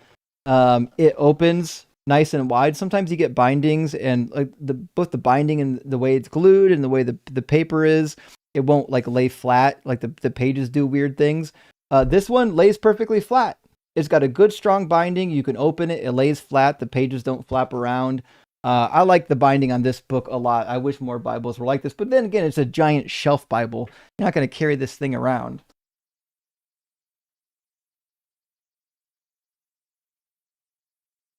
The other binding that I hate is the SBL Study Bible. The SBL Study Bible is absolute trash, both in printing and binding. That thing should go right in the garbage. And Carnage, good to see you again. Thank you so much for the super chat. It says, Smash, Marry, or Unalive. Wine edition. Okay. All right. Okay. The options are Malbec, Vino Verde, or Moscato. This is a tough one. So I like a good Moscato, but on occasion it can be a little sweet. So I'm going to say maybe Smash Moscato. And then I do like the Vino Verde, although I'm new to it. In fact, recently new, maybe within the last couple of weeks. I might say maybe Unalive the Vino Verde, only because I love the Malbec so much more. And so I'm going to have to marry the Malbec, smash the Moscato, and Unalive the Vino Verde. But not because I don't like the Vino Verde, it's because it's really my only option. To be fair, I might make Vino Verde my concubine. Can we do that? Can we do Smash, Marry, Unalive, Concubine? And then do Vino Verde as concubine and get rid of another one? Maybe we can get rid of like Franzia, just all the Franzia stuff. Just unalive all of that. Let me know if that works for you. That's a good question though. And Shane, thank you for the $20 super chat, friend, says, want to make sure you're aptly paid for what was basically an 8-hour shift. I really appreciate that. I literally told my significant other before I started this live stream that I got to be up in the morning, so I'm not going to have a super late live stream. And now it's 2:20 in the morning, and you see how well that worked out.